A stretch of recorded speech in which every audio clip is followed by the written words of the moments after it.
bodies hit the floor. Let the bodies hit the floor. Let the bodies hit the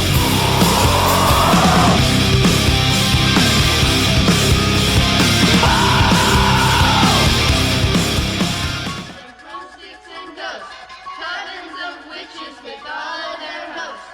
You may think they scare me, you're probably right. Black cats and goblins on Halloween night. Trick or treat! Halloween 5: The Revenge of Michael Myers. The novelization by Jake Martin. Prologue. October 31st, 1988. Breathing was difficult now. The blast had torn a hole through the Shape's chest. Not that the Shape paid it much mind. Pain was but a nuisance to him. It didn't matter if the blast had even stopped his breathing. The Shape would keep moving forward. The Shape did not wince, he did not scream, he did not cower, and he would not stop until Halloween was over or the girl was dead.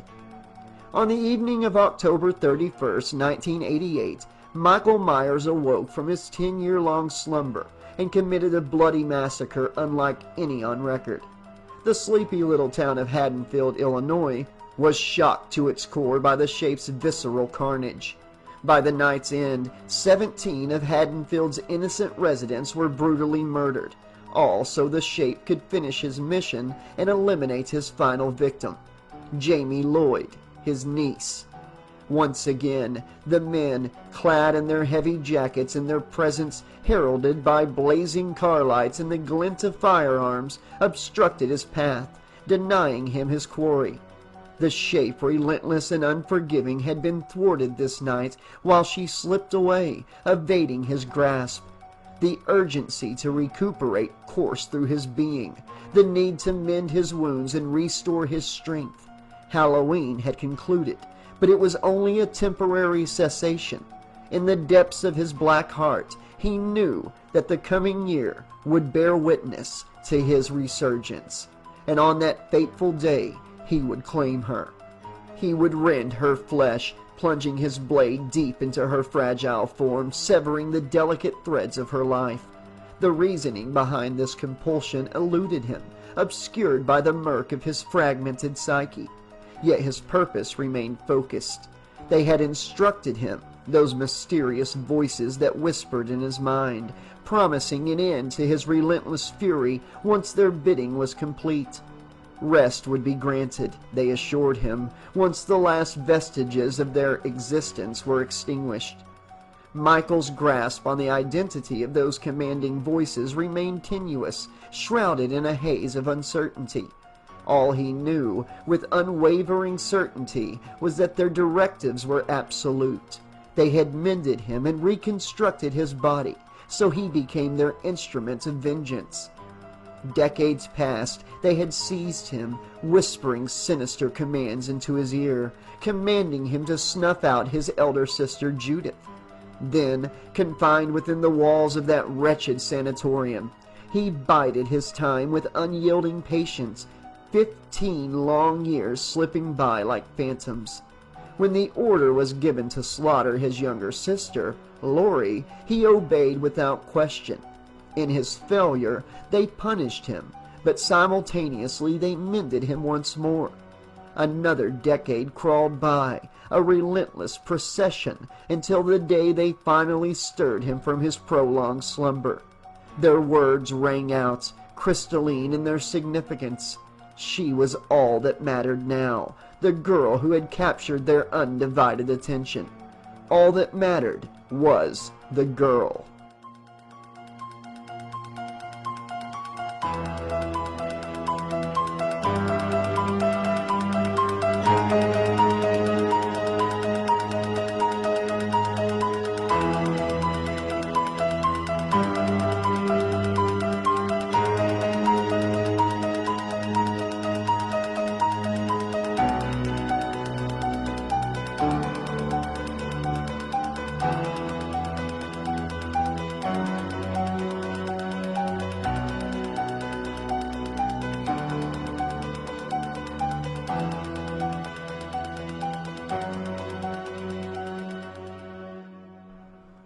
Against the cold and lonely Hadenfield riverbed, Red Deacons, now a weathered 70-year-old recluse, found himself in a life he had never envisioned.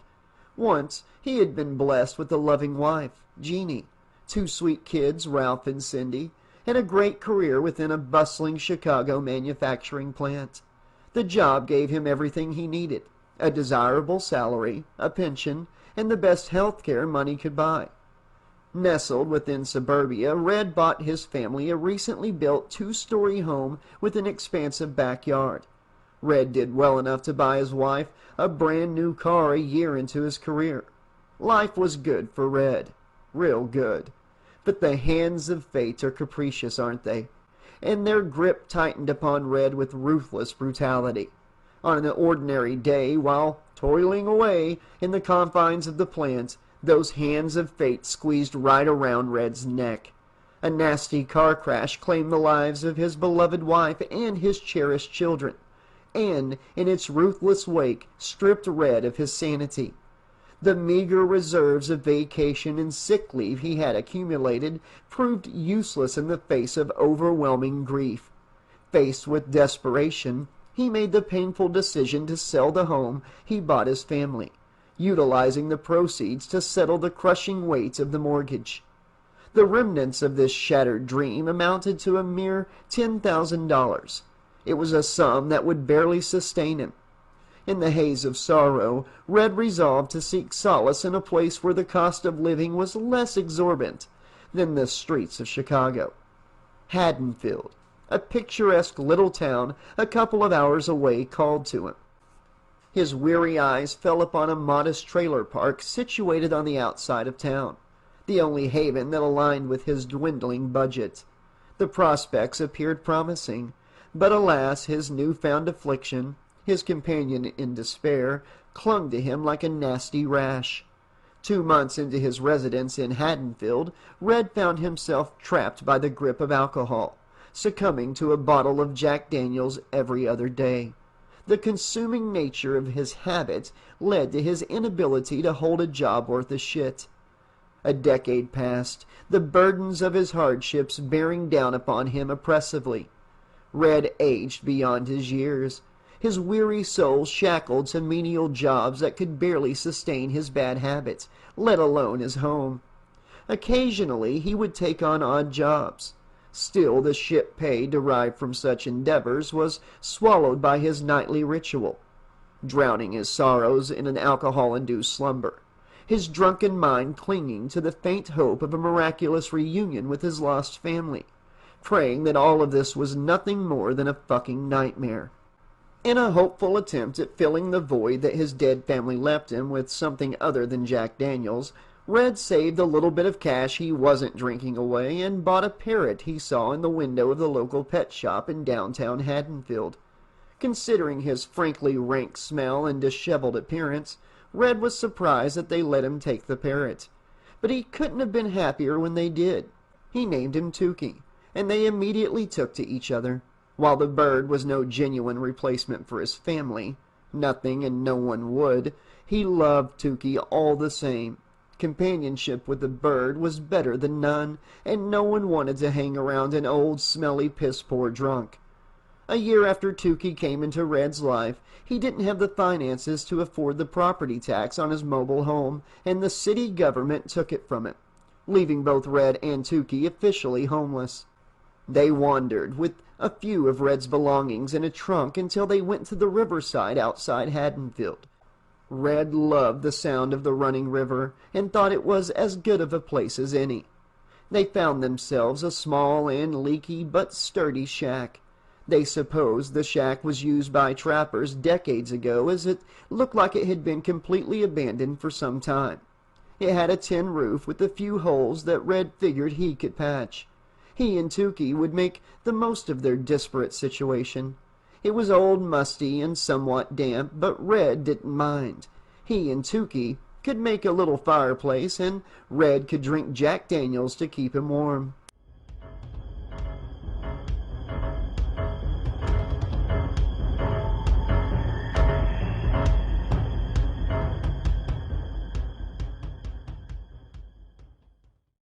On the cold and crisp Halloween night of October 31st, 1988, Red trudged wearily back to his dilapidated shack by the river, having worked his old ass off at Ted Hollister's farm baling hay. The bitter chill gnawed at his bones as he fumbled with the rusty lock to gain entry into his drafty home. His stomach growled hungrily. Tukey squawked, singing Red's arrival. With a heavy sigh, Red tendered to his faithful companion. He turned his attention to his dinner only after ensuring the bird's nourishment. Red pulled a can of soup and his saucepan from the table, lit a makeshift stove made from spare wood and tinder, and began to simmer a pot of Campbell's New England clam chowder. However, the stillness of the shack was abruptly shattered by a loud rustling sound emanating from beyond its worn-out walls. Yet it wasn't Red who detected the intrusion. It was Tukey, who possessed an uncanny knack for detecting disturbances in the secluded world. The avian sentinel erupted in a series of squawks. "At the door! At the door!" Tukey's cries pierced through the quiet within the cramped space. Although Red had grown accustomed to disregarding Tukey's raucous alerts as mere theatrics, a tinge of curiosity tingled in the back of his mind. No visitors had graced their doorsteps since their arrival, and it seemed as though the world beyond their isolated home never so much as realized they were even there. Red often wondered if anyone even knew they resided within the tattered shack. Throughout the years spent in this seclusion, not so much as a single person had ventured near, leaving Red with an almost comfortable sense of invisibility. "Quiet, Tukey, quiet!"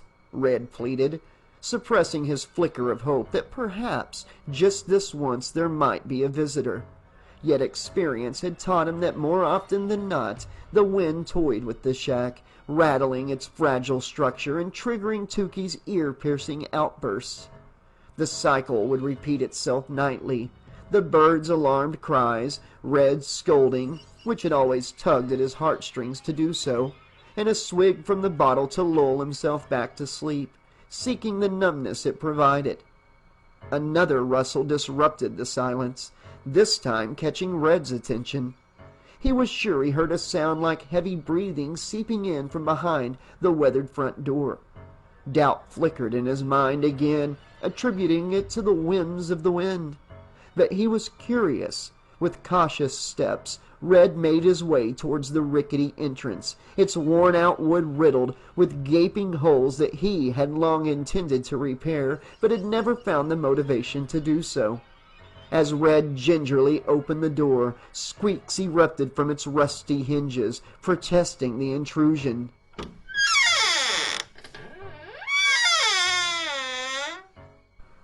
He peered into the pouring rain, his gaze scanning the murky surroundings. His suspicions were correct. There was nothing to see, just an impenetrable cloak of darkness shrouding the night. Content that his initial assumption was correct, Red retraced his steps, preparing to shut the door behind him. However, his diligence was limited to the front entrance, and he neglected to consider the vulnerability of the unguarded back door. In an instant, Red was yanked backward, his neck trapped in the vice-like grip of a pair of large, grime-streaked hands. The intruder's immense strength left Red gasping for air, his windpipe constricted, muscles straining against the mounting pressure. In the clutches of impending demise, Red's mind reeled with thoughts of his mortality. A single concern pierced through his head. Tukey. Realizing that his loyal companion would be left defenseless, he accepted the wish to live. Red tried to kick at and squirm and fight his way out of the grip. It seemed useless. In an inexplicable turn of events, the intruder loosened his grip, his grasp gradually slackening until he collapsed to the grimy, debris-laden floor.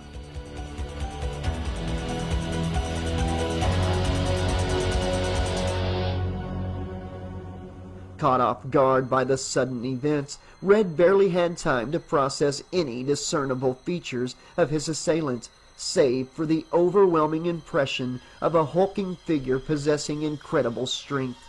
Red's nervousness grew as he peered at the menacing figure violently invading his space. His gaze fixated on the man's sturdy black workman's boots, worn and scuffed from countless hours of labor. Moving upward, he observed the tattered dark blue coveralls, their fabrics marred by a series of singed holes, revealing glimpses of the assailant's raw, burnt flesh underneath. The sight of these charred openings, like battle wounds in the garments. Clearly the man had a recent violent confrontation. Hell, it looked like several recent violent confrontations. However, the peculiar choice of disguise caught Red's attention the most. This would be deemed bizarre and outlandish in any other circumstance, but tonight was Halloween. The intruder wore an off-white, almost silvery latex mask, meticulously crafted to resemble a face. The artificial visage was devoid of features, its surface pale and ghostly, evoking an unsettling sense of emptiness. It was a face frozen in a perpetual state of emotionlessness. It scared the shit out of Red. Suppressing his trepidation, Red momentarily averted his gaze from the mask, directing his attention towards the ravaged coveralls. There, he noticed traces of what appeared to be blood staining the man's clothes. The crimson smears added a gruesome element to the freakish ensemble, heightening Red's unease. As his eyes explored further, he discerned a black tattoo etched onto the assailant's left wrist, its symbolism foreign and enigmatic, leaving him unable to decipher its meaning. The mask, however, remained the primary source of Red's apprehension. The blankness of its expressionless facade instilled a profound and unexplainable dread that crawled beneath his skin. Red struggled to comprehend why the featureless countenance troubled him so deeply, but he couldn't deny its overwhelming impact. It was as if he beheld the embodiment of a ghastly specter, a phantom of inexplicable origins. Driven by curiosity and fear, Red mustered his courage and carefully removed the mask from the intruder's head. He worked swiftly yet cautiously, mindful of not arousing the man from what Red assumed was his drugged stupor. His fingertips brushed against the cool latex surface as he peeled it away, revealing the man's true face beneath. The man's face bore the marks of unimaginable torment. Deep, grotesque burn scars crisscrossed his features, transforming his face into a nightmarish landscape. The severity of the burns made it almost impossible to discern any recognizable traits, leaving Red with the unsettling realization that identifying this man would prove exceedingly difficult, if not impossible. The left eye socket was permanently sealed shut by what looked like one hell of a poke in the eye. Despite the recent traumatic encounter and the lingering fear coursing through his veins, Red's inherent good nature and compassion refused to budge. Mrs. Millie Deakins didn't raise a bully. Throughout his life he was guided by empathy and goodwill, faithfully adhering to the teachings of love thy neighbor. Even during his darkest moments, he had never posed a threat to anyone. He was simply a hazard to himself. Red's eyes softened as he gazed upon the disheveled figure sprawled before him. Somewhere within his battered heart, he perceived a glimmer of humanity in the assailant, an understanding that perhaps this man was merely a victim of unfortunate circumstances. Red figured that the poor schmuck probably got loaded and wanted to scare the shit out of some old fart. In addition, the way the man looked said a lot about the tough times he'd been through. His body showed clear signs of a hard life, with many scars and bruises that told tales of countless struggles fought inside and out. Red had been there before. Maybe not this bruised on the outside, but Christ, had he been there. Summoning his remaining strength, Red prepared a space for the wounded intruder. He groaned as he cleared a section of the cluttered floor. Grunting with exertion, he struggled to move the unconscious heavy man to the newly cleaned area, their combined weight making the task arduous and challenging. After successfully settling the stranger onto the makeshift bed, Red retrieved a pillow from his worn-out mattress and a blanket from his threadbare couch. He carefully arranged them to make it as comfortable as possible. Red kept a watchful eye over the slumbering figure as the hours, days, weeks, and months slipped away. Little did Red know that the man he had extended a chance at redemption, a reprieve from the haunting darkness that had consumed his existence, was no ordinary assailant, but a force of malevolence, one of pure, unadulterated evil. In the silence of that night, the shape rested. Its psychopathy temporarily quieted, but the slumber was transient, a mere intermission in the grand stage of terror that awaited Hadenfield and its unsuspecting inhabitants. The shape rested for a year without waking.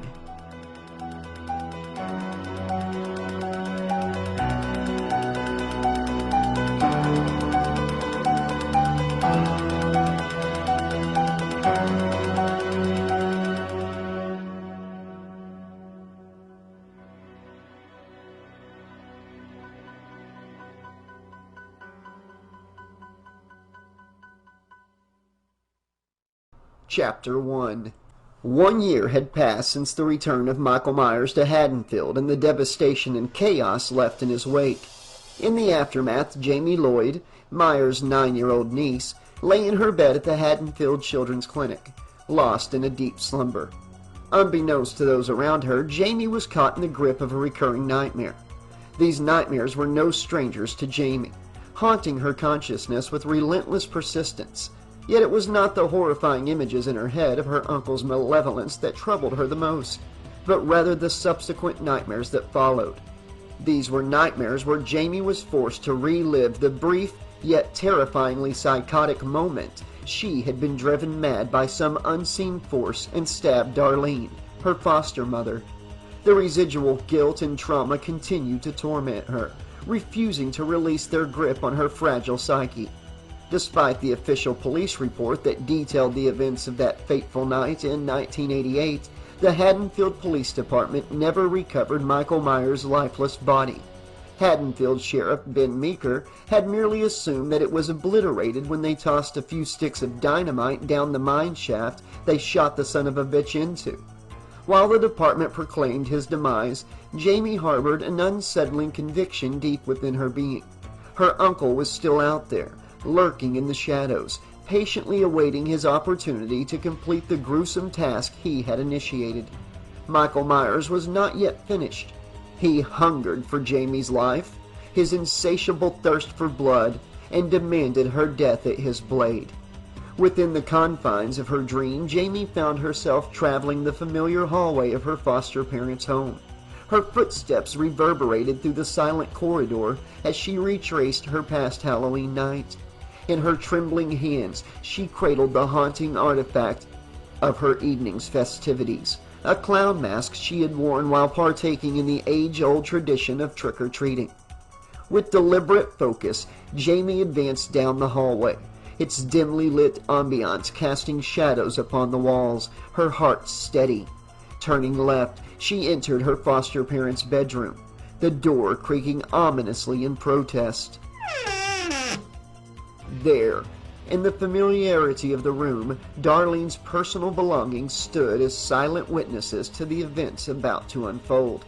In the corner of the room, barely noticeable among the mundane objects, lay a pair of fabric shears, sharp and gleaming under the hallway light that seeped through the slightly ajar door. Mesmerized by their ominous allure, Jamie's hands grabbed them.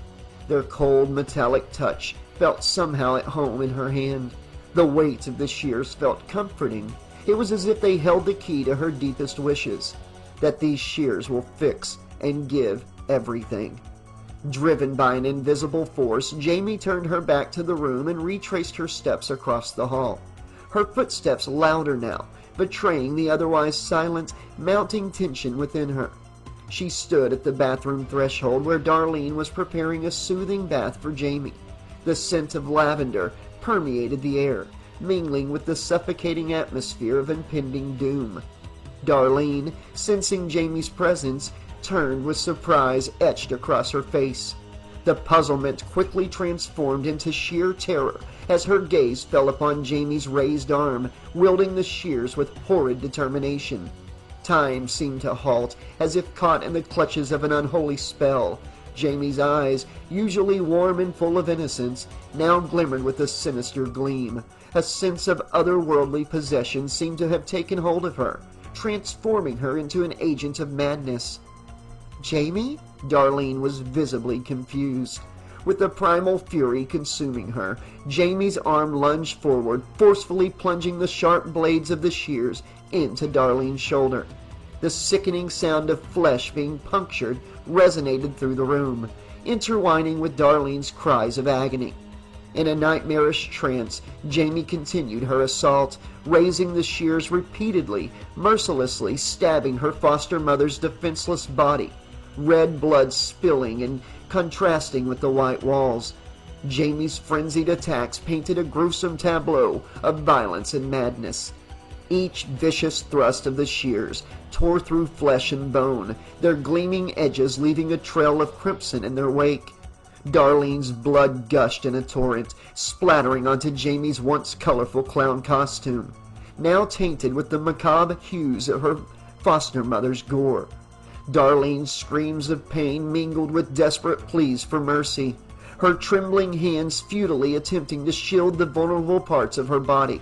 Yet each feeble defense only invited fresh wounds as the relentless blade sliced through the soft flesh of her palms. The force behind Jamie's frenzied attacks proved overwhelming, breaking bones in Darlene's hand and intensifying her suffering to unimaginable levels. Overwhelmed by the excruciating pain and the shock of her foster daughter's unhinged violence, Darlene's consciousness slipped. As her body weakened, she lost the battle against her collapsing strength, slumping into the now bloodied bathwater. The once clear liquid transformed into a sickeningly rusty violet. It was a grotesque transformation of this tranquil setting into a scene of horror. With the ferocity of a predator sated, Jamie slowly retreated from the blood-soaked bathroom, leaving her foster mother to a grim fate of drowning or bleeding out alone in the crimson-stained water. Unaffected by the gravity of her actions, Jamie retraced her steps, her purposeful stride heightening her absolute absence of remorse. Descending the stairs, Jamie's descent into darkness reached its climax as she encountered her Uncle Michael's psychiatrist at the foot of the staircase. The psychiatrist, his gaze wild with disbelief and terror, was transfixed by the cold, murderous intent radiating from Jamie's eyes. It was a gaze that conveyed an undeniable truth, that the evil lurking within the human psyche was not confined to the realm of nightmares, but had manifested itself in the heart of an innocent child. "No!" Dr. Sam Loomis's voice boomed through the air, a guttural cry of disbelief and horror. The sight before him was beyond comprehension. Dual killers, where one was already too much to bear. The terrible realization settled in his mind, an unwelcome truth that solidified in the horrid reality of the moment. She must die. Trembling with trepidation and grim sadness, Sam's hand instinctively reached for his gun, his shaking finger hovering over the trigger. Sheriff Ben Meeker, who had faithfully stood by Jamie's side throughout the harrowing ordeal, reacted swiftly, forcefully, pushing Sam's arm and holding the gun down. His voice carried the weight of reason in a night with none, as he pleaded with the disturbed psychiatrist. "No, Sam, she's just a child!" The weight of the situation burdened them all, compelling Sam to crumple to the floor, consumed by despair. The utter hopelessness of the circumstance, mingled with the sorrow of seeing his failure embodied in an innocent young girl, was too much for him. The countless, fruitless endeavors to comprehend Michael Myers now appeared to converge in this heart-wrenching instant. Evil was unknowable and unstoppable. There was nothing he could do. Tears streamed down Sam's face, overwhelming loss and anguish consuming him. Meanwhile, Jamie remained poised, the glint of the shears still held high in her hand, a potent symbol of her descent into madness. Sheriff Meeker, fully aware of the dire circumstances, approached Jaime with very cautious steps. He clung to a glimmer of hope, hoping his words could pierce through the madness engulfing Jaime's mind. "It's okay, Jaime," Ben spoke with a measured calmness, his voice laced with empathy. "Just drop the scissors and let's talk about it, okay? Everything will be all right." Deep within, he knew that the situation was far from manageable, and that there was no way in hell everything would be all right. Still, he clung to the belief that his words might anchor Jaime's spiraling sanity, if only for a fleeting moment. Slowly, deliberately, he ascended the stairs, his hand resting uneasily on his service weapon. Ben's movements were marked by an underlying tremor, the decision that loomed over him. As he closed the gap between himself and Jaime, his mind grappled with the chilling possibility that he might have to use his gun against the very child he had vowed to protect. Uncertain of his resolve, he questioned whether he could take such drastic, irreversible action. With a delicate touch, Sheriff Ben Meeker reached up and firmly grasped Jaime's trembling forearm, gently guiding her arm down. The shears slipped from her grasp and clattered onto the floor. A palpable sigh of relief escaped Ben's lips, resonating with the magnitude of the situation he had just diffused. Jaime, drained of all strength, crumpled down the stairs, her body trembling with fear and emotional turmoil. The pent-up horror and trauma coursing through her young veins now erupted in a torrent of screams that pierced the air. It was a primal release, the anguished cry of a shattered innocence resonating through the darkened house. Heavy with compassion, Ben descended the stairs, his arms outstretched to offer solace and protection. The cold night air embraced them as they stepped outside, away from the suffocating darkness that had engulfed the house. Gently, he settled Jaime into the back seat of his police cruiser, wrapping her in a fragile shield of safety within the chaos that had unfolded within the house's walls. The following day brought a sobering reality to bear. Now, in the intensive care unit, Darlene lay sedated and fighting for her life. The deep and jagged wounds inflicted upon her body would slowly heal, but the scars etched upon her psyche would linger, demanding a much lengthier recovery process. As for Jaime, her journey took her to the Hadenfield Children's Clinic, where her troubled mind could be evaluated and healed.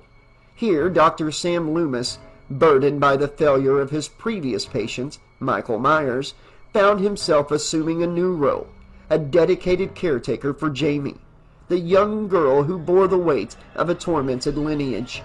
He committed to providing her with the intense psychiatric care she needed, a beacon of hope within the darkness that threatened to consume her.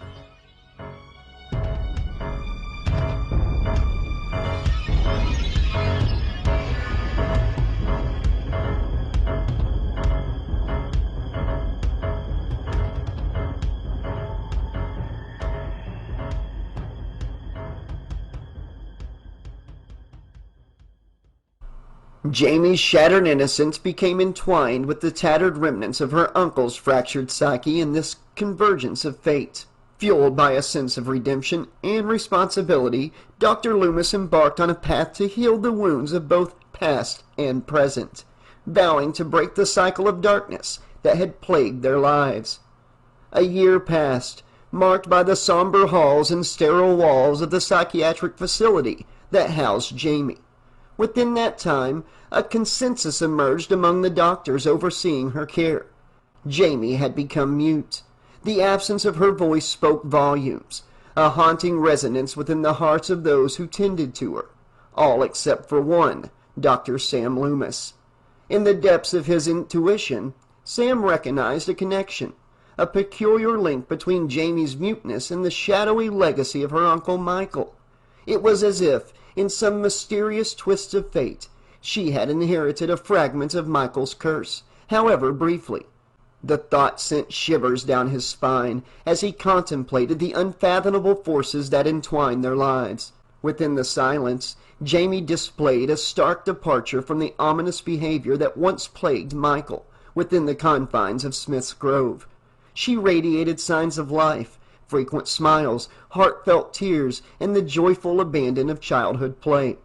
Unlike her uncle, who had been almost entirely overtaken by his catatonic state, Jaime exhibited a vibrancy that defied the darkness threatening to trap her. Sam, guided by a flicker of hope that burned within his heart, found solace in these glimpses of humanity that Jaime demonstrated.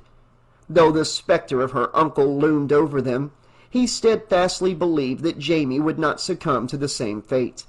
In his eyes, she was more than a vessel for the horrors that had plagued their lives.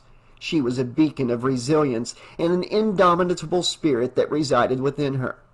Perhaps something did take over Jaime's innocent mind for a brief moment in time, but only for that brief moment. Despite Jaime's glimmers of hope, her path toward healing was far from easy.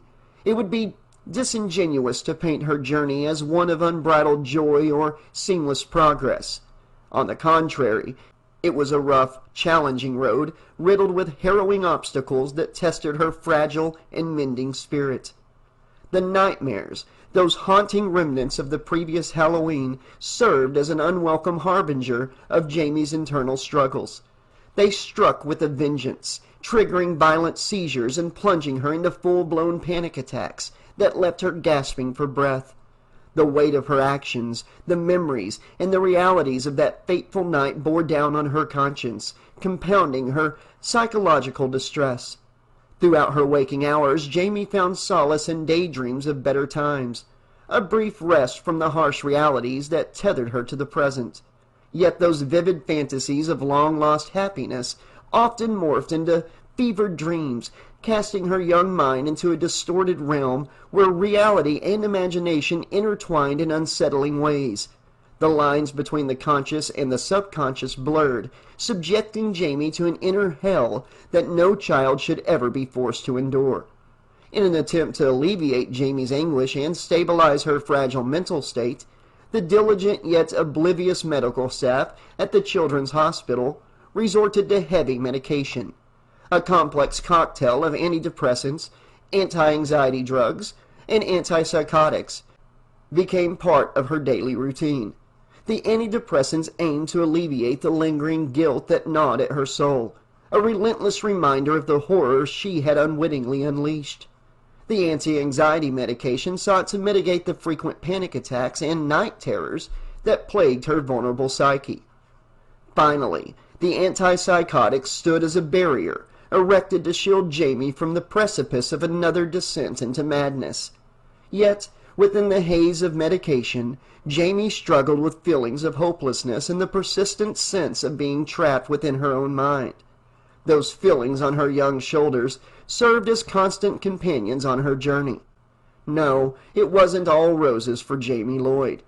Within the confines of the hospital, Jaime found some solace in the weekly presence of her foster sister Rachel.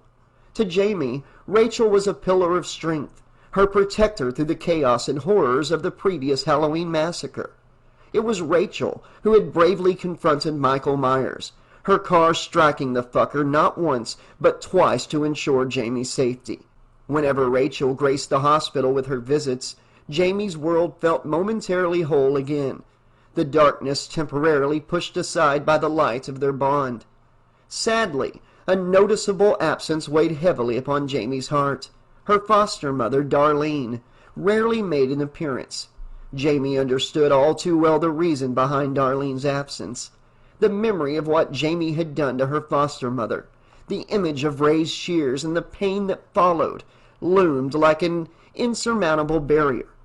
Jaime knew that the wounds she had inflicted upon Darlene, both physical and emotional, would forever mar their relationship. The scars ran deep, leaving a chasm that seemed impossible to bridge. In her unique moments of reflection, Jaime wondered if Darlene would ever find it within herself to forgive and reconcile with the shattered remnants of their bond. However, Rachel's love gave Jaime hope in the darkness. Rumors circulated that Rachel was considering adopting her once she was ready to leave the hospital, offering a future filled with the warmth of a loving home and sister. This possibility kindled a flame of anticipation within Jaime's heart, a flicker of light that whispered of a brighter tomorrow. Though Jamie remained oblivious to the full extent of her actions, the revelation of her deed shattered her fragile psyche. The shock of learning what she had done to her foster mother became a catalyst, plunging her into a prolonged period of silence. Words failed to convey the depth of her remorse and confusion, leaving her voice trapped within the confines of her frantic mind. To compound matters, the nightmares tormented Jamie mercilessly, their relentless grip refusing to release her from the clutches. Night after night she relived the horrific moments of Halloween 1988. The touch of her uncle's arm seared into her memory, intermingled with the piercing image of herself brandishing the shears against Darlene. As the calendar approached Halloween again, the nightmares grew in intensity and vividness, their torment escalating with each passing day. And now, as the clock struck midnight, a new vision began to plague Jamie's dreams. It was no longer the act of stabbing her mother that dominated her nocturnal horrors. The tides had shifted, bringing forth a haunting premonition, a foreboding glimpse into the horrors awaiting her this Halloween night. On October 31st, 1989, a new vision came.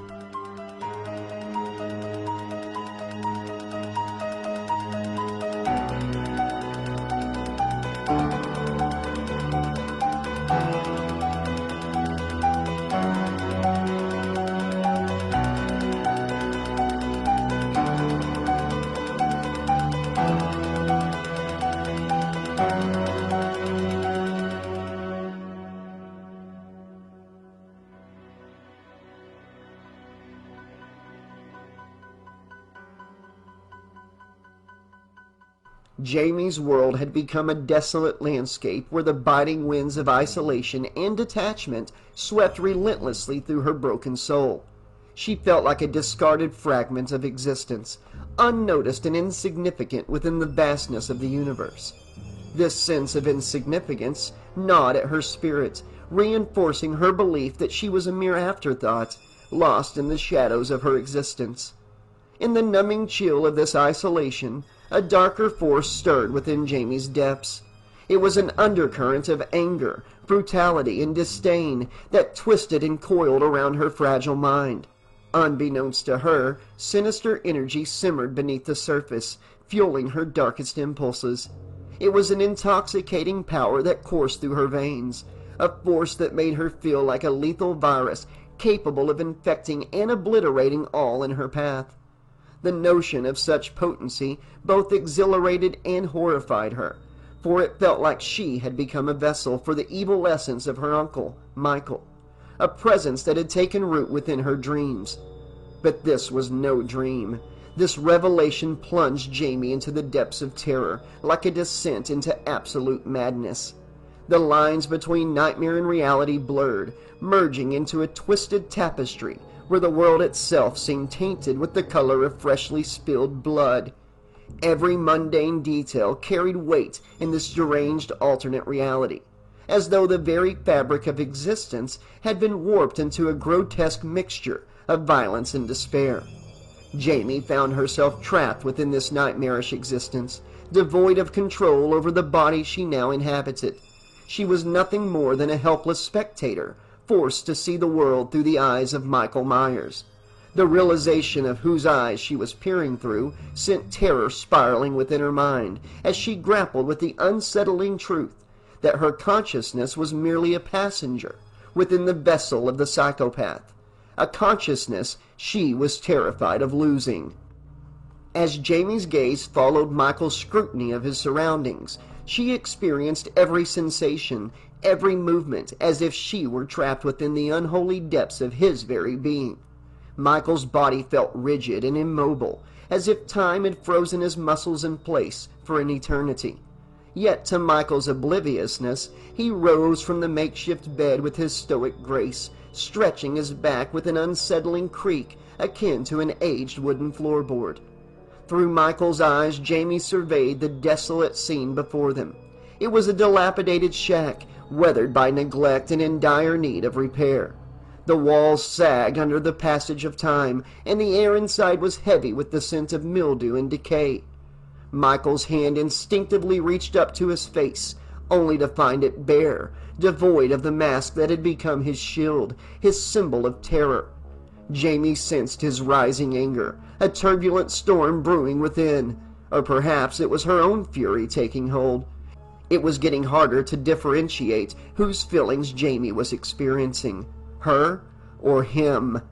His gaze shifted to the right, drawn to the side of the mask hanging on a weathered post against the shack's wall. The silvery white surface of the mask glimmered in the flickering candlelight, a haunting presence in the suffocating atmosphere of the shack. Time had not been kind to the mask. Decay had taken hold, transforming the once pristine visage into rot and decomposition, and it now resembled a desiccated corpse. Once smooth and unmarred, the mask's neck was now stained with a sickly, piss-yellow hue, and tattered edges revealed the ravages of time.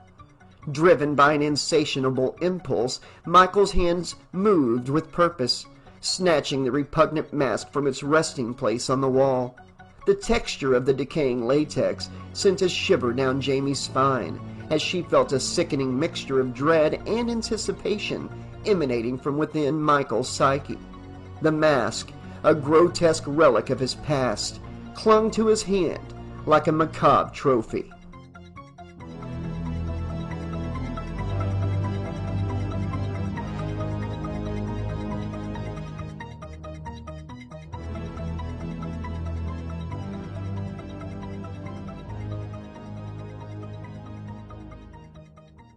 Jaime's eyes flickered open. Her gaze attempted to get a fix on a point in her hospital room that held no significance.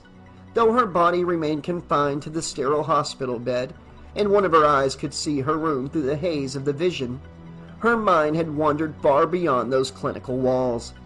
In her mind's eye, she found herself transported to a decrepit and forgotten shack nestled in the shadows of Hadenfield. The scent of must and decay wafted through the air, assaulting her senses and further cementing the illusion. Jaime's gaze shifted to her right hand, mirroring the action she witnessed through her psychic connection. She caressed her face with delicate fingers, sensing the absence of something familiar yet intangible. Her arms reached out as if straining to grasp an elusive presence. In that surreal moment, a profound realization washed over Jaime. Not only was she mentally and intrinsically linked to the shape, but a deep psychic bond had woven their very beings together. The significance of this revelation weighed heavily on Jaime. Her thoughts and emotions became entangled with the essence of the shape, merging like twisted vines in a macabre dance. The boundaries of time and space seemed to blur as the psychic connection transcended the physical limitations of their separate existences. Jaime felt she could peer into the depths of the shape's tortured soul, experiencing his homicidal desires, darkness, and insatiable hunger for destruction. Jaime lay in her hospital bed, her body seemingly motionless while her mind wandered through the murky depths of her connection with the shape. Before her, the shack stood with its oppressive ambiance and deteriorating walls, representing the darkness now entwined within her. The boundary between her thoughts and those of the shape had blurred, leaving her in a perpetual state of uncertain existence. A sense of purpose ignited as Jaime embraced the unsettling truth of her psychic connection to the shape. It was a daunting task, but she knew that unraveling the enigma of this bond was crucial.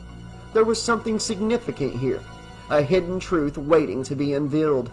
Jaime focused her mind on the image of the shack, feeling the link between her and the shape intensify. The musty scent of the dilapidated hut permeated her senses, as if she could taste the lingering decay that clung to the air. Her fingertips grazed the rough, weathered surface of the wooden walls, and a shiver ran down her spine. This was no mere hallucination or figment of her imagination. Jaime was there, present in the shack, with the shape by her side. In this connection's depths, Jaime realized it was not a one-way conduit. The flow of information and emotions moved in both directions. It was as if she had opened a forbidden door, granting her access to a hidden hellish realm.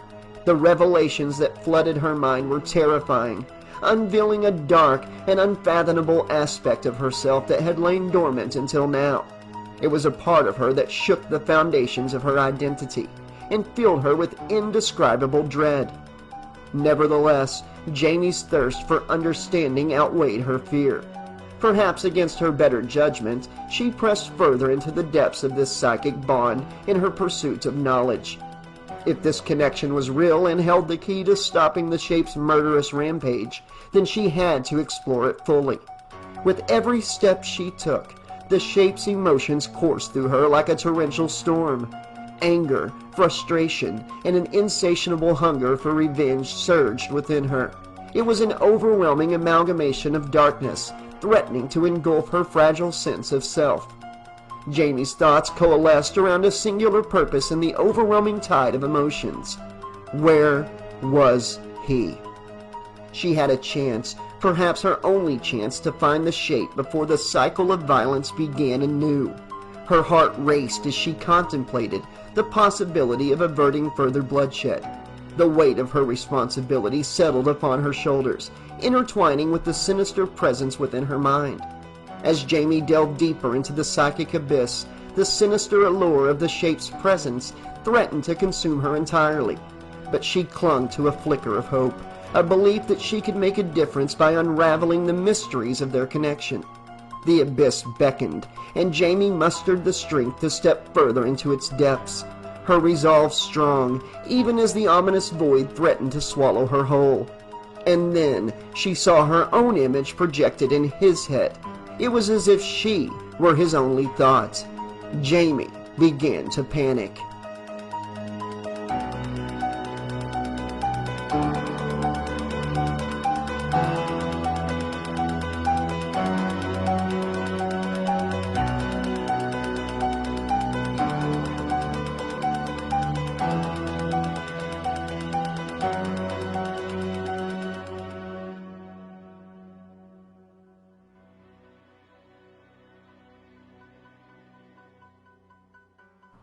Michael's eyes fixated on the cherished mask, a relic symbolizing his essence, power, and eternal existence. It was more than just a piece of molded latex. It was his connection to a more profound, darker force within him. A profound transformation occurred when he first donned the mask, melding his identity with the mask's sinister visage. He couldn't comprehend the intricate bond that had formed, but he knew it amplified his predatory instincts, enhancing the lethal precision of his blade and the unforgiving force of his fist. The mask became an extension of himself, an embodiment of his indomitable will. Holding the mask in his hands, the gravity of his past trials and the relentless pursuit to extinguish his existence resonated within him. The mask had been his shield against the world's torment, an impervious barrier that defied mortality itself. It was an admonition of his invincibility, despite the pain, suffering, and countless attempts to bring about his demise. Systematically, Michael raised the mask to his face, feeling its extraordinary presence settle seamlessly into place. With the mask in position, he felt complete, whole, and ready to embark on another unholy crusade. Jaime, caught in the current of Michael's perspective, struggled to grasp the depths of his connection to the mask. It was an ever-shifting vision, an enigmatic dance that eluded her understanding. Attempting to unravel Michael's contemplation about the mask became an exercise in futility, leaving her head throbbing with confusion and pain. The glimpses she caught revealed a relentless focus on the mask's significance, and a belief in its ability to grant him invulnerability in the face of all opposition. Michael's gaze shifted beyond the mask, scanning the surroundings of the dilapidated shack. His eyes settled on an elderly man in the makeshift kitchen, nonchalantly spreading butter onto a slice of bread marred by the faint traces of mold. Recognition flickered within Michael's darkened mind. He remembered the old man, a previous target that had once eluded his grasp. But this time, Michael's conviction surged. There would be no escape. The man's fate was sealed. His life would be extinguished with ruthless efficiency. A primal instinct stirred within Michael, commanding him to hunt once more. The insatiable desire to pursue his prey to satisfy the bloodlust that pulsed through his veins consumed him. It was Halloween again, a night drenched in significance for him. It was a symphony of terror, a twisted theater where he reveled in the macabre. She awaited his arrival, the object of his relentless pursuit, and his dormant sadistic tendencies stirred, eager to be unleashed. Unbeknownst to Jaime, Michael's purpose pressed upon her psyche, triggering a chaotic response within her body. Panic surged through her limbs twitching involuntarily as the uncontrollable forces within her began to take hold. The boundaries between their minds blurred, an unsettling fusion that drove her into a vortex of confusion and fear. The haunting realization settled upon her with suffocating weight. The game had begun, and Michael Myers, the Shape, was once again on the prowl.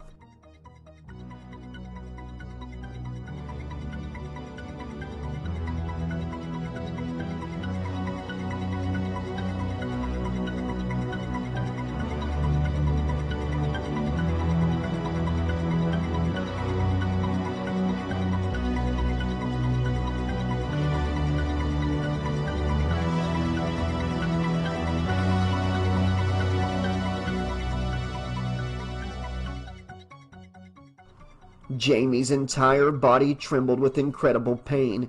It was as if her whole body was on fire, her fingers contorted with an intensity that mirrored the torment she experienced. The searing flames of agony coursed through her nerves, a relentless onslaught that Michael remained impervious to. Each movement felt like an excruciating battle against an invisible force, a battle that threatened to engulf her in a sea of suffering. She gritted her teeth, her jaw clenching with the effort to resist the overwhelming vision that held her captive. Summoning every ounce of limited strength within her, Jaime pushed her hands down onto the bed, her muscles straining against the invisible restraints that bound her. Her knuckles turned white as she fought to regain control, to anchor herself back to the tangible world she longed to return to.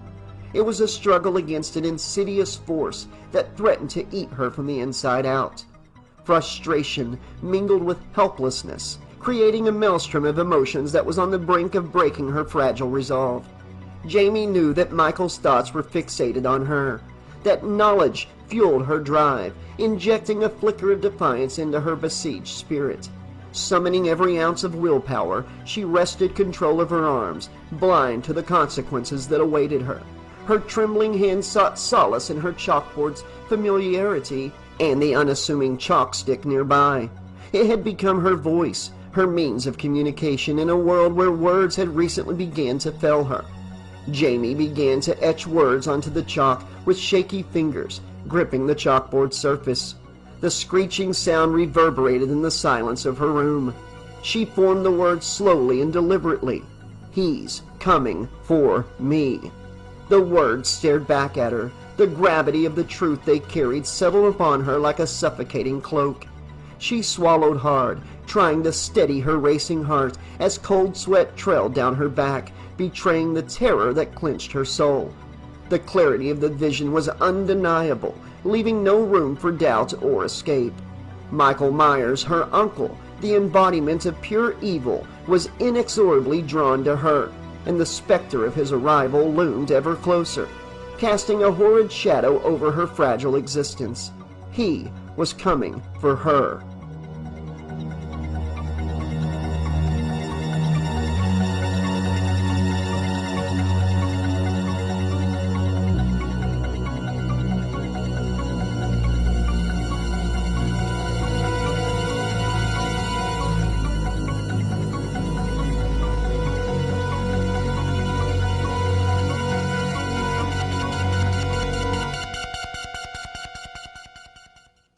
Michael moved with absolute silence, his footsteps barely registering against the worn floorboards of the old shack, his eyes fixated on the old man, who seemed blissfully unaware of the impending horror behind him.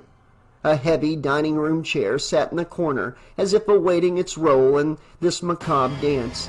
Michael's hand reached out, gripping the chair's weathered frame, its weight reassuring in his grasp. Michael closed the distance between them as the old man hummed a tune to his parrot, indulging in his meager snack of green bread. Shadows enveloped his form, concealing his intentions until the very last moment. Time seemed to hold its breath, and then, in one swift motion, the shape raised the chair high above his head, muscles tensing with raw power. The chair descended with a thunderous force, the crack of its impact shattering the air and the old man's skull simultaneously.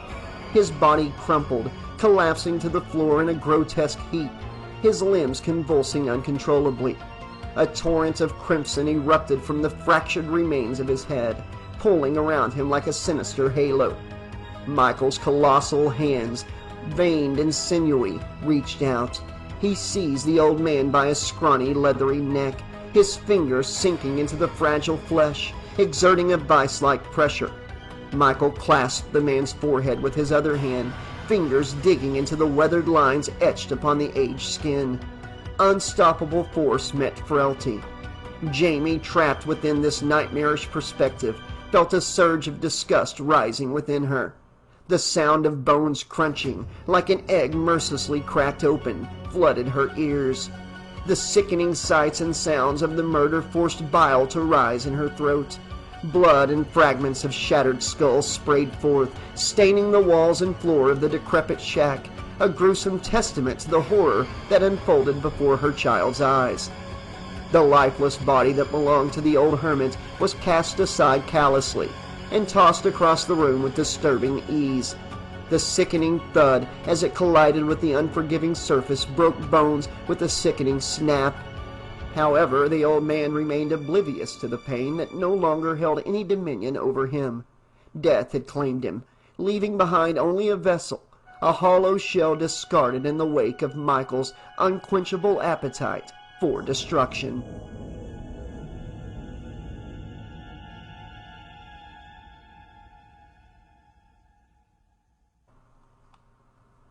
Alice Patsy, a stern and formidable registered nurse with a quarter-century of service, was in an eerily quiet night shift.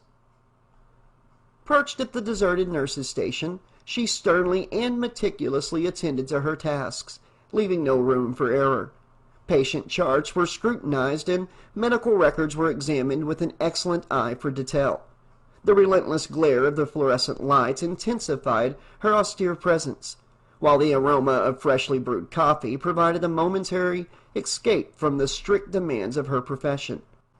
Suddenly the serenity shattered like fragile glass as Jaime's heart monitor erupted into blaring alarms, piercing through the hushed atmosphere like a jarring fire alarm in the dead of night.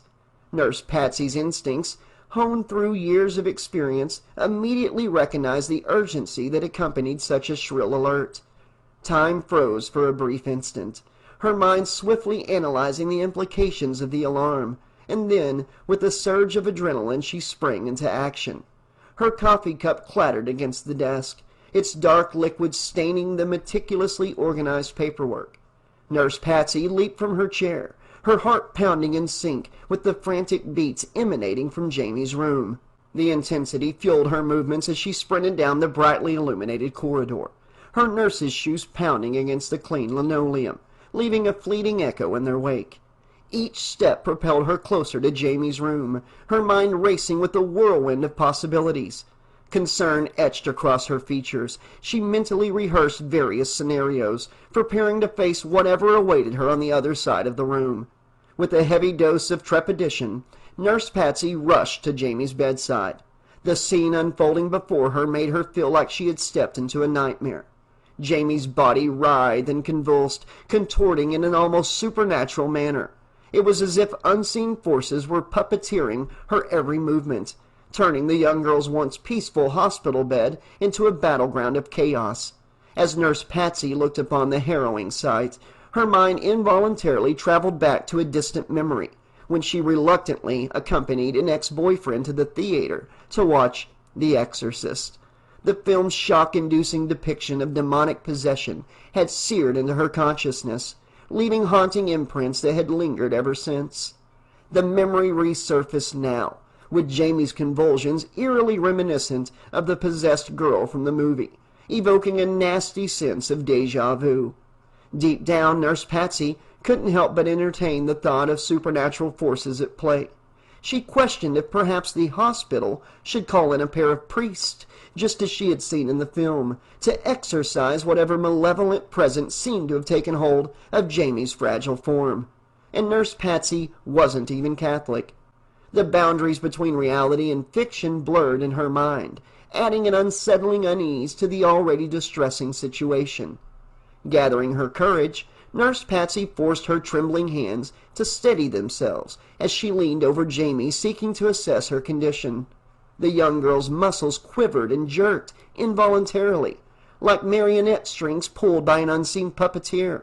It was an alarming sight, making it difficult for the nurse to ascertain the exact nature of Jamie's affliction. The frenzied movements created a chaotic dance of uncertainty, impeding Nurse Patsy's attempts to gather crucial information and devise a plan of action.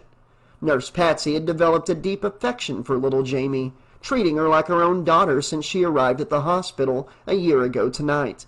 They spent their afternoons playing board games together, and Patsy had even been fostering Jamie's growing interest in painting. Seeing Jamie in such a state, writhing and convulsing, was unbearable, and she felt a rising sense of panic for the little girl. She dashed to the wall and frantically pressed the bright red emergency alarm, then ran back to Jamie, holding her tight to help control Jamie's seizure before she flung herself from the bed. Shrieking at the top of her lungs, she cried out for help. "Doctor! Doctor! Somebody please help! Jamie's dying!" Dr. James Hart was in the middle of his midnight rounds and checking on the children's rooms when he heard the buzzing alarm and Nurse Patsy's screaming. Dr. Hart had been here not more than a week since his last stint at Hadenfield Memorial Hospital. He took the job at the Children's Hospital because his specialty was pediatrics, and he had hoped for some honest-to-God peace and quiet, and a larger salary. So the alarm and screams were a very rude awakening for him. Dr. Hart ran down the hallway as quickly as possible. His checkered blue tie was flying over his white doctor's coat. Once he arrived, he saw the little girl foaming at the mouth, and Nurse Patsy restraining her body from bouncing up and down on her bed. James walked briskly over to Nurse Patsy, pushed her aside, took over the restraint, and shouted, "Nurse, go down to the nurse's station on the first floor. Get more help up here as soon as possible, and call Lumis, quickly!" Nurse Patsy was so stunned that he shoved her out of the way like that she almost began to cry. "Now, go!" Dr. Hart shouted. Within a minute after Nurse Patsy left the room, 4 more nurses showed up at Jamie's bedside. "Right, we need to restrain her body. Nurse Brody, please help me strap her chest down," the doctor ordered. "And be gentle. We don't want to break her. We want to save her." 2 more nurses at the end of the bed strapped her legs down, and one inserted a mouth guard into her mouth so that Jamie wouldn't bite her tongue off. They were wheeling Jamie's bed into the operating room a minute later. "Get these lights on now!" Dr. Hart yelled out. A nurse turned on the operating room lights, and Dr. Hart flipped the switch to turn on the overhead surgical lights. Jamie's convulsions steadily declined on the way there, but Dr. Hart was concerned because she wasn't waking up. The doctor held his stethoscope up to Jamie's chest, and his worst fears were realized. Jamie wasn't breathing. So Dr. James Hart did the only thing he could think to do. He needed to perform a tracheotomy. "Nurse, I need a scalpel," he said while feeling Jamie's throat. "Doctor, are you serious?" Nurse Patsy asked. "Yes, damn it. Now give me the fucking scalpel. I need to help her breathe or this little girl will suffocate to death," he replied angrily. Dr. Hart's intensity shook Nurse Patsy, but she did as she was told and handed the doctor the scalpel. Just as he was about to perform the incision, Dr. Hart heard a voice from behind him. "Wait!" It was Dr. Samuel Lumis, Jamie's current psychiatrist. Dr. Hart hoped that with everything in his body that Lumis wouldn't remain in that position for much longer. Lumis had always had a stick up his ass about Jamie's entire treatment at the Children's Hospital. Lumis had thought that the best treatment for her was an angry old man, hell-bent on forcing a little girl to help him solve a previous patient's issue. That the solution for the dead patient would be the solution for the living one. What a crock of shit. is what Dr. Hart thought. Hart was an actual doctor, a real doctor that saved real lives. As far as James Hart was concerned, all Lumis seemed to be able to do was eradicate life via his former patient, Michael Myers. James thought to himself, why in the fuck did I call for Lumis to be here anyway? Fucking procedure, that's why. It didn't matter now anyway. Dr. James Hart needed to save this little girl's life, and damn quick. Before Dr. Hart could move, though, Sam grabbed his arm and hauled it away from Jamie's neck. Sam, get your fucking hands off of me. And what in the hell are you doing in the OR anyway? I called for you, yes, but you need to wait outside, goddammit. I need to help this little girl. She can't breathe and will die if I don't do this. Can't you see that? She'll stabilize, Sam retorted calmly. His wispy old voice seemed calm now. James took a deep breath, breathed, and put the scalpel down. Dr. Hart realized that taking the man at his word instead of James's own common sense could backfire. But what if the old fart was right? I hate this crotchety old motherfucker. I should report him to the medical board for interference, James thought privately to himself. However, the look he was giving Lumis indicated just as much as he was thinking. Jamie suddenly stopped moving entirely and closed her eyes. You see? Lumis said. See? James turned to Sam, glaring. What I see is that the girl is fucking dead, Sam. Jamie's breathing started up again, slowly and steadily. Her chest rose and fell, but soon she started breathing normally. James looked back at Jamie and couldn't believe what he was seeing. Though he'd never admit this, even to himself, Dr. Hart couldn't tell if he was either more amazed that Jamie started breathing again, or was more pissed off at Sam being right. He walked out of the operating room briskly after giving Sam one final glare, went to his office and buried his face in his hands. He was beside himself that he almost cut open a little girl's neck because of a panicked judgment call. He was also beyond pissed off that somehow a shrink knew better than he did as a medical doctor. James opened his desk cabinets and pulled out a small emergency bottle of Chivas Regal and a short whiskey glass. He poured the scotch and took a large gulp. From that point onward, Dr. James Hart and Samuel Lumis rarely crossed paths.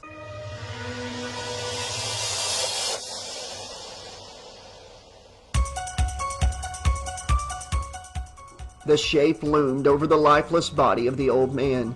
Michael admired his work.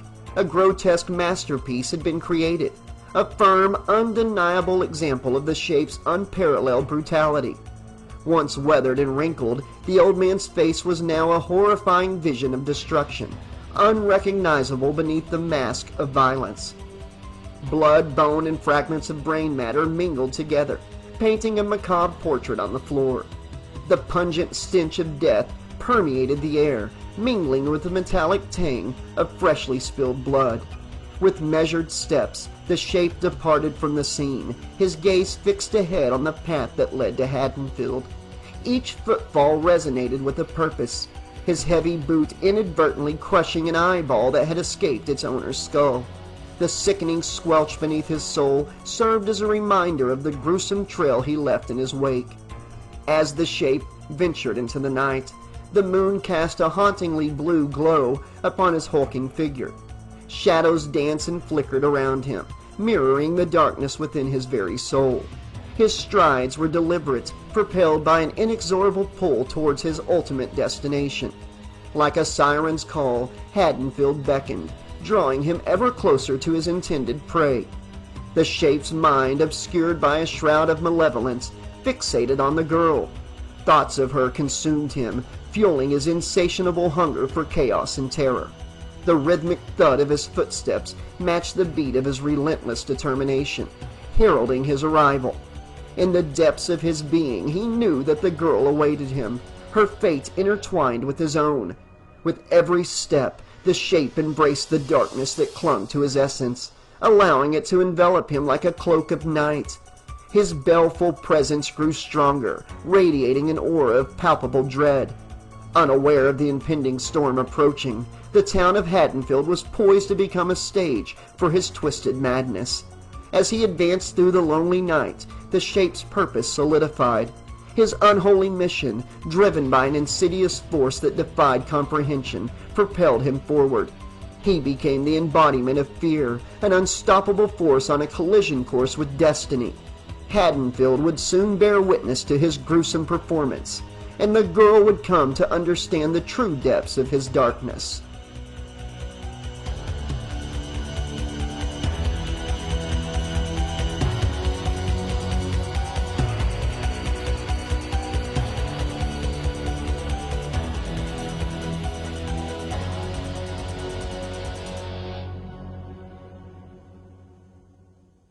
Chapter 2.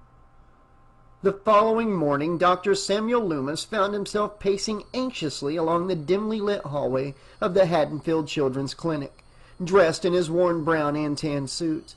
His brisk strides were accompanied by the rhythmic tap of his cane hitting the floor, an unwanted trophy of the fateful night in 1978 that forever changed his life. The failed attempt to kill Michael Myers had left him with a permanent limp and a cane. The pain was still excruciating some days. Deep within his heart, Dr. Lumis carried a profound yearning, a deep-seated wish that the explosion he had triggered all those years ago had brought an end to not only Michael, but to himself as well. But fate had played a cruel joke, leaving him scarred and disfigured, forcing him to bear the burden of his failures for the rest of his life. The unsightly burn scars on his face mirrored the scars of his soul. As time passed, his traumatic experience took a toll on his physical appearance, prematurely aging him beyond his years. The lines on his face spoke of the wounds he carried deep within, each representing a failure, a regret, a haunting memory. The events of the previous Halloween had only exacerbated his torment. Despite being in his early 60s, the trauma of his past had aged him further, making him appear as if he were pushing 80. The pain and trauma had etched themselves onto his very being, leaving him with an air of weariness that couldn't be shaken off. The memories of the more recent killings of 1988 had haunted him every day since, and the pain in his leg jetted into Sam's mind. Thoughts of Michael's brutality, of being thrown through a glass window at Hadenfield Elementary. Each twinge of pain brought back visions of the horrors he had faced, evoking physical discomfort and resurrecting vivid memories and overwhelming anger. Dr. Lumis had always been known for his fiery temper, but it had transformed into a raging inferno of unbridled rage in recent months. Even the slightest discomfort or irritation could trigger an explosive outburst. His cane became a tool of intimidation, a means to exert control over those who dared to cross his path. If a staff member failed to meet his expectations, they would be subjected to his furious tirades or even a firm strike from his cane. The blows were never severe enough to inflict actual harm, of course, but they did serve as a clear warning that they had crossed a line. Even Jamie, the young girl under his care, had felt the sting of fear in his presence. Lumis wished she didn't fear him, but he couldn't blame her. Sam's mind was consumed by his obsession to uncover the truth behind Jamie's condition. The frustration of being unable to pinpoint the exact source of her troubles gnawed at him relentlessly. He had dedicated an immense amount of time and effort to understand just what the hell had been happening to her, but his endeavors had yielded no answers. However, his concern for Jamie remained constant. He genuinely feared for her well-being, his apprehension deeply rooted in his disbelief that her struggles could be attributed solely to a conventional mental health issue. This was something different, something far more sinister. Medication alone couldn't provide the solution. Deep within, Dr. Lumis sensed Jamie was engaged in an internal battle he couldn't see. In recent months, the frequency and severity of Jamie's seizures had escalated, reaching an alarming level. The violent convulsion she had experienced the previous night had solidified Dr. Lumis's belief that a deeper pathology was at play, one that eluded the countless scans and tests conducted thus far. He sensed a vicious and elusive element within her brain activity, demanding his full attention. Driven by an insatiable need to unravel Jamie's mysteries, Dr. Lumis paced back and forth, his cane striking the floor with a resounding thud that was audible throughout the hospital ward. Each step he took brought him closer to a breakthrough, or so he hoped. Dr. Lumis approached his contemplation of Michael and Jamie with a deliberate pace, meticulously considering every aspect of their complex cases. He was a realist and a pragmatist, acknowledging the elusive nature of the absolute evil that confounded him for years. Yet he persisted in his relentless pursuit of understanding, refusing to let fear or doubt deter him. During his 15 years treating Michael Myers at Smith's Grove Sanitarium, Dr. Lumis had become a figure of fear among that staff. Their trepidation had grown to such an extent that, on the scheduled Wednesday visits when Lumis met with Michael, nearly half of the nursing staff would conveniently take the morning shift off, avoiding any encounters with the imposing doctor.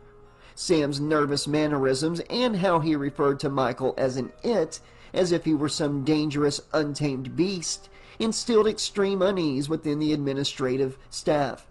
The higher-ups grew increasingly nervous about keeping Lumis as Michael's psychiatrist, leading to 5 administrative hearings over his period of care aimed at removing Michael from his care.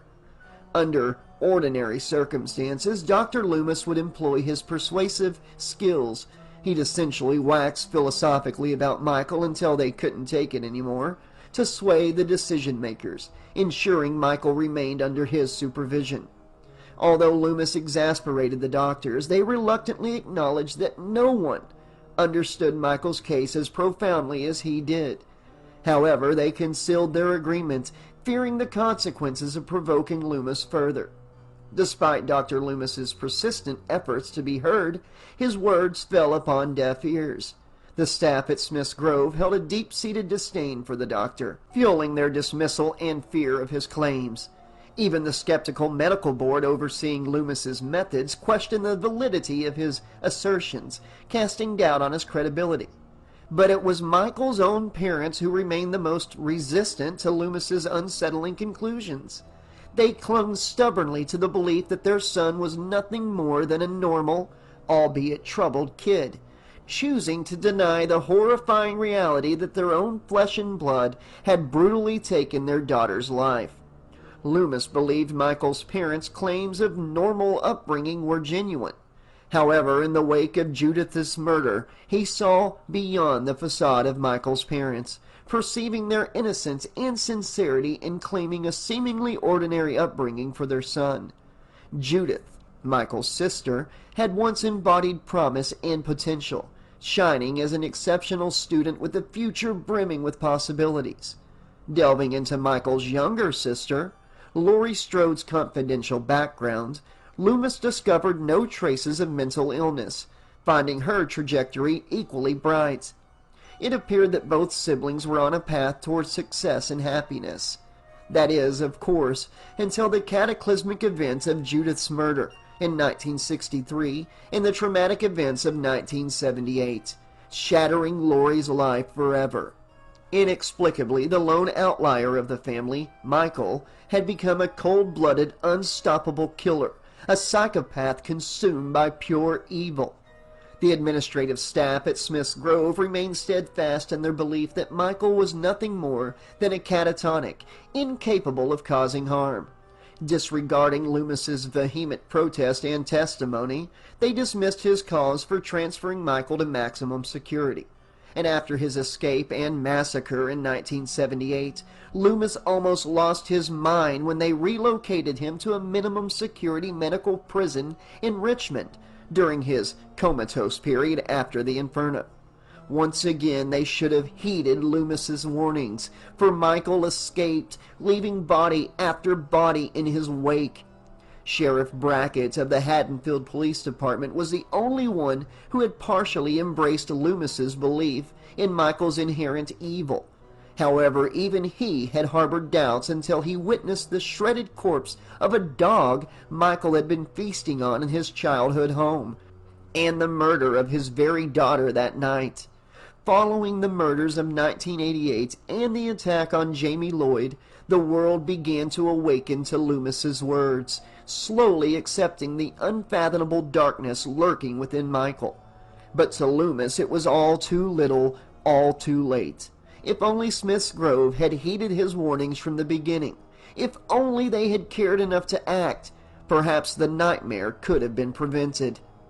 Amid the relentless pacing, the striking of the cane reverberated through the hospital ward, and Dr. Loomis's mind raced with a sense of urgency. Jamie's condition had escalated, her seizures becoming increasingly frequent and severe.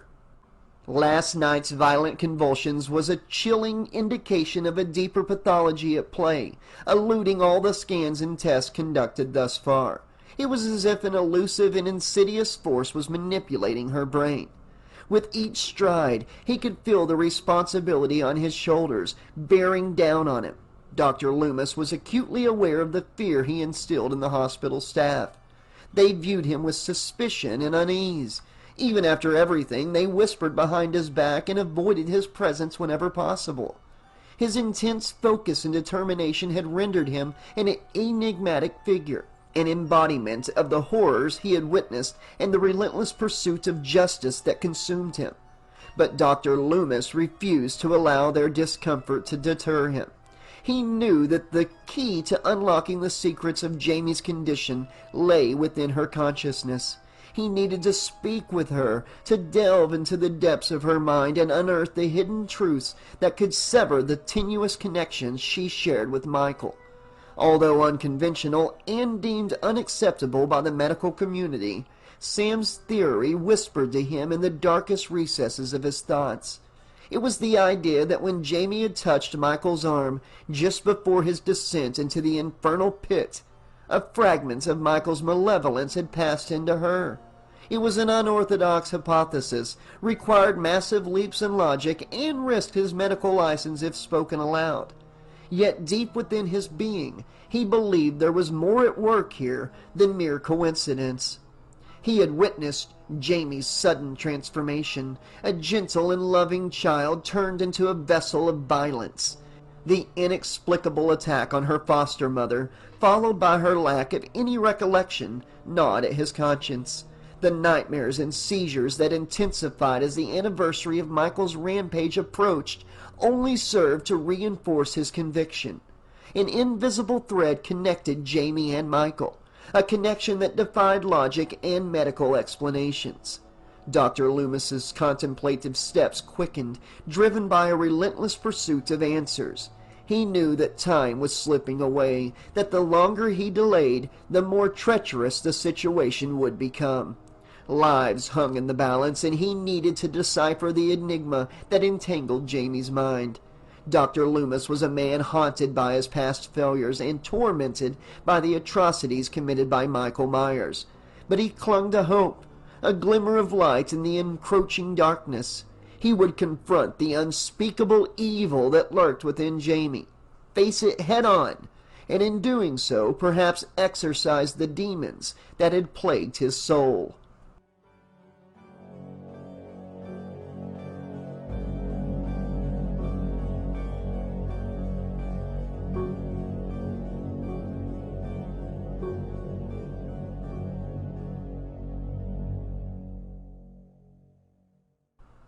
Rachel Carruthers was sleeping.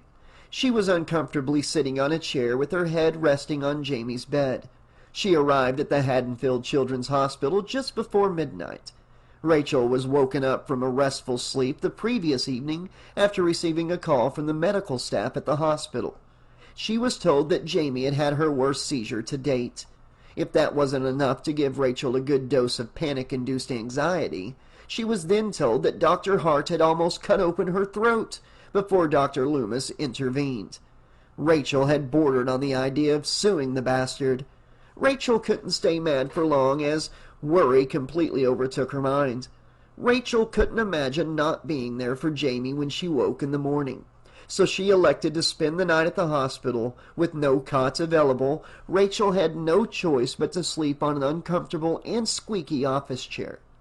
Baggy-eyed, with tear-streaked mascara, Rachel woke to Jamie brushing her curly blonde hair back under her left ear. "Hey there, funny face," Rachel said cheerfully as she rubbed her eyes. Jamie smiled and laughed, but no sound emanated from her mouth. Rachel hoped above all hope that one day Jamie would wake up and start talking like it was no big thing. But still she couldn't or wouldn't speak. Jamie used to talk and ask so many questions about everything and anything that sometimes Rachel wished she would just shut the hell up. Now she wanted nothing more than to have Jamie scream questions at her.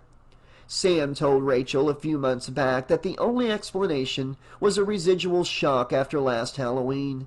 Sam thought her voice would return in time, but it was unlikely to rise above whispers. So week after week she hoped, but the only change was just as Sam had said, just little whispers on occasion. Jamie pointed to Rachel's smudged mascara. "What? Oh, thank you." Rachel cleared her eyes with her finger. The two stared at each other for a minute, incensed but did not say what they were thinking a year ago. They faced an absolute evil and almost lost their lives in the process. That they were incredibly thankful for being here today, together and very much alive. Survivor's guilt is a bitch, though. Rachel lost her boyfriend and the family dog, and her mother was almost stabbed to death by the little girl in front of her. Neither Jamie nor Rachel had moved on. They were both in a way stuck in the past, stuck in that night. The depression alone was turning Rachel into a kind of semi-reclusive bitch. Sure, she had friends, but when she would hang out with them, Rachel wasn't really there, and when she was temperamental, to say the least. Her mind was still back on that cold, dark night a year ago. Rachel and Jamie's loving stare was broken when a huge Doberman lunged powerfully at the window behind Jamie's bed, barking loudly. The dog's wet paws were dirtying up the window glass. With no more than a whisper, Jamie exclaimed, "Max!"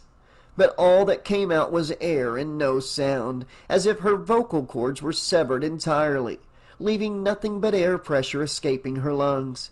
Tina Williams, Rachel's best friend, who essentially amounted to being a second sister to Jamie, pressed her head to the glass next to Max.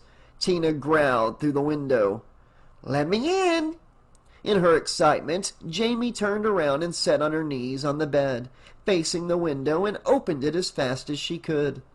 Fresh air filled the room, and Max flew in and fell to the floor, his legs splayed. Max picked himself up and jumped on the bed. He eagerly began licking Jamie's face clean, slobber and all. Tina climbed through the window next, and like Max, she fell to the floor. Tina began to laugh hysterically. Rachel had a notion that Tina had already started drinking, and it was only 10 in the morning. Something colorful was behind Tina's back, and Jamie was curious. Once Tina was up off the floor, Jamie wrapped her arms around Tina and began to search around Tina's very stylish leather bomber jacket. "I wonder what Rachel is hiding behind door number 2. Tina had slyly passed the mystery item over to Rachel, while Jamie was trying to find it on Tina. Tina began to dance in front of Rachel, getting ready for the big reveal, and then turned to the side, revealing a beautiful pink princess costume dress for Jamie. Jamie uttered loud whisper noises that indicated excitement and hand signed, "Is this for me?" "Who else would it be for?" Rachel said. Tina giggled and said, "Looks like Billy is going to have to fight a lot of the other boys off for your attention, Jamie." Amidst the commotion caused by Max, Tina, Rachel, and Jamie, a deep, gravelly voice pierced through the noise. Dr. Sam Lumis stood sternly at the entrance to Jamie's room. His fatigue was apparent, and he was clearly not in the mood for these young ladies' silliness. Asserting his authority, he sternly stated, "What is going on in here? Dogs are not allowed here. Remove it from this hospital now. Please and thank you, young Miss Williams." Tina turned to look at Sam with disdain, considered giving him the finger, and then turned back to Jamie and rolled her eyes. "Sorry, Jamie." She leashed up Max and said, "Bye, Jamie, I'll see you tonight." Tina and Max left the way they came in, through the window. Tina hit the ground outside the window with a seemingly painful thump, followed by a yelp of pain from Tina on the other side. Rachel looked out the window and yelled, "Didn't break anything, did you?" "Only my pride, Rach, but that's nothing new," Tina laughed. "I'll meet you at my place here in a few," Rachel shouted down. "I kinda want something sweet. Mr. Frosty's?" Rachel gave Tina a thumbs up. "Sounds good to me." Tina began singing to herself and walked into the park behind the hospital with Max. Rachel turned towards Jamie, knelt to Jamie's level, and softly said to her, "I'll be back tomorrow afternoon, okay? I spoke with Mom and Dad, and they sent their love. I knew you'd want to see them, but remember that they had to leave town for a few weeks for Uncle Harry's funeral in Chicago. You didn't know Uncle Harry, but Mom was very close with him. Remember those hour-long phone calls they used to have? So this time I can't blame her for not coming here to be with you today. And I am so sorry I won't be able to come tonight. I want to see you in your princess costume so badly, Jamie, but I promised to help at the Tower Farm." Jamie's mood went from exuberantly happy to visibly pissed off when she heard that. Jamie turned her head away from Rachel, and tears began to roll down her cheeks. "Oh, Jamie, I know you wanted me here tonight. This isn't an excuse, but my therapist said it would be really good for me to do something for myself, and Tina told me they needed help setting up the party, so I couldn't say no." Jamie refused to move and began to cry. "Oh, Jamie, please look at me." Rachel leaned over and put her hand on Jamie's shoulder. She wanted to make this right, but she didn't think she could right now. Rachel closed her eyes and kissed the top of Jamie's head. Jamie frowned and dropped a few more silent tears. Since she had been admitted to the Hadenfield Children's Clinic, Jamie had begun to think that her foster parents hated her. Sure, Richard had come almost once a month since her admission to the hospital, but not this month. Considering the funeral, she knew better than to think that he would come this month. But she knew that he could have come earlier at some point this month as well. Darlene was another story entirely. She hadn't come but for a solitary time, and Jamie blamed herself for Darlene's apparent avoidance. Jamie just wished Richard would stop telling her they were still a family, and that they loved her when she knew better. Jamie didn't want hope. She wanted to know what her reality was, but she wanted to live with Rachel when she moved to college next year. Rachel said she might adopt her after all, and Rachel had never lied to her. Rachel said it would be great if Jamie went with her to Chicago for college. They could get a small apartment. Rachel would go to class and work part-time. Jamie would go to a good school in a bigger, more exciting city, away from all of this, and they would be happy. Jamie hoped she'd be out of the hospital soon and in a real home with her sister. Right now, though, Rachel wanted to party at the Tower Farm.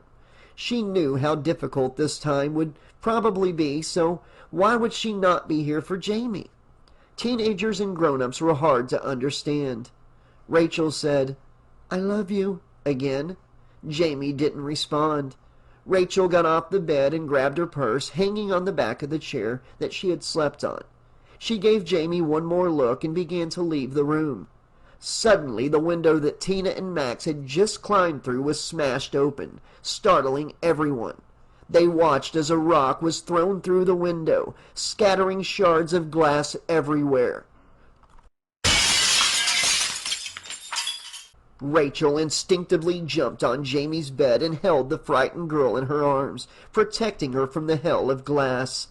One of the jagged pieces of glass embedded itself in Rachel's forearm, and she emitted a brief but startled cry, more of shock than of pain. The rock hit the floor, skidded across the tiles, and landed in front of Sam's feet. Slowly, Jamie and Rachel turned their gaze upward, their eyes meeting Sam's stern countenance as he picked up the rock. Attached to the stone with a rubber band, a folded piece of notebook paper awaited its unveiling. Sam carefully removed the band and gingerly unfolded the paper, revealing its contents. Bold black marker strokes forming a written message. "The evil child must die." Dr. Lumis's gaze bore into Rachel with a stern gravity. conveying an unspoken message that resonated within her. The realization struck her like a lightning bolt. This was no mere prank. The rock hurtling through the shattered window had been intentionally launched to frighten and intimidate Jaime. Sensing Jaime's curiosity and concern, Rachel turned her attention to her sister. Jaime's hands moved fluidly in sign language, seeking answers to the pressing question that hung in the air. "What does it say?" Her eyes, a mix of trepidation and anticipation, fixated on Rachel, craving that explanation. Sam, his expression lined with caution, observed the interaction between the two sisters. He recognized the significance of this moment, watching Rachel deal with the fragile balance between protecting Jaime and revealing certain truths to her. Pausing briefly to gather his thoughts, he realized he was on a tightrope. This sweet, innocent little girl had already received enough trauma. Should he dare pile more on top of her? Should he continue this pursuit and, in doing so, damage Jaime so far beyond repair that she could become a permanent resident of the psych ward? "Nothing, sweetheart, it's okay. Let's get you moving for the day," Rachel said.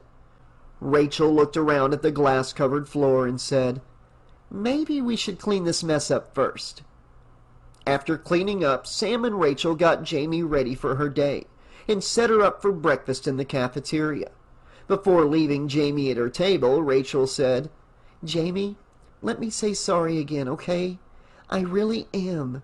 When I get back, I promise 1,000 times over that I'll come take you for a weekend with me. Just us two, okay?" Jaime's silence spoke volumes. Her shrugged response, a poignant expression of resignation. She avoided making eye contact with Rachel, withdrawing into her thoughts and emotions. Sensing her defeat, Rachel reluctantly left Jaime to her meal, her heart heavy with guilt for not staying by her side during this tumultuous time. Accompanied by Sam, she followed him towards the front door of the hospital, the broken glass and rocks still lingering heavily in her mind. As they stepped outside into the embrace of the late October sun, an unexpected warmth permeated the air, defying the usual chill of the season. Sunbeams caressed Rachel's face, momentarily soothing her troubled mind. Seeking respite from the sun's glare, she retrieved a pair of sunglasses from her purse and gently placed them on her face, shielding her eyes from the brilliance surrounding them. Now removed from the confines of the hospital and beyond the reach of Jaime's ears, Sam and Rachel found a moment of privacy to talk about the reality of the situation. "Dr. Lumis, I'm feeling selfish for leaving her right now, especially after what just happened," Rachel said, staring shamefully at the ground. "There would be very little that you could do if you stayed," replied Sam. "Besides, you could use some time to, well, how do you girls put it? Let your hair down?" Rachel chuckled at Sam's attempt to understand young women momentarily and said, "I know, Dr. Lumis, but someone should be with her. She's surrounded by hospital staff, sure, and that's fine and dandy, but she needs a family. You know, she needs a family. And to be honest, Doctor, I think I'm all she's got left." "You would be surprised at how close Jaime and I have become this past year," Sam said, and Rachel winced at this notion, but she didn't know quite why. "I will keep my eye on her. My good eye, that is." Sam guided his hand towards his left eye. His cloudy and dark right eye was the victim of a bad cataract. Having developed a familiarity with Sam for the past year, Rachel had grown accustomed to his distinctive appearance. Their weekly encounters had forged a bond, gradually desensitizing her to the burn scars that marred the right side of Sam's face. To her, he was no longer defined by his disfigurement. Instead, she saw him simply as another human being. The scars had become an accepted part of his identity, blending into the tapestry of his character. On the other hand, Tina was still very much creeped out by Sam Lumis. Not just because of his face, it was his demeanor that got to her. Spooky Sam was the moniker that Tina would occasionally use to describe the good Dr. Lumis. I hear you, Dr. Lumis, I do. But look at what just happened. People in this town still blame her, a little girl, for what happened last year. How it got out that Michael Myers and Jamie are related, I don't know. But if I find out who let that nugget of information out, I swear to God, I'll stab them myself. Sam looked at Rachel with an almost hypnotic stare. Rachel, listen to me. No one told anyone about that. I believe the public deduced it after Jamie did what she did. They don't know the specifics, thank Christ. But nonetheless, we are living in a small town. It is widely assumed that people know things about everyone in a small town. The assumption isn't wrong.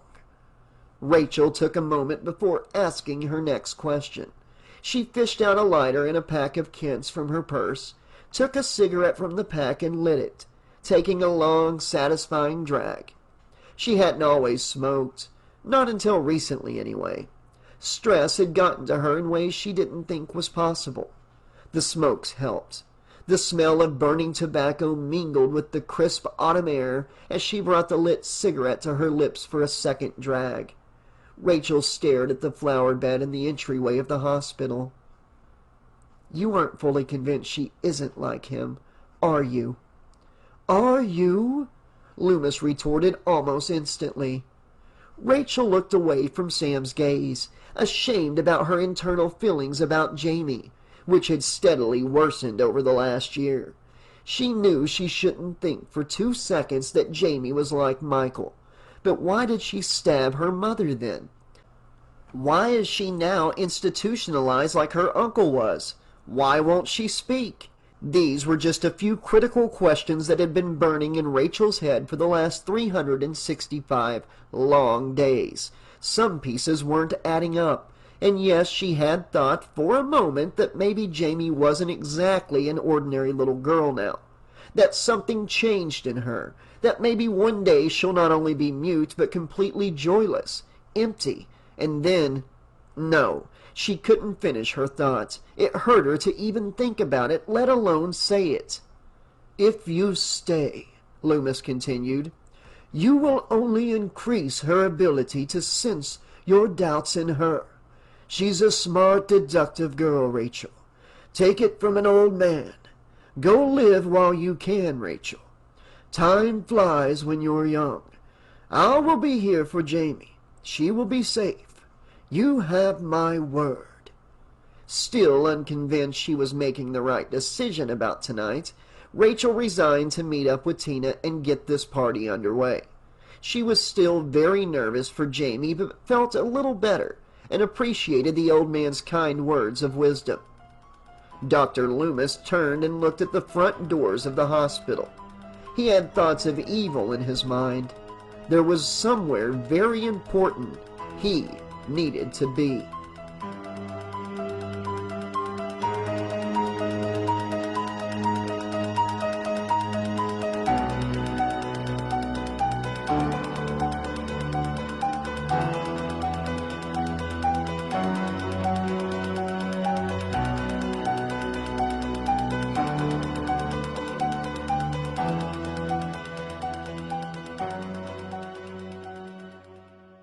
Chapter 3.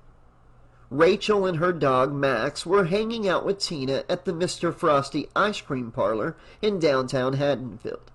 They were sitting at a table having ice cream sundaes, and Tina could not for the life of her shut up about Mikey, her third boyfriend this year. It was an incessant drone that was really starting to piss Rachel off, especially considering that Rachel got little to no sleep the evening before.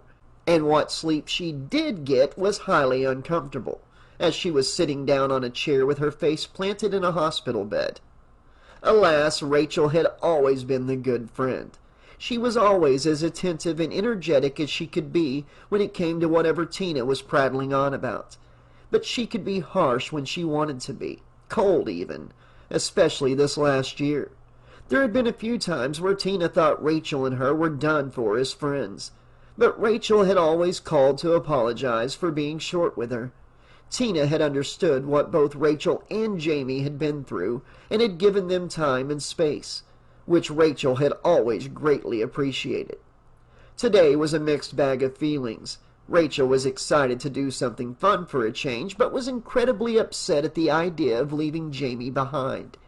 A year to the day since the terror they had faced, and she was going off to a party.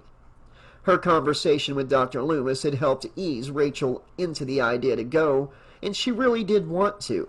But Tina, who was sitting in front of her, babbling about Mikey at top volume, was giving Rachel a headache from hell. And then he totally blew me off like I was some kind of a fucking dime store hooker.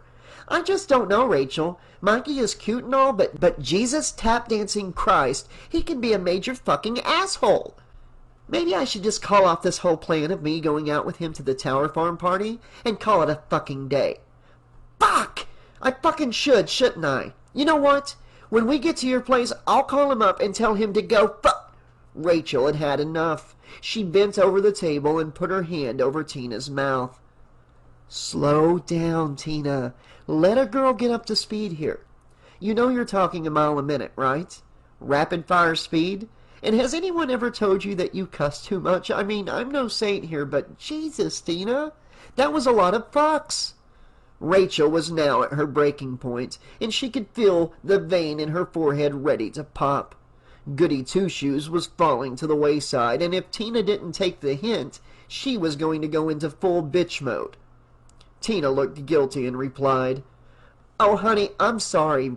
Rachel, look, I know you're going through a lot right now. I mean, what with, well, I don't really need to say it, but look, you said it yourself that the doc told you to go have fun before you can't anymore. And I know that you've got a lot to go and do.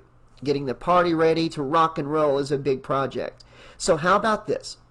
I don't call Mikey and tell him what I was gonna so eloquently tell him to do, and instead I give you my word that I will check on Jaime tonight myself and report back to you. I'll guarantee you that Jaime is gonna have a totally amazing fucking time at her party. Then tomorrow, when you get back from your totally awesome party, you two can share how much fun you both had. You, of course, will leave out all of what I am sure will be raunchy parts. Rachel laughed big at this. The feeling that it was okay to laugh was spectacular. She felt positive about her decision now, almost euphoric. It would be okay. It would all be just fine and work out. They would both have a blast tonight, and then they would see each other tomorrow. Rachel might be a little hungover in the morning, but it would be okay.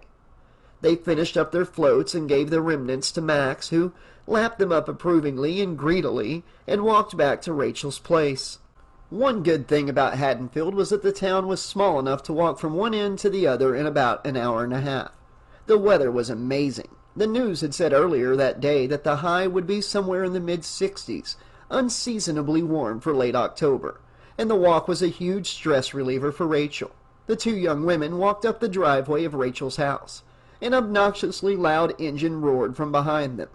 They turned around to see Mikey rolling up the side of the road in his jet-black '67 Camaro convertible, which sent Max into a fit of barking, and Rachel had to hold on to the leash for dear life. "Baby!" Mikey yelled to Tina. Tina looked solemnly at Rachel and said, "I'm sorry, hon, but the man has a hold on me. I got a jet right now, but I'll call you later, okay?" Rachel looked at the ground, lightly kicked it pretending to be miffed, and said, It's okay. No big thing. I could use a little alone time for a shower and a nap anyway. I'll meet you at the Tower Farm. I gotta head there in about 2 hours to help them get ready, so I'll see you when you get out there?" Tina ran to Mikey in his Camaro, jumped in, and landed her head on his lap. Mikey looked down at his girlfriend, and they locked lips for what Rachel thought must have been hours. Jesus, they are hot for each other. I wonder if they'll come up for air, Rachel thought, laughing to herself. Still snickering, Rachel turned and led Max inside her 2-story family home. Seeing as Darlene and Richard were in Chicago, she had the whole place to herself and Max. She put the key in the deadbolt in the door. It had already been unlocked. Did I forget to deadbolt the door? As she entered the bathroom, Rachel wasted no time in starting the shower, the sound of rushing water drowning out the suffocating stillness that had enveloped the house. Wanting badly to break free from the oppressive silence, she craved the comforting embrace of music. And not just any music would do. She needed the raw power and cathartic release that only heavy metal could provide. Stepping into her bedroom adjacent to the bathroom, Rachel's eyes scanned the record box filled with tapes that she kept next to her dresser. She picked out the newly released Alice Cooper album Trash, which had hit the shelves back in July. Its vibrant cover art beckoned to her. She eagerly plucked the cassette from its case and swiftly inserted it into her trusted Casio boombox. She hit play and stepped into the shower.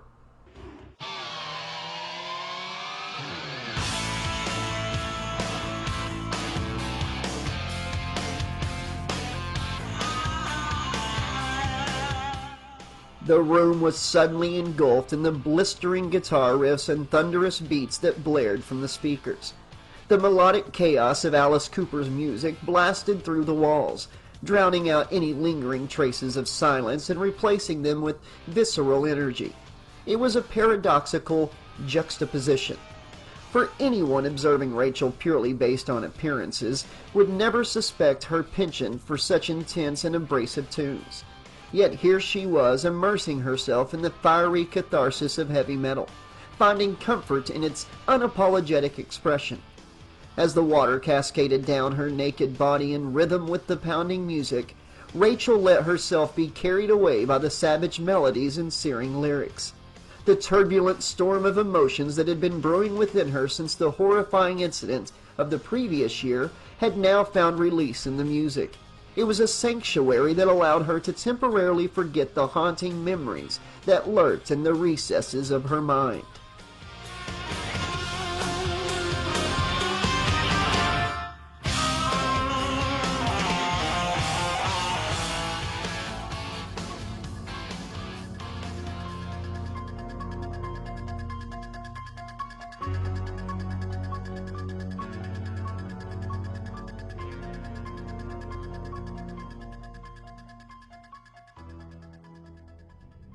Hidden within the dense foliage of the tree line, the shape patiently observed the scene unfolding across the street from the hospital.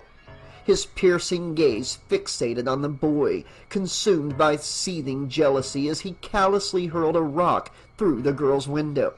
That girl belonged to him, and this audacious interloper would not be allowed to impede his desires.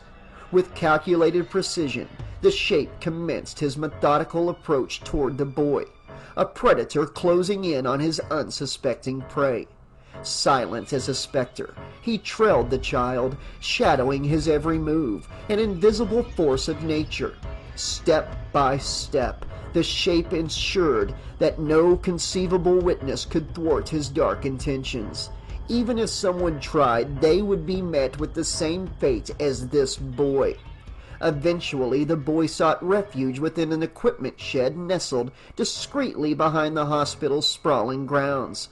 Crouched low, his attention fixed on the broken window, the boy anticipated the sound of terrified screams, a sinister smile creeping across his face, reveling in his mischief. Unbeknownst to him, the towering monstrosity behind him remained hidden from his senses, oblivious to the imminent danger lurking mere inches away. The boy concluded his voyeuristic session, rising from his hiding place to exit. As he turned around, fate conspired against him, and he collided with the shape's mammoth figure, toppling forcefully onto the earthen floor. Gazing upward, his widened eyes met the horrifying sight of the monster before him, brandishing an ominously large kitchen knife. Panic engulfed his mind, triggering a cascade of alarm bells within his brain. Pleading for mercy, the boy mustered his trembling voice, hoping to appeal to the masked monster's humanity. Yet the shape found amusement in this feeble attempt, his head swaying side to side in a sick gesture of dismissal. The shape began his relentless advance upon the boy. Each deliberate step was the sound of impending doom. The child's pleas transformed into anguished screams of despair, which fell upon deaf ears. At that moment, the boy realized the bitter truth. There was nowhere to flee and no one to rescue him from this nightmarish ordeal. His cries for help served only to invigorate the shape, fueling the sadistic thrill that coursed through its veins, solidifying its reign of terror. With an unsettling intensity, the shape stooped down, his towering figure dominating the boy's fragile form. A surge of malevolence coursed through his veins as he violently seized the boy's right arm, hoisting him into the air with a single monstrous hand. Suspended helplessly, the boy became a pitiful marionette in the shape's sadistic play. Peering into the child's terror-stricken eyes, the shape reveled in the raw emotion on display. Tears streamed down the boy's face, intermingling with the sweat of his escalating panic. Each sob and shriek only fueled the shape's insatiable thirst for dominance. In a futile attempt at self-defense, the boy thrashed his legs, launching desperate kicks at his assailant. But his feeble resistance only magnified his plight's sheer hopelessness. Unperturbed by the boy's futile struggle, the shape tightened his grip on the child's arm, his fingers like iron vices. In one swift, brutal motion, he contorted the adolescent's limb with ruthless efficiency, snapping it like a fragile chicken wing. The boy's anguished howls filled the air, reverberating with the intensity of his torment. The excruciating and unremitting pain etched itself upon his features as he writhed in agony. Callously, the shape cast the boy aside, his monstrous strength propelling him forcefully to the ground. The impact shattered the delicate architecture of the boy's shoulder blade, causing him to convulse in sheer agony. Clutching his broken arm with a trembling hand, the boy cradled his shattered limb, futilely attempting to alleviate the unbearable pain that consumed him. Surveying the desolate surroundings of the equipment shed, the shape's eyes fixated on a dormant lawnmower tucked away in a corner, an innocent object about to be transformed into an instrument of horror. With chilling resolve, he relinquished his knife, dropping it carelessly to the ground, and embarked on a deliberate path toward the ominous machinery. As the boy's gaze flitted between hopelessness and confusion, the shape watched the despair envelop him, relishing in the powerlessness that washed over his broken spirit. With a sinister grasp, the shape's elongated appendages snatched hold of the lawnmower, hoisting it triumphantly into the air. Its grotesque form loomed over the defenseless boy, sprawled out on the shed's cold, unforgiving dirt floor. Fear and agony contorted the child's face as he writhed, screaming his lungs out for help. There would be no help. The shape brandished the lawnmower, its weight threatening to escape its inhuman grip. An unsettling stillness settled upon the shed, as if the air was holding its breath. The shape's attention focused on the boy, relishing the terror that would befall him. Time seemed to crawl as the child's wide, disbelieving eyes met the menacing gaze of the rusty blades nestled beneath the machine. The rough metal edges, tainted a rusty green from years of usage, stared back at him. Every serrated tooth harbored the potential to rend flesh and shatter bones. As the shape held the lawnmower above him, a silent plea within the boy's mind continued to ring, hope for salvation from the unthinkable fate that loomed overhead. Yet in the depths of his despair, he couldn't tear his eyes away, compelled to bear witness to the dark fate that had befallen him. At that moment, the boy's existence hung by a thread, suspended between the innocence of his past and the cruel, insane reality of the present moment. With potent force, the unholy monster thrust the weighty lawnmower onto the boy's defenseless abdomen. The sickening impact shattered the child's fragile frame, breaking several of his delicate ribs like brittle twigs. An excruciating pain and terror gripped his entire being, leaving him momentarily paralyzed in disbelief.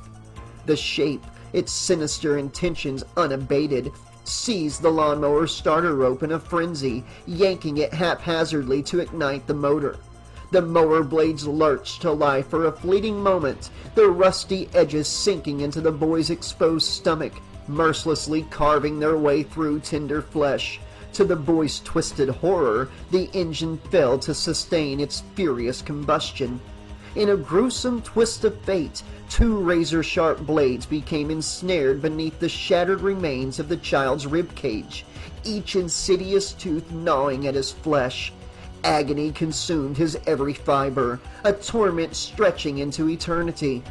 The boy's anguished cries now transformed into choked sobs, gasping for breath in the sea of unimaginable suffering. The shape, driven by an insatiable hunger for carnage, pulled the starter rope once more. A medley of metal and machinery erupted as the lawnmower roared to life, its blades spinning with reckless abandon. The mechanical whirring reached a crescendo, drowning out the boy's haunting cries as the relentless machine tore through his vulnerable midsection with sadistic precision. Innocent blood, vibrant and crimson, splattered and pooled across the floor of the equipment shed. The boy, caught in a nightmarish realm between life and death, discovered an unfathomable realm of agony that defied the boundaries of human endurance. The swirling and relentless vortex of pain pushed him to the precipice of sanity. In the cranking noises of grinding metal and the sickening squelch of flesh being rendered to mincemeat, the boy managed to summon one final act of defiance. A primal scream, born from the depths of his ravaged soul, tore through the air, a desolate plea for mercy in the face of unspeakable horror. But the unrelenting, swirling lawnmower blades ripped through his weak lungs, severing his voice and extinguishing his life, leaving behind only echoes of his final tortured wails. The shape let the mower handle go, and there was silence, peace even. He turned to leave the equipment shed and briefly looked back at his work, at his art. Liters of the child's thick blood soaked the sawdust on the shed's floor, and streaks fell from the walls. The boy was eviscerated. His midsection, for lack of a better term, was gone. Michael Myers shut the door to the shed and walked among the trees, using the foliage as cover as he continued back to his earlier vantage point. He stood outside, far enough away from the entrance to the hospital to see, yet not be seen. He saw the woman that hit him badly with the truck last year, and his blood intensified with rage. What made it worse was that the man who haunted his very coherent thoughts was standing beside her. Dr. Lumis. Michael's fury knew no limits, but he must contain himself at this juncture. It was too soon to make a move on these people, or they would be mad. Sure, they let him have his fun, but they always had the last say.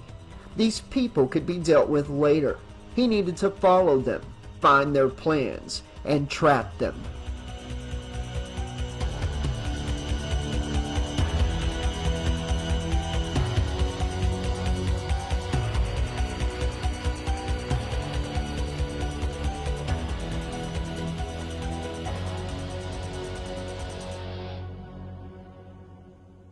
As the water cascaded over Rachel in the shower, the melodies of the Alice Cooper album filled the bathroom. However, her ears merely registered the faint background noise as her mind drifted to another realm plagued by memories that refused to fade. She envisioned a mask that seemed crafted from delicate porcelain, its ghostly visage etched into her consciousness. It conjured an image of a wickedly sharp kitchen knife mercilessly piercing the tender flesh of her upper arm. The floodgates of her recollections burst open, and Rachel's mind raced through a tumultuous labyrinth of fragmented memories. She saw Jamie, her sweet little stepsister, her innocent face etched with terror as she ran and screamed for salvation in the enveloping darkness. She saw pumpkins transformed into leering jack-o'-lanterns, casting their eerie glow in the skeleton costumes that adorned the bodies of trick-or-treaters. But the image of Jamie persisted, insidiously intertwining with her thoughts. This time, Jamie wore a blood-soaked clown costume, an ominous figure standing at the apex of a stairwell, brandishing gleaming scissors in her right hand. The figure was devoid of emotion, an embodiment of emptiness and lethality. Rachel's mind continued its wayward journey, traversing a landscape fraught with turbulent encounters. She remembered visiting Jamie in the sterile confines of the hospital, and the heartbreaking discussion with her mother about the uncertain future that awaited Jaime within their family. She recalled tense arguments filled with frustration and despair as they debated adoption arrangements with social services. Her thoughts spiraled in a chaotic dance, revolving relentlessly around Jaime's presence. A ghastly image materialized in Rachel's mind, one she immediately dismissed with a forceful mental push. It was a vision of Jaime. She was lifeless, peacefully lying within the confines of a funeral casket, forever separated from the world of the living. She banished that horrifying thought to the furthest corners of her consciousness, struggling to ground herself back in reality.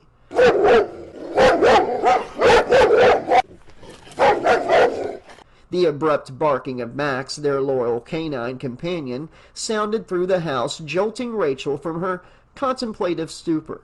Startled, her heart pounded in her chest, and she nearly leaped out of her skin at the unexpected sounds. "Max!" Rachel hollered with urgency, a mixture of alarm and concern. "What's wrong?" she called out, her voice betraying her anxiety. She waited for a response, but the dog kept barking. Rachel turned off the shower, grabbed a towel from the rack on the bathroom wall, and quickly dried off. Wrapping the towel around her, Rachel went downstairs, water still dripping from her curly blonde hair. Max was barking the whole time. She followed the barking and found Max in the kitchen. Max was not just barking, but growling in between. He was looking out of the screen door leading to the backyard. Rachel felt that whatever was out there wasn't friendly, and she was starting to get nervous. "Max?" Rachel said in a disapproving yet cautious voice. She grabbed Max's collar, pulling him back from the door, out of the kitchen and into the living room. She set the big dog down on the couch and pulled him close into a hug, slowly petting him to ease his fast-breathing pattern. Rachel felt his heart running wild. "What did you see, boy?" Rachel asked. Max whined quietly and gently put his head down on Rachel's lap. They sat like that for a few minutes before Rachel moved his head off her lap and said, "I gotta get dressed, Max.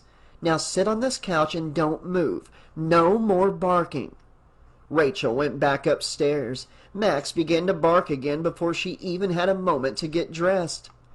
"Jesus Christ, Max!" Rachel muffled to herself and went back downstairs. Before she could get her eye on Max, the phone began to ring.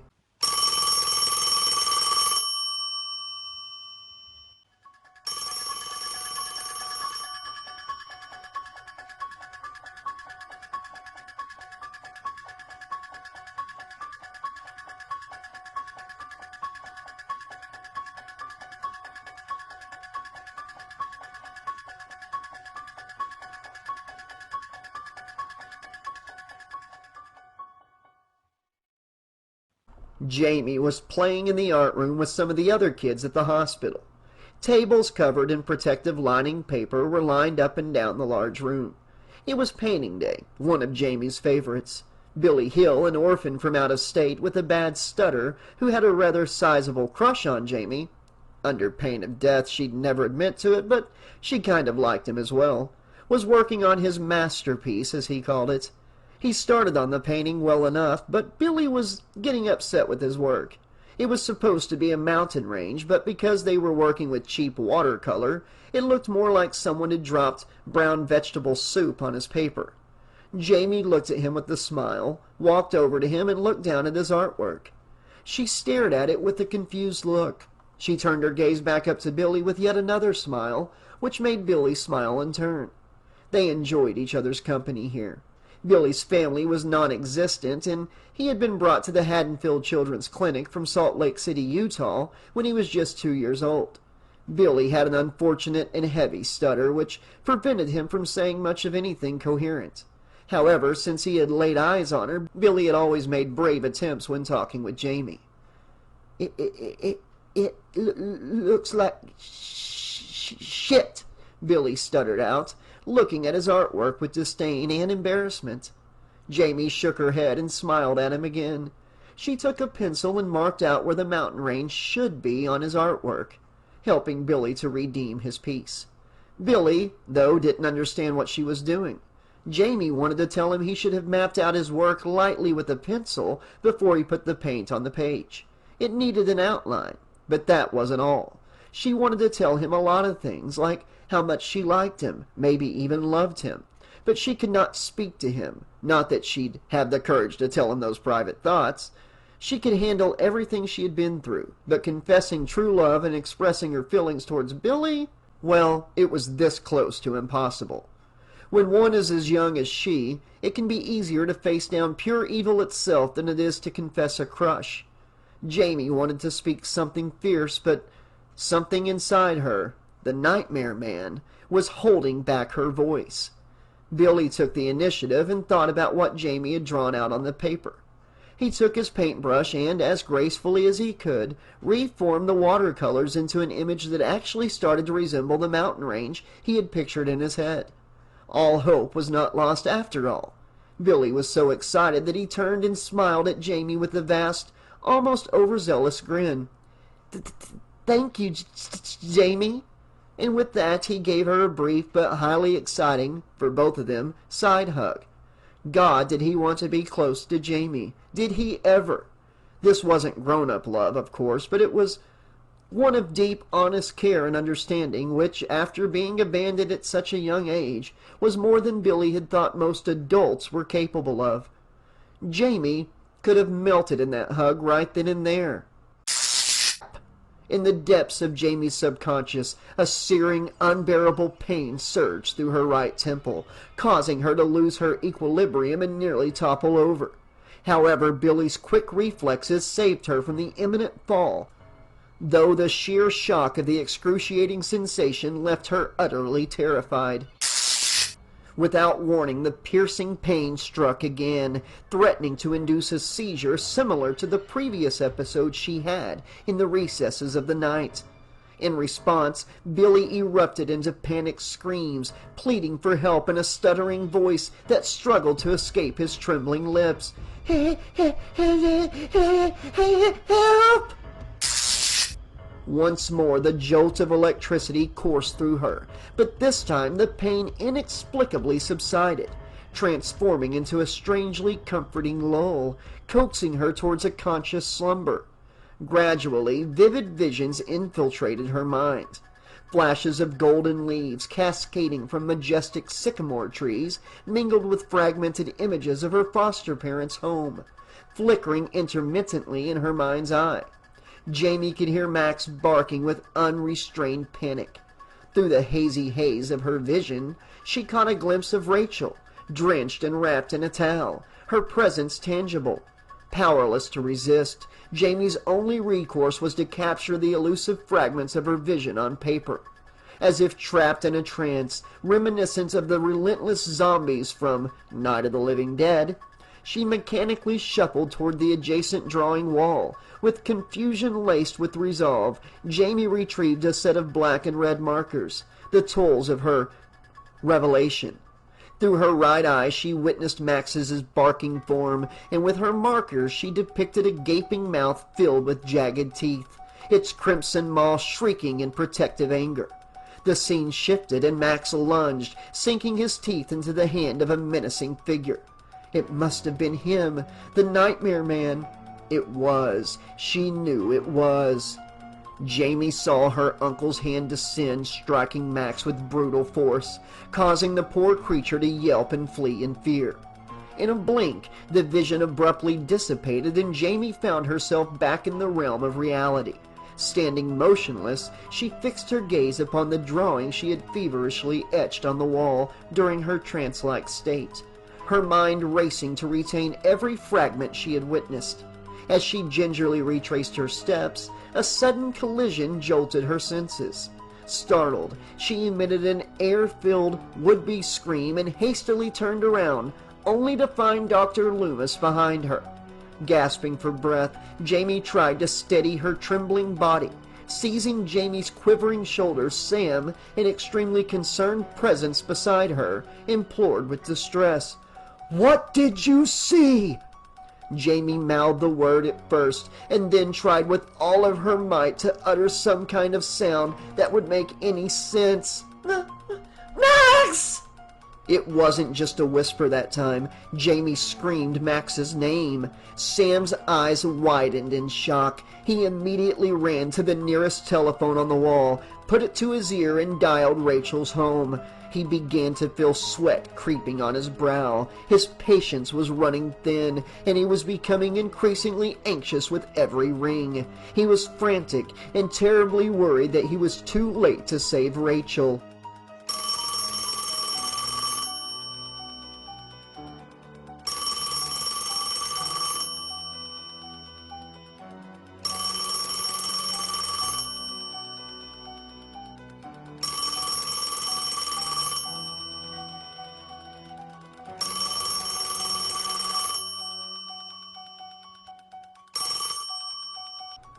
Finally, after the 6th ring, and just before the voice message machine picked up, Rachel picked up the phone. Dr. Lumis sighed briefly. "Hello?" Rachel asked, sounding out of breath. "Rachel, this is Sam. Is Max all right?" "What?" Again out of breath. "Is Max all right?" Sam asked hurriedly. "Dr. Lumis? No, well, I don't know. I can't find him anywhere. He's been barking at a cat or something since we got home. Dr. Lumis, I'm frightened," Rachel said. "Well, go and check on him. Go on now." Anxiety gripped Jaime as she met Sam's gaze. A solitary tear welled up in her right eye, teetering on the brink of escape. Her mind swirled with worry and concern for Rachel. Each thought was laced with a sense of impending doom. However, in the tumultuous storm of emotions, a peculiar realization dawned upon her, and with it came an uncanny understanding of certainty. Jaime's worst nightmare had materialized before her very eyes. In her eyes. It was true. Her uncle had returned from the grave, defying all logical explanations. Somehow, some way, he had managed to claw his way out of that infernal pit of hell that the cops had consigned him to over a year ago. But what sent shivers down Jaime's spine was not the resurrection of her uncle alone. It was the turmoil within her mind that chilled her to the core. The visions that plagued her were intensifying, growing more vivid and disturbing with each passing moment.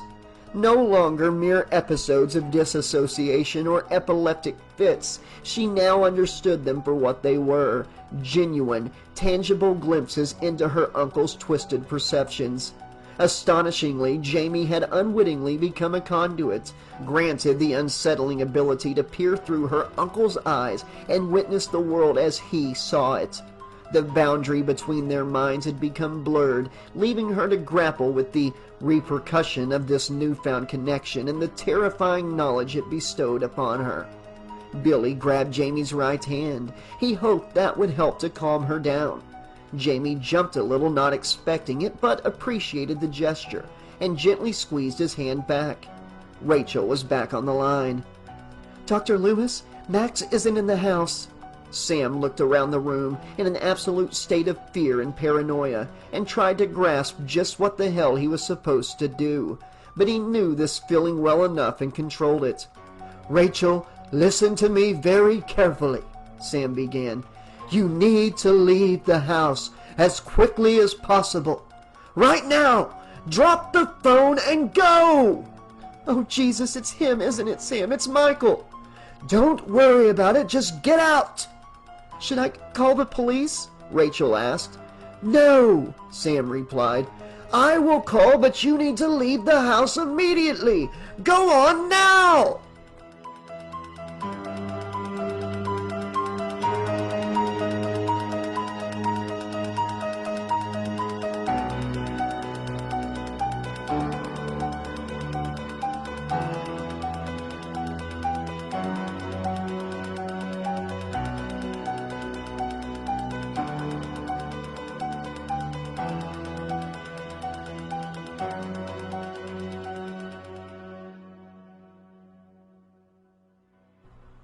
Rachel's breathing was erratic and dry, and her mind was ablaze in fear as she bolted out of the house, her bathrobe hastily wrapped around her trembling body. Panic surged through her veins, intensifying with each breath. It was a fear she thought she had left behind in the past year, but now it clawed at her with a raw intensity, like merciless shards of glass cutting into her brain. She quickly attempted to regain her composure, but in her current panic, finding solace seemed impossible. The realization that she was standing outside in broad daylight, still clad in her soaking wet bathrobe, gave her an intense sense of vulnerability. It wasn't merely a feeling of being physically exposed, but an emotional nakedness that exposed her to the world. The fear bore down on her, twisting her insides with dread. The protective armor she had constructed since the previous year's relentless attacks had vanished, leaving her feeling defenseless. Dr. Loomis's words echoed in her mind, declaring the house unsafe and amplifying her growing sense of freakish paranoia. And then there was Max, missing without a trace. Rachel's world began to feel like it was crumbling around her, as if the ground beneath her feet threatened to give way. The looming presence of Michael Myers lingered in her thoughts, a chilling reminder that her life could be extinguished in an instant by the slash of his blade. Visions flooded her mind, forcing her to confront the horrors of Halloween night 1988. Sunday, the cherished family dog lay lifeless on the carpet, her body stiff with rigor mortis, her entrails torn out and partially devoured by some monstrous creature. The memory resurfaced, vivid and haunting, accompanied by the overwhelming sorrow of loss. Jamie, her foster sister, no, Rachel, your sister, your real sister, had narrowly escaped a similar fate, struggling desperately to survive. The scars of that harrowing night remained etched in Rachel's soul, and now she grappled with the unthinkable notion of reliving that nightmare. Was she going to have to go through that nightmare again? Rachel's body quivered, and her senses heightened to an almost unbearable degree. It wasn't just the chilling presence of Michael Myers that sent shivers down her spine. It was the sensation of countless pairs of eyes fixated upon her. As she stood there, clad only in her disheveled bathrobe, she felt the weight of the entire neighborhood's gaze upon her. The curtain-twitching fuckers peered through their windows, their curiosity piqued by the spectacle of the frantic woman loudly calling out for someone named Max. The feelings of fear and embarrassment combined to wreak havoc on Rachel's mental state. Rachel sat on the curb in front of her house, trying to calm down and wait for the police. It took 10 minutes for the cops to arrive, and the waiting game was painstakingly long. To Rachel, it felt like an honest-to-fuck eternity as she sat on the curb waiting for them. Two of Hadenfield's finest police officers, Deputies Nick Ross and Tom Farah, pulled up next to her, and the blue and red emergency lights and siren were so unnecessarily loud that Rachel had to put her hands to her ears. "Would you turn that off? Jesus, Nick, the poor girl's gonna go deaf!" one of the officers yelled to the other one as they pulled up. The one who must have been Nick, a young buck, to say the least, he couldn't have been more than 21 years old, clicked some dials on the dash control and the siren stopped. "Miss Carruthers?" Deputy Nick Ross said as he exited the passenger seat. Rachel got up, blood rushed to her head, and she almost lost her balance momentarily. She stabilized and was relieved that they showed up, even if one of them was someone who probably wasn't over a year or two older than she was. "Yes. Thank you both for coming. My dog is missing and I can't find him anywhere." "Don't you worry, miss. We'll find him." Deputy Tom Farah exited the driver's side and slammed his door behind him. Tom Farah looked like someone that has been around for a while, seen a thing or two, and could do something. This made Rachel more comfortable and reassured. Deputy Farah came around and stood next to Deputy Ross on the sidewalk, both looking around the neighborhood. Deputy Farah looked like he spotted something. "Black and brown, Doberman?" To Rachel's astonishment, Max was running at full speed down the sidewalk, and drool was flying away from his mouth, his tongue flaying and his collar clanging. Rachel braced for impact, and Max jumped up, almost pulling down her bathrobe. Max started licking at her face, covering Rachel in thick dog slobber. "Settle down, Max. It's so good to see you too, buddy." Rachel looked at the officers. "Thank you so much for coming." Rachel stood up and held Max by the collar.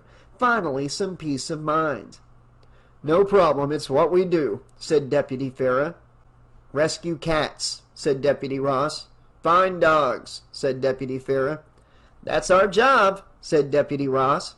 Both deputies looked at each other, clearly recognizing they were being moronic, like something out of a bad sitcom.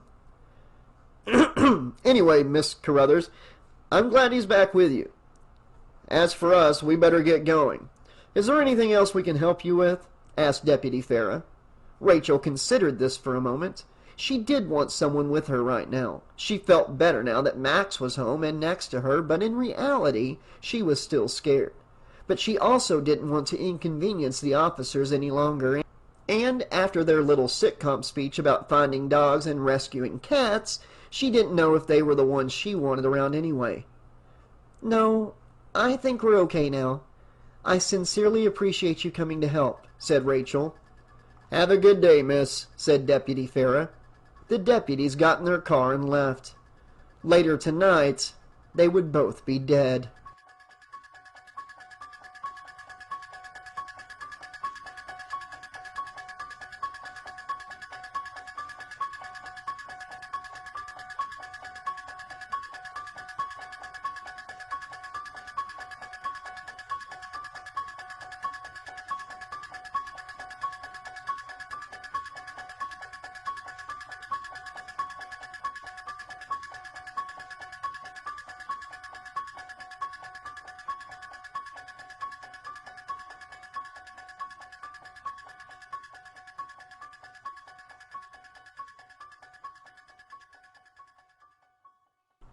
Rachel's heart still pounded in her chest and sweat clung to her forehead.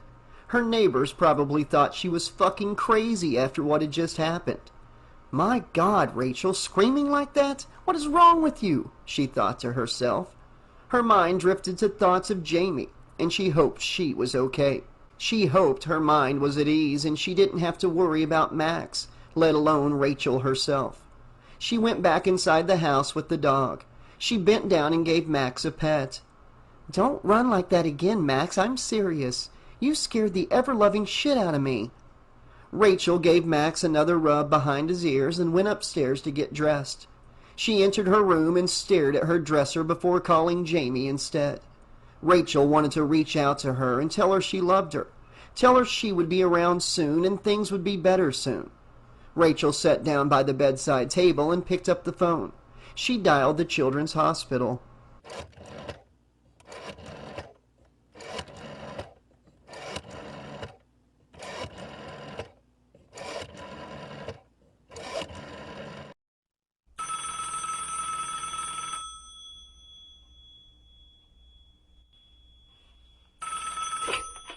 "Hello, Hadenfield Children's Hospital. How may I help you?"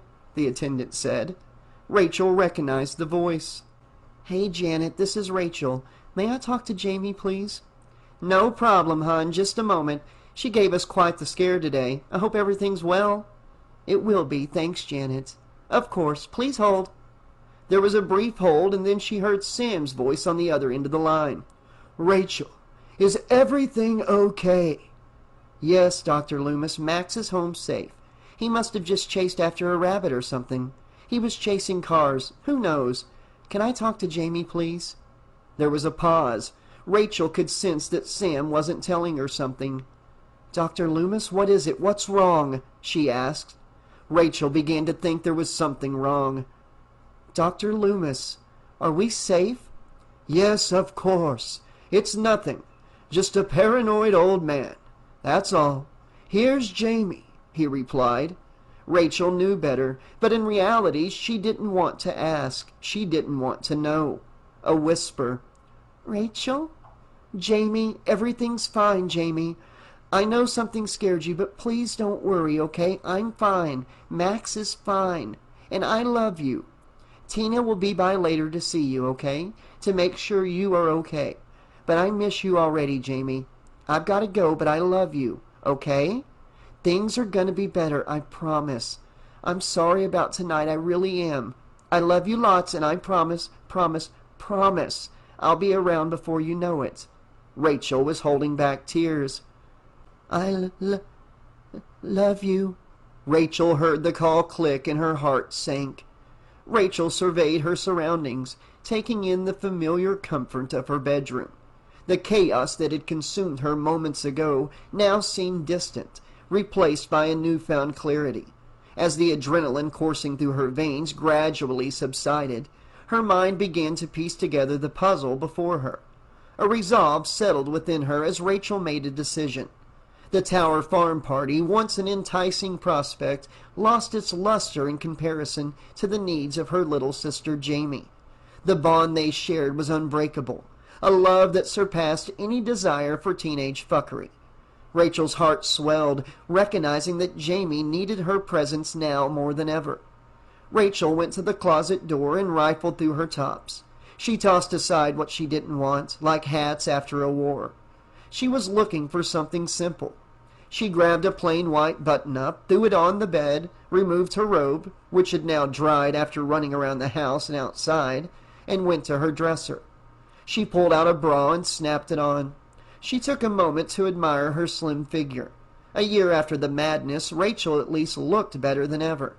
She spent time on her body, that's for sure. Countless hours at the gym. And for who? Who cared? She looked good and was proud of her accomplishment. As a kid, Rachel's confidence was never the best in the world. When she was 14 and starting high school, she was on the heavier side and had a proper crater face. Well, by God, she was not about to go through life looking like that. And she got to work. Rachel started eating better and going to the gym regularly, begging her mom, Darlene, for a membership to attend step aerobics. She lost 30 pounds between the start of her freshman year and the summer of her sophomore year. Her skin cleared up and every boy was chasing her now very fit tail. Brady showed up after 2 years of off and on dating with a few boys that she downright hated. Brady was tall and cute, but to Rachel, he had the most essential thing a boy could possess. He was nice. He wasn't quick to romance her, to get into her panties. He was more than happy to remain patient and wait for her. They dated for a year, starting early in Rachel's senior year. Much to Rachel's dismay, however, Brady began to show signs of losing his patience towards the end. Rachel assumed it was because he was getting ready to make a real commitment, even thinking about marriage, and was getting nervous. The truth was, sadly, that he had been playing the long game and had waited a year to get her alone in a bedroom. And on the night he had planned for that perfect moment, she had to babysit. Halloween night, 1988. Before the terror began that night, Rachel was taking Jamie trick-or-treating. They stopped at the sheriff's house, and his daughter Kelly opened the door, wearing that goddamn stupid t-shirt that said, "Cops do it by the book." Rachel had that tee burned into her memory. She could see from the doorway that Brady was in the living room with his shirt off. They were fucking. The slut lured Brady in there as easy, horny prey. Later that evening, both Brady and Kelly would be brutally murdered by Michael Myers.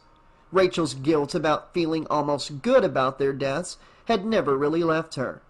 She could have forgiven Brady in time, maybe even Kelly too. Now she'd never have that chance. Rachel grabbed the plain white button-up shirt she had picked out from the bed and put it on, and as she put her head through it, she heard a rustle coming from down the hall, from Jamie's room. A paralyzing fear gripped her, sending a surge of adrenaline coursing through her veins. The fine hairs on the back of her neck stood at attention. The rhythm of her heart faltered, skipping several beats as panic set in yet again. Rachel tactfully and methodically walked to her bedroom door.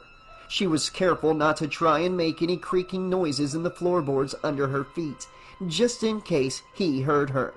He? Rachel, come on, you know better than to panic like this. See if Max knocks something over.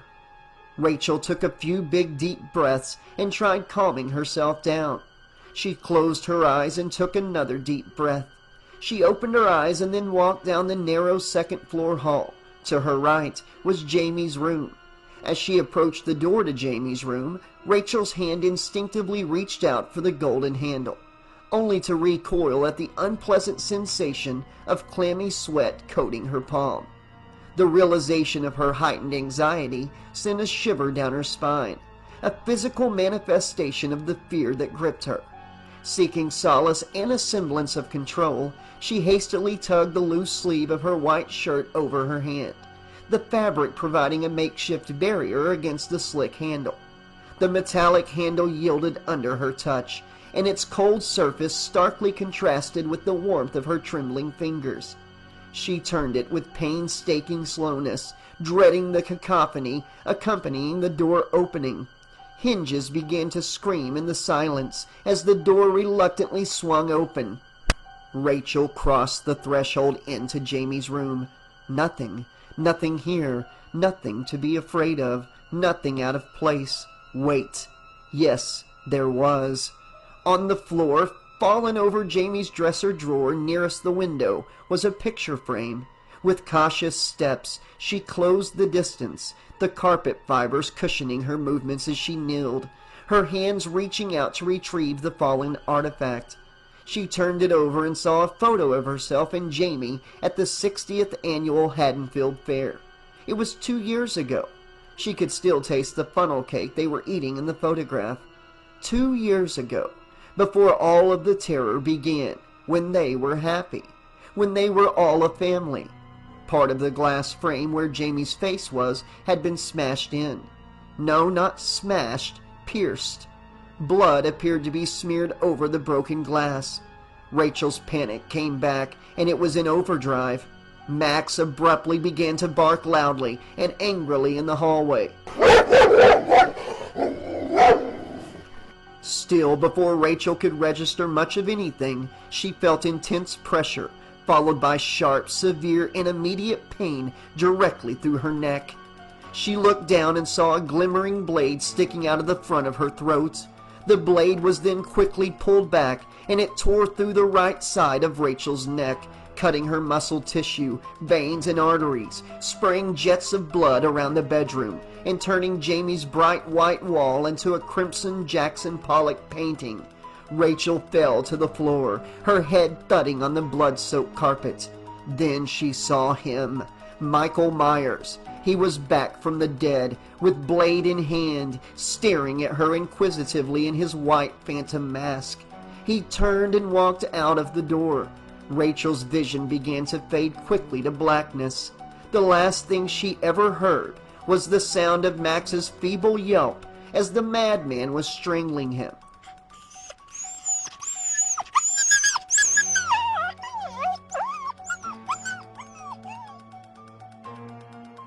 The final thought she ever had was of her love for Jamie, and her regret knowing she couldn't save her this time. And then Rachel faded away into the void.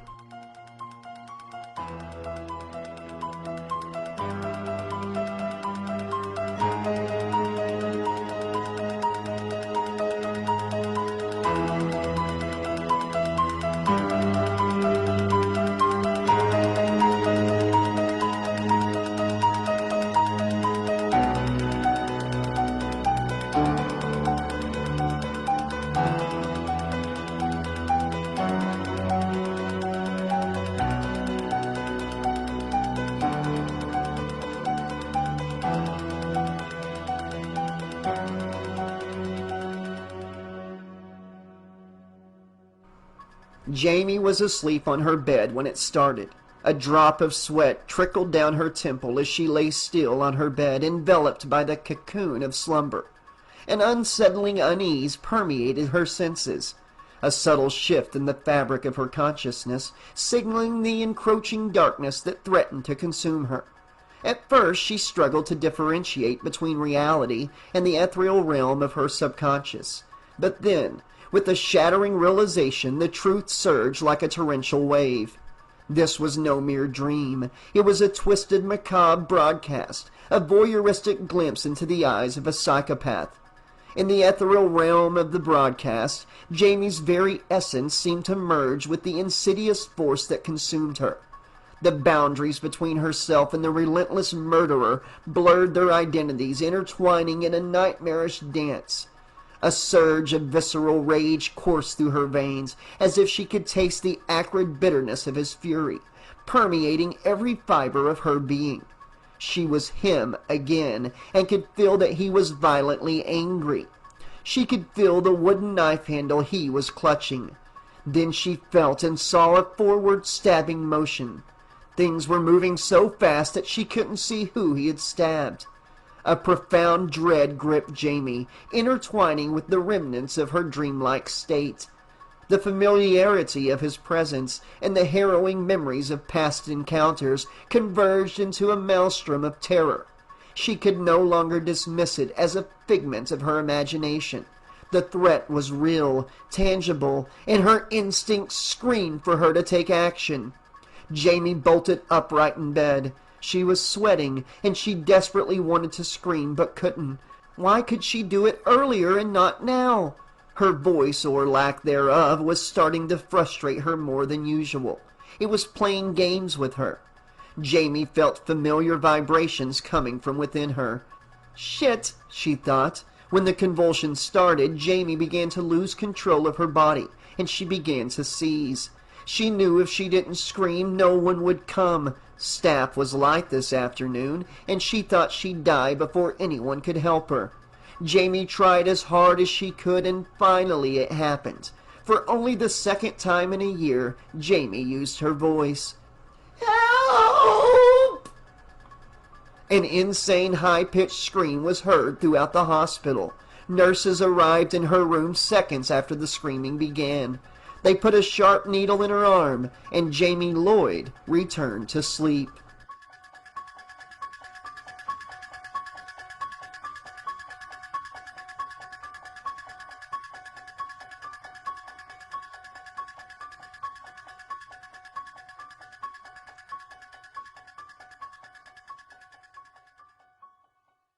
Sitting in a chair at his desk at the police station, Hadenfield Sheriff Ben Meeker was cleaning his Ruger P-89. Most of the officers that served under Sheriff Meeker used revolvers, but Ben fought to have his own personal sidearm. After his military service in the 60s and 70s, he came to rely on Ruger semi-automatics. He refused to let them go in favor of the more traditional police revolvers. Guns were also a major hobby of his. He owned several. While cleaning out the chrome barrel, Ben wasn't thinking about guns. He was thinking about Halloween, and how much he hated the fucking holiday. It wasn't just because of the tacky decorations. He didn't care much for any holiday for the same reason, or the incessant ringing of his doorbell. Ben Meeker detested the ringing of his doorbell so much that on Halloween he removed the bell from the door, shut out all the lights, and parked his car around back just to avoid any trick-or-treaters who might think he has a chocolate bar. No, he hated Halloween, and friends and neighbors, if there ever were a reason, this would be it, because his daughter had been murdered last Halloween. Kelly was Ben's world. After his wife Kathy had died when Kelly was 7, it had been Kelly and Ben, the inseparable father and daughter. He had protected Kelly every single day of her life. He had loved her with everything in his heart. But then he came home and snuffed her out of existence. He, that psychopathic son of a bitch, Michael Myers. Ben Meeker told that fucker exactly where he could go when he sent Myers down that shaft and straight into hell. Sure, it felt good to exact revenge on the bastard, on the same night no less, but it didn't make it better. Not really. All it did was harden the man and covered him in what seemed a figurative callous. He knew he was becoming close to unapproachable these days. He knew he probably needed to retire, or at least take a very, very long vacation. But as of the last year or so, Ben now had yet another reason to hate Halloween, and it was currently limping its ass right on into his police station. Ben could hear the fucker's cane hitting the floor with each passing step from a mile off. Dr. Sam fucking Lumis. Sure, he helped save lives last year. Ben couldn't argue his heroism, or was it insanity, but getting to know Lumis over the last 365 days wasn't easy. In fact, getting to know Lumis was a right pain in the ass. Ben knew he wasn't the only one that thought this, that Sam was crazier than his own homicidal psychiatric patient. And here Sam comes, right through the goddamn cop shop front door. And he looked just as mad and as crazy as ever. And he was undoubtedly here to make Sheriff Ben Meeker's Halloween even more miserable than it was already going to be. "Sheriff Meeker, we need to talk," said Sam in a gravely, almost haunted voice as he walked towards Ben's desk. "Sam, today isn't great. Can we Sam cut Ben off mid-sentence. "Now, Sheriff, no time," Sam said intensely. Ben pulled the cleaning rod out of the barrel of his Ruger, sending oil flying from the rod. He stood up, inserted the magazine on his desk into the gun, locked the slide, and put the gun in his waistband holster. He stared into Sam's eyes with fiery intensity. "You come barging into my office on the anniversary of the day my daughter was murdered, and you're making demands, Lumis? I told you now wasn't a good time, and I goddamn well meant it." "Sheriff, he's back!" Ben, stunned for just a moment, tried to process what he was feeling and what he was just told. "Fine, Lumis, let's take a fucking walk then," said Ben, clearly fuming.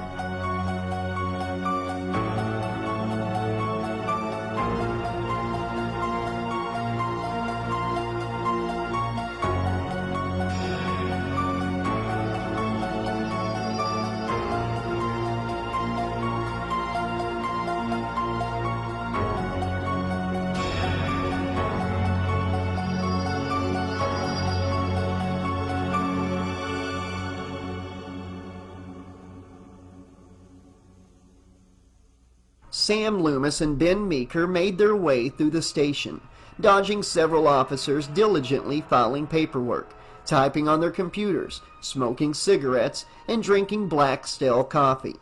Ben ran a tight ship, and the officers toiling away showed that. They were walking down a long beige hallway towards the garage when Sam broke the silence between them and spoke. "You think I need the ideal of Michael just to keep going, don't you, Sheriff? That I obsess over him because I've got nothing left but him. But, as a matter of fact, Sheriff, I do have something left. The little girl, Jamie." Ben looked at Sam as he spoke, taking in his words as best he could, but couldn't help himself. "Sam, I'm afraid for that girl. I'm not afraid she'll be murdered in some terrible way by Michael Myers. I'm afraid you will be the one to push her right over the edge of sanity." Sam ignored Ben's comments, pulled him to the end of the hall, and continued. "You must understand, Sheriff, that this isn't a man. I thought you understood that after your experience with him last year. I truly do not believe we killed him. There are places in my heart that I have grown colder every single day since, and I know it is him."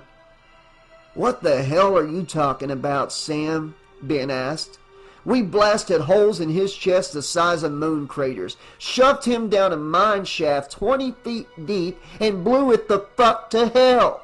Ben was beyond agitated now. A year to the day of his daughter's murder. And here's Sam saying that they didn't kill him, that he's still out there. Bullshit. Ben knew damn well the evil bastard was dead. Had to be. "Sheriff, I need your help. I know he is coming tonight. I can feel it. Jamie can feel it. What have you got to lose by helping me? If I'm wrong, but if I am right... How many people did he kill last year? Do you remember? Your own daughters, Sheriff." Ben's eyes grew into blood moons. A vein popped in his skull, and he grabbed Sam by his beige trench coat and almost lifted him off the ground. "How could I forget, you fucking crazy son of a bitch?" "Of course you can't forget," Sam shouted back. "Sam, fuck you, and fuck Michael Myers. He's dead. Dead, goddammit! I watched him burn!" "Sheriff," Sam began as Ben set him down. "You have to hear me. Ben, believe me. You have to know that I know him. Michael Myers is not some man you can just kill. There is something in him, something evil, true evil, pure evil. I knew it in my heart when I met him all those years ago. He had just murdered his sister. He was just a boy. I knew it when he started off into the distance, all those years at Smith's Grove. I knew it in 1978, when he escaped and tried to kill his younger sister, Jamie's mother, Laurie Strode. I knew it because there was no feasible way that he would have known who Laurie was. And then I went from knowing to seeing the evil at work when Michael got up and walked away after I put 6 rounds into his evil heart. And again, when he woke from his coma last year and went after Jamie." Sam continued, "When we threw him into that mine shaft, Sheriff, I hoped he would burn in hell, but in my heart I knew that hell would not have him. He simply will not die like a normal man, against all rational science and human understanding. Michael refuses to die." Ben's police radio crackled loudly, startling and almost making him jump. "Sheriff?" Ben held down the receiver and responded. "Meeker here." "Sheriff, you're wanted at the cemetery." Sam and Ben looked at each other solemnly. "After you," said Sam.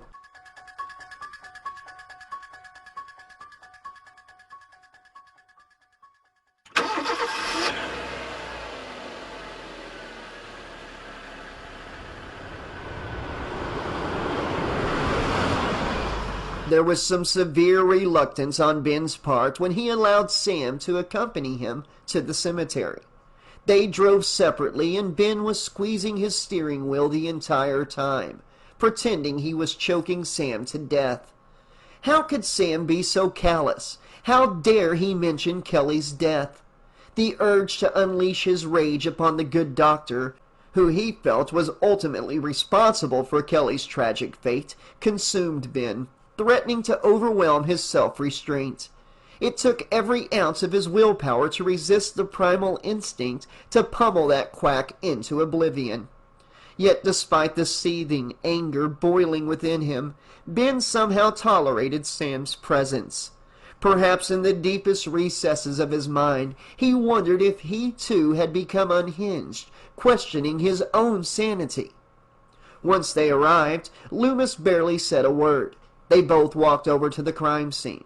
A vivid yellow tape boldly inscribed with stark black letters proclaiming, "Crime scene, do not cross," encircled the area, acting as an ominous barrier between the living and the disturbing events that had unfolded here involving the dead.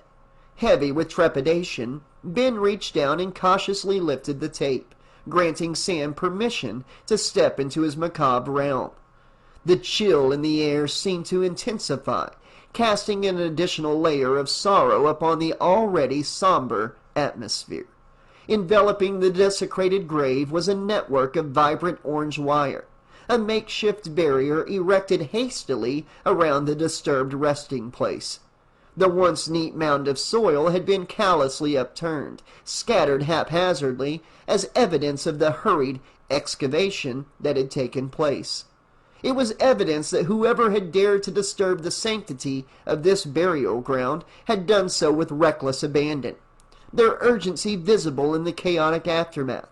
The scene teemed with activity as investigative photographers meticulously documented every detail and uniformed police officers diligently combed the area for any evidence that might shed light on the heinous act.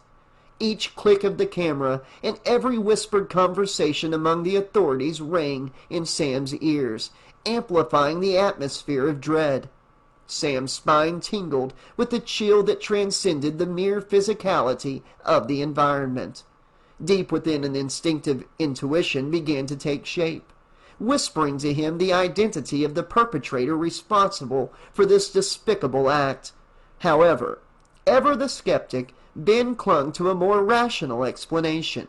He dismissed the unsettling sight before them as the reckless misdeeds of mischievous adolescents engaging in a sickening prank designed to provoke fear and confusion. "Probably just kids, Lumis," Ben asserted, trying to steady his nerves. "Pulling some kind of sick prank is all." His words, spoken with a hint of bravado, attempted to dismiss the gravity of the situation they were about to confront.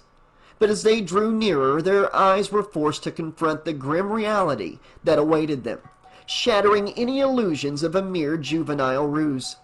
Unlike the nightmarish events that had unfolded in 78, Michael seemed to eschew his methodical ritual this time. The headstone, which once stood as a solemn testament to the departed, remained undisturbed, its inscription preserved in solemn remembrance. However, in a grotesque change, the coffin, the sacred vessel that cradled the deceased, had become the object of Michael's unholy attention. The scene's gravity was overwhelming for Sam, casting an indelible shadow over his soul. The grotesque image before him would haunt his dreams and torment his waking hours for the remainder of his existence. The coffin that Michael took belonged to a young girl. The dates on the headstone read 1943 to 1949. The girl, Marjorie Harris, was only 6 years old, and Michael had desecrated not only the grave but also the poor girl's remains. The bones, meticulously rearranged, formed a hauntingly precise straight line. Each piece placed was purposeful and carefully set with intention, but the side at the center almost made Sam look away. The delicate foot bones of Marjorie, now arranged in the shape of a foreboding triangle, bisected the line of bones, and at the apex of this macabre formation, the tiny, fragile skull of the young girl rested, a centerpiece that defied all reason. Dark, shadowed eye sockets gazed glaringly and accusingly at Sam. In those eyes Sam saw Lori. A tear began to well up in his right eye.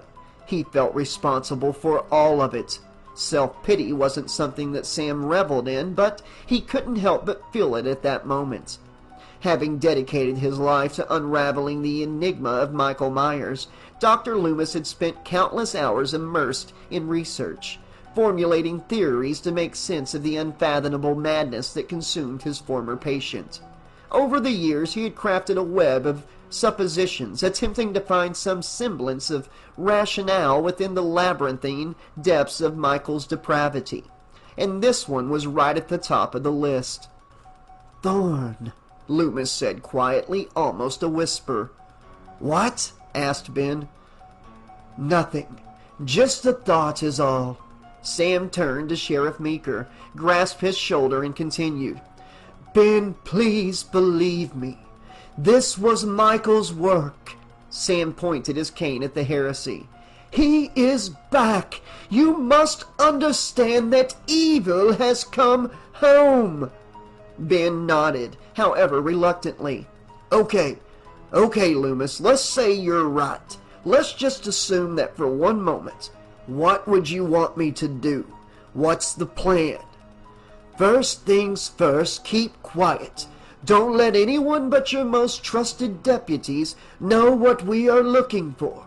Tell everyone else to continue to do their duties as normal, but let them know to be on alert in case we need them dispatched.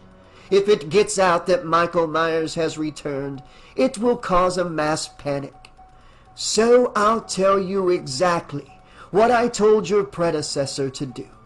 Tell your men to keep their mouths shut and their eyes and ears open."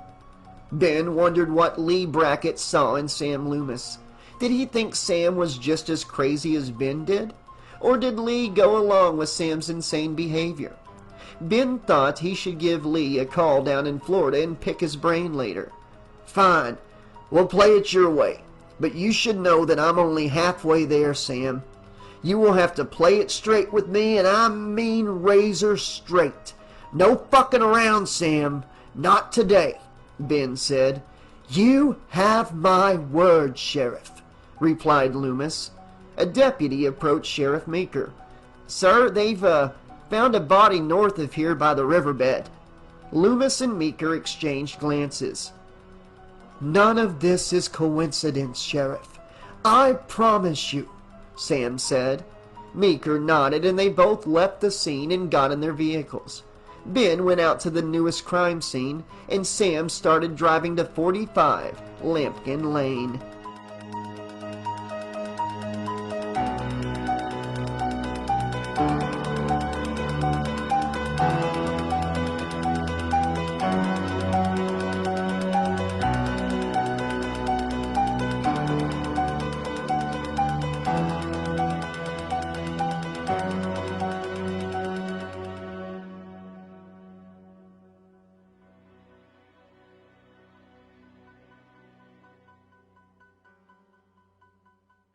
Chapter 4. Morris Greenwood had been a dedicated bus driver for over 20 years. He had been driving the Greyhound line from Chicago to St. Louis for the last 15 of those 20. Morris spent his first 5 years on the Illinois Department of Transportation Interstate Bus Line. Morris had seen a lot of crazy shit during that time. He had seen drug addicts die of overdoses on his runs. Some of their throats and mouths were filled with vomit, which gave Morris nightmares.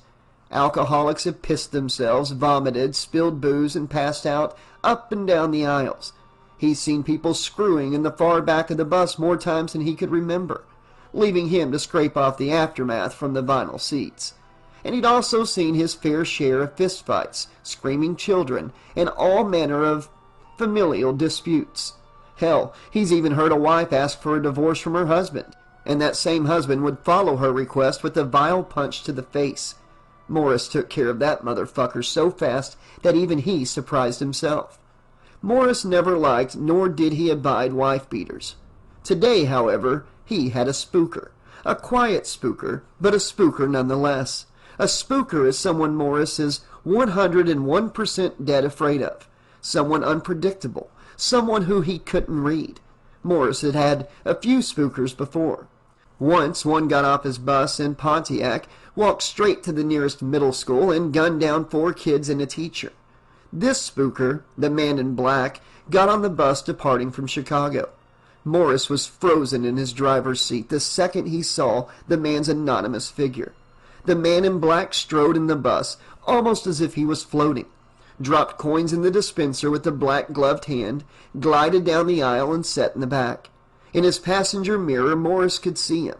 The man in black was dressed in a full-length black trench coat and a wide-brimmed black hat that was angled down, obscuring his face. Morris was sure this spooker didn't want to be identified. He wore black gloves on his hands, black boots with chrome spurs on his feet, and he carried a mysterious black briefcase. Morris began to get curious. He wanted to know what was in the briefcase. Was it a gun? A knife? God forbid, a bomb? The man in black was dead quiet, too. He never said a single word, and he hadn't moved an inch from his seat, even to turn his head. Yeah, he freaked Morris out plenty. The next stop was Hadenfield, about halfway between Pontiac and Springfield. Morris was hoping with all hope that Hadenfield would be the man in black's final destination. It would be fitting, anyway. Hadenfield had also spooked Morris, especially when he was a kid. The stories you heard about that town were tales of pure dread and horror. Long before Michael Myers had shown up, Hadenfield has always been a sad, dark, and miserable place. Stories of madmen and generational moral and mental decline were the stuff of Illinois legend. In terms of Illinois legends, the insanity of Hadenfield's history was only next to the Great Chicago Fire of 1871. But that wasn't entirely it either. The town itself had felt dead inside somehow. It was like an evil cancer had eaten away at the people living there. Then, when Morris was in his late teens, he heard about Michael Myers and the babysitter murders. It chilled him back then, and it still chilled him now. Because last year the boogeyman came back, seemingly rose from the dead and murdered all those people. He didn't know why anyone would live in that diseased town after that. 78 was terrible enough, but 88? That was a fucking massacre, man.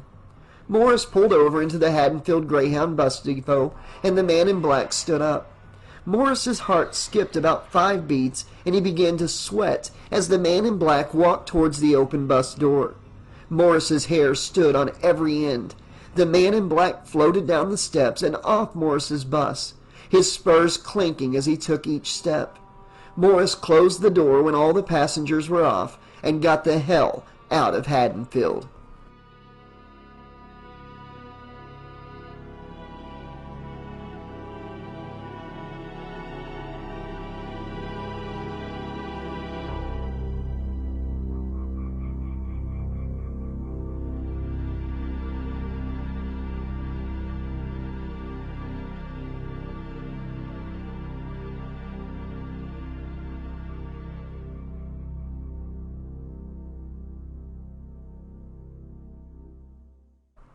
"I can't get a hold of her, Sam," Tina said to Samantha. "I've been trying, but nobody picks up." Tina and Samantha were downtown shopping for the Tower Farm party when they both realized it was now about 3:30 and neither one had spoken with Rachel since this morning. So Tina used the payphone outside the discount mart to call her. While Tina was talking on the phone, Samantha wasn't thinking about Rachel. She kept thinking about Spitz. Samantha had known Rachel for only the last few months, and the only thing she could deduce about her was that she was quiet. Granted, Rachel was fucked up after what had happened, so she has an excuse to be somewhat distant and unwelcoming of new friends. Not that Rachel was unwelcoming to Samantha, but she had never really gone out of her way to get to know her. So if Rachel didn't want to attend the party anymore, that's on her. Besides, Samantha was more concerned about her boyfriend Spitz, and whether or not he'd get caught when he handed the booze over later. Fucker's gonna get caught one of these days, that's for sure. Tina hung up the phone after trying again for the 3rd time. "Well, let's head over there and see if she's even home. Who knows, Tina? Maybe she's rethinking the party. Remember, it's a year to the day since, well, you know," Samantha said. Tina looked at the ground and kicked dirt into the air. I know. Look, I know I should be more sensitive, but we had this whole fucking thing planned out. Let's at least see if she's home." Tina and Samantha made their way to Rachel's. As they strolled along the sidewalk, the sun's golden rays filtered through the trees, casting dappled shadows on the ground. The scent of autumn filled their nostrils, a delightful mixture of earthiness, dried leaves, and the distant fragrance of harvest.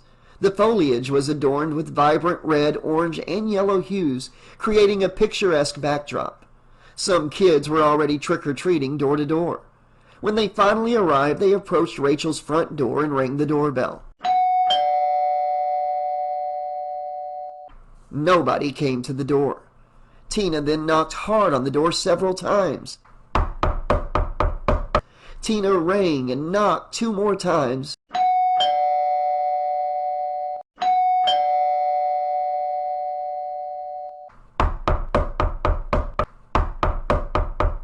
Before getting fed up, she reached above the doorframe and grabbed a brass key. "Well, let's take a look." Tina inserted the key into the lock, turned it, and opened the door. A cold shiver and nervousness fell over the 2 girls when the door creaked slowly open. The door needed some WD-40 bad. It creaked like something out of an old Vincent Price haunted house movie. There wasn't a single light on in the house, and Max wasn't barking. "Maybe she's not home after all," said Samantha, who secretly hoped that was the case so she could get out of the creepy fucking place. "Yeah, maybe she took Max for a walk." Tina looked around. "Rachel! Rach!" she shouted. No one responded. "Well, it's official. I don't think she's here." Tina's eyes looked around some more and then widened. "Oh well, let's steal her clothes," said Tina with a sly grin. Samantha's initial nervous fear disappeared. Tina had always been a good friend to tag along with. Sometimes Tina had the incredible ability to make her feel invincible. If you were a friend of Tina's, you never felt alone. She could be a mess, a loudmouth, and an overall pain in the ass. But Tina had the uncanny ability to be so exuberant and free-spirited that Sam thought she could be the only one in the world who could turn a funeral into Times Square on New Year's Eve. She was always the stereotypical life of the party. With the new plan to steal Rachel's best outfits set in motion, Tina cackled, ran up the stairs to Rachel's bedroom, and began searching for a particular little black dress. That little black dress happened to be Tina's favorite, and she had no intention of leaving without it. Neither Tina nor Samantha noticed a thin trail of crimson leading from Jamie's room and out the back door. "Hey, what are you doing?" asked Samantha, who was trailing behind Tina. "I want that dress, Sam. It's perfect for my devil witch costume." "Yeah, but shouldn't you ask Rachel first?" Tina stopped, turned her head, and looked at Samantha, who was silently scolding Tina. "What Rachel doesn't know won't kill her. Besides, I was the one that helped her pick it out." Tina smiled and began to laugh. "Found it!" Tina snatched the dress from the closet, not seeing the figure standing in the back corner. Tina turned around and smiled at Samantha as they walked toward the bedroom door to leave. The shape stepped forward. Its presence was shrouded in silence, like a phantom extending its grasp. Its hand extended towards Tina's curly locks, narrowly missing its mark as she darted down the staircase in a hurry. The figure's fingers seemed to tremble with frustration and fascination, almost brushing against the strands of Tina's hair. When the girls left the room, the shape walked to the bedroom window and looked down as he watched the two girls dash out of the front door.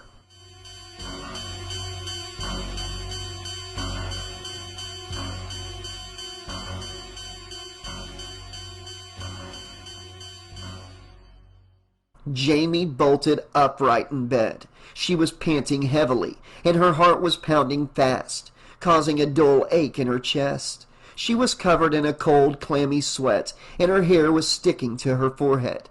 The sheets were twisted and tangled around her body, and she was shivering with a sudden chill. The nightmare that had jolted her awake was still fresh in her mind, and the images haunted her like a bad omen. That fucking mask. Her hair stood on end just thinking about him. She could still smell the sweaty latex that carried over from the nightmare. She rubbed her eyes, trying to shake off the remnants of the dream. She knew her daydreams were always much more vivid during daylight, but this one had been particularly jarring. Jamie felt drained and disoriented, and she looked around her room, searching for a familiar face. But there were no nurses, doctors, or anyone else in sight. Her throat felt dry and scratchy, as if she had been shouting for help, but she knew that shouting hadn't been a thing she could do for some time now. "Wait, did I?" She tried to calm herself down by taking deep breaths and repeating in her head, "You're okay, you're okay, you're okay," like a mantra. She tried to make sounds and whisper them to herself, hoping to dispel the growing fear gnawing at her insides. She walked towards the window and put her hand through the broken pane, wondering who threw the rock earlier, hoping it was just some kids. She felt that's who it probably was, trying to get a rise out of her. The feeling of the cool late October breeze on her skin was refreshing, invigorating almost, and for just one incredible moment of peace, she forgot about the nightmare and the looming sense of unease plaguing her all day. She gazed outside and saw the orange foliage filling her vista. The trees were ablaze with fall colors, and the leaves rustled gently in the breeze. It was a beautiful sight, and Jamie felt a sudden urge to go for a walk in the garden.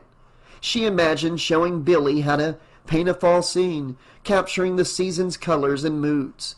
The thought brought a smile to her face, and for the first time in a long while, she felt a glimmer of hope.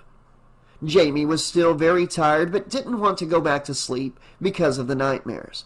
Not that it mattered much. Today seemed to be filled with ghosts and nightmares, asleep or awake. She could still feel him. Jamie continued to stare out of the window. She looked down at the garden and she saw him. He was watching her through the trees and brush. Not watching, staring, biding his time and waiting for his moment. Jamie could feel his evil eyes of fire seeping into her soul. She reacted with zero hesitation and pulled her hand in from the window. The sudden move resulted in sharp, jagged glass tearing at her flesh and leaving behind thick traces of blood on the window's glass. Jaime didn't register the cut, as she was frightened out of her mind. It was broad daylight, and yet he still stalks? Something was wrong here, but she had no time to wait. After her experience last year, Jaime knew that time was never on her side when running from the boogeyman. Jaime's heart was pounding so hard that she felt it was about to burst out of her chest. She couldn't believe that the nightmare had followed her into reality. She tried to calm herself down and focus on what she needed to do. Run. She turned and left her room quickly and in a frantic panic. As she made her way through the hospital, Jaime's mind forced thoughts in her panic about how different her life would have been if these nightmares hadn't plagued her. She had been struggling with them for as long as she could remember, and it seemed like they were only getting worse with time. She wondered if something was wrong with her, as if she was somehow cursed to live a life filled with fear and terror. But there was no time to dwell on those thoughts now. Jaime had to focus on staying alive. She reached the door to the basement, grabbed the handle, and tried to push the door open. It wouldn't budge. The door was stuck. Jaime firmly gripped the handle again and twisted it with all of her strength. Simultaneously, she braced herself and used her entire body as a makeshift battering ram, channeling every ounce of her remaining energy into a final desperate push. Creaking hinges and stained wood filled the air as the door relented, granting her passage. A surge of relief coursed through her veins as she realized she had successfully breached the doorway. Swiftly, she ran down the concrete stairs and looked around frantically for a place to hide. She spotted a secluded alcove obscured by an array of corroded pipes. Coated in a stubborn layer of reddish-orange rust, the metallic structures provided her only refuge. Jaime was moving too fast for her own good. Her right foot slipped on the part of the concrete floor, caked in slimy gray water, and she flew backward. A sharp, jarring impact reverberated through her body as her head collided mercilessly with the rock-hard ground, briefly enveloping her in a haze of pain and disorientation. For a moment, Jaime thought she might have knocked herself out, but she quickly realized she was still conscious. She touched her head and felt a lump forming, but it wasn't too bad. She breathed a sigh of relief. She knew that she had to stay hidden and wait. Jaime got up and sprinted toward the plumbing, carefully so as not to fall over again. She grabbed the pipes and crept into a hole in the wall behind them. The thought of death came swirling back. She thought that this was precisely where it was going to happen, that this is where she would die. Her young life was barely lived, and it would end down here, in a hospital basement that smelled of mildewy shit. That the hospital staff would find her bloated corpse floating in the floodwater. Finally, after an eternity, Jaime heard footsteps approaching in the distance. They were getting closer and closer, and she felt her heart pumping so fast. She thought that if her uncle didn't kill her, a heart attack would. She tried to slow her breathing and steady herself, but it was useless. The footsteps were almost upon her now, and Jaime knew she was running out of time. She began to pray. A blood-curdling scream tore through Jaime's throat as she felt a hand grab at her ankle, pulling her back into the narrow pipe she had crawled into. Her heart pounding with fear, she struggled to free herself, but the hand was relentless, its grip tightening with every passing second. She could hear her ragged breathing as she realized that this was the end. She shoved the thought away and began to fight with all of her might to break free. She kicked and pulled her leg as hard as she could against the grip. Finally, with one more strong pull, she managed to slip out of the vice-grip hands that had grabbed her. She crawled through the pipes and into the open room. She looked up and saw the figure holding the flashlight. It was the janitor, Jerry.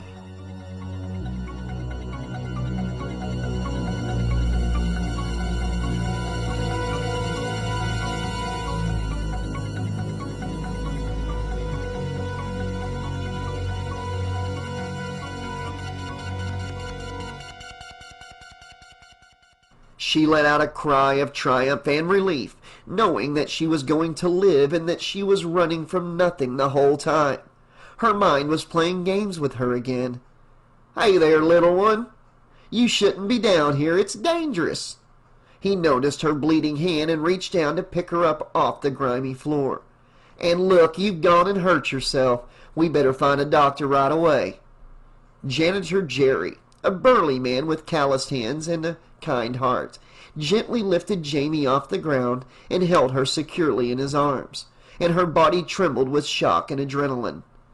Jerry offered her a reassuring smile, and Jamie felt a sense of calm fall over her. Jerry put Jamie down and held her hand as they began to make their way up the stairs. Jamie's legs felt weak and she stumbled a few times. "I'd hate for you to fall on my watch, kid. Come here," Jerry said to Jamie, and he picked her back up gently. The feeling that she could have died down there in the wet darkness was now fleeting. Jamie was beginning to feel safe again. Jamie's body relaxed as they reached the top of the stairs.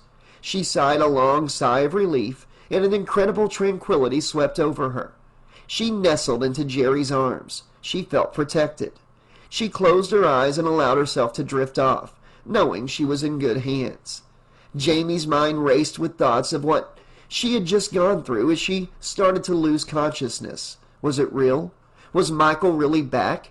Had any of today been real at all? Was it all in her head?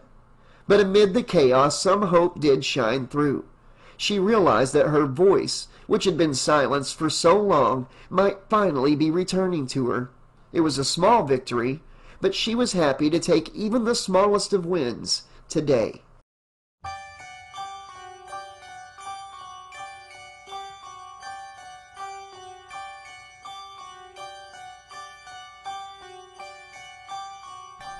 Pale and visibly shaken, Sam Lumis gazed up at the monolithic side of 45 Lambkin Lane. Once a pristine symbol of suburban standards, the house now stood as a haunting relic. Its once vibrant white facade weathered to a sickly beige hue. The passage of time had not been kind to the dwelling. It seemed to reflect the morbid fate that had befallen its inhabitants. Since 1963, no one had dared to call this place home, though occasional showings had taken place throughout the years. Strode Realty and the Illinois Bank of Commerce were the only entities with any financial connection to the property. Both parties showed little interest in investing further resources into the dilapidated structure. It had become a forgotten memory. For those that did remember the horrors that had unfolded within its walls, the house stood as a reminder to lock their doors at night. In 1978, during Michael Myers' merciless rampage through Hadenfield Memorial Hospital, the enraged teenagers of the town sought solace in their anger and grief. Their wrath turned toward the abandoned house, transforming it into a physical manifestation of their mourning. Like a collective outpouring of grief, they had vandalized the property, shattering several windows in the act of defiant rebellion against evil itself. Understanding their grief, Dr. Lumis had labeled the incident "Awake," a symbolic gathering to mourn the loss of 3 friends and classmates, victims of Michael's slaughter. After the outburst, new panes of glass were installed to repair the shattered windows. Yet, aside from that minimal effort, the house remained a frozen relic, untouched by the hands of progress. Houses carry memories, and the memories of this home's tragic past lingered within its decaying walls, a silent testament to the horrors that had unfolded and the darkness that still haunted its halls. The only prospective buyer of the home came around in 1984. And that gentleman was, shall we say, not the kind of person that the locals wanted in the neighborhood. He planned to write a book that would chronicle the events of 1963 and 1978. The writer figured that the best way to write the book was in the childhood home of the psychotic serial killer he would be covering. The locals didn't want any more attention than had already come from the tragedies. So Strode Realty politely declined the gentleman's request to purchase under a bullshit clause of eminent domain that didn't actually exist for the home. They quite simply didn't want the writer living there and making what amounted to blood money on tragedy. The writer abandoned the project after no one in town would speak with him. "No good would come of it," was the exact phrase used by most of whom he had initially approached for interviews. Aside from the eager writer, no one wanted to live at 45 Lambkin Lane after what had happened in '63. It was too much for most to bear. And after '78, and its ensuing chaos, it had a sordid reputation for being haunted. Kids would gather around the house every Halloween and dare each other to go inside. No one ever actually made it in. Sam didn't necessarily think that the place was haunted, but he did believe that it was a frequent haunt by his former patient. Something about the place called to Michael, much like his mask. Sam was, for the first time since 1978, standing in front of Michael's childhood home, and if evil were anywhere on this day, it would be here. The lawn was the most unkempt on the block. Strode Realty took their uninvolvement seriously and never so much as hired a college kid to keep the lawn shaped up. Weeds shot out from every corner of the home, and the grass had overgrown considerably. Sam took his first steps onto the overgrown lawn and felt like he was entering a jungle. He crunched down on dead leaves and pushed overgrown brown grass and burrweed out of his way. He made his way onto the porch. Sam's first step creaked under his foot as if the wooden step were in pain. Sam felt that the home's 4 main windows were like evil eyes, staring down at him as he walked nearer to the entrance. Walking nervously yet patiently towards the front door, Sam reached into his beige coat and shoulder holster and grabbed the butt of his Colt M1911. The gun heightened Sam's sense of security, but he knew in this strange reality that it would do him no good should he need to use it. The porch under his feet growled and creaked again, this time sounding more angry than pained, letting him know that it could snap at any moment and trap him under the house forever. A childish thought, to be sure, but Sam was fucking scared. He grabbed the once shiny gold, now turned a greenish patina due to decades of rust, door handle. He turned it and tried to open the door, but the deadbolt was locked. "Damn it!" Sam cursed under his breath. Sam looked around to ensure no neighbors were watching and took his Colt, swinging it hard toward the door window, which sent broken glass all over the home's foyer. He reached in, careful not to cut himself on the jagged glass, and turned the deadbolt. Sam's breathing intensified as he opened the door. It creaked open dramatically.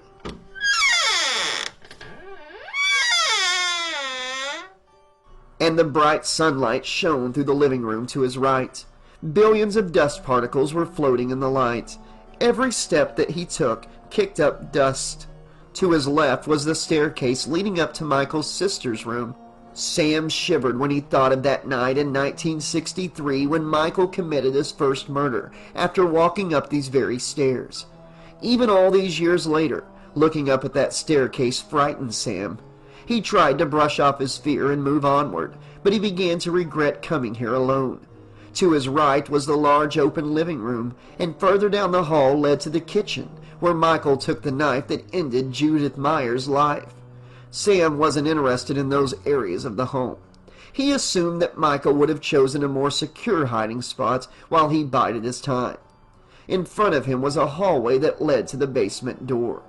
As Sam approached the door leading to the basement, the wooden floor groaned under his weight. The house was full of creaks and groans both inside and out. Upon reaching the entrance, he gripped the handle tightly. His Colt poised and slowly turned it. The door protested loudly as he opened it, sending a cloud of ancient dust cascading down from the lintel and settling on his bald head. Sam coughed and brushed the dirt from the top of his head, and he could feel the grit and grime between his fingers. Despite the state of the house, the sunlight outside still managed to penetrate the basement windows, which miraculously remained relatively clear despite the accumulation of filth. As Sam descended the staircase, his heart felt like a jackhammer gone haywire inside his chest, and sweat began to form on his forehead. With his first step, his anxiety surged. On the second, he took a deep breath. With the third, he held it in, gathering his courage. He exhaled as he reached the fourth step, trying to calm himself. On the fifth step, the wood beneath his right foot gave way, causing him to lose his balance. His cane flew out of his hand and disappeared into the dark abyss of the basement. He grunted in frustration, fear, and pain as his leg dangled awkwardly below the staircase. His already weakened left leg bent in an uncomfortable position, but fortunately it did not snap. After a few moments of clinging to the staircase and coming to terms with his situation, he managed to haul himself up and out of the hole. Shaking his head, he berated himself for not using his flashlight. Although the sunlight filtered in, the basement remained dimly lit. It had been over 2 decades since anyone had bothered to use or fix the stairs, so Sam realized he probably should have been more cautious. Getting to his feet, he brushed off the dirt clinging to his trousers and coat. At that moment, as his gaze dropped downward, overwhelming fear coursed through him. On the dusty staircase, he spotted a trail of footprints that clearly did not belong to him. Michael had indeed been present. Gripping the staircase wall for stability, Sam cautiously descended each step, moving gradually toward the bottom. Sam noticed something on the north wall. The same symbol that poor girl's bones were placed in seemed to have been burned onto the concrete basement wall of Michael's home. Sam examined the burn mark closely, confirming his suspicions. Michael Myers had been influenced by something far more sinister than his deranged psyche. After discovering 2 identical symbols, Dr. Sam Lumis knew precisely what he was dealing with. While he still needed to gather more evidence to prove his theory, he had a clear starting point for his investigations. If his suspicions were correct, it would explain or at least give more credence to the inexplicable psychic link between Michael and Jamie. However, if this was the case, there was little the Hadenfield Police Department could do. Sam knew he would have to confront Michael alone and be extremely cautious. He couldn't risk exposing his plans to anyone, even those he trusted implicitly. Sam retraced his steps up the staircase, emerging from the house to retrieve a set of essential equipment waiting in his car. He fervently prayed that he wouldn't have to employ it, yet deep down he acknowledged the unsettling reality that it might be his sole recourse. On his way upstairs, Sam never noticed the man in black, who was standing behind the basement staircase, watching his every move.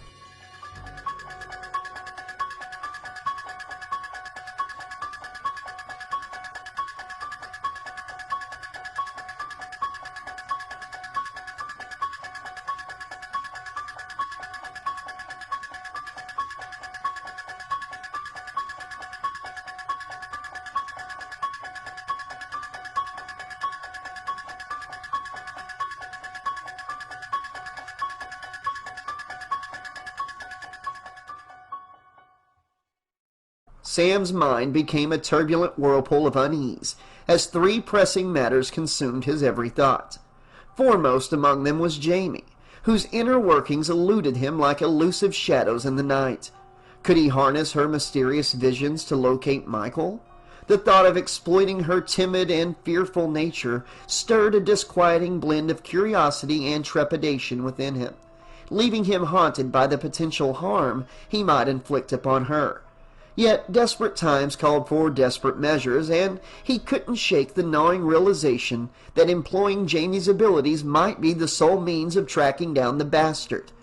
The second matter that plagued Sam's consciousness was the string of perplexing events that had unfolded throughout the day. Each incident, like a jigsaw puzzle piece meticulously falling into place, painted a disturbing picture that defied rationality and pushed the boundaries of his sanity. Above all, the image of the unearthed girl's skeletal remains kept haunting his mind, its persistent presence driving him to the brink of madness.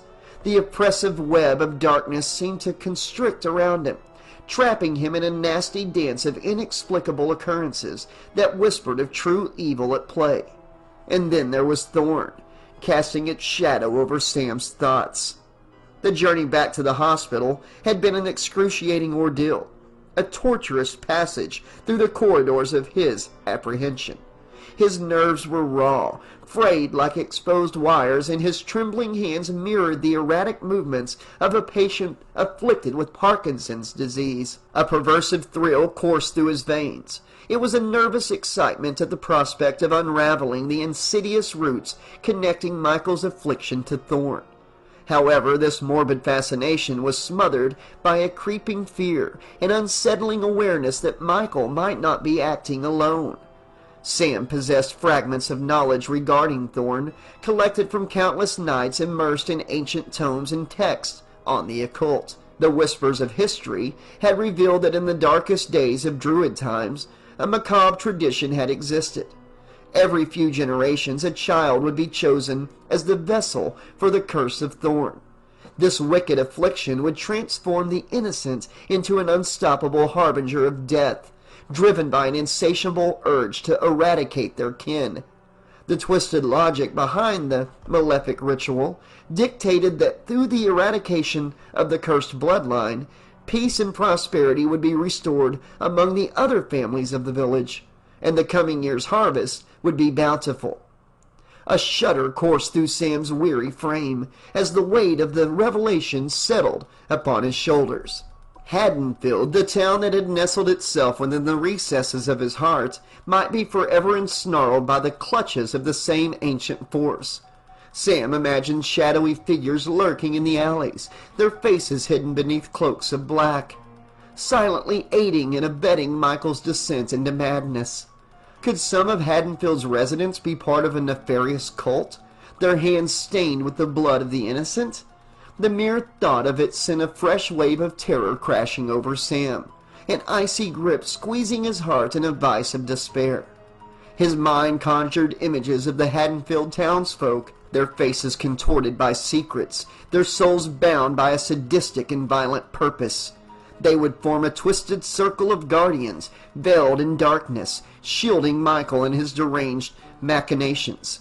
They would tend to his wounds, both seen and unseen, nurturing him back to health so he could continue his merciless rampage. The very idea of it caused Sam's trembling to intensify, the chill of their collaboration permeating the air around him, suffocating him in an atmosphere thick with impending doom. Sam was left with a harrowing realization as the day descended into darkness. To unravel the enigma of Thorne, he would have to confront not only Michael's tormented soul, but also the insidious web of complicity that had possibly entangled Hadenfield itself. The stakes were higher than he had ever imagined, and the road ahead seemed perilous. Sam stilled himself, determined to pierce the veil of secrecy and expose the truth, even if it meant descending further into the abyss of darkness that threatened to consume them all. Dr. Lumis showed up at the Hadenfield Children's Hospital while Jamie's hand was being stitched up. "I need to speak with her," Sam told the nurse in the middle of a stitch. "Dr. Lumis, as you can see, Jamie's hand is cut open and I am stitching her up. Can this wait?" "No," replied Sam bluntly.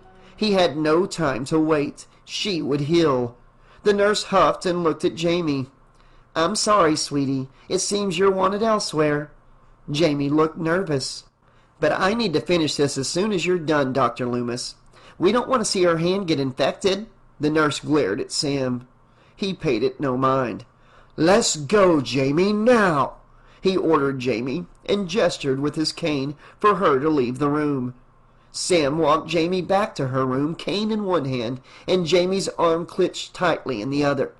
His left leg fucking hurt, only setting his anger off into overdrive. It didn't help that Jamie was beginning to cry her eyes out, clearly petrified at what she had been experiencing the last 12 hours or so. Jamie had endured an unimaginable day, and night hadn't fallen yet. Sam couldn't deny the depth of her suffering. Her torment had been terrible. It must have been beyond challenging for her to deal with the midnight seizure to the relentless onslaught of hallucinations. Sam, however, knew deep down that these experiences were more than mere illusions. There was truth in Jamie's visions, a knowledge that surpassed the boundaries of ordinary perception. His empathy for her was boundless, and he longed to alleviate the mental anguish and confusion she was enduring. Yet this yearning to solve the riddle of Michael's psychopathy had overshadowed his empathy considerably. He needed to uncover the secrets hidden within her mind. Sam looked at Jamie with great intensity. Jamie wasn't used to this. Dr. Sam Lumis had been her doctor and caregiver, someone she felt cared for her in a way that even her family wouldn't or couldn't. His heavily scarred face never scared her before, but it was frightening her now. She was used to a sense of warmth from him, almost grandfatherly. The way he walked with his cane made him seem feeble, like the old man he was. Here, however, he appeared strong, and he looked shockingly insane. To a 9-year-old girl, his stare was one of malice and mistrust. And then he finally spoke to her. "Is there something you want to tell me, Jamie?" he asked coldly. Jamie shook her head, confused. "Perhaps you don't trust me, but you ought to, Jamie." Sam got closer to Jamie. "We both know he's alive, but you know where he is." Sam's voice was now shouting at her. Jamie began to cry. "Jamie, please, please help me find him. I tried looking for him today. I know he went home. That much I can be sure of. But I need to know where he is now." Jamie could feel not just anger emanating from his gravelly voice, but madness. "Jamie, those visions of yours, I think we can track him down and end this nightmare. Why do you insist on protecting him?" Jamie began to fluster. Her mind was swarming with confusion. She knew what he wanted, but describing the indescribable seemed out of the question. Add to that the fact that Dr. Lumis was truly scaring her. In a panic, Jamie turned to her nightstand and reached for a help buzzer, and Sam ripped it out from her hand, tearing the buzzer from its power cable and throwing it across the room. Jamie jumped back in her bed to the wall, cowering her head in fright, but Dr. Lumis only made his way closer to her face. "Don't you remember last year? I know you do. How could you forget? How he made you stab your stepmother, Jamie? Don't you remember? You stabbed her. I saw you on top of the stairs, covered in her blood. But I don't believe for a moment that it was you, Jamie. It was some part of the night. The evil of it. The evil of him. The evil of something else. I am begging you to help me, Jamie. You may be my only real chance of finding and stopping him." Lumis looked crazed, and Jamie slid under her pillow, avoiding any eye contact with him. "Very well then, Jamie. Continue to live your life in fear, giving him the victory, without even putting up a fight." Lumis snatched the pillow from her grip, held Jamie's shoulders, and forcefully shook her. "Without putting up a fight!" He then released her gently, looked into her eyes, and realized how much he had frightened her. With a sigh, he began to regain his composure. Averting his eye contact with Jamie, Lumis spoke softly. "Perhaps I have been expecting too much from you. It's natural to feel scared. I have been fighting against this evil for 26 years, yet I'm still afraid. There are nights when I clamp my hands over my mouth to stop myself from screaming as I cry myself to sleep in fear. But I won't stop fighting, Jamie." With that, he turned away and left the room.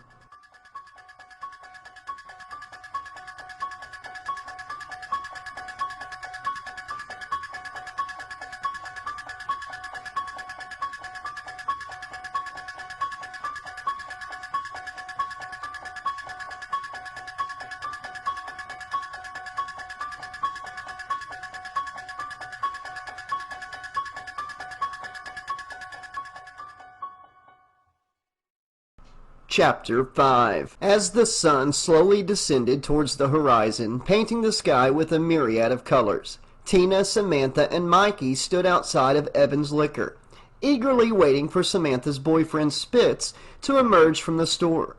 Among the trio, Spitz held a unique position as the only one of legal drinking age, having crossed the threshold into real adulthood at 21. As the first member of their group to gain exclusive lifetime access to alcohol, Spitz had attained a godlike status among his underage friends. His job at Evans Liquor gave him the power to procure alcoholic beverages of all kinds for the miners of Hadenfield, elevating him to the #1 spot in everyone at Hadenfield High's phone book. The recent change in the drinking age, which had been raised to 21 just a year ago, had left many high school seniors disheartened. However, Spitz's ability to fulfill their alcohol-related needs had become a source of immense pleasure for him, fueling his ego on a daily basis. Despite this, neither his boss, Evan Lincoln, nor the police had caught on to his lucrative illegal activities. Thus, Spitz continued to relish his newfound fame, basking in the admiration of his younger peers. Mikey's impatience was palpable as he grumbled, "What the fuck is taking him so long?" His sour mood was evident to everyone present. Tina shrugged casually, a hint of indifference in her gesture. She reached into her purse and retrieved a cigarette and lighter, neatly tucked away among her belongings. She lit it, the flame of the lighter illuminating her face briefly. As she took a long drag, a cloud of smoke gracefully escaped her lips, dissipating into the air around her. Samantha, who didn't smoke, pretended to cough.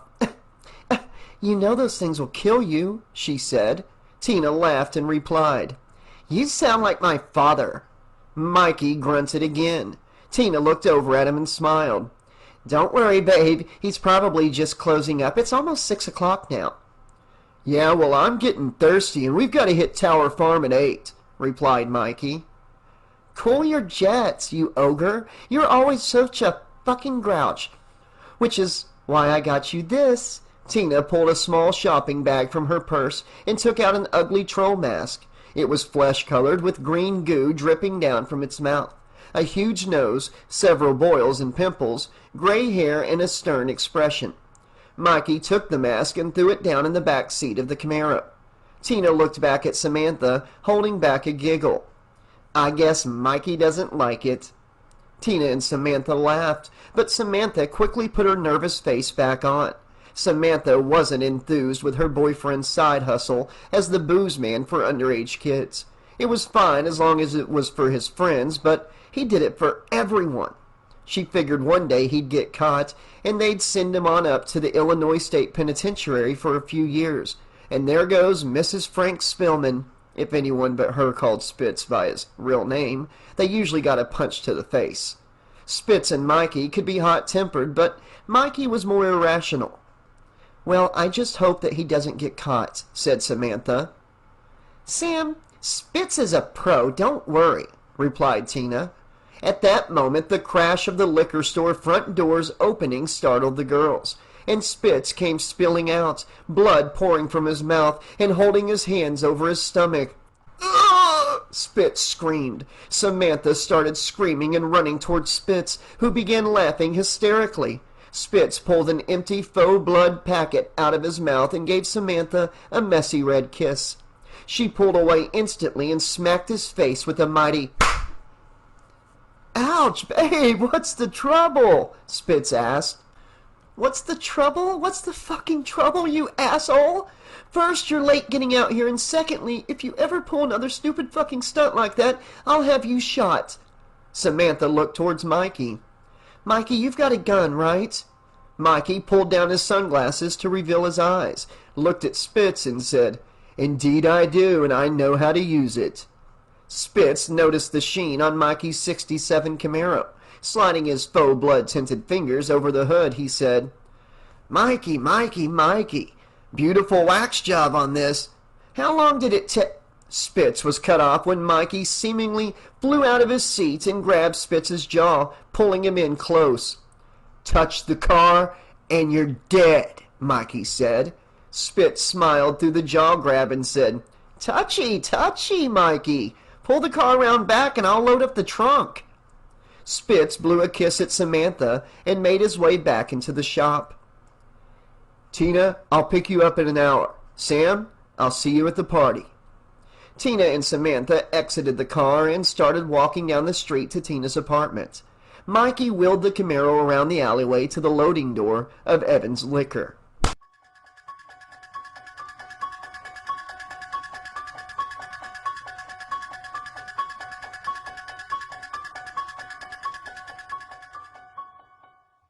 You want us to do what? Sheriff Meeker exclaimed, unable to believe what Sam wanted him to do. After Sam's uncomfortable and fruitless conversation with Jamie earlier, Sam needed to figure out the next move. On his drive to Hadenfield Police Station, he had thought up more than his fair share of insane ideas, and the one they were discussing was one of the less crazy ones. It still wasn't a leisurely chat. Trying to convince a sheriff of what seemed to be one hell of a lot of city resources to catch someone that everyone in town already knows to be dead was ridiculous. It may not even have to happen like I'm saying, Sheriff, but we need a plan of some sort, and I think this is the best course of action. Sam rubbed his eyes as the day passed. He was getting tired. Jesus, Sam, it's a residential neighborhood, and you want men with machine guns stationed around the decrepit old place in hopes that he shows up? You want fog lights, which, by the way, will light up the whole block, Sam. We're going to get so many goddamn complaints. You really want me to do this? Because I really want to tell you to get the fuck off my lawn. As Sam pondered Sheriff Meeker's concerns, he realized they were not entirely unfounded.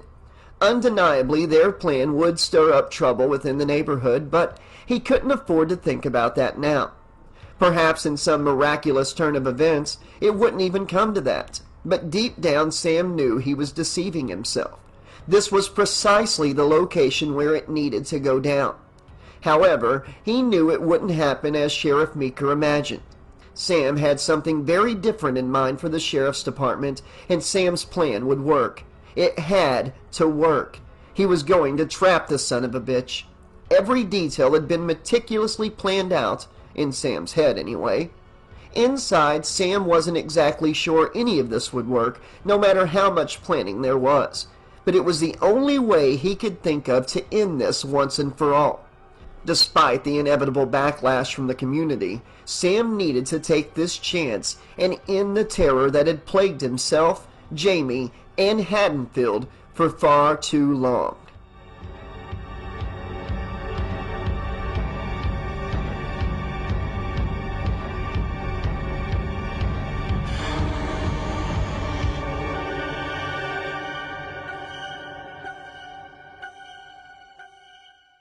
Mikey's Camaro flew down the alleyway behind Evans' Liquor, his tires spinning wildly. Thick black smoke billowed from the shiny wheels, choking the air behind the car. Then, hitting the brakes, the machine created an ear-piercingly loud screech and howled as it came to a stop, leaving behind deep black tread marks in its wake. Mikey's real and only love outside of himself was his Camaro. To him, Tina was nothing more than a piece of set decoration. Spitz stood at the loading zone attached to the liquor store, playing a balancing act with 3 cases of Budweiser. What the hell do you think you're doing, Mikey? You realize you're about to be transporting several cases of beer in that thing, right? Some of that beer is in glass bottles, by the way. I want to make sure my loyal customers get what they paid for. Spitz was clearly pissed, but then again, he'd been successfully supplying booze to underage patrons for some time now, and hadn't got caught yet. Oh, shut the fuck up, Spitz. This isn't some closely guarded secret, replied Mikey. Yeah, sure, but I'm the one taking all the risk. If you get caught, I'll go to jail. You, on the very fortunate other hand, will get a slap on the wrist, said Spitz. Now come on and help me out. The 2 boys got to work. All in all, they loaded 10 cases of beer, a case of vodka, 1 of Jack Daniels, and 10 cartons of Marlboro Reds. The Tower Farm parties usually lasted anywhere between 2 and 3 days and always started on Halloween night. People would come and go over the long weekend. Some people even took the day off to show up at 8 in the morning to start partying. It was the single most popular event for teenagers and young adults throughout the year, every year. Legend had it these parties began when the Tower family lived there, and everyone knew that the Towers were an odd bunch. Rumor had it that the parties may have been some weird, ancient way to praise the gods for a good harvest season. It had been an abandoned field, farmhouse, and barn for the last 50 or so years. The Towers disappeared in the 30s, and no one was sure where they went. The festivities, however, did not leave with them. The kids in Hadenfield didn't give a shit about harvesting, but they did care a great deal about getting royally fucked up. So the new tradition began: sex, drugs, and rock and roll. At some point in the mid-60s, the farm was acquired by a Chicago realty group that sold it to Strode Realty in Hadenfield. Shortly after Strode's acquisition, a hippie commune from San Francisco moved to the Tower farm. As old-fashioned as the Hadenfield residents were, the commune didn't bother the locals. In fact, they were a huge partner in the local economy, as there were about 60 or so new people in the area, and they all had money to burn.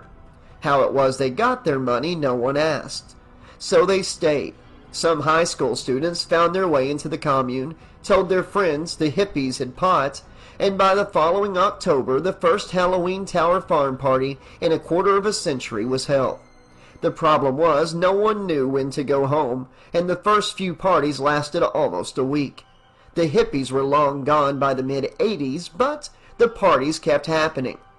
Mikey slammed the trunk of his Camaro, which was now holding one hell of a lot of contraband. "I'll see you out there later tonight. Don't be late," said Mikey. "See you there," agreed Spitz. Mikey gave his hair a quick once-over using the driver's side door mirror before leaving. Bending his head slightly, he fixed his gaze upon his hair's reflection, a self-satisfied smile curling on his lips. "Perfect," he muttered, content with the flawlessly styled locks that adorned his head. In truth, Mikey found pleasure in most aspects of himself. He reveled in his status as a workout enthusiast, dedicating countless hours to sculpting his lean physique. A fervent consumer of all things trendy, he never missed an opportunity to acquire the latest items that caught his eye. Maintaining his physical appearance was paramount to Mikey. It was integral to his identity. He took pride in his well-groomed image and mocked those who didn't meet his standards. For Mikey, self-adoration and narcissism were familiar bedfellows. He got up from his hair worship and grabbed the car door handle to let himself in when he heard a loud bang. It startled him. He wasn't used to being startled. A nails-on-chalkboard screeching noise then followed this bang. It was the sound of metal being scratched. In the car mirror, Mikey could see someone using a garden claw to grind deep cuts into the glossy black paint of his car. A three-pronged garden claw. On his beloved Camaro. Oh boy, the motherfucker was going to pay dearly for this. Mikey turned to look to his right and saw a tall man wearing a mask, using the claw to eat away at the newly waxed black exterior with the claw. "Okay, asshole, you want to play?" yelled Mikey. Mikey pulled a switchblade from his leather jacket pocket, and the metallic click and snap of the blade locking into place rang out in the night air. He relished the sound of the blade as he flicked it open, the sharp steel glinting in the dim light of the street lamps. He had never been one to avoid a fight, and tonight was no exception. The guy who had scratched up his beloved car would pay one way or another. With fierce intensity, Mikey began striding towards the perpetrator, knife at the ready. He raised the blade, the tip glinting menacingly, and prepared to strike. "Trick or treat!" Before he could finish his one-liner, the tall figure stepped out from behind the car and grabbed Mikey by the throat, lifting him off the ground with effortless ease. Mikey struggled to break free, flailing wildly with his blade, but the masked figure remained unfazed. This was no ordinary opponent. This was someone who had clearly seen their fair share of combat. Panic began to set in as Mikey realized he was completely outmatched. Mikey's mind began to race as the masked man continued to hold him in his iron grip. This couldn't be happening to him, not to Mikey, the tough guy who had always been in control. He had always been the one doing the beating, goddammit, not the other way around. But then, with a sudden, sickening crunch, the masked man grabbed and twisted Mikey's wrist at an impossible angle, breaking every bone with a deafening crack. The pain was excruciating, shooting through Mikey's body like a lightning bolt. He had never experienced anything like it. Mikey recalled his childhood as he lay on the gravel, screaming and writhing in agony. His father, a violent drunk, had beaten him mercilessly night after night, leaving him bruised and broken. He had always promised himself that he would never be the victim again, but now that promise had been shattered. The assailant walked over to Mikey, placing Mikey between his legs. Mikey had no idea what to do. He wasn't ready to die, but he didn't see any way out of his situation. He lifted his legs and kicked at the madman's stomach and chest. Mikey heard the masked man's ribs break on the third kick. The fucking psycho paid it no mind. Mikey hadn't seen that the masked man picked back up his three-pronged garden claw before coming close. Mikey turned around on the ground, attempting to crawl away from his attacker with everything he had left. Before he got as much as 3 feet away, the psycho killer grabbed him by the ribcage and turned him around. Mikey looked into the black eyes of the man about to kill him. For a brief moment, he didn't see a man. He saw a rabid animal. The masked man lifted the garden prong into the air. Mikey closed his eyes and resigned himself. Michael Myers brought the 3 prongs down on Mikey's forehead, brutally cracking his skull, which split open like a watermelon, spilling blood all over the alleyway's gravel and creating a kind of sickening mud. Mikey hit the ground with a vibrational thud, more blood gushing from his head as he began to convulse.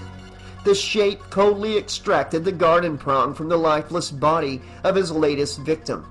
The twisted implement had left a grotesque wound, tearing through brain matter and skull fragments. Unsatisfied with his work, the shape callously drove the prong back into Mikey's head with a sickening wet thud.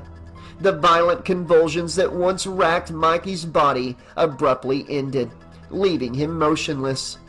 The shape grabbed the corpse by the hands, dragged his victim near the back of the car, pulled the claw out of Mikey's head and threw it to the ground. He saw that he was still faintly breathing. This would not stand. The shape pulled out a huge kitchen knife from the back of his workman's outfit. The last thing Mikey registered was a silver blade. In one swift and merciless motion, the shape drove the knife deep into Mikey's left temple, severing his life permanently. The shape popped open the trunk of the sleek Camaro, revealing its dark void. He grabbed hold of Mikey's lifeless body and callously tossed it into the cold confines of the trunk. Michael slammed the trunk door shut. The heavy metal clanked with a deafening boom as it sealed away the young man's fate. Stepping around to the front of the vehicle, he slid into the driver's seat, settling himself behind the wheel. In a calculated move, he removed his mask and carefully placed it in the Camaro's glove box. The dim interior of the car concealed his true face. Intriguingly, an unfamiliar ogre mask had been left on the back seat. Michael placed that mask over his head, started the car, and began driving into the night.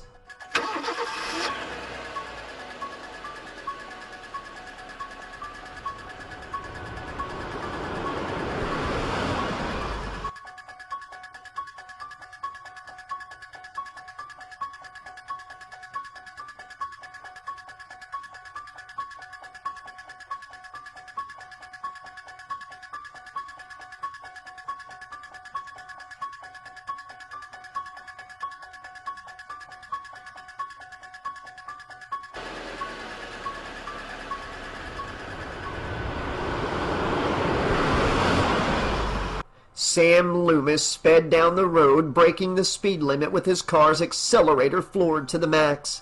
The Hadenfield Children's Hospital was his destination, and he had to get there fast. Twice now he had seen the mark of Thorne, and coupled with Jaime's visions, he had reached the stunning revelation that Jaime had an extraordinary ability to see through Michael's eyes and to observe what he observed. This meant that Jaime was the key to ending Michael's madness and ending his vicious cycle of violence.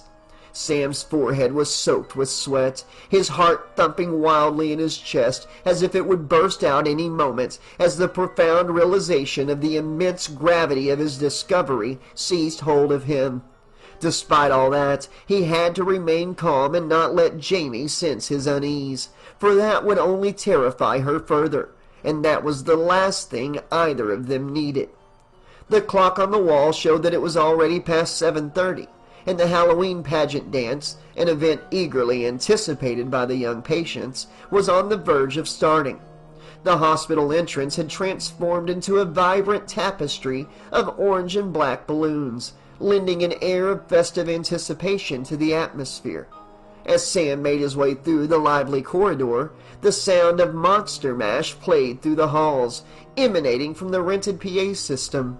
He swiftly navigated through the maze of corridors, each filled with the hum of activity and the occasional excited chatter of young patients dressed in their Halloween costumes. The staircase to the hospital's bedroom seemed longer than usual, and Sam wished for a miracle to heal his leg. The constant limp and cane made him feel vulnerable and slowed him down, causing him excruciating pain. Finally, he made his way up the stairs and down the hall. Finally reaching Jaime's room, Sam prepared himself for the conversation he was about to have. Sam caught a glimpse of Jaime as he pushed open the door, and her beauty struck him.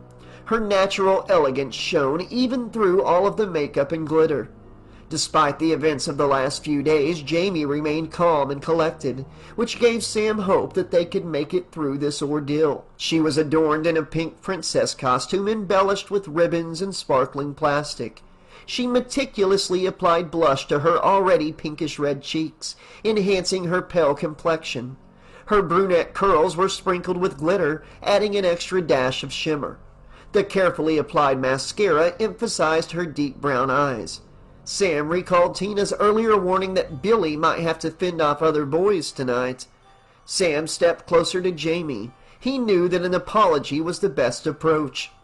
"Jaime," Sam began gently, "I want to apologize for my behavior earlier this afternoon. I didn't mean to raise my voice at you. Please understand that I am just as frightened as you are." As Jaime turned around in her vanity chair, Sam saw relief in her eyes. She touched Sam's arm and pulled him in for a hug. As they embraced, she mouthed, "It's okay," before pulling away. "Please, Jaime, sit down for a moment on the bed," Sam requested, motioning her towards the bed. Once she had sat down, Sam pulled out a piece of paper from his coat pocket and carefully unraveled it to reveal the mark of Thorne. "Have you seen this mark before?" he asked, holding it up for Jaime. Upon seeing the mark, Jaime stood up abruptly, causing Sam to step back. She ran around him and bumped into the vanity table, clearly terrified. After a moment, she grabbed a scrap of paper and wrote, "I only have seen it in my dreams. I think it means death." Shaking, Jaime sat back down, still visibly shaken by the sight of the mark. "Thank you, Jaime. I should provide some context regarding this mark. It's known as Thorne, an ancient mark that represents a curse. I won't burden you with all the intricate details, my love. I believe it's connected to everything that has been unfolding. I also believe your visions, which I mentioned earlier, directly link you to your uncle, the boogeyman. I understand how frightening they are and that you may be frightened and may not want to help or even believe what I'm saying, that you'd rather pretend none of this is happening. However, if you can tap into those visions, we may have a chance to locate and end this." Jaime turned away from Sam. She wrote down on the paper, "Not yet, please. Too scared. Leave me alone." With a solemn expression, Sam nodded his head in understanding, but his eyes reflected severe concern. Slowly, he took deliberate steps towards the door, his hand reaching out to grab the doorknob. As he turned it, the hinges creaked softly, announcing his departure.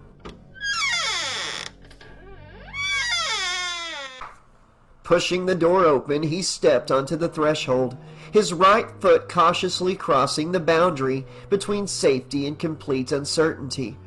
Before fully closing the door behind him, Sam turned to face Jaime, his voice laced with earnestness. "I understand you wish not to involve yourself further, but I wish you would help me, Jaime. I'll be waiting for you when you're ready. I hope it's not too late. It wasn't just the girl at the cemetery today, Jaime. They found a body out by the river. All signs point to him." With those heavy words lingering in the air, Sam finally stepped outside, his figure slowly fading into the shadows beyond the threshold. Meanwhile, Jaime, overcome by a series of extreme emotions, could no longer contain her fears. Grief and fear intertwined, and she began to weep in the empty room.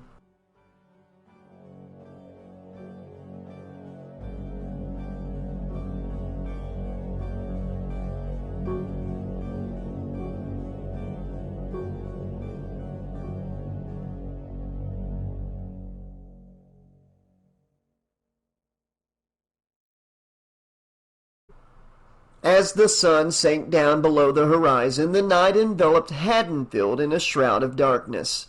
Tina, who was only a mile away from the site of her boyfriend's murder, meticulously applied the final touches of makeup to her already stunning visage. She took great care not to smear the intricate details she had spent hours perfecting.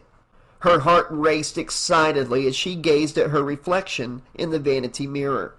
The vampire costume she had chosen for the evening was stunning, and she looked like a creature of the night straight out of Bram Stoker's classic novel. The black silk pantyhose with bat-wing lining hugged her legs in all the right places, drawing the eye upwards to her matching black corset. The corset accentuated her curves and gave her a tantalizingly seductive air. Finally, she donned a black cape with the signature Dracula red interior, adding a touch of drama to the outfit. As she looked in the mirror, Tina realized that her costume was missing one crucial element: thick, dripping blood. She grabbed the vial she picked up from Vincent's drugs the previous week from the vanity and carefully applied a small amount to each corner of her mouth. She didn't want to overdo it, but she knew the fake blood would complete her look and make her appear an even more convincing vampire. She had consciously decided not to wear artificial teeth with her costume. She wanted to be able to speak with at least some ease and eloquence throughout the night. Tina heard the sound of a car honking and darted toward the window of her small apartment.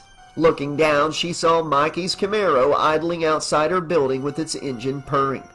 Filled with excitement, she quickly slipped on her black high heels and rushed to the front door, locking it behind her.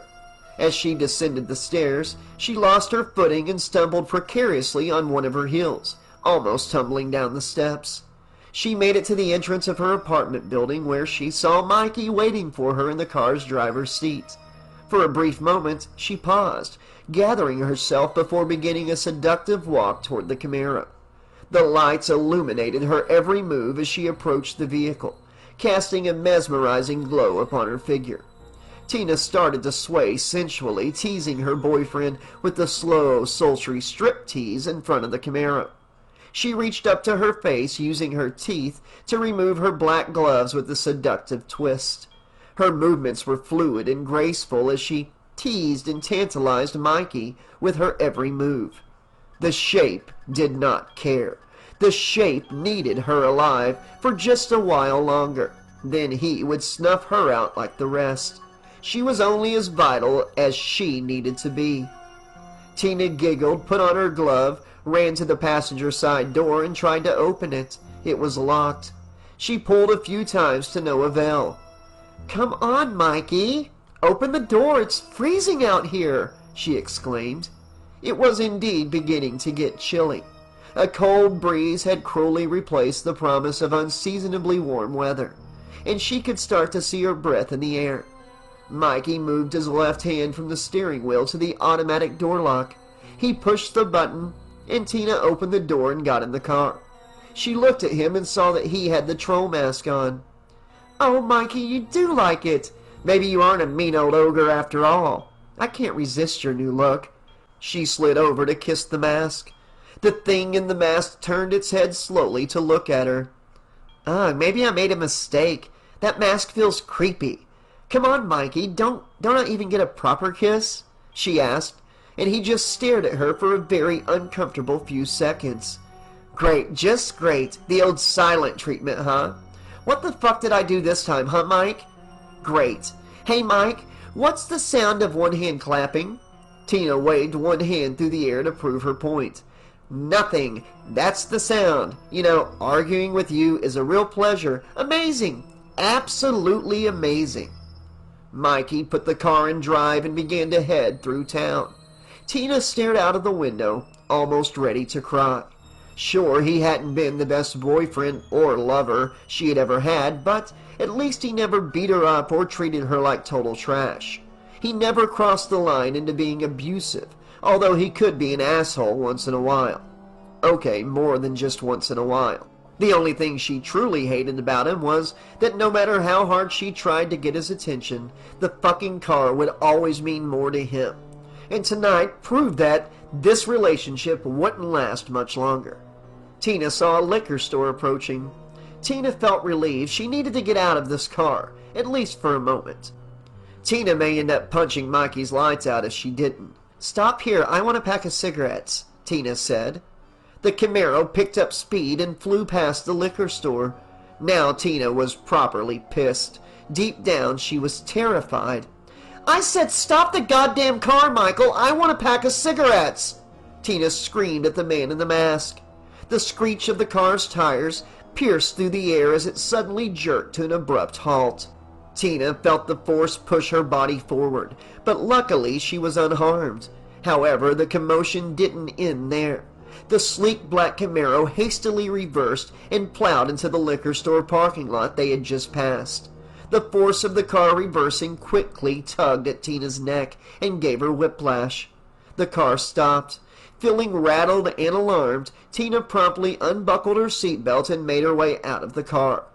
"Asshole!" Tina exclaimed in frustration as she slammed the car door shut.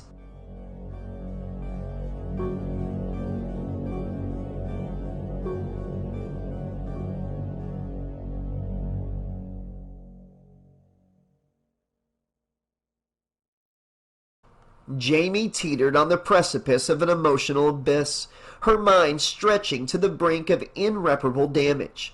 The scars of the past year's horrors etched deeply into her psyche, leaving her mentally exhausted and vulnerable. But now this new torment had emerged to plague her existence. The horrific visions seemed to materialize without warning. Each haunting apparition intensified her sense of being trapped in a never-ending nightmare. She'd seen 2 murders now. 2 faceless people have died in front of her. She was unsure of how much more she could take. Though she desperately wanted to refocus herself on the dance, Jamie's thoughts refused to let go of the figure at the core of all of this, her uncle, the boogeyman. His presence loomed over her thoughts like a ghostly shadow, persistently disrupting her attempts to find peace within her mind.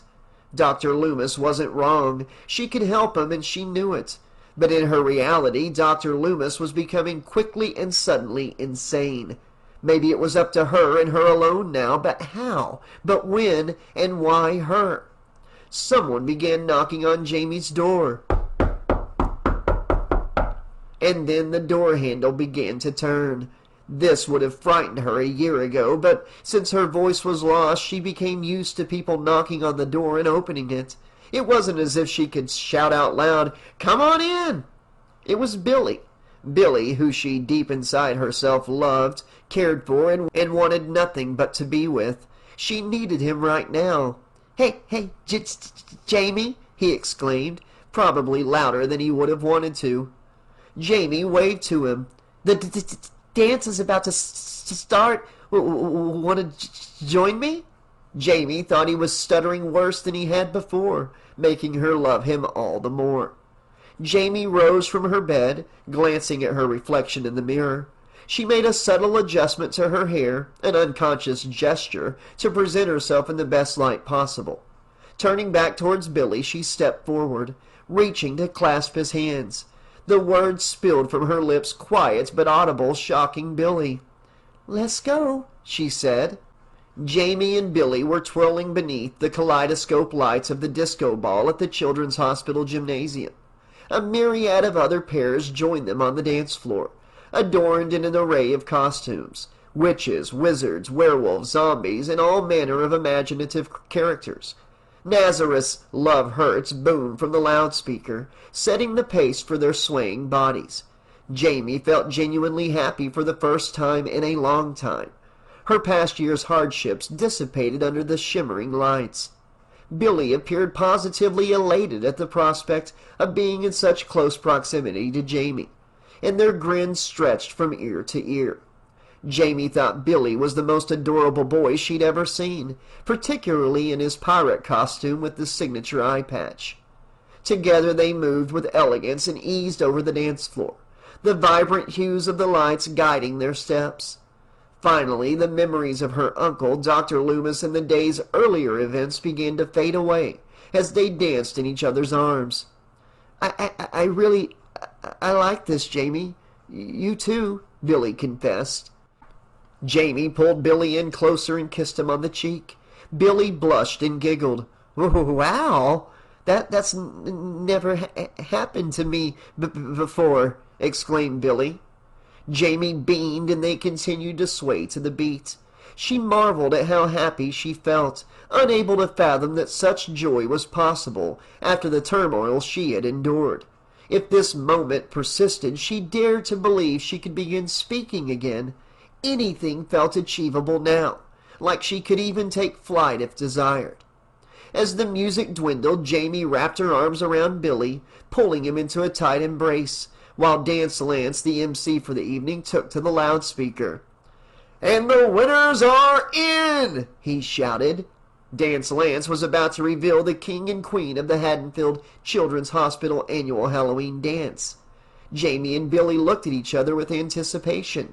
They were both, in their estimation, the best dressed in the room. Jaime was pleased, well, not just pleased, but flat out elated, with the present that Rachel and Tina brought her earlier that morning, which looked amazing. Billy was also quite proud of his costume. He had visited the local thrift shop with some of the other residential kids at the hospital a week before, picking out their costumes for tonight's event. He gathered several individual pieces and put the pirate costume together himself. One thing about it bothered him, though, the eye patch. Billy had begun having nightmares about whose eye his eye patch had rested on before his. Was it a killer? A crazy person? A diseased person? His nightmares got so frequent over the last week that he almost decided against the thing, but the eye patch stayed because it tied the whole thing together. "Ladies and gentlemen, boys and girls," Dance Lance began, "the king and queen of the 5th Annual Hadenfield Children's Hospital Halloween Dance are Jaime Lloyd and Billy Hill." The room filled with thunderous applause and exuberant cheers as the two winners were announced. Jaime and Billy exchanged looks of astonishment and joy. We Billy was stuttering like mad and couldn't form his sentence whatsoever at this point. "We won!" Jaime exclaimed. She finally got there. She arrived. She's done it. She spoke loudly. The room seemed to vibrate with the power of her voice, as if the walls themselves rejoiced in her triumph. Billy gazed at Jaime in awe, astonished by the sound of her voice. He had never heard her speak, let alone at such a high volume. The announcement of their victory had unleashed a powerful surge of energy within Jaime, and she reveled in the exhilarating feeling coursing through her veins. Eager to collect their trophy, Billy took Jamie's hand and led her through the sea of costumed children, weaving their way up the grand staircase. Jamie's heart thudded against her chest as they made their ascent, and each step felt increasingly arduous. Suddenly, unease washed over her heavily, signaling something was amiss. She felt detached from her surroundings and realized she was on the brink of a vision. She began to surrender to it. An icy tingle prickled Jamie's feet, slowly climbing through her body like a creeping chill until it consumed her entire being. As the sensation intensified, her head became filled with the rush of frigid energy, overwhelming her senses. Billy regarded her with concern, but Jamie was beyond his reach now. The vision engulfed her, and she found herself transported into his eyes. Jamie, are you okay? Jamie clutched the staircase railing, her vision splitting between the crowd below and Tina, riding in a car that was going really fast. Fear and anger etched on Tina's face, while in her peripheral vision, Jamie saw a pair of hands on the steering wheel. Suddenly, a veil of darkness crept over her eyes, and Jamie collapsed to the ground, seizing uncontrollably. As Jamie convulsed, Dr. Lumis and deputies Ross and Farah fought through the panicked crowd, making their way up the stairs. Dr. Lumis kneeled by Jamie's side, gently coaxing her from the seizure. "What do you see, Jamie? What do you see?" Sam asked. Jamie thrashed her head back and forth on the ground, trying to regain her sight. She wanted this to stop, now. Her head ached horribly, throbbing with pain. Billy wept at her side, powerless to help.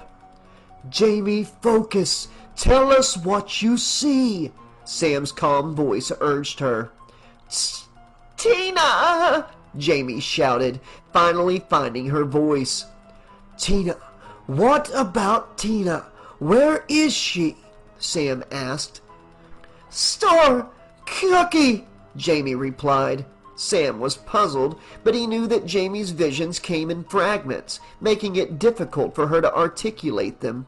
He remained patient, knowing that eventually the pieces would fall into place. "Cookie store. Is that it, Jamie?" Sam asked. Jamie violently shook her head in frustration. "No!" she shouted. "Cookie woman!" Jamie said. "Cookie woman." Sam scanned the area and noticed Deputy Farah holding Billy and attempting to console him. Beside Farah stood Deputy Ross, seemingly unaware and lost in thought. "Don't just stand there, Ross," Lumis bellowed at him. "Get Meeker on the line now, damn you!" Deputy Ross sprang into action, quickly grabbing the radio to contact Sheriff Meeker. Jamie felt her grip on the vision slipping away once more. "Tina left the car. She's going in the store," she said. "Damn it," Sam began. "Deputies, do you know where she could be? Something about cookies or a woman. It's a store, I think is what she's saying." The two deputies exchanged a glance before realization dawned on them. "Bill's gas station, 5th and Main," said Deputy Ross, excited to finally figure out a clue. Deputy Farah released Billy and he ran away from the scene. He quickly picked up his radio and turned to the emergency all-band line. He spoke urgently into the device. "All officers in patrol, we need your immediate assistance at Bill's Gas on 5th and Main. We need to locate Tina Williams and transport her to the Hadenfield Children's Hospital as soon as possible. Miss Williams is in grave danger and the suspect is considered armed and extremely dangerous." Deputy Farah lowered the radio, turned and whispered to Sam for clarification. "Should I tell them who?" Sam shook his head. "No," he said. Farah brought the radio back up. "Suspect unknown. Over."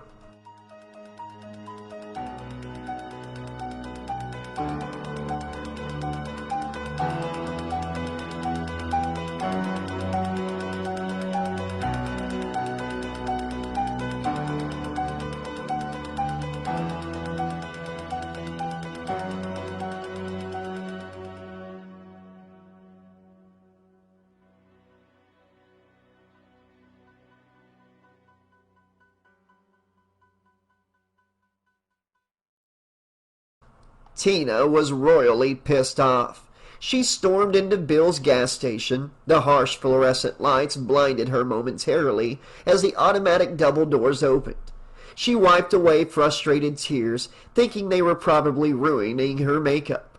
With no particular aisle in mind, Tina started walking down the store's narrow lanes, trying to calm down and think rationally. She had always known Mikey was an asshole, but this was different. Something was off. Did he feel bigger? He smelled different, too. Was it even Mikey? Tina shook her head to clear the thoughts, but the unsettling feeling persisted. The man driving the car she had been in didn't talk or act like her boyfriend. Hell, he didn't talk at all. She stared blankly at some candy on the shelf, lost in thought. Suddenly, a gentle hand landed softly on Tina's shoulder, breaking the concentration she had in her thoughts. Startled by the unexpected contact, she jolted with a sudden jerk, her body instinctively reacting to the sensation. Caught off guard, Tina stumbled backward, her unsteady footsteps colliding with the candy shelves. She stumbled backward, knocking over rows of candy that tumbled to the floor in a sweet avalanche. "Jesus fucking Christ!" she shouted. Heart racing, Tina turned to face her assailant, only to find a middle-aged employee with a friendly face and a "Hello, my name is Jerry" name tag standing before her. "I'm sorry, miss, but you look troubled. Is everything okay?" Name tag Jerry asked. Tina couldn't help it. She fell to her knees and began to weep. Name tag Jerry helped her and held her close as siren sounds were getting closer and closer. Jerry walked Tina to the door. Upon reaching the doorway, Tina's gaze fell upon Mikey's Camaro, parked just outside. However, her heart skipped a beat when there seemed to be a different face in the driver's seat. A white, pale face. Fear gripped her, intensifying her already electric nerves. The hair on the back of her neck stood on end, a visceral warning that echoed the gravity of her situation, as if whispering, "You could have died in there." Within moments, the scene was inundated with the arrival of not one, but 5 police cruisers. Their cruiser doors swung open, and a flurry of officers emerged, their eyes focused, weapons firmly gripped. One said, "Tina Williams? Tina Williams, is that you?" "Yes, what the hell is going on?" An officer approached Tina and said, "I'm sorry to intrude on your evening, miss, but a Dr. Sam Lumis, I'm assuming you know him?" Tina nodded. "Well, miss, he's asked if you would accompany us to the Hadenfield Children's Clinic." Tina looked distant, removed. "Jamie?" she whispered. Tina began to walk with the officer to the police cruiser, but looked toward the Camaro and said to the officer, "Okay, let me go tell my boyfriend what's going on." With the pale-faced man in the driver's seat, the Camaro started the car up and drove away so fast that the tires smoked as they skidded on the road.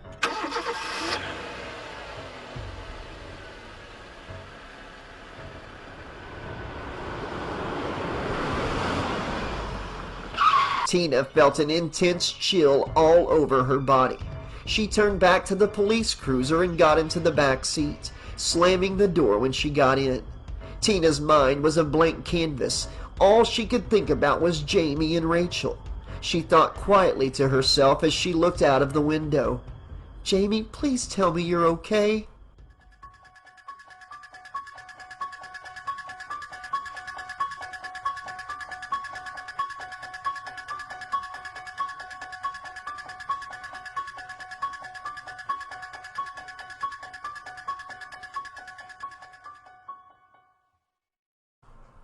"She's on her way," Deputy Frost said to an extremely overwhelmed Dr. Lumis. "Thank God for that," Sam replied.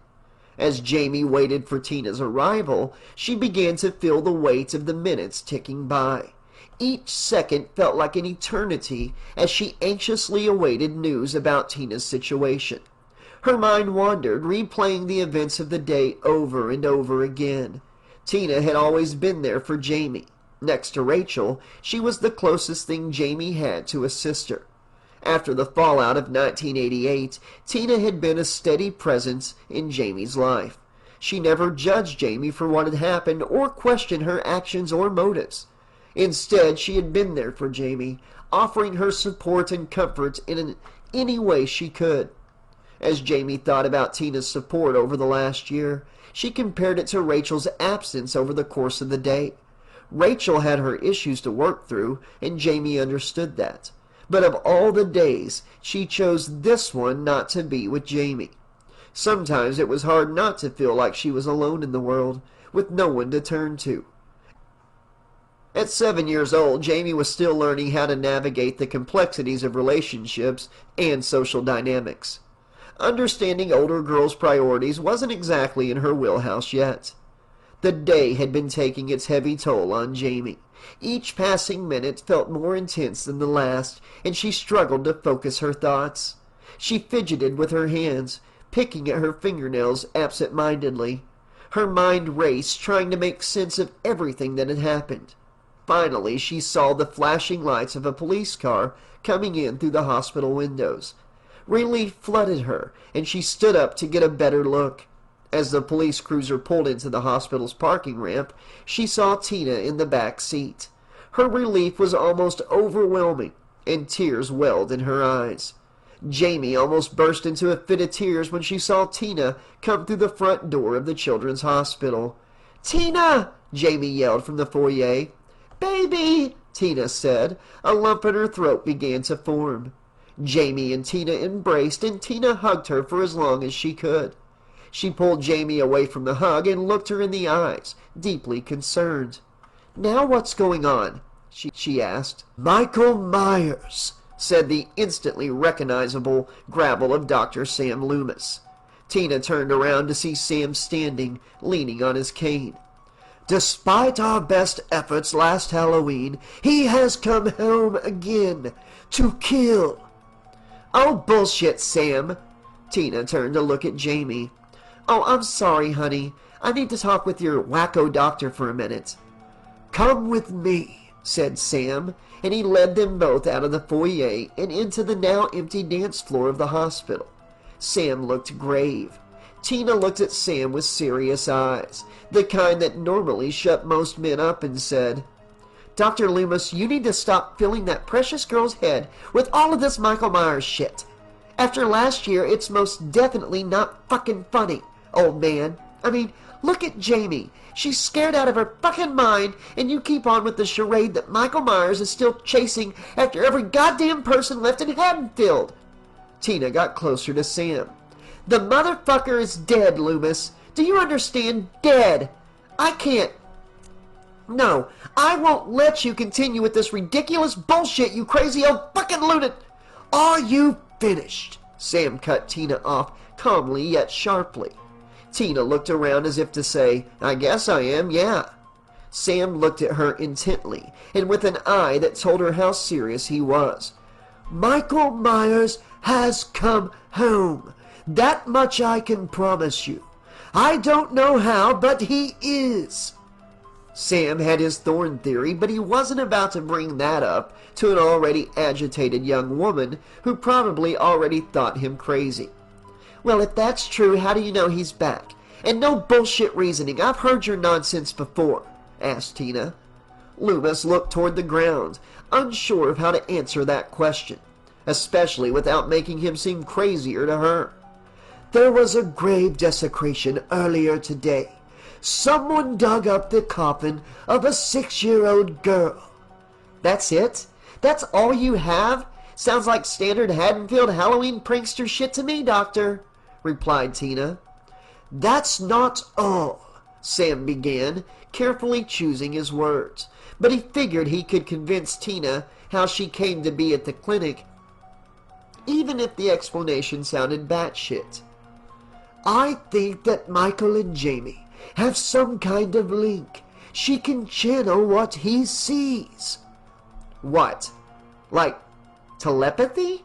Tina was stunned. She had no idea she'd be talking to Jaime's doctor about mind powers tonight, and she immediately thought the men in the white coats needed to come to collect Sam. "Something like that, yes. That's what these seizures Jaime has been having have been about. As I said, she's seeing what her uncle sees. It's how we found you, Tina. How do you think we knew where you were? Do you know that it wasn't your boyfriend driving you around tonight?" Sam looked directly into Tina's eyes, and she looked like she would throw up. Tina couldn't take much more of this. She needed a drink, maybe 50.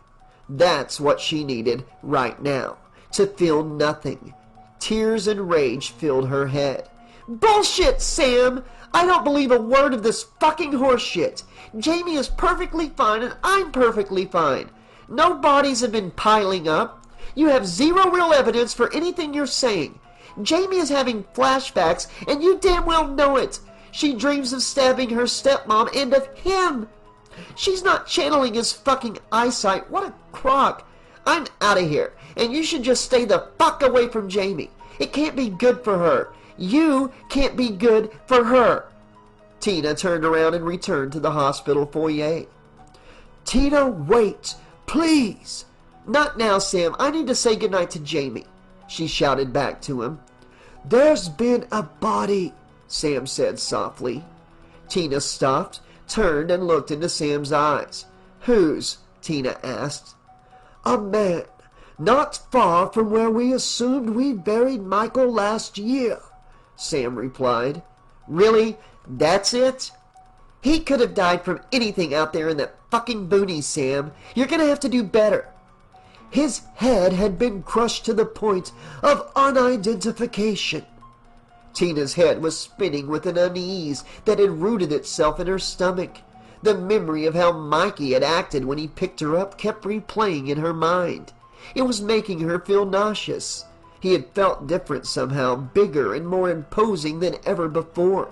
And that smell, that musky, earthy scent, lingered on him like a second skin. It was repulsive, and it wasn't Mikey's smell.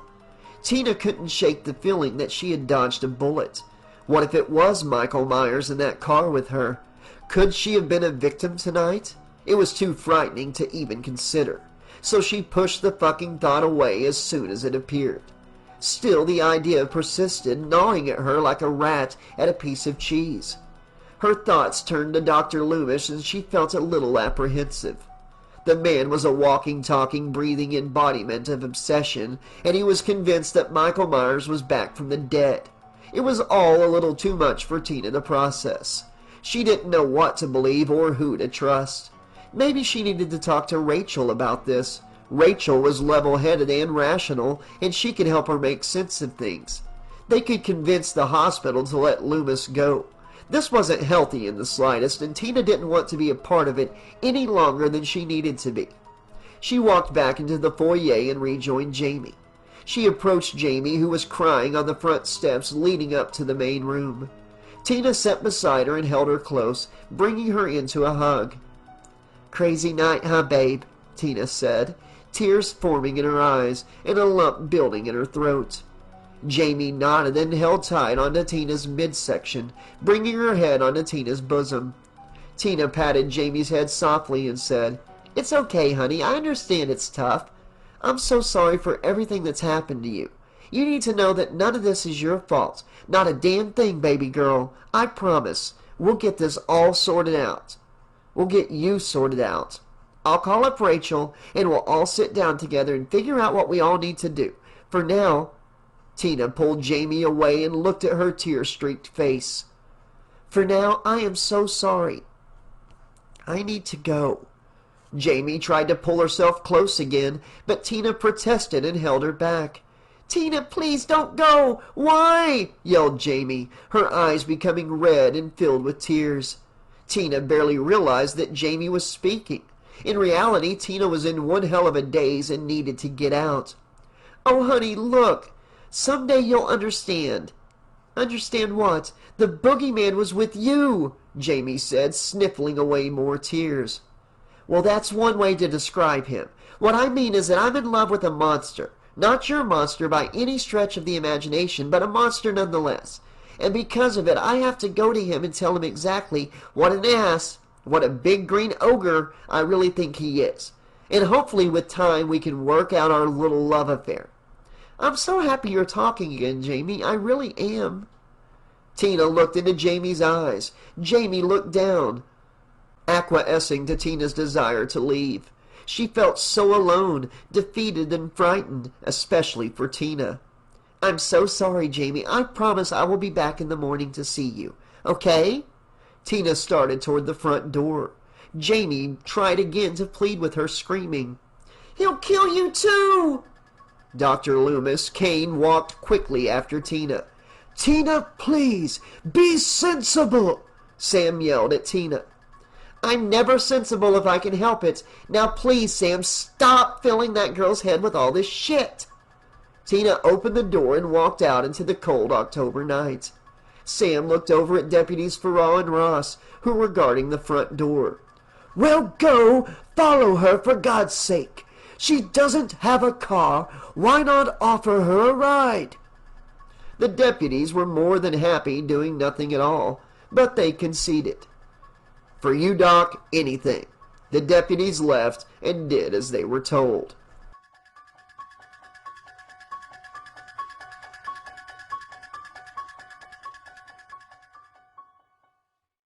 Jamie was feeling a complex mixture of confusion and hurt. She retreated to her bedroom and slammed the door behind her as she entered with a resounding thud. She had experienced a tumult of emotions in rapid succession, from deep sadness to seething anger, from desperation to helplessness, with a dash of extreme happiness as she danced with Billy, and now her mind raced as she tried to make sense of Tina's sudden departure. With a heavy heart, Jamie had pleaded with Tina, begging her repeatedly to stay. She even reached out to Dr. Lumis, hoping he could help her understand why Tina had left. But all her efforts had been in vain, leaving her feeling lost and alone. Jamie knew why. It was that damn party. What was so fucking important at that party? And why was Jamie being left in the dust? Sitting on her bed, Jamie wept quietly to herself. And as she did, her mind began to wander as she considered Tina's motives. She wondered why Tina would leave her in such a vulnerable state with no explanation or warning. Jamie was painfully aware that Tina had become embroiled in her and Rachel's little horror show, but she had thought that Tina was different. Fucking grown-ups, selfish grown-ups. Jamie started to think hard about her visions. Her uncle was going to kill Tina not an hour before, and while Tina might not have believed her visions or taken it seriously, Jamie sure as hell did. Thinking of this, she knew Tina was still in grave danger. No one was going to do anything. If Jamie didn't act now, Tina would probably be murdered tonight. Taking a deep breath, Jamie stood up from the bed and approached the window. As she looked out into the night sky, she felt a sudden rush of adrenaline course through her body. She knew what she had to do and knew it wouldn't be easy. Summoning every ounce of determination within herself, Jamie took a deep breath to steady her nerves and tried to gain composure. With deliberate caution, she wrapped her trembling fingers around the worn handle of the window. Slowly, inch by inch, she exerted just enough force to lift the weathered pane, revealing a sliver of the inky blackness that awaited outside. The night air greeted her with a chill, sending a shiver coursing through her. Gathering more courage, she took a leap of faith and her body soared gracefully through the void. As her feet met the ground, the soft rustling of leaves masked her landing, dampening the impact to a barely audible thud. This was Jamie's first time outside the hospital grounds since she had arrived. Her heart began to thud rapidly, and she was nervous as hell, but she carried forward and began running down the sidewalk. About 4 blocks down and gasping for air, Jamie's heart pounded in her chest as she continued to sprint through the dimly lit streets. Jamie realized that she had to slow down. Running in costume shoes wasn't the best idea, but she had no choice. She didn't want to slow down even if her feet were killing her. But she was tired, exhausted, and emotionally worn out. But really, she was scared shitless of the rustling sound she kept hearing behind her since she had started running. And it was the one thing that kept her running even when her lungs and legs wanted to give out. But now she had no choice but to stop and breathe. She slowed her pace and came to a stop, her gasp for air filling the silence of the night. Behind her there was a shrubbery, and she could hear someone behind it. Jamie's curiosity got the better of her, and she began moving towards the bush. Her pounding heart seemed to drown out all other sounds as she inched closer, her nerves fraying with every step. And then, emerging from the shadows, he appeared. His pale mask stared down at her, piercing her soul with accusing black eyes. The glint of a wickedly sharp knife caught her eye, reflecting her own image back at her in the darkness. Jamie's strength waned, overwhelmed by fear and exhaustion, and her trembling body surrendered to gravity. She collapsed onto the dewy grass beneath her, and a scream tore from her throat.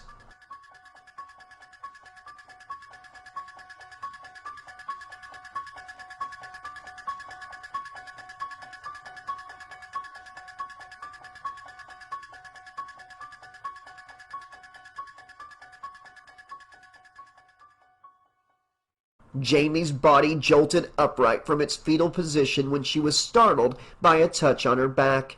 Her eyes were wide with alarm. The stuttering voice that followed was all too familiar, and relief washed over her like a tidal wave.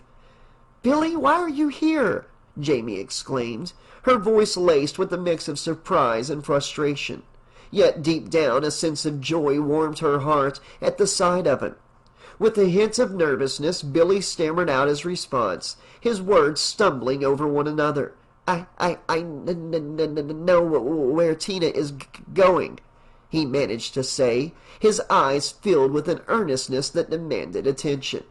Jamie's brow furrowed, her anxiety momentarily forgotten as she absorbed Billy's words. "Yeah, I know, the Tower Farm," she replied dismissively. A glimmer of resilience ignited in Billy's eyes as he continued, his stutter evaporating, leaving behind a newfound confidence. "But do you know how to get there on foot? Because I do," he declared matter-of-factly, his voice steady and resolute. Jamie smiled, and off they went.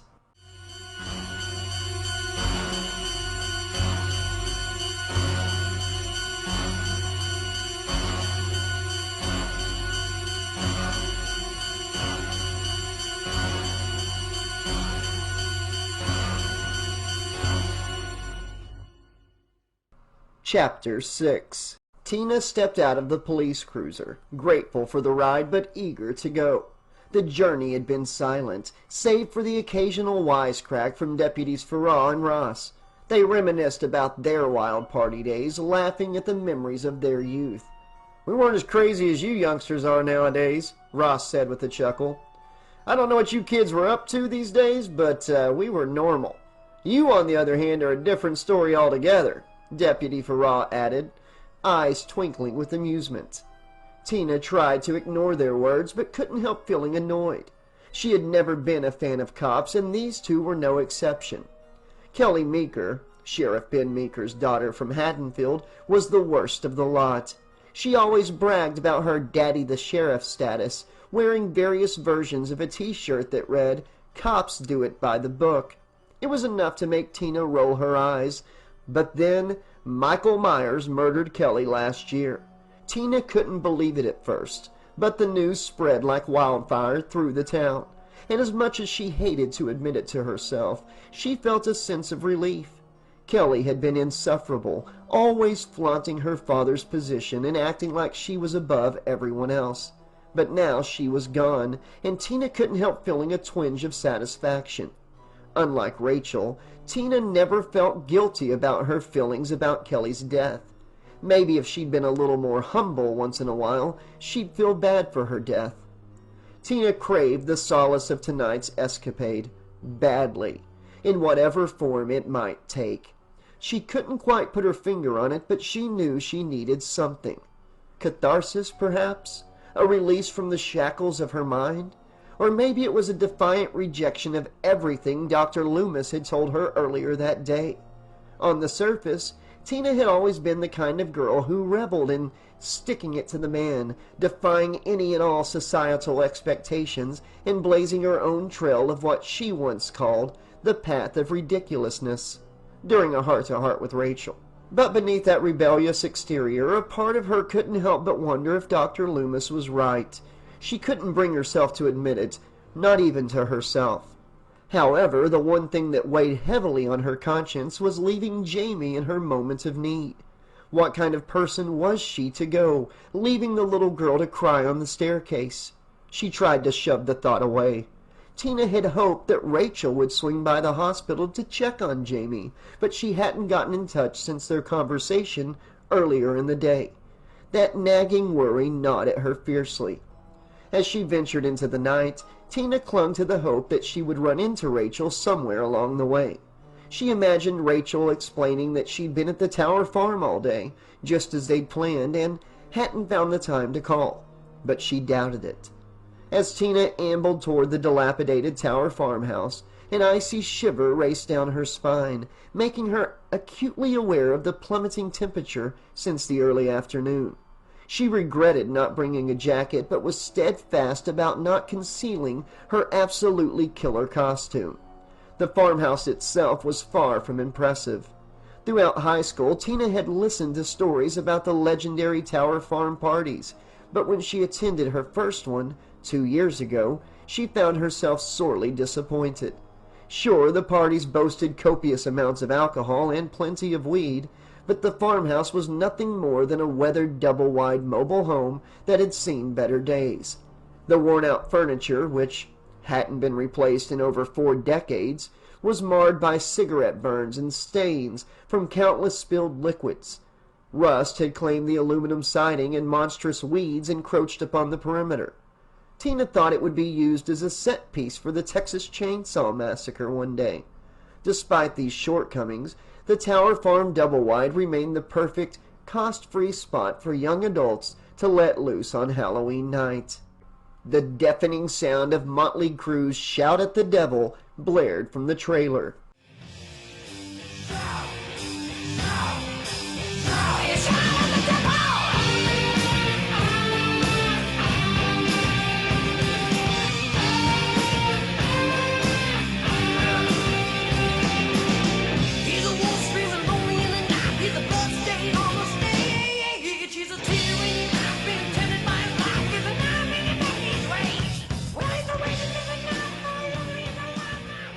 The DJ, Hadenfield High School senior Gary Malbrock, was determined to play what his mother Janice called devil music.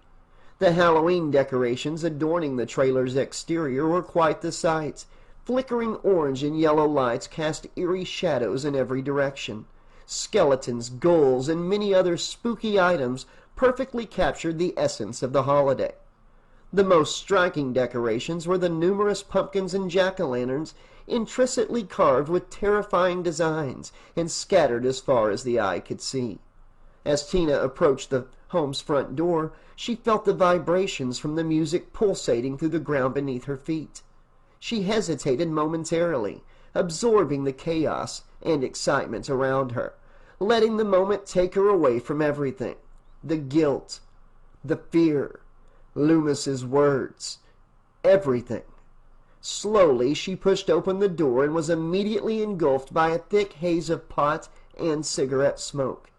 Through the dense fog, she discerned the silhouettes of at least 60 frenzied partygoers, dancing, smoking, and drinking.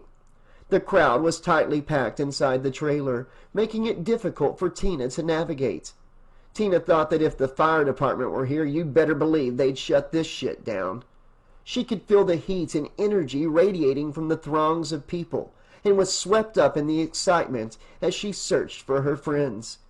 Tina spotted Spitz and Samantha leaning against the refrigerator in the cramped kitchen. Spitz wore a stained navy blue mechanic's jumpsuit, a white mask perched on his head, and a smoldering cigarette dangled from his lips. Samantha sported a seductive red devil costume with the horn tiara and tail. Her pouty lips curved into a broad grin as she let out a hearty chuckle, likely in response to an off-color joke Spitz had just whispered. As Tina drew closer, she asked, "What's so funny?" In unison, Spitz and Samantha let out ear-piercing shrieks. "Tina, you came!" They embraced, and Sam gave Tina a peck on the cheek. "Yeah, I almost didn't, though. Jaime had a breakdown at the hospital, but I just had to get out of there. Way too much right now." You know what? I need a fucking drink, folks." "I hear that," said Spitz, as he opened the fridge, grabbed a beer, and handed it to Tina. "Here, this ought to take some of the edge off." As Tina grabbed the cold can of beer, she felt a sense of relief and anticipation coursing through her body. With an eager pull from her finger, the cap popped open, releasing a satisfying hiss of carbonation. She brought the can to her lips, the condensation cold against her fingers, and took a deep, satisfying gulp. The icy liquid rushed down her throat, sending a shiver of pleasure through her body. She drank the entire can in one go, feeling the buzz of alcohol spreading through her veins, dulling her senses and numbing her mind, precisely what she hoped it would do. As she lowered the empty can, she noticed Spitz and Samantha staring at her, their eyes wide with surprise and awe at her impressive chug. "Holy fucking Moses, Tina," Spitz said. "You did need a drink," said Sam. Tina burped and said, "I'll take another one, please."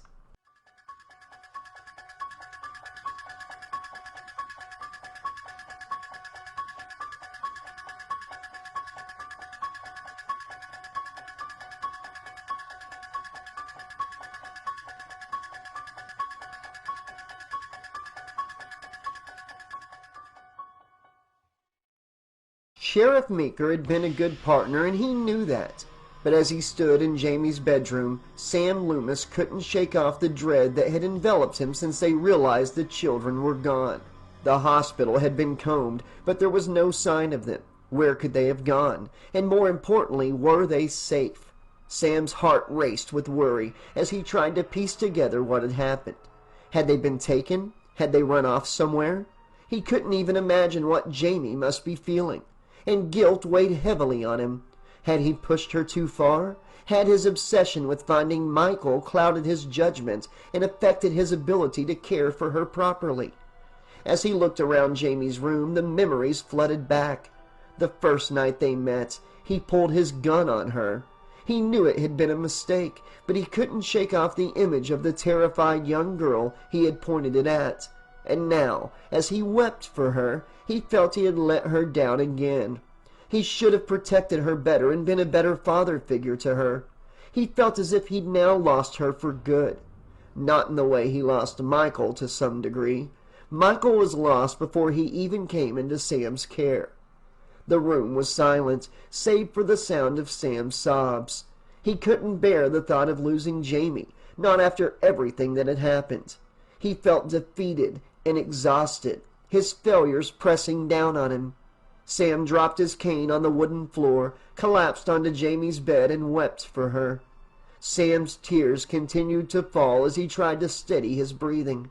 He wiped his face with the back of his hand, taking deep breaths to calm himself down. He knew he needed to act quickly to find Jamie and Billy before it was too late. Sam's mind raced with different scenarios and locations where the children could hide. It dawned on him. Tina! The Tower Farm! It must have been about an hour since their disappearance. No one realized they had gone missing for the first half hour, and Sam figured it couldn't take more than an hour to walk out to the farm. In Jamie and Billy's case, Sam assumed they were running at full speed to get out there as soon as possible. Jamie would want to protect Tina. Jamie had always had a fierce loyalty and commitment to those she loved, which Sam had always loved about her. To Sam, Jamie was the polar opposite of Michael. Jamie would do whatever it took to stop Michael from killing more people tonight. As admirable as that was, Sam wasn't about to let Jamie sacrifice herself. Sam pulled out his radio. "Meeker, Lumis here," he said. After a few moments, the radio crackled. "Meeker here. I'm in the basement, but I'm sorry, Sam. We need to send out a search party." "Meeker, I know where they went. We must get the cavalry and get out to the Tower Farm as soon as possible. I'll meet you on the main level in 2 minutes," Sam replied. "Are you sure, Sam?" Meeker crackled back on the radio. Sam looked at a photo sitting on top of Jamie's dresser. It was of Jamie as a baby, cradled by her mother, Laurie Strode. Sam said on the radio. "Dead sure."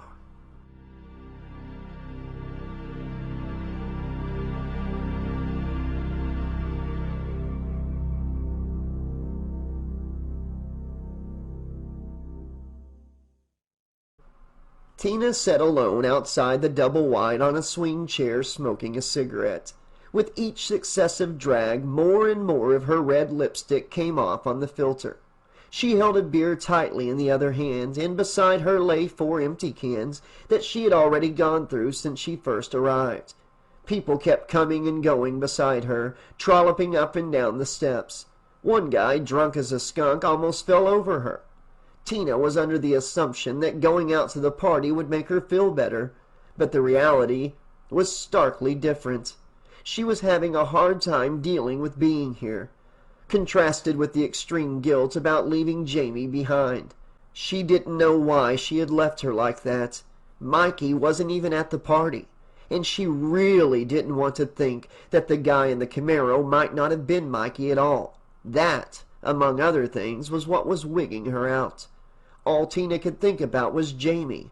But fuck, that homicidal lunatic might have been driving her around earlier. And if that wasn't Mikey, then what had happened to him? Mikey wouldn't dare let another person drive his precious Black Beauty. She tried pushing the thoughts out of her mind, so she guzzled the beer and got up to use the bathroom.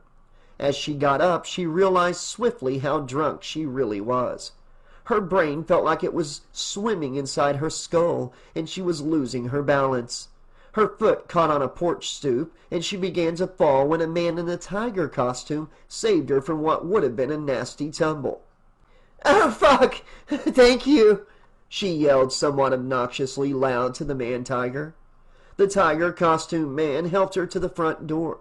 She entered, and Tina struggled to navigate through the thick cloud of smoke that filled the air, making it difficult for her to breathe. The overpowering aroma of cigarettes and the stench of cheap beer and sweat overwhelmed her senses.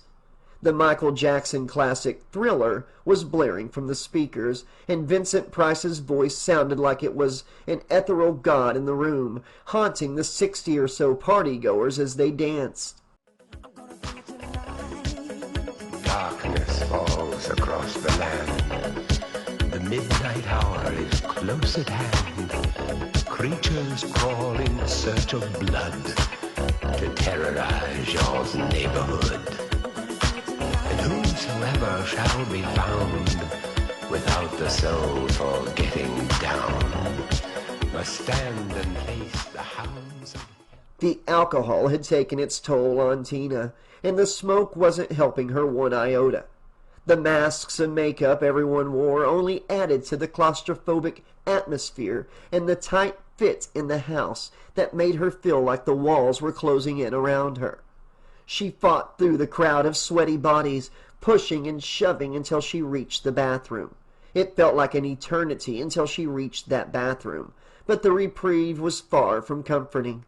Upon entering, potent and noxious odors assaulted Tina's nostrils.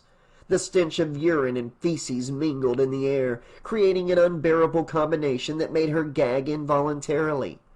The state of the bathroom was appalling, with the toilet bowl stained in a sticky shade of goldenrod and smears of tarry shit clinging to its upper rim.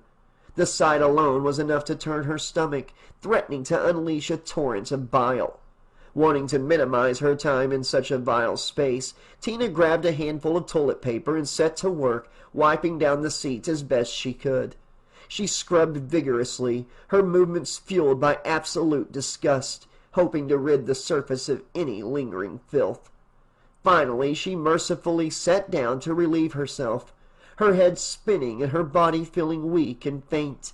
She closed her eyes, trying to steady herself, when a sudden loud bang on the bathroom door startled her, causing her to jump out of her skin in fright. "Hey, open up! That bathroom ain't for pissing, it's for fucking! If you want to take a leak, go out back!" She could tell right away that it was Spitz being a smartass. Tina finished up and opened the door. Sure enough, Spitz and Samantha were there. "Hey, Tina, you don't look so good. Let's go outside for some air. Spitz has a prank he wants to pull on those deputies that brought you here," Samantha said, and they all laughed as they made their way outside.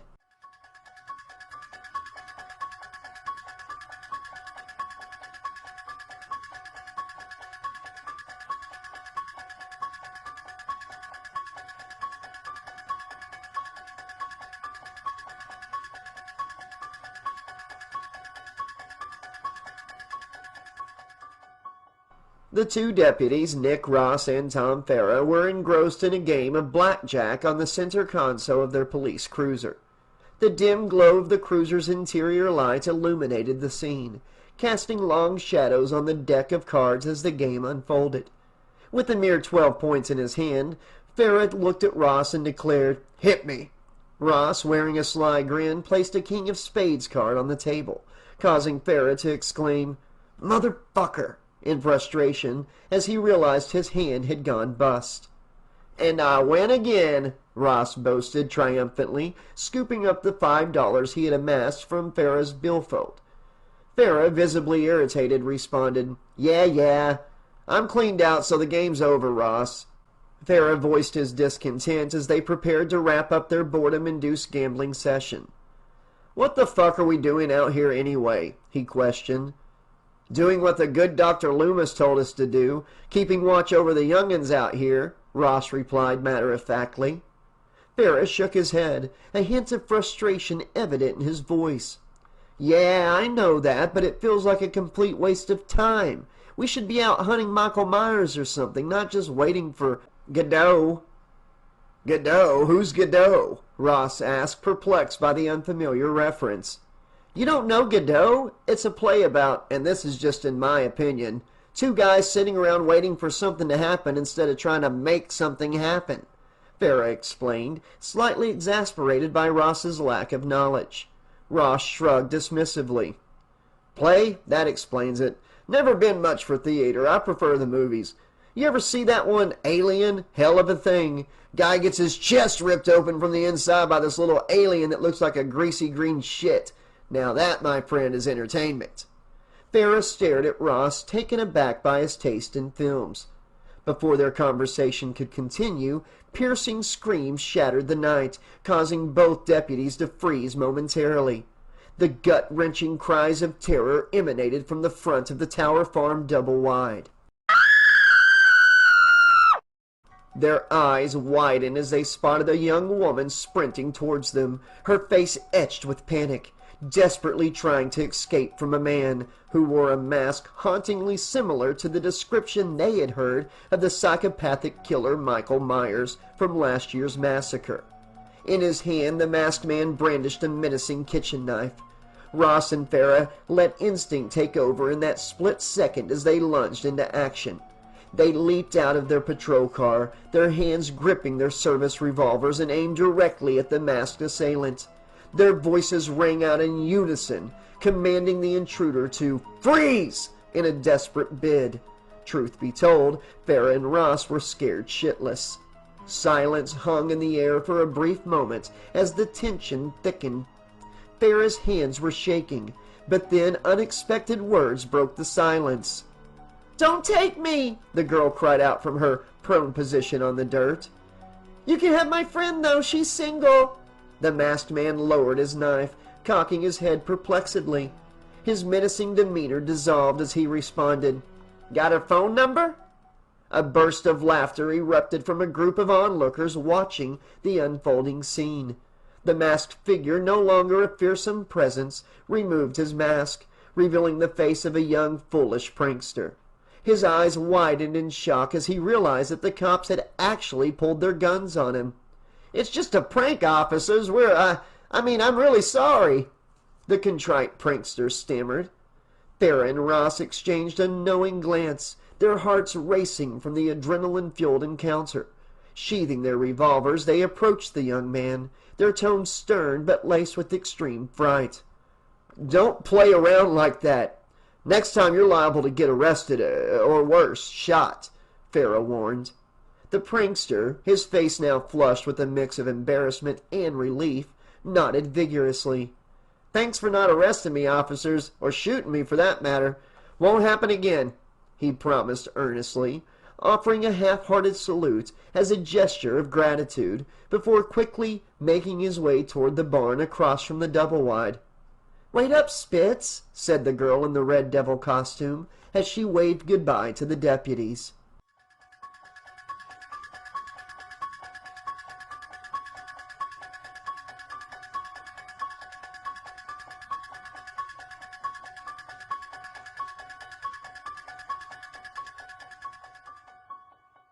Chapter 7. Samantha sprinted after Spitz, but he had a considerable lead over her. Her eyes were fixed on him as he rushed toward the barn door and pulled it open. "Wait for me, fucker!" she cried as she tried to catch up. He didn't seem to hear her because Spitz closed the door behind him. The prick, she thought. About 10 seconds later, Samantha got to the large barn door and opened it. She was greeted by the strong smell of hay and the odor from years of decayed wood, mildew, and manure. She saw several newborn kittens rolling around on the floor. Samantha bent down and picked up a fuzzy little golden kitten, stroking its soft fur as she called for Spitz. He had run into the barn so fast, way ahead of her, and here she was alone with a few kittens. Where the fuck did he go? "Spitz!" she cried, wondering if he was trying to spook her. Samantha made her way through the barn, her eyes scanning the barely lit interior in search of Spitz. She had no idea where he had gone and was uneasy about being in the old barn alone. As she neared one of the vacant stables, the sound of hay rustling against the wooden floor resonated in her ears. The stench of livestock and hay filled her nostrils as she pushed open the creaky door and stepped inside.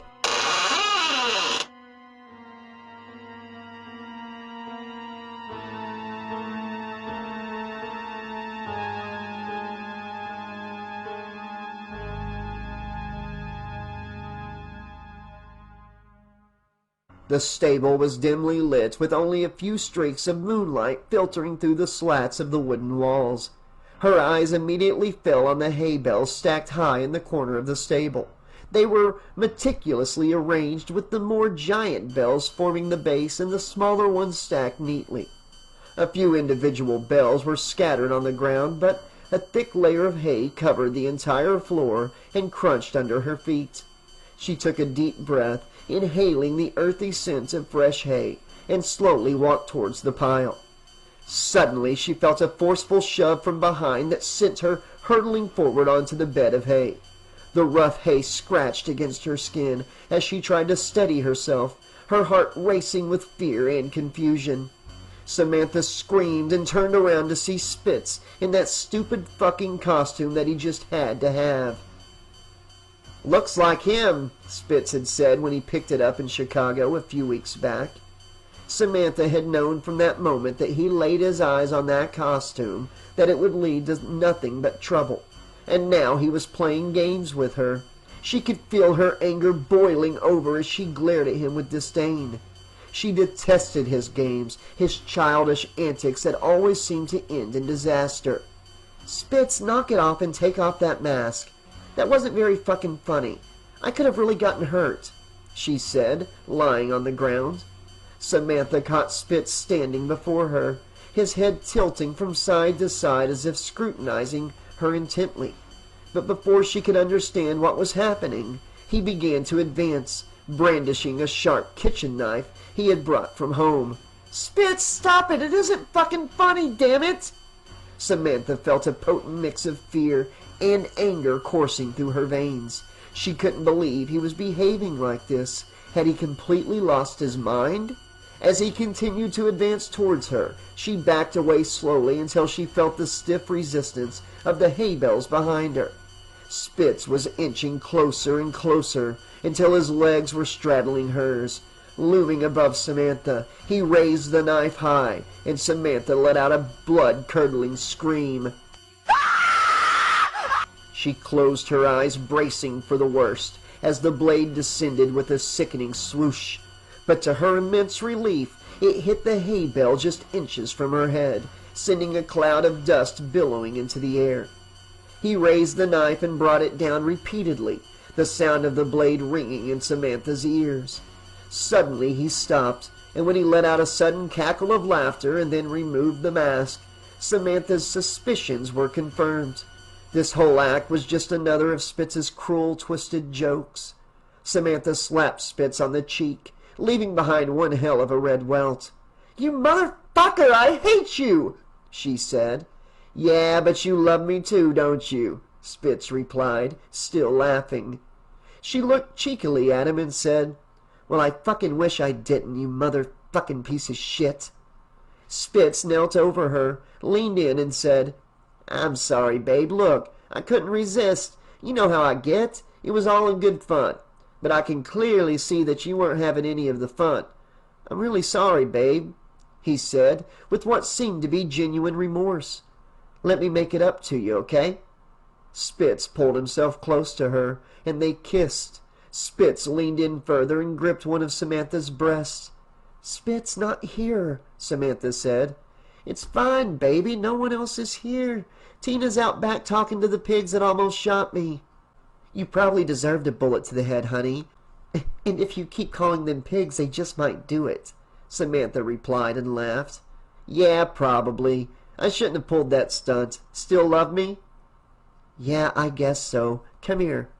Samantha grabbed Spitz's waist and pulled him down to the hay-covered floor. Samantha pulled off the top buttons of the mechanic suit he was wearing and yanked the zipper down.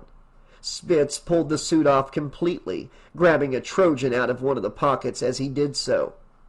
"Oh, of course you have one ready to go as usual." "What do I see in you?" Samantha said with a sly look in her eyes. "Well, at least I'm prepared," Spitz replied with a laugh. Smiling, he pulled down his boxer shorts and put the condom on over his cock gently. Samantha looked up and giggled as he struggled to get it on. She roared with laughter when he pinched several of his pubic hairs in the latex, causing him to squirm in discomfort. After adjusting, Spitz looked down at Samantha and gave her a wink, indicating he was all good to go.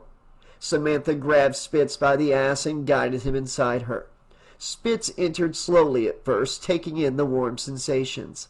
This was only the second time they had had sex, and the first time was a rushed experience, to say the least. So Spitz wanted to make sure he took his time. After a minute or so of soft fucking, Spitz picked up his speed, enjoying the sounds of ecstasy Samantha was making. Spitz took a moment to look deeply into her eyes, and he could imagine that she was enjoying him quite a great deal, which only increased his enjoyment.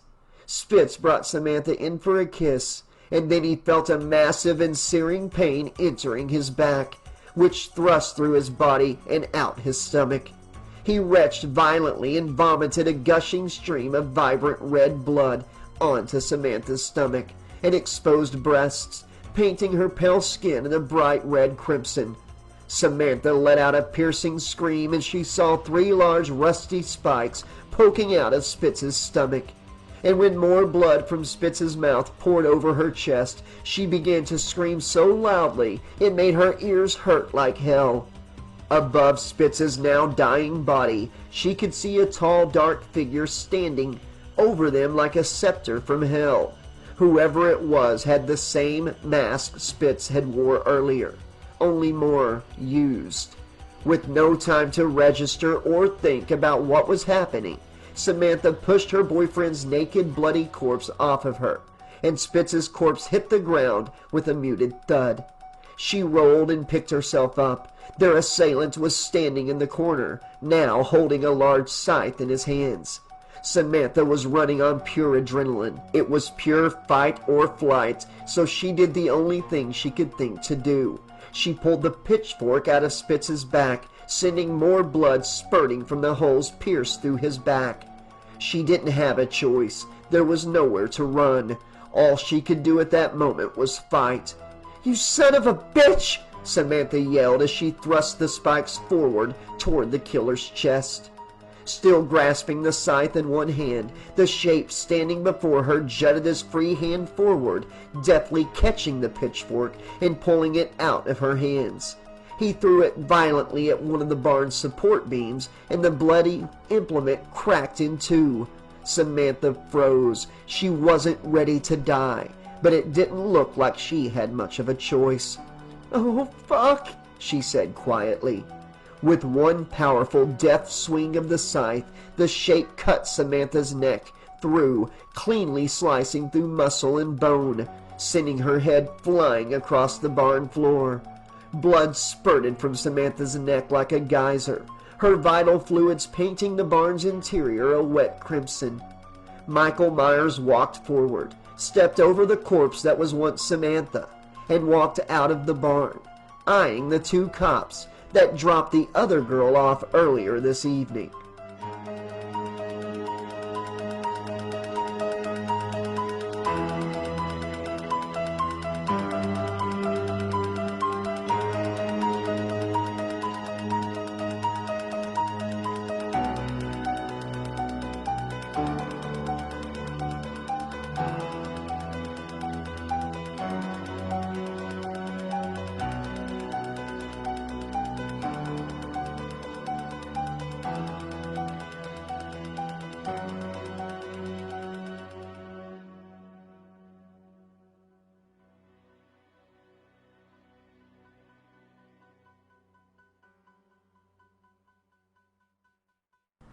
Deputies Tom Farrar and Nick Ross were still playing quick blackjack games when they heard the screaming coming from the barn. God damn, they're weird, aren't they? Screaming like that? What the hell are they doing in there? Asked Tom. Nothing normal, that's for sure, replied Nick. Tom laid down an ace and a queen of hearts. Aw, fuck you, said Nick. Got you again. $5, please. Tom had won the last 3 hands in a row and was grinning like an idiot over his latest of the evening's triumphs. Okay, I'm just convinced you're cheating. There's no way you can win this often, said Nick. Nope, not at all. Just old-fashioned Irish luck. Ross rolled his eyes. You're not even Irish. Am too? Are not? The screams from the barn continued, and both deputies looked toward the barn. Should we go take a look? Asked Tom. And then the screaming suddenly stopped. Guess it's over, said Nick. Tom and Nick started to clean up the cards, and Tom put his winnings in his pockets. Hey, look, Nick said. They saw the same kid with the mask slowly approaching their police cruiser with a scythe. What the fuck? Both deputies uttered at the same time. The masked figure approached the driver's side door, where Nick was seated, his breath fogging the window. Nick hesitantly rolled down the glass, attempting to reason with the ominous stranger. Hey man, someone's going to get hurt with that thing, he stammered. But before he could even blink, Michael Myers' hand shot into the cabin, seizing Nick's throat with a vice-like grip. Panicked, Nick fumbled for his service revolver, but it was too late. Myers tore Nick's Adam apple from his throat with a sickening crunch and viciously jammed it into Nick's right eye. A gruesome cocktail of blood and pus-filled fluid erupted from the wound, splattering the dashboard. Tom's heart raced as he watched in horror, his body frozen in shock. He finally mustered the courage to scramble out of the cruiser, but the monster was faster, more relentless. In one monstrous leap, he soared onto the cruiser's roof, scythe gleaming in his hand. He swung the wicked blade downward, slicing open Tom Farrar's cheek just as he stumbled out of the car. Blood streamed down his face, mixing with his tears of terror. The shape kicked Tom to the ground with a force that knocked the wind out of him and leaped on top of him, crushing his stomach. Gasping for air, Tom could do nothing as Michael's hand clamped onto his exposed lower jaw, while his other hand gripped Tom's upper mandible. With a gut-wrenching yank, the shape tore Tom's face apart, leaving a grisly, unrecognizable mess of bone, teeth, and blood. Michael Myers walked away, leaving the two deputies to bleed to death.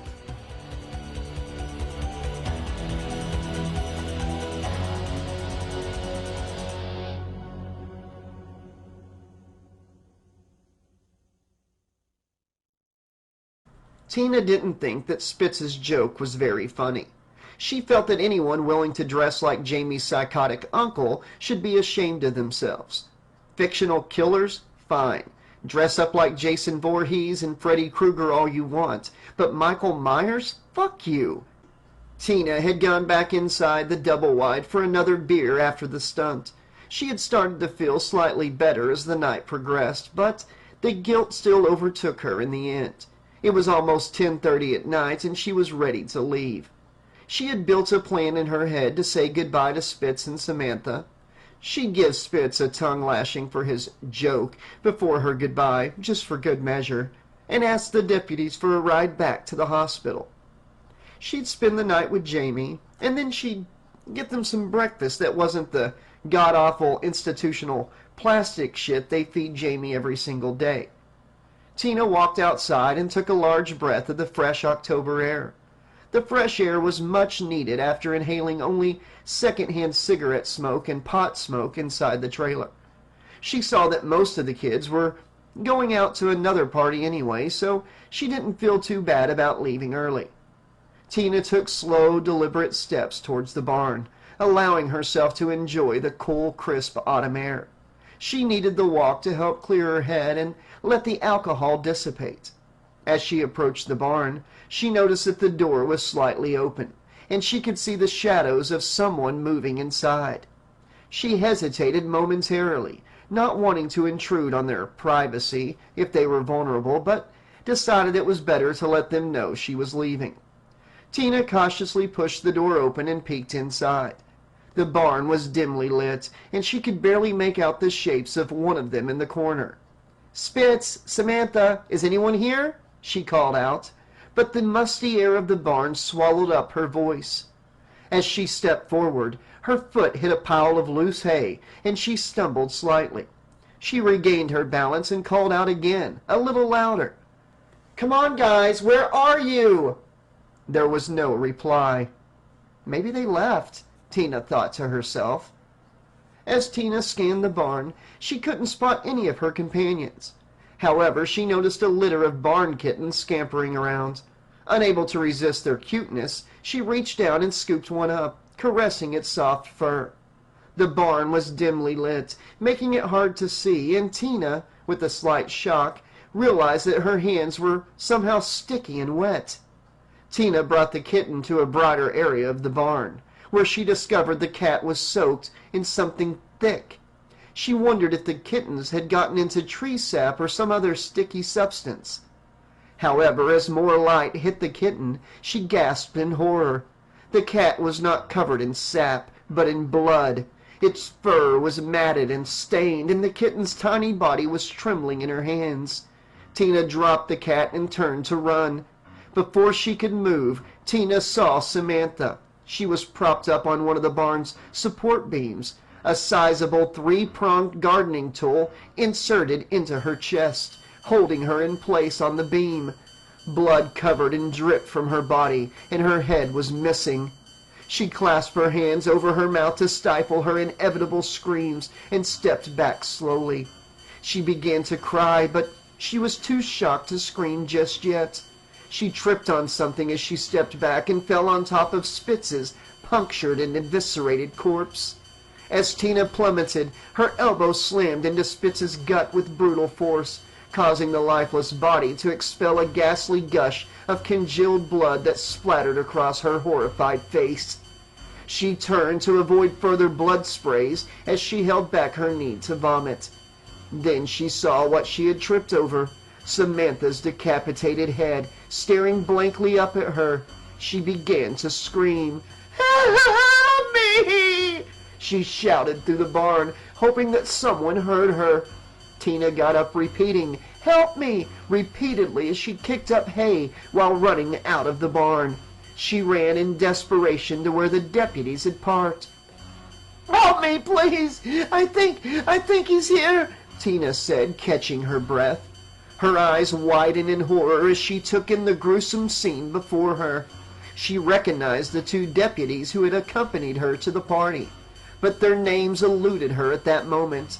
One had a deep black gash in his throat, and a shard of bone jutted out from his eye socket. The other deputy lay motionless opposite the patrol car, his mouth grotesquely ripped open as if in a silent, never-ending scream.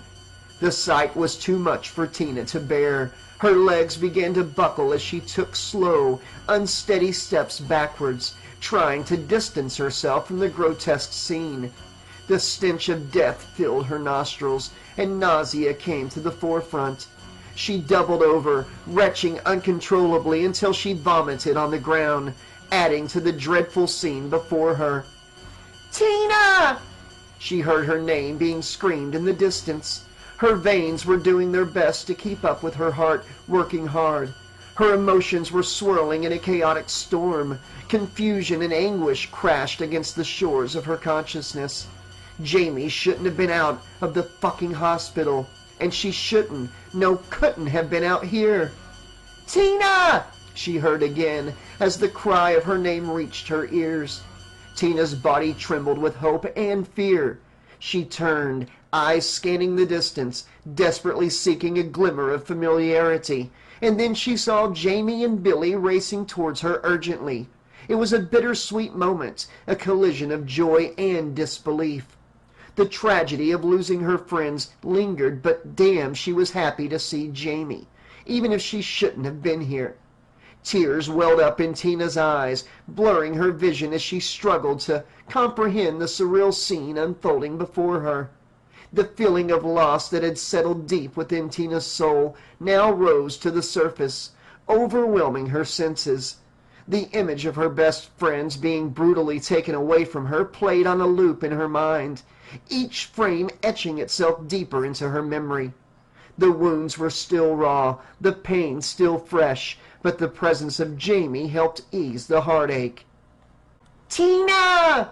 The desperate cry pierced the air again, and Tina's heart leaped as Jaime and Billy raced up the farmhouse driveway. "Baby!" Tina's voice trembled with joy and disbelief. Why was Jaime here? The question burned in her mind again, but the warmth of the reunion was all that mattered. As they sprinted towards each other with their arms flung wide, they collided in a fierce embrace, holding on as if their lives depended on it. Tina finally asked, "What are you doing here?" But before Jaime could answer, her eyes widened in terror as she spotted him, the nightmare that haunted their lives, her uncle, Michael Myers, looming ominously behind Tina. "Run!" Jaime screamed, her voice cracking with raw fear. Tina, Jaime, and Billy sprinted with wild abandon toward the dense, foreboding forest, their feet pounding against the hard-packed earth, each step sending plumes of dust swirling into the air. The silvery moonlight cast shadows on the gnarled trees that loomed before them, providing the only illumination source in the otherwise pitch-black night. As they risked the fleeting glance over their shoulders, their hearts hammering in their chests like a relentless drumbeat, they caught sight of Michael. He stood menacingly beside the police cruiser, his hands white-knuckled with rage, and clutched the collar of one of the deputies, whose lifeless body slumped in the driver's seat. With a display of brute strength, Michael yanked the limp form from the vehicle and tossed it aside like a rag doll. The sickening thud of the body hitting the ground was audible from there. Wasting not a moment, Michael leaped into the driver's seat of the cruiser, the engine roaring to life with a deafening growl that seemed to shake the earth beneath their feet.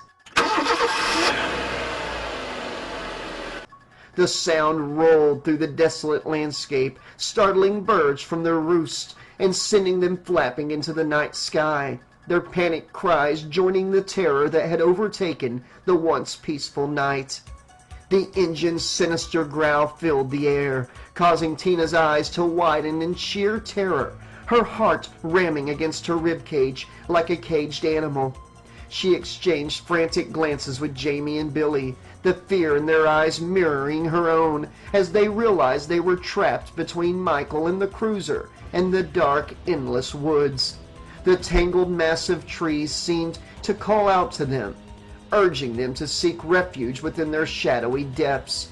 "For the love of God, you two need to get out of here now! Jaime, I am so sorry. I didn't stay with you today, but now you have to go. Run!" Tina's voice trembled as she waved frantically toward the cruiser, praying that Michael would halt his relentless pursuit of Jaime. But Michael showed no signs of stopping.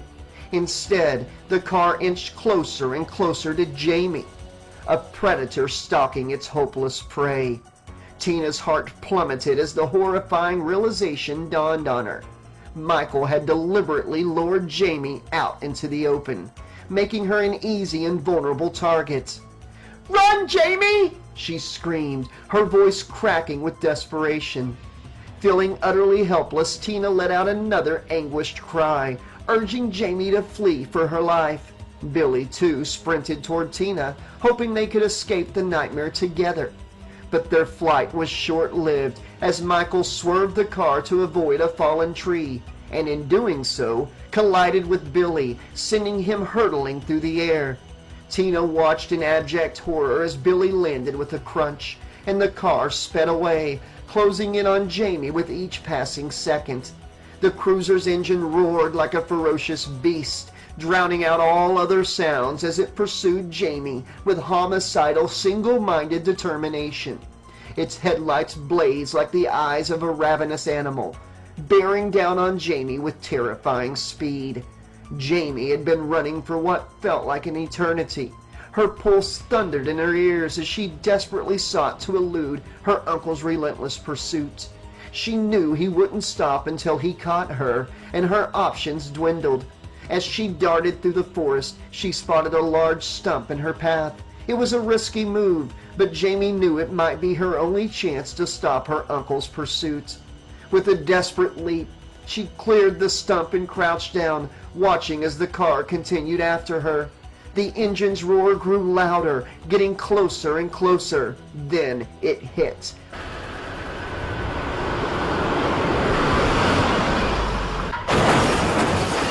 Hard. As the car collided with the stump, there was a thunderous smash, and Jaime heard the crashing sound of metal bending and snapping.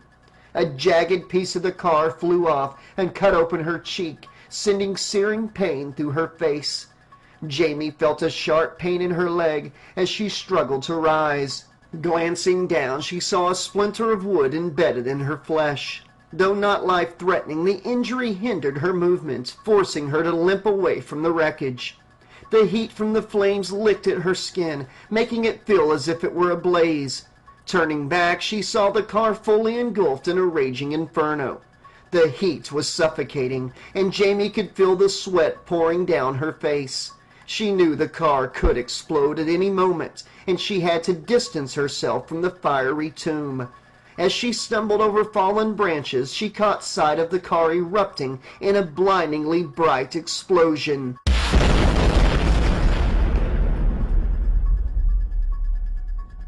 The force of the blast knocked her off her feet, and Jaime felt the shock wave ripple through her body.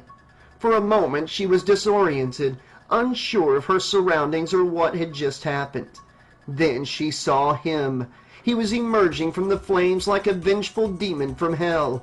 His workman's suit was singed but intact, and the fire almost danced around him.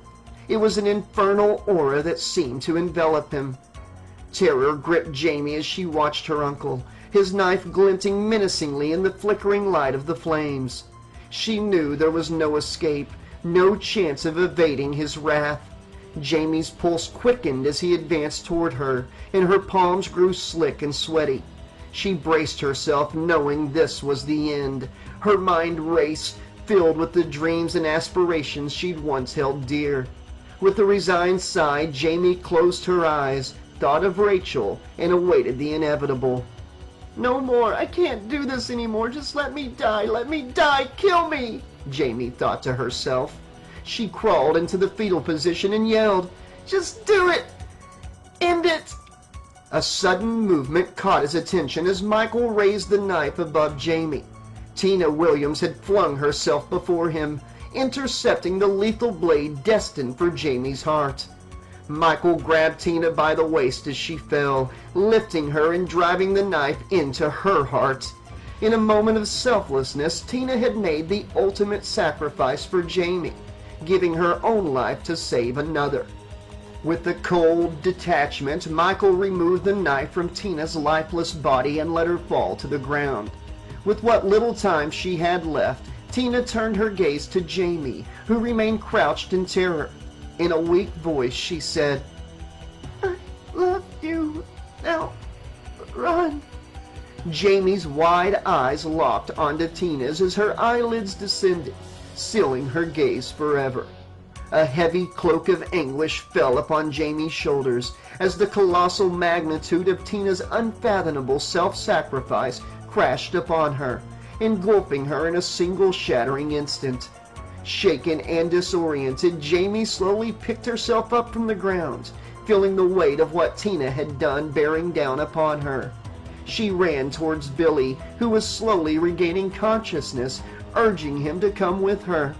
"Come on," she said urgently. "We need to go." "I don't think I can move," Billy stuttered. Jamie did her best to help Billy to his feet. Jamie's thoughts kept returning to Tina as they limped together through the darkness. She realized then that she had never truly understood the meaning of sacrifice.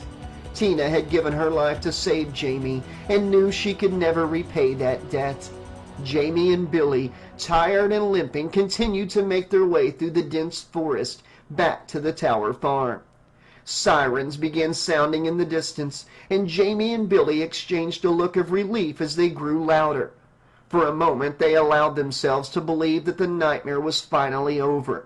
But as they searched their surroundings for any sign of Michael, a flicker of fear crept back into their minds. What if this isn't over? They heard a familiar voice calling them through the woods just as they were beginning to despair. "Jamie, where are you? Billy, where are you?" It was Dr. Lumis. Jamie and Billy rushed toward the sound of his voice, their hearts pounding with a mixture of fear and hope. As they emerged from the dense forest, they saw Dr. Lumis standing beside his car with his cane. His face was etched with concern and panic.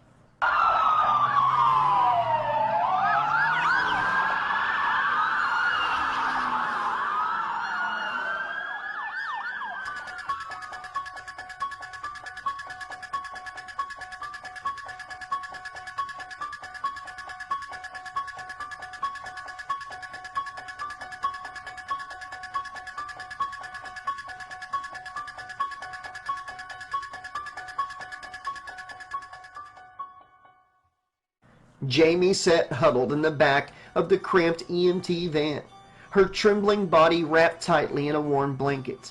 The frigid air of the night seeped through the vehicle's windows, intensifying the shaking of her already shivering body. Yet the physical coldness paled in comparison to the intense and furious grip that clenched her heart. The scene of her uncle's knife plunging into Tina's heart kept playing in her mind. The trauma had unleashed a storm within her, drowning her in a sea of emotions that surged and roared, threatening to spill out in a stream of tears. Then, in the chaos of confusion, fear, and despair, the relentless flames of anger raged most fiercely. Jamie stared into the void in the depths of her pain, her mind made up what she had to do next. This night would mark the end, regardless of the outcome. Whether she brought Michael Myers to his final demise or she was killed in her attempt, Jamie was ready and willing to end the madness that had seized her life. As Sam's distant footsteps resonated through the lonely gravel road, Jamie's gaze fixated on his approaching figure.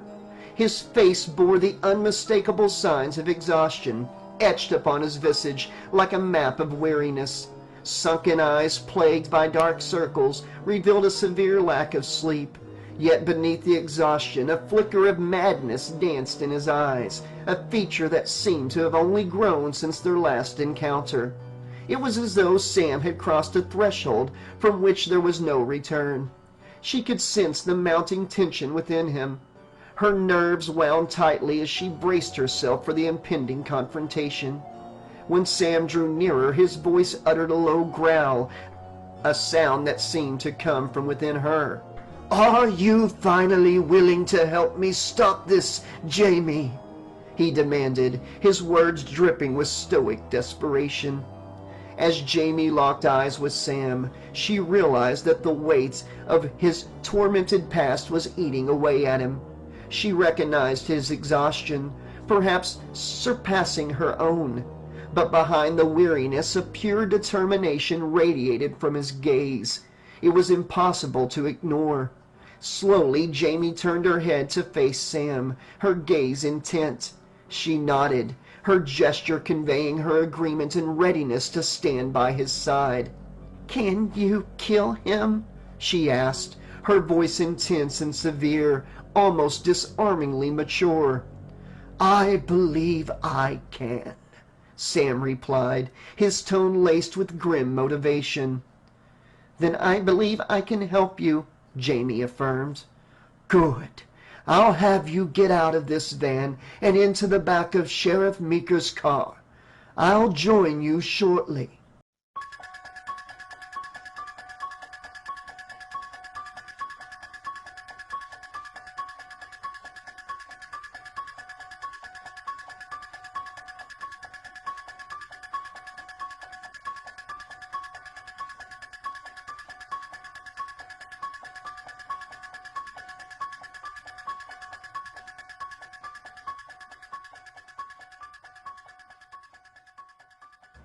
As Sam cautiously tread along the perimeter of the horrific crime scene, a thick blanket of fog coiled around his ankles, obscuring his vision and shrouding the night. An unease settled over him, prickling his skin and causing his senses to heighten. It was as if an invisible presence were near, the weight of an ancient history unfolding in the depths of the night. Deep within Sam's core, a flicker of recognition sparked a primal insight that he and the lurking figure in the shadows shared. A twisted, entangled past. Dr. Samuel Lumis and Michael Myers, forever linked by a macabre dance in death's shadow, found themselves locked in an unspoken confrontation within the fog. Though strained through the mist, their eyes met with an intensity that transcended understanding. An unspoken communion between two souls intertwined in an inexorable fate. Michael's silhouette materialized between the trees, looming sentinels, a hulking presence emerging from the void. The tendrils of fog rendered his features barely discernible, yet despite the veiled image, Sam knew with absolute certainty that their eyes had locked, two unyielding forces tethered to each other's gaze. The gravity of their shared history hung heavy in the air, a testament to the darkness that bound them, the abyss lurking within their hearts. A peculiar energy crackled between them, electric with the promise of mutual destruction.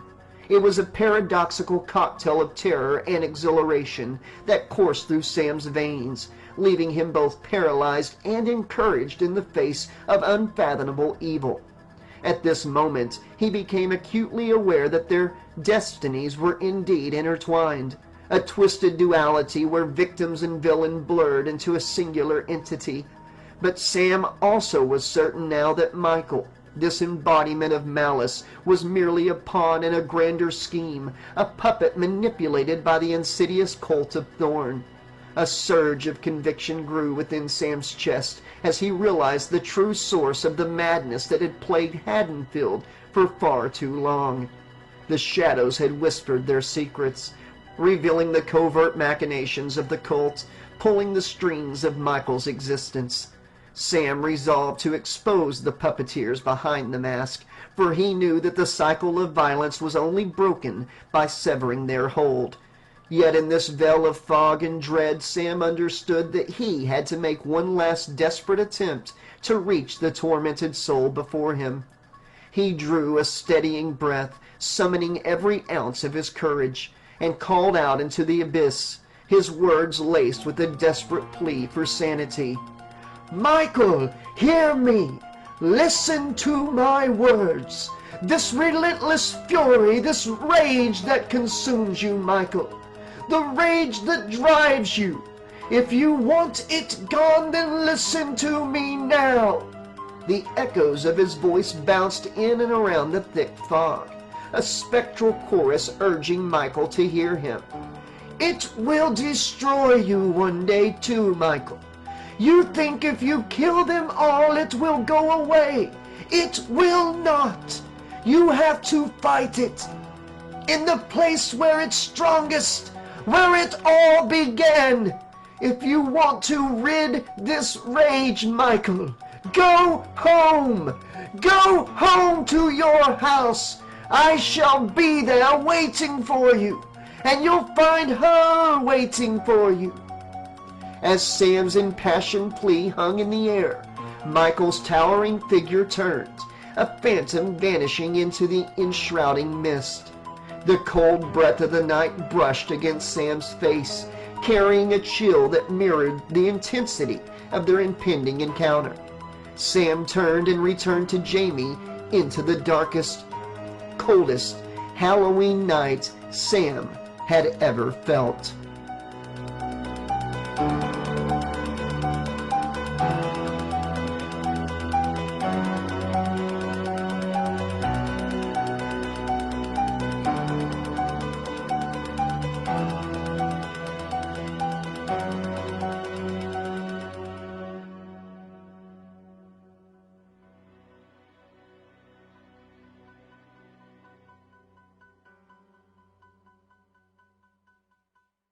Chapter 8. Sam and Jaime huddled together in the cramped back seat of Sheriff Ben Meeker's SUV. It was the vehicle hurtling through the pitch-black, serpentine streets of Hadenfield. The piercing wail of the emergency siren cut through the night, and the strobing red and blue lights cast a glow on the surrounding buildings, casting shadows that seemed to dance. Sam turned to Jaime, his eyes burning with the fierce intensity that belied his harboring fear. He thoroughly explained his plan, his words tumbling out in a quiet but rapid-fire torrent. He didn't want to let Meeker, sitting in the driver's seat, hear so much as a whisper. His hands moved in animated gestures, painting a vivid, almost cinematic picture of the harrowing events that were about to unfold. Jaime's gaze drifted to the window as Sam spoke, her eyes fixed on the darkened streets that raced by in a blur. Her mind churned with the maelstrom of emotions, fear, anger, and uncertainty, all vying for dominance.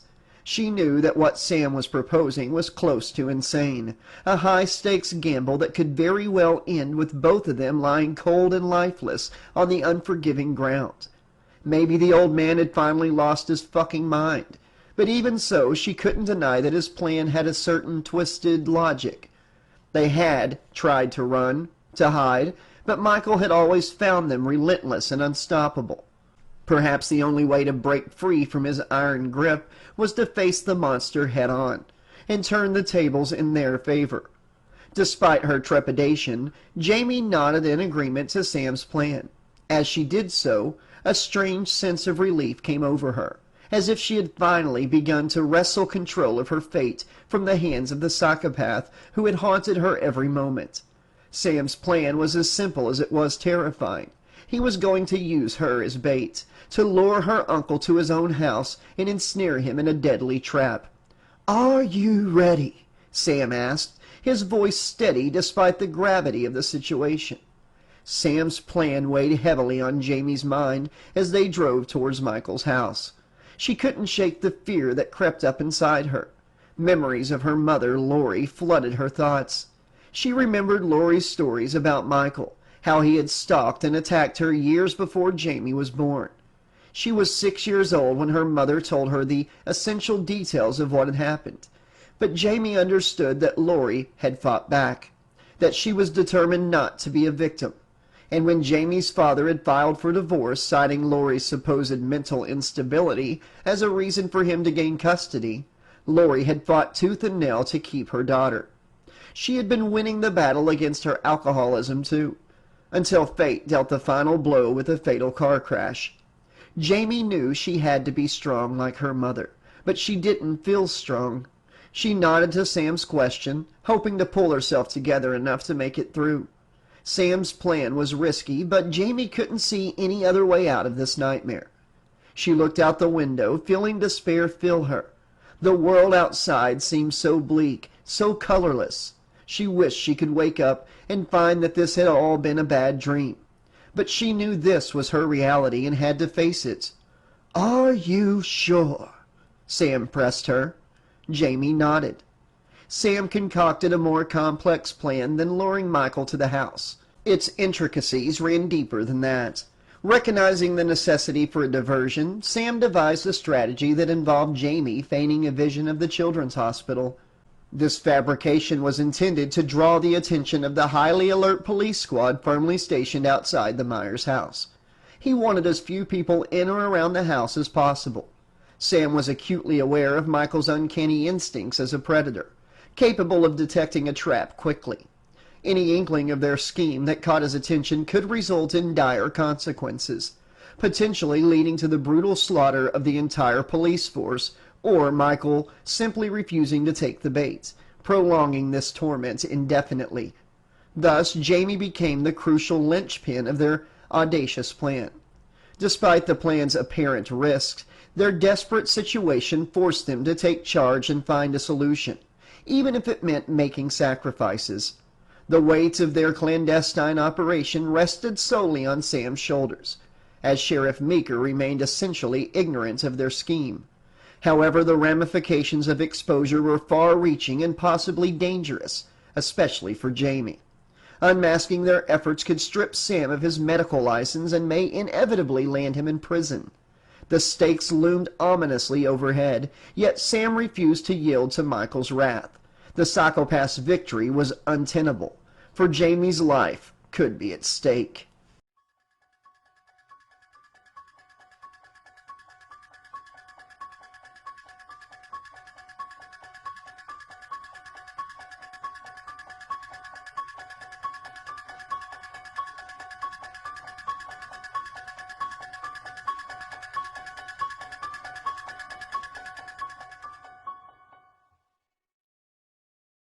"45 Lambkin Lane, Hadenfield, Illinois." A shiver of fear crawled up his spine as Dr. Samuel Lumis approached the home for the second time that day. Despite its decrepit appearance, an intangible, ominous aura set it apart from the other houses on the block. It wasn't just the overgrown weeds and structural defects, but something far more sinister. Perhaps the ghosts of Michael's past victims lingered in the air. Every rational fiber of Loomis's discernment rejected the notion of supernatural forces at play, dismissing the notion of ghost as mere superstition. Yet in the face of this abominable dwelling, he couldn't deny the presence of something that defied explanation. It was so palpable and tangible that it crawled beneath the surface of reality itself, coiling in the shadows, waiting to strike with an unholy vengeance. It was evil. Stepping across the threshold, Jaime took a moment to survey her surroundings, her youthful eyes scanning the interior. To her surprise, she questioned the majority opinion of the townsfolk, who deemed the house a source of fright.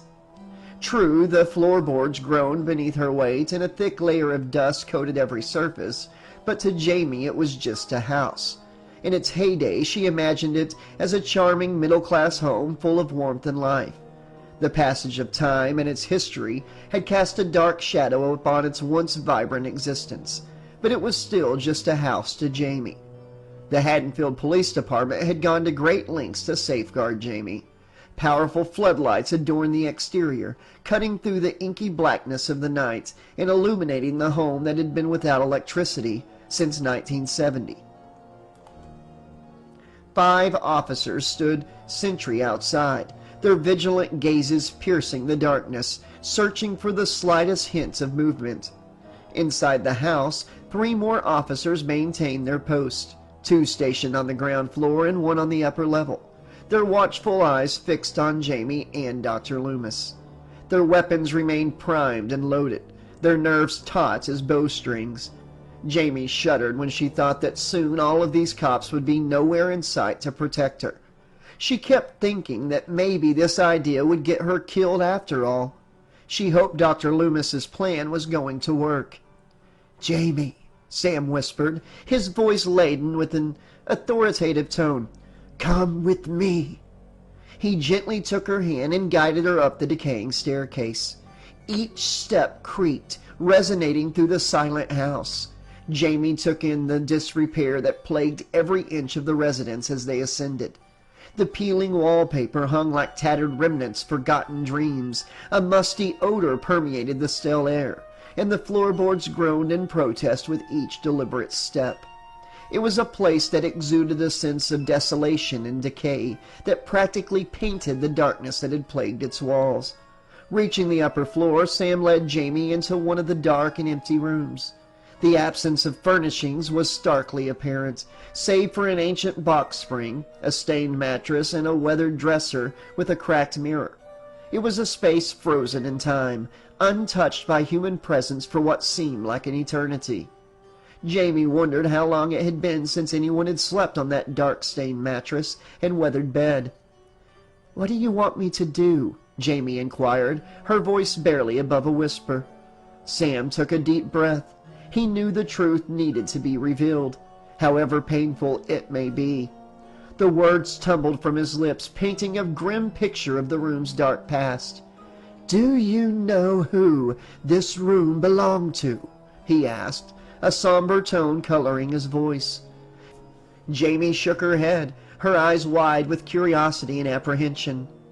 "This room," Sam began, his voice heavy, "belonged to your aunt, Judith Myers. It was here in this very room that Michael took her life in 1964. It was his first act of murder. He was 6 years old." The gravity of the words hung in the air. Sam's voice lowered as if sharing a forbidden secret. "In his twisted fantasy, Michael yearns to recreate that night whenever he returns home. It is the foundation of his obsession, his deranged, twisted desire. Our plan revolves around exploiting this fixation, offering him the illusion of completing that horrific night. If we can manipulate his fantasy, we gain an advantage, a chance to snare him within our grasp." Jamie's gaze met Sam's, resignation and determination flickering within her young eyes. It was a look that silently conveyed the unspoken truth. She had no choice but to comply. "Come, sit," Sam beckoned, patting the seat in front of the cracked mirror dresser. A cloud of dust erupted into the air, suspended for a fleeting moment. Jamie cautiously approached, her fingers brushing against the handle of a brush atop the dresser. "I want you to brush your hair in front of the mirror," Sam instructed, his voice calm now. "This is all I want you to do." Drawing closer, Sam leaned in, his words barely a whisper in Jamie's ear. "In 15 minutes, I want you to tell us that you see something at the hospital, just as I told you." Jamie turned to look into Sam's good eye and nodded.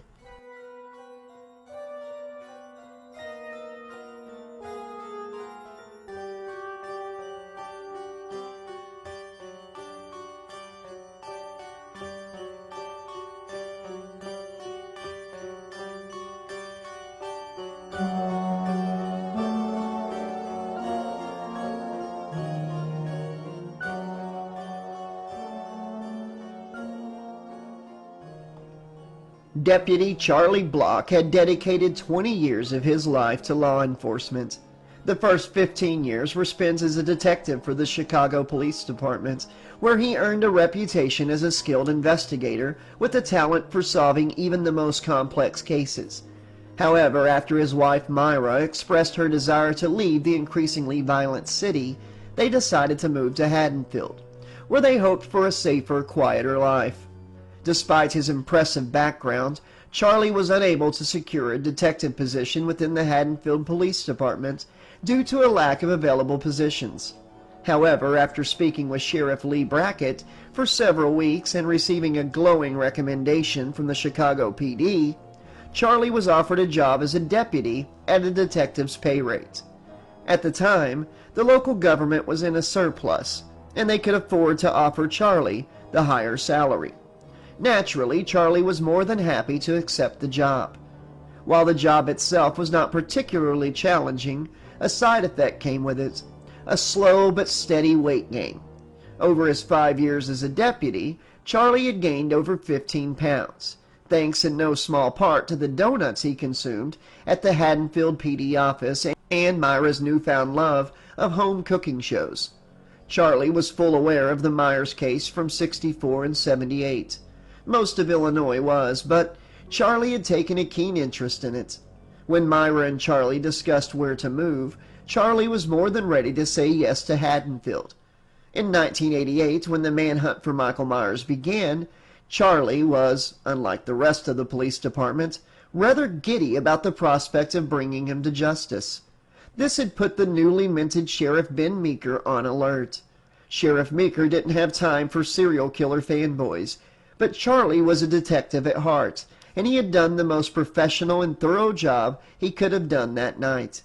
Sitting in the upstairs bedroom of the old Myers place, Charlie felt a wave of frustration wash over him. He had been so excited to be a part of the team that would finally bring Michael Myers to justice, but things hadn't gone as planned. Charlie grew to dislike Dr. Lumis, the psychiatrist who seemed to have a god complex and had now put everyone in danger by using Jamie as bait. Charlie had read newspaper clippings about Lumis before, and he had seemed like a wise old man and knowledgeable about Myers. But now that he had met the man in person, Charlie felt differently. It bothered him that Lumis, who was not an officer of the law, had so much power over the situation. When Charlie questioned Sheriff Meeker about Loomis's role, the response was vague and unhelpful. Meeker told Charlie to do what he was told and trust that Lumis knew what he was doing. But Charlie didn't like being kept in the dark, especially when it came to the safety of a little girl like Jamie. As Charlie sat in the dusty old room, he thought about how things had gone so wrong the year before. He had been part of the team that had chased Myers through the streets of Hadenfield, hoping to end his reign of terror. Charlie had helped rein in the out-of-control mob who had assumed they could take Myers alone. He had found out where the stupid fucking rednecks were going and was the one to arrest Earl Haggerty after he shot and killed Ted Hollister, thinking it was Myers. The manslaughter charge put the good old boy Earl away for 5 years. In all reality, the police should have made damn sure they killed Myers. But of course, Myers had managed to slip away, and now they were faced with yet another manhunt for the same maniac. Charlie felt like they were always one step behind, and he grew increasingly frustrated with each passing minute. Today, however, Charlie thought he was 3 steps ahead of everyone else, having lived through last year.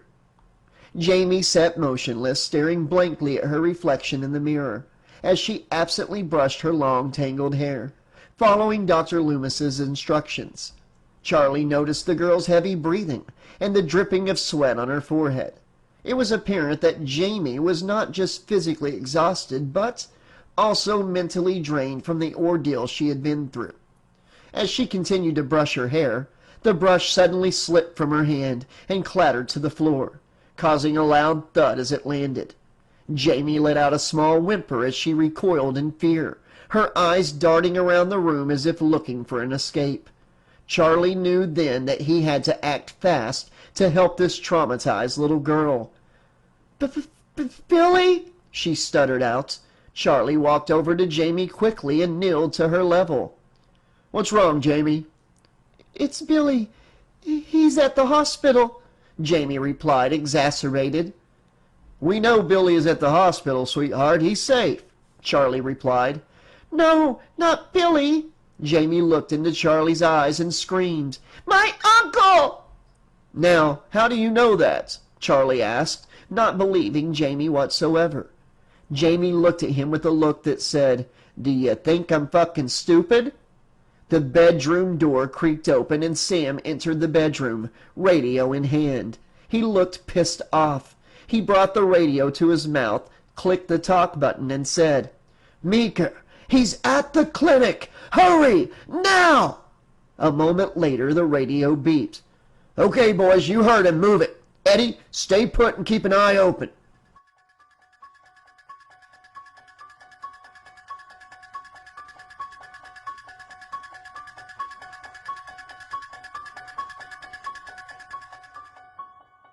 With his patience at its breaking point, Deputy Block marched purposefully towards Jamie, his footsteps resounding through the dimly lit room. Concern etched on his face, he gently placed a reassuring hand on her quivering back and lowered himself to her level, his knees pressing against the cold, hard floor. "All right, young lady," he said in a voice that was like an oasis of calm in the chaos. "I think it's time for us to leave. You've been through more than enough for one night." Jamie turned toward Deputy Block, her eyes illuminating a pained expression. A trembling nod affirmed her agreement, acknowledging the necessity of leaving this nightmare behind. But Jamie knew that would never happen. As they walked toward the bedroom door to go, a sudden obstruction materialized in their path. Dr. Lumis walked in through the door and forcefully swung it shut behind him. The thud shook the room. A malicious click was audible as Sam locked the door with a skeleton key. Deputy Block spun around, his previously sympathetic countenance now contorted with anger and disbelief. His voice, infused with rising frustration, confronted Lumis. "What the hell do you think you're doing, Dr. Lumis?" he demanded, his words dripping with righteous indignation. Standing firm and unwavering, Sam responded with an eerie calmness that sent shivers down Deputy Block's spine. The intensity in Sam's eyes pierced through his very being, as if the unhinged madness within him had finally seeped into his soul. "That girl," Sam uttered with chilling determination, "isn't going anywhere." Before Deputy Block could retort, his radio abruptly crackled to life, the unexpected sound piercing the tense atmosphere. A voice emerged from the device. "This is Eddie," the voice announced. "We've got a car just pulled up behind me out front. I think it's one of ours, but I can't tell."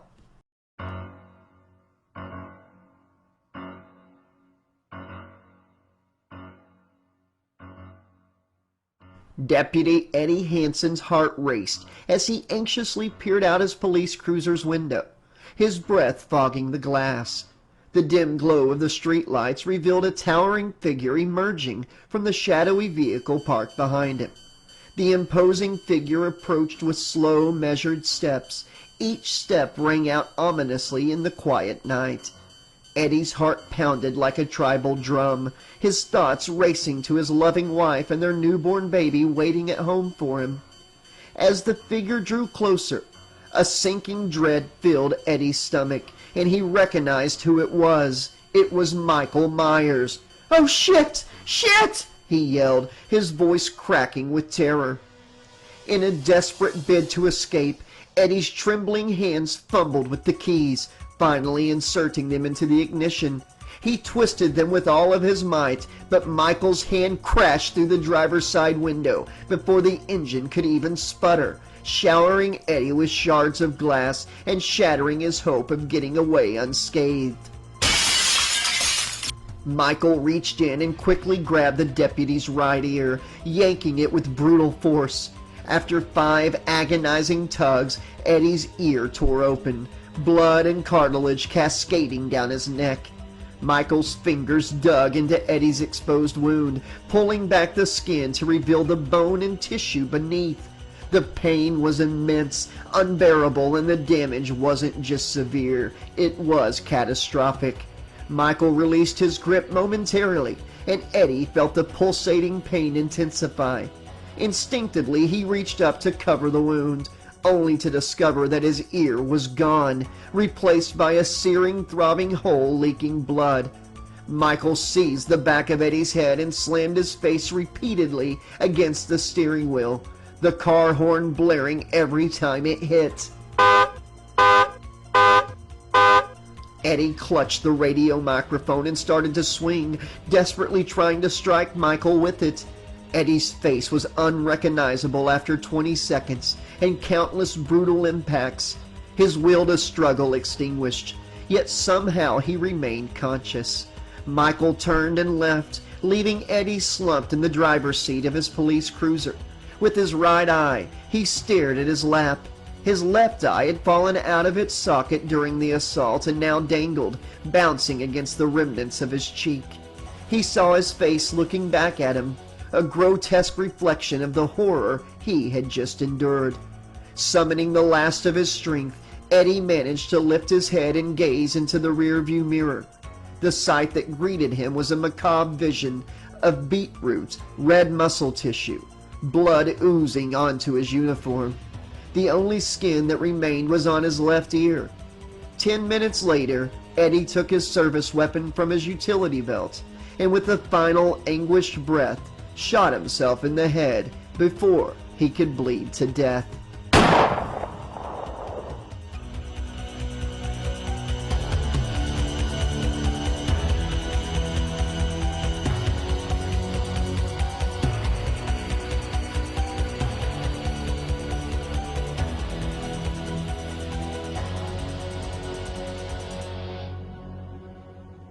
Charlie's voice trembled with fear and intensity as he officially reached his breaking point. "Right, that's it," he declared with a firm resolve, his voice carrying the weight of a man who doesn't take shit from anybody. "We're getting the fuck out of here, now! I'm calling Meeker." With a swift motion, he reached for the radio secured to his belt, his hand trembling as he fumbled with the device's controls. However, Sam's actions became a blur of movement before Charlie could even make contact with the radio's dial. In a sudden burst of agility, Sam lunged forward and snatched the handheld radio from Charlie's grasp, his fingers wrapping around it like a vice. With a force that seemed disproportionate to his frame, Sam brought the radio crashing down against the wall. The impact shook the room, and shattered plastic and metal hit the floor. Each strike against the wall showered the room in a cascade of electric sparks, casting a blue glow that danced across their faces, leaving Charlie frozen in utter astonishment and disbelief. Rage consumed Charlie's features as he finally found his voice. "You crazy son of a bitch!" he bellowed, his voice laced with anger and desperation. "What the hell have you done?" Seemingly unaffected by Charlie's outburst, Sam slowly withdrew a gleaming stainless steel M1911 from the depths of his beige trench coat, sending Charlie backing up against the bedroom wall. Sam pointed the weapon directly at Charlie with a steely gaze and a voice that carried an undercurrent of urgency. "Charlie!" he exclaimed, his tone a mixture of command and plea. "Charlie! Charlie! Michael Myers is outside, and he will find his way in here. Stay with the girl, please." Charlie's resolve crumbled in the face of Sam's actions. Slowly he approached Jamie, and his voice croaked as he sought to calm her fears. "Don't worry about this, darling." Sam's lips curled into a sinister smile. His intentions were shrouded in mystery. Turning away, he confidently approached the door with the skeleton key in his hand and reached for the lock. He unlocked the door with a turn and a click, and a sense of finality hung in the air. As he closed the door behind him, Sam turned, his eyes fixated on the portal that now separated him from the others. Deep down, Sam was acutely aware that his actions violated countless rules, both in law and medicine. Yet in their dire circumstance, he found himself backed into a corner, devoid of viable alternatives. Sam wasn't crazy. He was just out of options.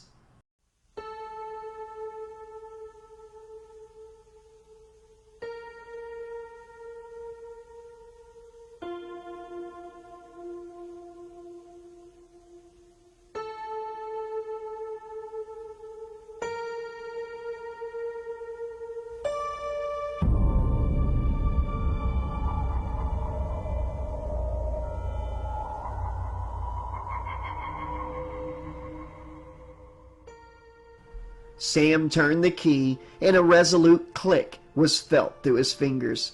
His trembling hand extracted the key from the stubborn lock, the worn metal resisting his efforts. While not proud of what he'd done, he was under the assumption that Jamie would be safe for the time being. But he had to intervene before Michael could make his way upstairs. He couldn't risk allowing her to leave either. She remained the bait in this dangerous game. As he cautiously distanced himself from the dark second-floor hallway, his footsteps merged with the silence.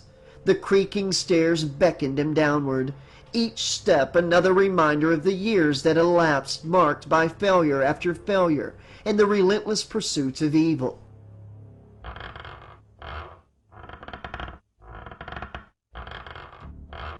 Dr. Lumis had devoted the staggering 26 years of his life to Michael Myers. Every encounter, every twisted act of violence had left a torturous mark on their shared history. For all those agonizing years, Sam had tenaciously endeavored to breach the impenetrable fortress of Michael's broken psyche.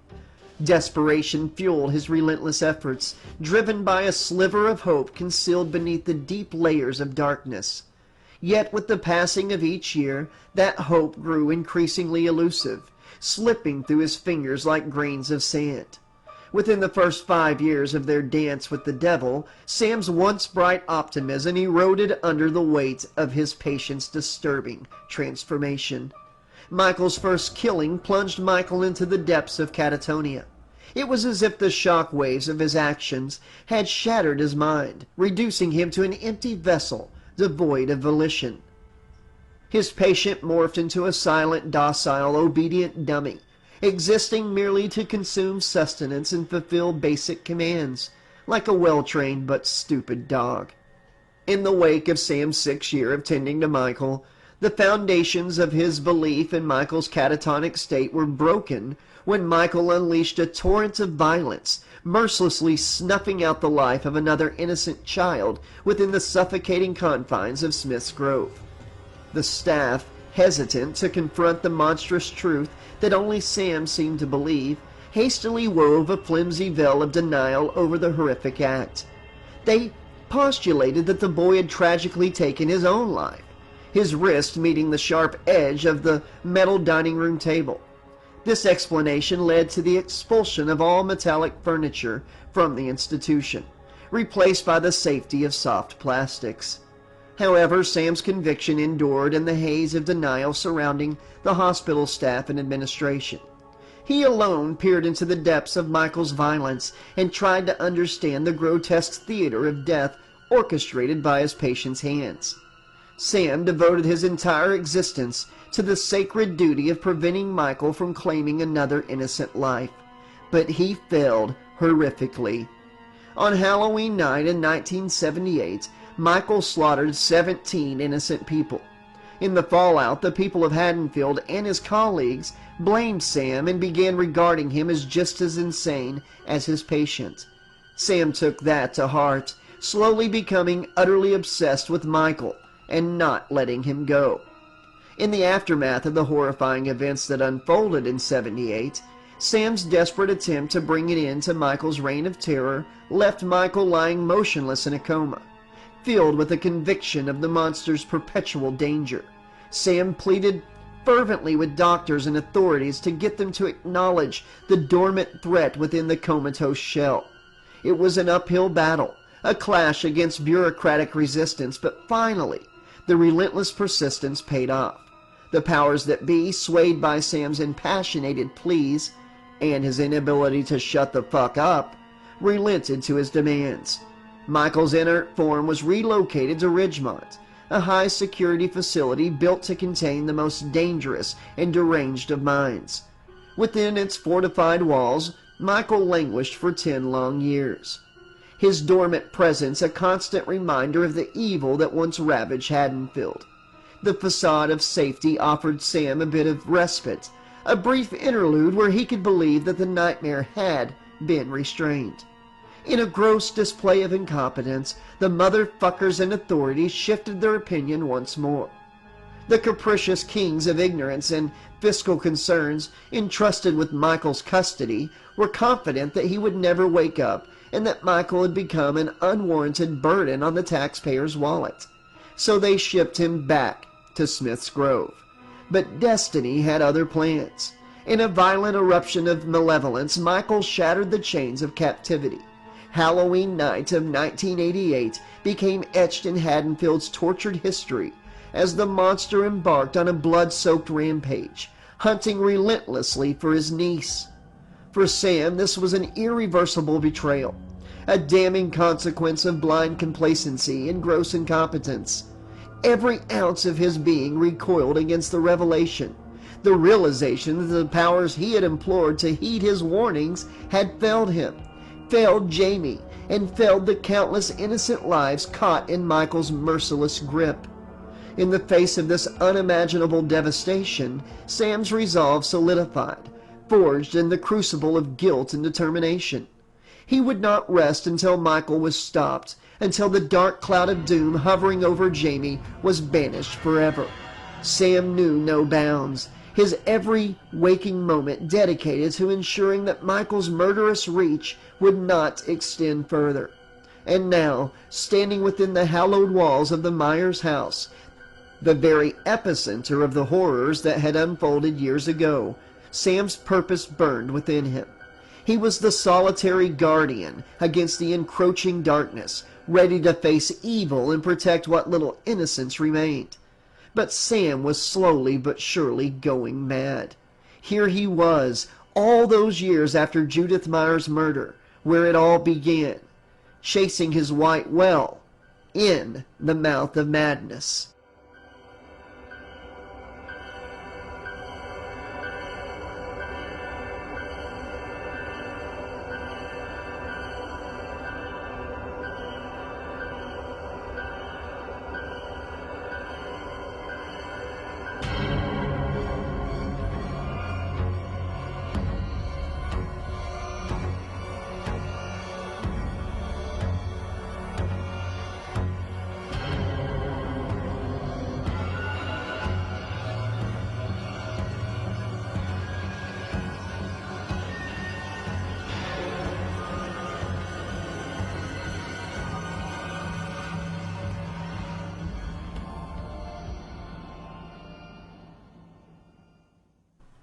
Sam cautiously descended the decaying staircase, his heavy boots sinking into the worn, threadbare carpeting with each careful step. The stale, musty air hung oppressively around him, suffocating his senses. Every creak of the dilapidated floorboards sent an icy shiver down his spine, amplifying the deafening silence that enveloped the abandoned house. Gripping his pistol tightly, he found comfort in the cold, hardened metal, as if it were the only barrier between him and the relentless man in the mask who was lurking in the shadows. His palms were clammy with sweat, causing his grip to falter momentarily. Sam hastily wiped them on his tan trousers. With a voice quivering with fear and determination, he called out into the ominous silence, his words ricocheting off the peeling wallpaper and rotting floorboards, echoing his plea. "Michael, come out!" The name hung heavy in the air, infused with desperation, anger, and a trace of something else, a haunting sense so familiar. The house remained obstinately silent, as if mocking his feeble attempts to coax his adversary out of hiding. Deep down, Sam knew too well that there would be no response. Michael would continue to elude him just as he had always done. Yet despite the futility, Sam's resolve remained steadfast. He would speak even if Michael chose not to, or perhaps could not. Michael could listen, that much he knew. Sam stepped into the kitchen. Once a place of warmth, the kitchen now stood as a haunting monument to a tragedy that had scarred Sam and Michael forever, as it was the same room where Michael picked up his first blade. Sam's voice erupted, shattering the silence like a thunderclap in a desolate landscape. "I know why you've come back!" His words reverberated through the lifeless walls. Silence seized the space, broken only by the relentless pounding of Sam's heart in his chest. And a moment of breathless anticipation followed, the air thick with tension. Closing his eyes briefly, Sam sought to gather his strength. When he opened them again, he caught his reflection in the glimmering blades of the kitchen knives strewn across the counter. Summoning every ounce of courage, Sam drew in a shaky breath, fighting to steady his trembling voice. "You came back for her, didn't you?" The words escaped his lips, laden with accusation and sorrow. "The girl is still alive, and you want to finish what you started." Sam began to feel unsteady, and he faltered. Seeking support, he leaned heavily against the worn kitchen counter. A sudden jarring noise reverberated through the stagnant air, causing Sam's heart to leap into his throat. The sound, like a heavy object crashing against the floor, shattered the suffocating silence, igniting a surge of adrenaline within him. Gripping his pistol with renewed urgency, his knuckles turning white, he cautiously ventured out of the kitchen, his steps deliberate and measured. As he passed through the archway separating the rooms, he instinctively brushed away the cobwebs that clung to his face, their ethereal touch serving as a grim reminder of the forsaken state of the house. An unsettling sensation gripped Sam's senses as he moved further into the dimly lit living room. The place exuded a particularly cold ambiance that began to bother Sam on an elemental level. Beams of foggy light pierced through the cracks in the boarded-up windows, casting elongated spectral shadows across the forgotten furniture, their ghostly dance transforming the room into a theater stage set in hell. Time had suspended itself here, preserving the remnants of a bygone era. Dust-clad plastic covered the furniture, frozen in a perpetual state of abandonment. The couch stood against the wall in the living room. It was a silent witness to young love and shattered innocence, forever imprisoned in that night. Judith and her boyfriend kissed there a few moments before heading upstairs to make love. A few moments before Judith was stabbed to death by her 6-year-old brother. Sam began to feel something as he surveyed the desolate room. His breath caught in his throat. Haunted. Was that it? Was that the feeling? The specters of the past seemed to manifest before his eyes, their presence seeping into his very being. He couldn't help but feel their unfinished stories, their relentless souls casting a pall over the present. In the murky depths of the living room, he saw him. The shape loomed like a ghostly entity, a towering figure cloaked in shadows. The darkness seemed to claim him, merging his silhouette with its own, rendering him a part of the abyss. Gradually Sam's eyes adjusted, revealing the menacing stature of Michael and the gleaming blade he tightly clenched.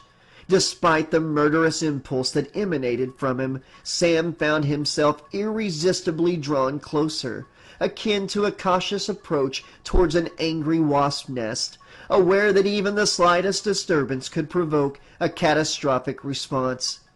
As Sam inched nearer, Michael's head cocked to the side, a flicker of comprehension momentarily illuminating his otherwise inscrutable features. A hushed tremor was audible in Sam's words as he spoke, his voice low and quiet, as though he feared awakening the dormant beast within Michael.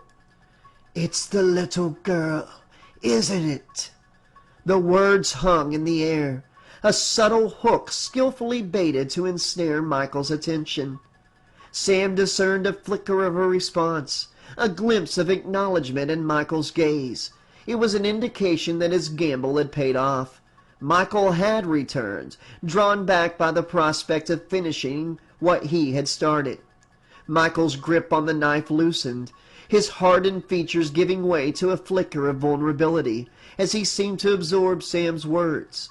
The weight of his inner turmoil hung heavy in the air, their shared darkness intertwining in an unspoken understanding. As Sam spoke, his voice growing steadily more assured, he carefully selected his words, weaving a delicate web of deceit and calculated manipulation. Sam had no intention of helping his former patient. He intended to kill him. "She can stop the rage," he proclaimed, his tone filled with deceptive conviction. "I can take you to her. You need not suffer much longer." Sam was acutely aware of the fear and anger within Michael's soul, the festering evil that had consumed him entirely. In that fleeting moment, a shard of compassion pierced Sam's resolve, but he swiftly dismissed it. This was not a quest for redemption or salvation. Michael was irredeemable. His fate was sealed. "We are alone in your house, Michael," Sam asserted. "You, me, and the girl. I've sent the bad men away." His gaze dropped momentarily to the gleaming blade clutched tightly in Michael's hand. The stark contrast between the whiteness of his knuckles and the crimson veins that pulsated beneath his skin. Meeting Michael's gaze head-on, Sam locked eyes with the embodiment of eternal darkness, of pure evil. Panic flickered within Michael's depths, an unsettling sight that gnawed at Sam's consciousness. He sensed the uncertainty that swirled within his former patient. If Michael caught on to Sam's ploy, they were fucked, and this would be over before it even began. You won't need this, Michael," Sam whispered softly, his hand inching hesitantly towards the knife to disarm the monster before him. In an instant, the world erupted into chaos. Michael's hand lashed out with astonishing speed, the blade slashing through the air with deadly precision. The searing pain tore through Sam's abdomen as the blade tore a crimson path through his flesh, splattering blood over Michael's hand and staining Sam's bright white shirt. Sam's eyes widened in stoic shock as he realized the gravity of his miscalculation. His breath came in ragged gasps as he struggled to comprehend the magnitude of his mortality. Without pause, Michael discarded his weapon, its metallic thud a grotesque punctuation mark to the violence that had erupted. Gripping Sam by his coat, Michael yanked him violently toward the glass window on the north side of the living room. Sam's head collided with the unforgiving surface. Ear-piercing sounds of shattering glass and searing pain engulfed his senses. Blood cascaded down his face, mingling with the sweat and tears that adorned his bruised and battered features. Terror surged through Sam's veins. He cried in agony, unsure of the horrors his former patient had yet to unleash. A sudden jerk pulled Sam away from the shattered window, the glass shards tearing mercilessly at his bald scalp. Michael's piercing gaze bore into Sam's anguished eyes, revealing a profound spectrum of emotions that defied comprehension. It wasn't rage that burned within Michael's depths, nor anger that fueled his actions. It was raw fear and sorrow. Sam's mind reeled, struggling to reconcile this with the monster before him.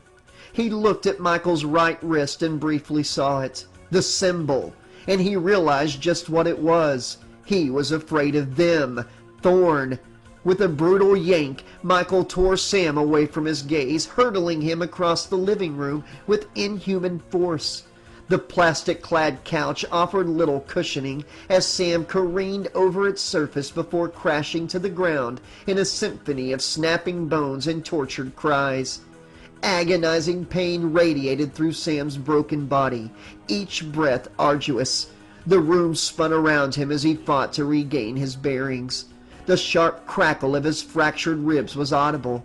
Blood seeped steadily from his wounded abdomen. The urgency of his mission surged within him, propelling him forward even as his strength waned. Thoughts of Jaime consumed his mind, her innocence fueling his determination to stay alive. He couldn't bear the thoughts of failing her, of allowing Michael to extinguish her light. Grief came in relentless waves, mingling with his pain as tears streamed down his blood-streaked face. In this moment of vulnerability, he confronted the weight of his shortcomings, haunted by the ghost of those whose lives he couldn't save. Jaime's mother, her loved ones, and countless innocents, each lost soul seared into his conscience, a mark of his failure. A desperate plea burned in Sam's eyes as he clung to consciousness, unwilling to succumb to the encroaching darkness. He needed to stay vigilant to thwart Michael's malevolence. The unspoken plea hung in the air, an agonized prayer for strength, for deliverance. But his body betrayed him. its battered shell succumbing to the relentless onslaught. Sam's vision blurred, his consciousness slipping away like sand through clenched fists. In his pain and despair, he whispered a final vow to the universe, an oath forged in the crucible of sacrifice. "I won't let you win, Michael." He whispered the words lost in the suffocating silence. And then, as if surrendering to the inevitable, Sam's consciousness faded.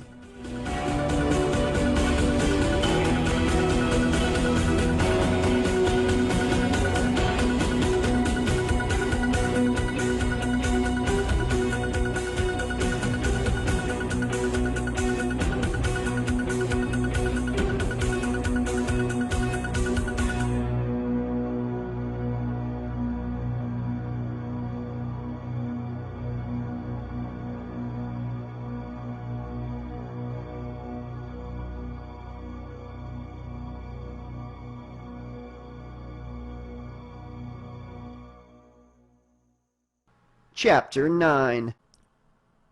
"Jamie, get back by the window now!" They both could hear the intense, chaotic struggle that unfolded below their feet.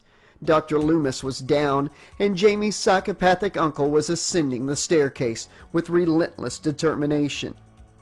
Each heavy footfall hit heavy and shook the ground, a sinister crescendo that sent the deputy into overdrive. The pulse of fear and adrenaline beat in his ears. Sweat formed on Deputy Block's forehead as he strained against the weight of the ancient vanity table, a formidable barricade meant to shield them from the threat that was almost up the stairs now. The room was cast in a dim light, the dusty air thick with tiny granules of ancient filth dancing chaotically about as Michael's heavy stride shook the floorboards. With every muscle strained, he heaved the massive wooden structure, its once polished surface now worn and faded. The antique mirror, tightly affixed to the vanity, trembled and rattled with the force of the desperate efforts. Then, with a heart-stopping crash, the mirror succumbed to the strain, shattering into 1,000 glittering fragments.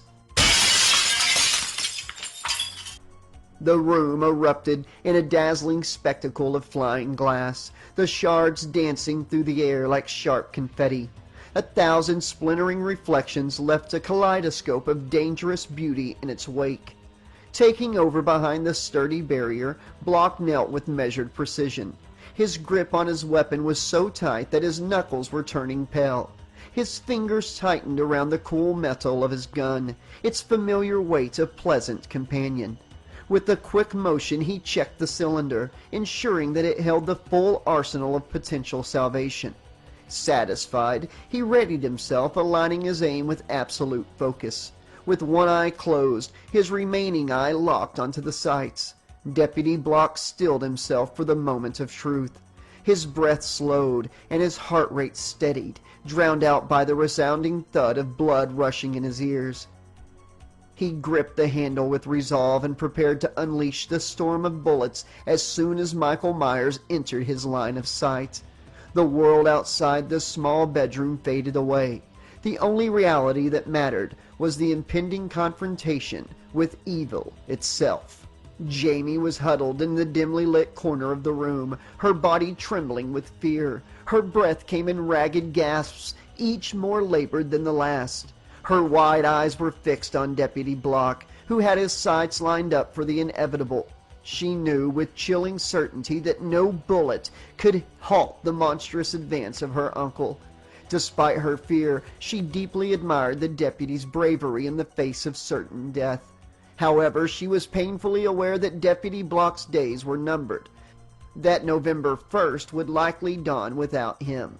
As he approached the door, the old wooden floorboards creaked and groaned under his immense weight, and then it was dead quiet. Boom! The door to the room seemed to shudder under the shape's vicious assault, as if he was attempting to pulverize it with his bare hands. With each thunderous strike, the hinges creaked in protest, and the door frame groaned under the force. Suddenly the door shattered inward with a deafening crash, sending shards of wood flying in all directions. Michael burst into the room with a speed that belied his hulking frame, moving with predatory agility. Then Deputy Block reacted with lightning-fast reflexes, his eyes narrowing as he aimed down the barrel of his revolver. He fired 4 rapid shots, the bullets slamming into Michael's torso and sending him staggering backward. A stunned silence filled the room as they stood frozen, waiting for Michael to rise again. Instead, they heard the sickening thud of his body tumbling over the balcony railing and crashing onto the floor below. Wasting no time, Deputy Block turned to Jaime, his face etched with immediacy. "We can't take any chances," he said, his voice low and urgent. "This guy doesn't go down easy." He moved swiftly to a corner shelf, grabbing a length of sturdy wire and coiling it tightly. Deputy Block turned back to Jaime. "Listen to me carefully," he instructed. "I'm going to secure this cable wire to the windowsill. I'm going to wrap it tightly around your waist and lower you to the ground. Do you understand?" Jaime nodded silently, her eyes downcast. Jaime had been here before. Rachel lowered her down like this before from Sheriff Meeker's roof. But deep in her heart she knew that no plan, no matter how well-intentioned, could save her from the inevitable horror that was about to unfold. Before he could finish his sentence, Michael burst back into the room, his entrance as violent and destructive as a hurricane. Jaime screamed in terror as she saw his mask, now coated in a layer of what she assumed was his own blood. Jaime thought that, with so much blood, he must have landed head first after being shot. It looked like his face had split open on impact. Now, with the added gore, he looked more murderous, angrier than ever.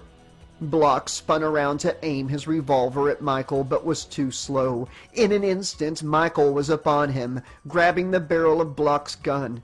He fired, the bullet tearing a hole through the shape's hand and grazing his mask, sending a spray of blood flying.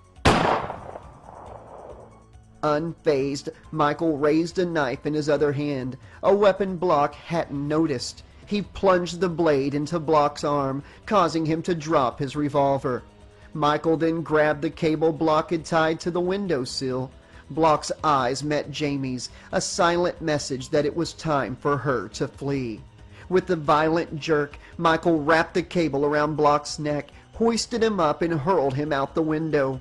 As Block began to fall, Michael stepped on the remaining cable wire, resulting in a sickening snap as Block's neck broke, ending his life. Michael Myers let the wire go from under his foot. Block's body hit the lawn outside with a heavy thud. Michael turned to look for Jaime, but she was gone.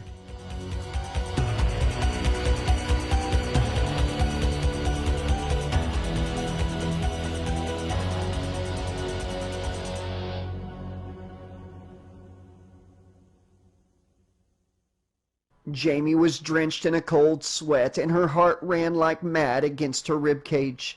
With adrenaline fueling her every move, she sprinted down the creaky wooden staircase toward the front door.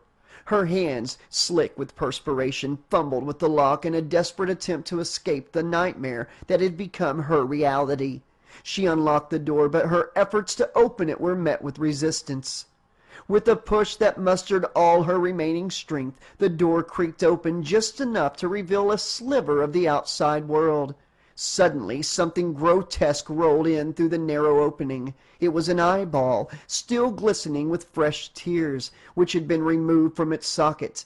Jaime let out a blood-curdling shriek. She peered through the tiny gap she had managed to create in the door, and the sight that met her eyes threatened to shatter her sanity into a million pieces.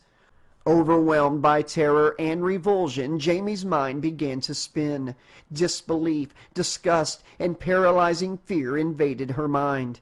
She felt her grip on reality slipping as she witnessed the full extent of her uncle's terror. A gruesome pile of lifeless bodies barricaded the doorway, each one belonging to a police officer who had been stationed in and around the house.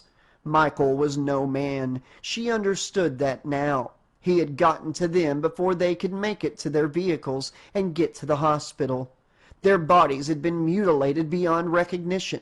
sliced open like livestock in a butcher's shop. Jamie's stomach churned as she noticed that some of their faces were missing, their identities erased by Michael's brutal handiwork. As she nudged the door open further, bits of internal organs spilled into the doorway, making a sickening wet sound. The sight and sound made Jamie gag, her body recoiling in horror. Realizing the futility of her attempt to escape through the front door, she slowly retreated from the gruesome scene, her heart heavy with despair. The fog lights that were set up around the home suddenly shut down, and Jamie stopped dead in her tracks, so she wouldn't trip over her own feet. It was dark now, almost pitch black. After Jamie took a few moments to collect herself and let her eyes adjust to the now inky blackness, she crept into the living room, her footsteps barely audible over the deafening sound of her heartbeat. The room was filled with antique furniture, more silent witnesses in the horrors within the house. As she tiptoed around the room, her eyes caught a glimpse of something in the distance that made her blood run cold. The white mask of her uncle was illuminated by the pale moonlight streaming in through the window. He was standing guard at the back door. His towering figure was monolithic. At that moment, Jamie had a horrifying realization. She was trapped in this house of madness, a prisoner in his home. The nightmare she had been desperately trying to escape was her reality, and there was no way out. Jamie's heart raced as she sprinted back toward the entryway, her chest heaving with each frantic breath. Fear and panic had been constant companions over the last few hours, but they had reached their all-time high. His mask, the bodies outside, the sound of Dr. Lumis's cries of pain, they never left her mind, sending her thoughts into a chaotic whirlwind. But she needed to focus. The hallway loomed ahead, the streetlights from outside casting eerie dancing shadows on the walls. Jamie felt she was in one of those haunted houses at the Hadenfield Carnival. Every step she took seemed to weigh heavier and heavier on her trembling legs, threatening to give way beneath her. She hesitated momentarily, but only briefly, because she knew her uncle lurked somewhere nearby, adding the required adrenaline to keep her moving. Summoning what courage she had left, she drew in a deep breath, willing herself to confront what was ahead of her. Jamie darted down the hallway, adjacent to the stairs, her senses on high alert. Approaching the first door on the left, her trembling hand struggled to grasp the cold metal doorknob. The door creaked open, revealing a dimly moonlit staircase leading down to the basement. Staring into the abyss before her, Jamie steadied her breath and tried to steady her racing heart.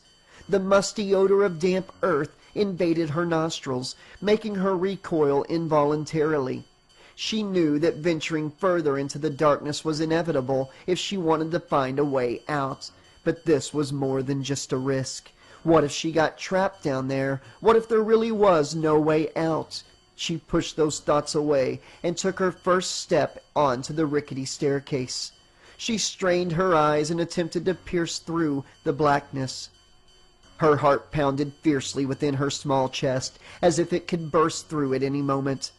An overwhelming sense of anticipation filled her mind, fueling her hopes of discovering a basement window or other means of escape.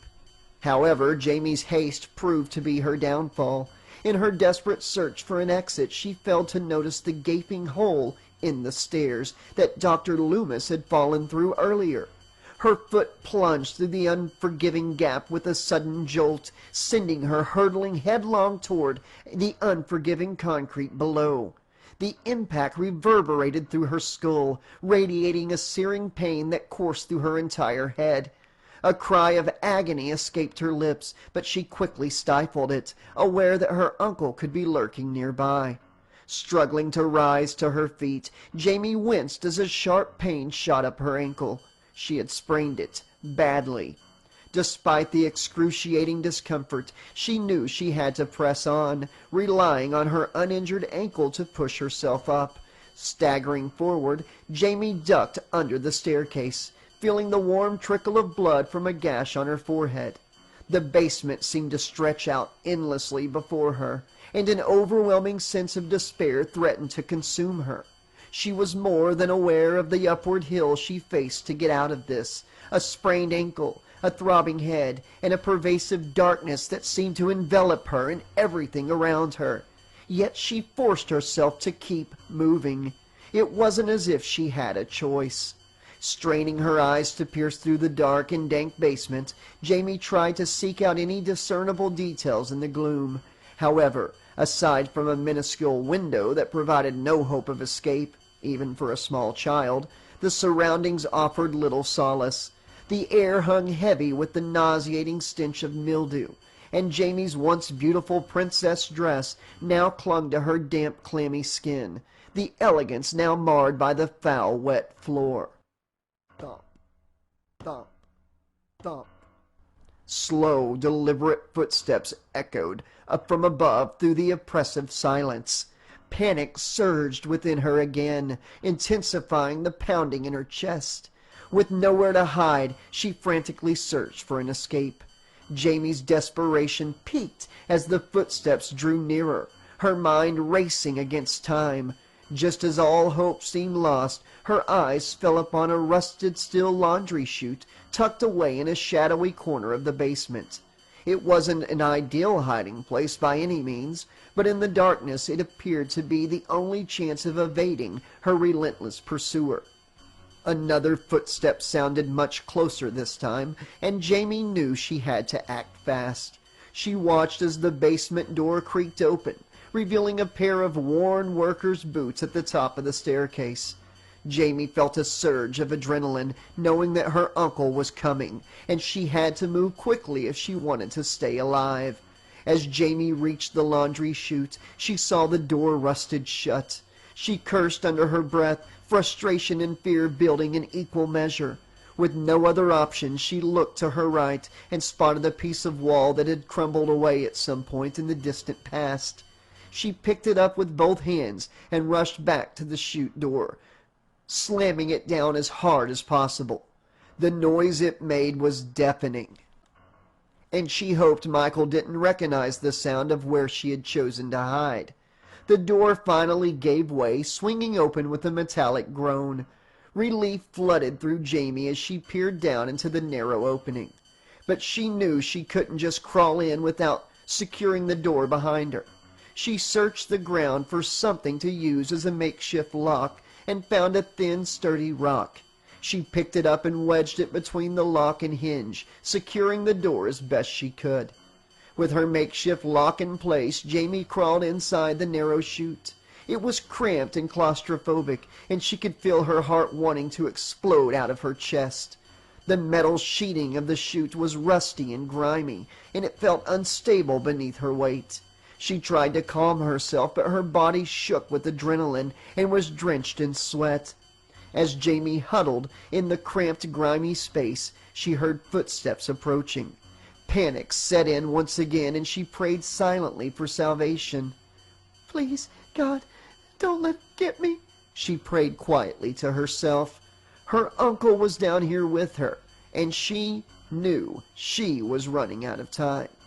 She tried to control her breathing, but each gasp felt like it would betray her presence. She closed her eyes, hoping against hope that he would pass her by. The sound of heavy footsteps was getting closer and closer every second. The tension was beyond unbearable. Jaime could feel her uncle's presence. He was here, in front of the chute. The laundry chute rattled, its initial vibrations barely registering in Jaime's anxious mind. She attributed it to her nervousness, dismissing it only briefly as mere jitters. But then, abruptly, the rattling ceased and Jaime's heart skipped a beat. With both hands clasped tightly over her mouth, she stifled a scream upon glimpsing the shadowy figure of her Uncle Michael near the chute door. Fear coursed through her veins as the severity of the situation increased almost beyond what her mind could take. A surge of wild violence overcame Michael as he relentlessly shook the chute, driven by an uncontrollable rage that knew no boundaries. Jamie could sense his determination to tear down the door, and her desperation engulfed her. She had to do something, anything. Crawl up, she thought. It was the only decision, the only option that came to mind. With every ounce of strength she could muster, Jamie pinched her feet at one end of the chute, enduring the excruciating pain radiating from her swollen and sprained left ankle. Bracing her back against the other side, she started working her way upward, painstakingly inch by inch. The rattling of the chute ceased once more, replaced by the haunting sound of raspy breathing emanating from the other side. Jamie's heart raced as she contemplated the possibility of dying here in the rusty laundry chute. Stab!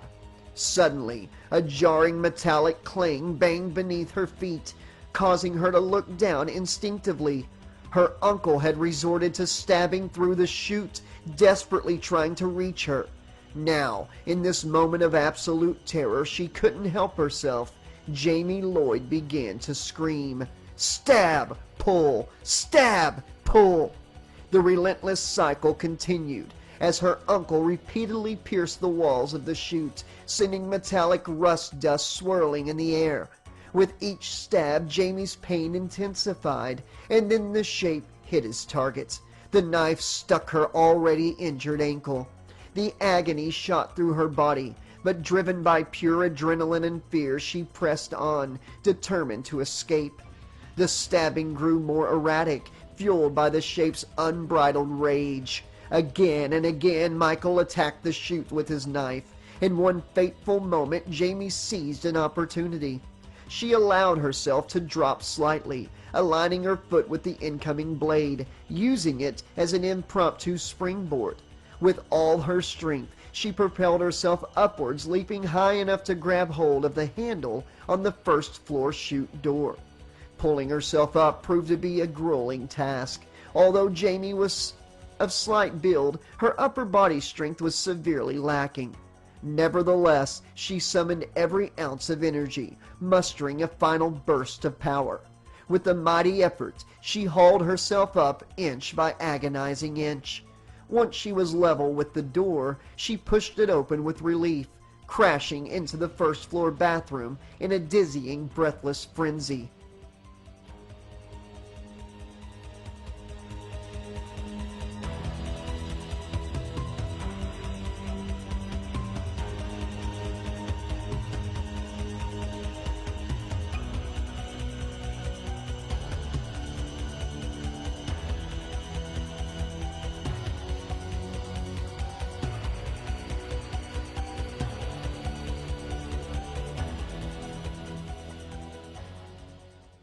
Picking herself up was more than just a difficult task. It was tantamount to torture. Every movement felt like excruciating torment as Jamie struggled to pick herself up from the floor. The pain pulsating through her body seemed impossible. With trembling hands, she gathered the strength to examine her left ankle, only to be confronted by a scene more harrowing than she had anticipated.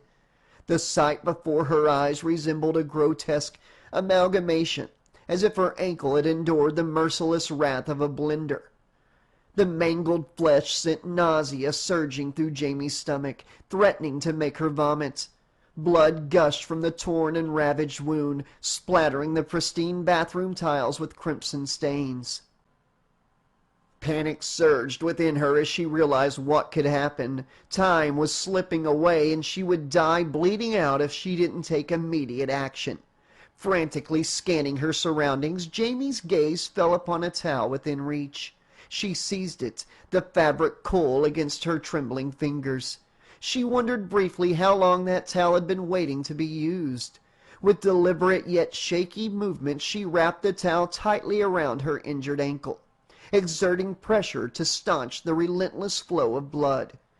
Agony rippled through her body, each turn of the makeshift bandage eliciting a fresh surge of pain. The intensity was extreme, but she refused to succumb to the pain. Gritting her teeth, Jamie clung to consciousness. The consequences of losing herself to unconsciousness were too significant to bear. Jamie tried to put weight on her left foot, but a sharp pain shot up her leg. She winced and grasped onto the bathroom sink to steady herself. Jamie realized how dire her situation was as she looked around the bathroom. She was trapped in a house with a maniac who was determined to kill her, and she had no way of defending herself. She needed help, and fast. She wondered where Dr. Lumis was. She needed a friendly face right now. The thought of being left alone with her uncle made her feel sick with fear. Jamie knew she had to keep moving, even if it meant dragging her injured leg behind her.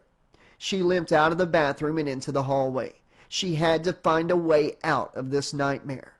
Jamie's trembling hand reached for the doorknob of the bathroom door, her pulse racing within her chest. Slowly she turned it, aware of the imminent loud creak that echoed through the house's quiet. Each door in the house seemed to have a haunting creak, each one frightening Jamie more. Holding her breath, Jamie strained her ears, desperately listening for any hint of approaching footsteps. The door swung open, revealing the dim main entry hallway stretching before her. To her right, just a few steps away, was the basement door. Jamie knew that the murderous threat she was trying to escape could emerge from that very entrance at any moment, if he hadn't already. Panic, the familiar feeling, urged her to find an escape route. She needed to reach the back door and flee this nightmarish place. Gradually, her racing pulse began to calm, allowing her to breathe more steadily. However, a distinct haunting engulfed the house, as if the walls held the weight of tragic history. Ghosts and ghoulies might be dismissed as bullshit designed to frighten little girls, but Jamie couldn't deny that the air felt dense and heavy with unseen energy. She remembered what Dr. Lumis had told her earlier. This house had been the stage for her uncle's first murderous act. Jamie's thoughts reeled, thinking she had been occupying the exact spot where her aunt was murdered all those years ago. As she cautiously approached the kitchen, where the back door beckoned, an inexplicable phenomenon began to unfold within her mind. A powerful blast of mental disarray crashed over her, leaving her dizzy and disoriented as she walked the halls towards the back door.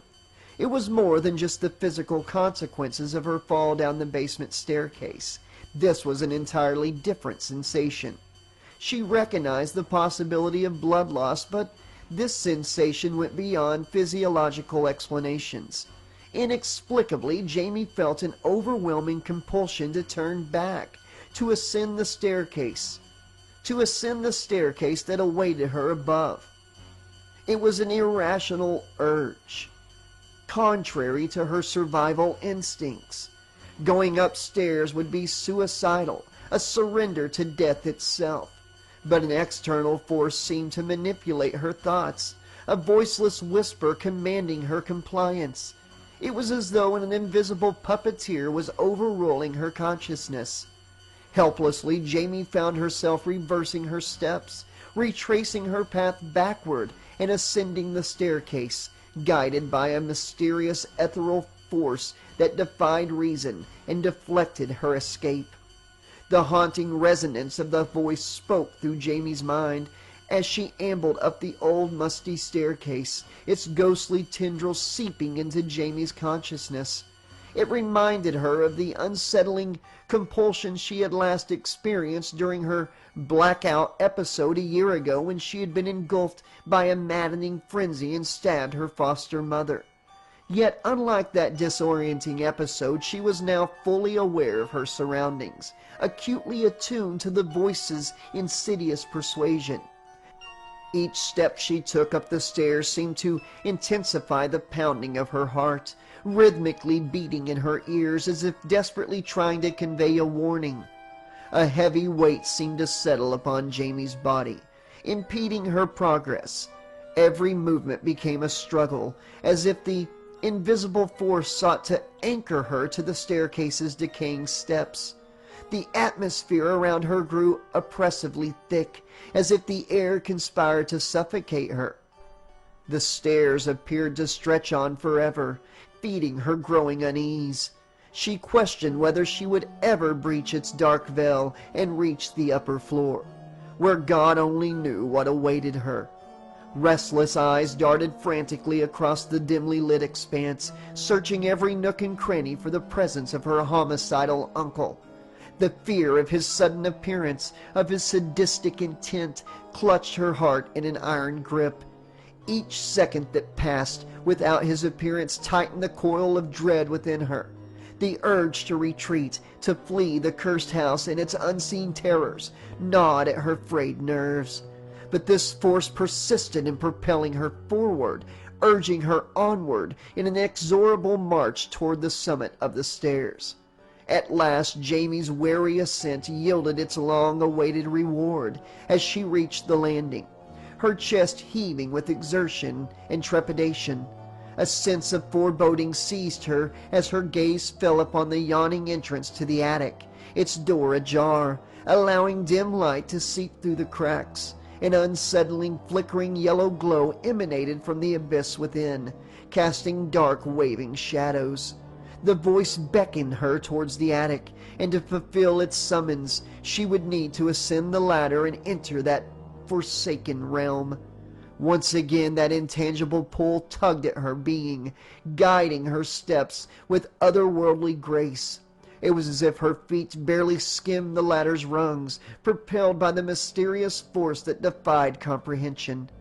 Fear swirled within Jamie's gut, a dark vortex of apprehension. Whatever awaited her in that attic, she knew it wouldn't be good. She hesitated, her mind pleading to retreat, to turn away from the imminent horrors lurking beyond that threshold. But the elusive compulsion prevailed, urging her onwards, an unseen puppeteer controlling her every movement. The attic was now before Jamie, a macabre chamber of secrets and forgotten relics. The air was thick with the scent of aged wood and decay.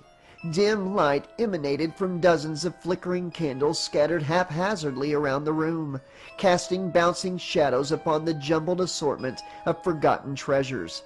Her eyes darted anxiously, trying to absorb the disarray of oddities that filled the space. A rusted tricycle stood in one corner, its spokes caked with layers of dust. Impressionistic art prints, their frames worn and faded, were stacked on top of one another against the wall, their colors muted with age. A collection of photographs lay strewn across the floor, scattered the remnants of the Myers family's forgotten history. Nervously, Jamie gingerly ventured forth, following a narrow, winding path that meandered through the chaotic assortment of items. The rhythmic flicker of the candles acted as her guiding light, their yellow glow illuminating the path ahead. As she neared the trail's end, her gaze widened in horror. In the heart of the room, in the clutter and debris, lay an altar. It was a crude and haphazard construction, adorned with arcane symbols. Yet what rested at the center sent a shiver of dread coursing through Jamie's veins. It was a small, child-sized coffin. The vessel Dr. Lumis had told her about was the stolen grave of an innocent child. And now she stood before it, a storm of fear and the beginnings of understanding swirling within her mind. Time stood still as Jamie tentatively approached the coffin. The air grew dense with anticipation, an intangible miasma of foreboding. With trembling hands she reached out to touch the cold, weathered surface, her fingertips brushing against the rough wood. Dread clawed at her thoughts. In an instant, the quiet of the attic was shattered by a loud thud. A lifeless body suddenly crashed from the ceiling, landing with a bone-chilling impact mere inches from Jamie. She screamed in terror, her voice piercing the stifling air.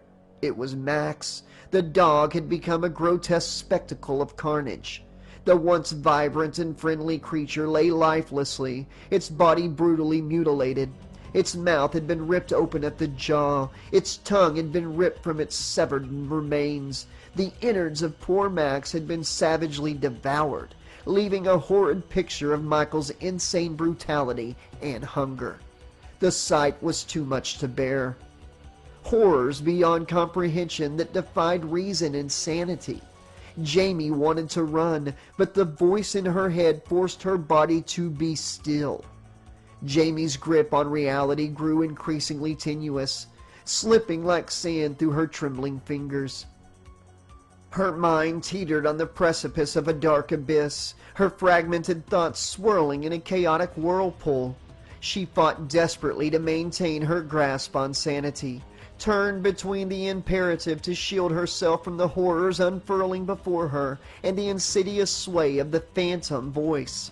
She understood the dire consequences that awaited should she succumb to its relentless influence. It had happened once before, in the depths of the previous fateful year. Jamie vigorously shook her head as if attempting to dislodge the tendrils of the voice's control. It kept getting louder, and she would fight if it killed her. She needed to reclaim her agency to assert her autonomy. Every fiber of her being rebelled against the insidious whispers, urging her to yield to them. She had to remain herself. If it took over again like last year, Jamie knew it would never leave, and she would become one with it permanently. Silence. Sudden, impossible silence. The voice stopped, and Jamie began to weep with relief. In the back of her head, she felt it would inevitably return, but she needed to get out of there now while she had control.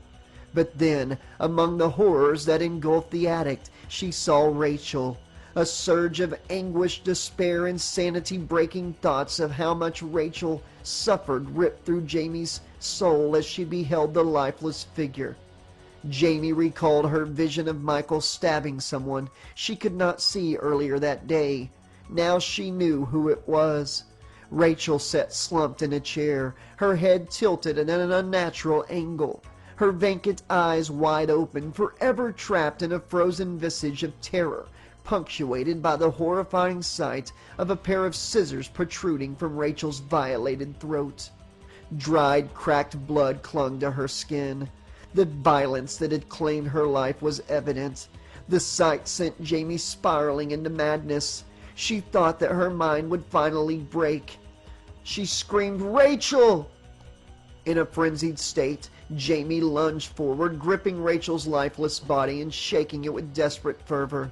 She cried, she pleaded, she begged and begged, her voice a crescendo of madness, beseeching her stepsister to wake. "Come alive, Rachel, come alive! Please, come alive!" But there was no response, no flicker of life within Rachel's vacant gaze. The scissors, stained with the evidence of her brutal demise, sickeningly slid out from her violated throat as Jamie's frantic efforts intensified. Dread fell over her as the scissors slid, making a meaty and wet sound as they fell and hit the floor. She staggered backward, her veins pumping blood filled with primal fear. Jamie's blood ran cold as she turned, her eyes fixated on the sight that awaited her. He was there. Her uncle, the embodiment of unspeakable evil, was ascending the ladder, filling the space with an aura of finality. Regardless, she knew there was no time to collapse under the weight of grief or terror. She needed to fight. Reluctantly, she reached down, her trembling hand closing around the cold metal of the scissors that had been wielded as an instrument of Rachel's demise. Grief swelled within Jamie's chest, threatening to rupture her fragile composure. But she quelled the storm within her. She clenched the scissors tightly with grim resolve, her knuckles turning white. Survival was now paramount. Jamie's body trembled as she felt the forceful push of the voice again, its insistence growing stronger. What or who the voice was just another question rolling around in her head, but she knew it wanted her inside the fucking coffin. Reluctantly and with no choice, she moved closer to the open casket, her gaze fixed upon its worn, faded pink plush interior. Once vibrant and inviting, the fabric now bore the marks of time's passage, its threads frayed and discolored. The musty odor that emanated from within assailed her senses, mingling the scent of decaying wood with the lingering presence of a forgotten soul. It evoked memories of dusty libraries and neglected attics, saturated with the smell of aging books and the pungency of death. As the unwanted compulsion intensified, Jamie's pulse quickened, a blend of fear and curiosity coursing through her veins. She climbed the small step-stool positioned next to the coffin, whose surface was worn from years of use, and gingerly lowered herself into the embrace of the casket. The plush fabric cradled her body, its familiar touch both unsettling and strangely comforting. Questions flooded her mind, unbidden and unanswered. Who was it that had rested in this very coffin? How had their life come to an end? Were they left to decay within these confines, or had they been preserved? With a strange sense of surrender, Jamie closed her eyes, allowing the darkness of the casket to enshroud her. The paradoxical sense of refuge within the morbid setting enveloped her like a familiar embrace, as though she had returned to her bed after a long absence. She heard Michael's footsteps approach, but didn't wince or try to run. For the first time, she was ready to give up and claim death for herself. Slowly, Jamie opened her eyes. Her uncle was standing over her. The fear that held her heart tightened its icy grip, yet that inexplicable feeling of inevitability came to her. It was as though the intricate tapestry of events that had unfolded thus far had been carefully woven to lead her to this precise moment within these suffocating confines. Michael's pale countenance flickered in the dim candlelight. In that instant, Jamie pondered the nature of the man before her. Had he once been human, or was he forever condemned to inhabit the guise of a monstrous fiend destined to lurk in the shadows? Michael held a gleaming kitchen knife in his hand, its razor-sharp edge catching the candlelight and flickering the mirrored image of the flames over Jamie's face. She knew her fate rested in his hands, and the realization filled her with a sense of resignation. She had fought so hard to survive, yet it seemed all her efforts had been in vain. Despite the overwhelming sense of defeat that gripped Jamie, she began to feel a strange sense of clarity. It was as if everything had become apparent at that moment, and she was finally able to understand the true nature of her situation. With calm acceptance, she spoke. "Michael?" Her uncle's grip on the knife momentarily loosened as he cocked his head, an unfamiliar curiosity gleaming in his masked visage. The audacity of calling him by name pierced through the darkness, momentarily puncturing the shroud of her fate. "Uncle? Can I see?" Jamie's voice trembled as she mustered the courage to address her uncle, her trembling finger pointing tentatively toward his haunting mask. Her request hung in the air, a delicate plea to see some human vulnerability within his evil heart. His hands trembling, Michael placed the gleaming knife onto the sacrificial altar, an ominous display of his willingness to momentarily acquiesce to her plea. He reached behind his head, his movements deliberate and measured, and slowly removed the mask that had concealed his face for far too long. His head remained lowered, partially obscured from view, but Jamie's gaze fixed on the horrors before her. One of Michael's eyes remained tightly shut, sealed by a gruesome disfiguring scar. The other eye peered beneath a mass of burn scars, testaments to a lifetime of unimaginable pain and suffering. It was a face that to any ordinary person would elicit sheer horror and disgust. Despite the repulsive nature of his disfigurement, Jamie detected a strange kinship in their shared afflictions. It was as if their scars, his physical, hers mental, mirrored one another, intertwining their fates and binding them in a twisted symmetry. She lifted her gaze and witnessed a tear cascading down her uncle's ravaged cheek. "You're just like me." Her voice quivered with empathy as she posed her question, seeking a glimpse into his hidden torment. "Does it hurt, the burns?" she inquired softly, her words hanging in the heavy silence that enveloped them. No response met Jamie's questions. As the tear descended from Michael's eye, her heart reached out in a tentative gesture of connection. She extended her shaking hand, inching closer to his disfigured face, hoping to bridge the gap between their tortured souls. The touch was meant to convey an understanding born from shared suffering, an unspoken bond forged in the depths of their respective traumas. But the moment her fingertips grazed his scarred flesh, Michael recoiled violently, disrupting the altar's sanctity. The candles flickered precariously, the flames threatening to ignite a conflagration within the attic. Michael's demeanor transformed in the chaos, his movements becoming erratic and disjointed as if an unseen force had wrestled control of his being. Frantically, he snatched his mask, struggling to conceal his distorted features again, the decaying latex stretching taut over his contorted visage. In his frantic haste, Michael's erratic movements sent the once sacred coffin hurtling toward the ground, its crash resonating through the empty expanse of the house like a gunshot. Jamie stood, frozen in disbelief and terror, her mind struggling to process the rapid turn of events. There was an urgent need to flee, and she sprinted towards the attic ladder, her voice piercing the stifling silence as she unleashed a guttural scream that rang through the house's corridors, an anguished cry in the face of the unfolding nightmare.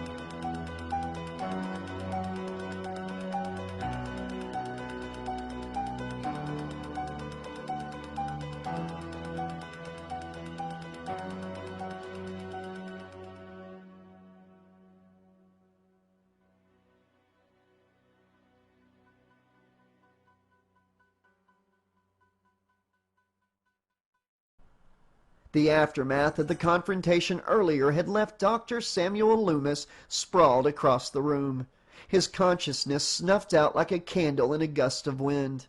The sheer force of Michael Myers' assault had sent him hurtling through the air, leaving him vulnerable and defeated.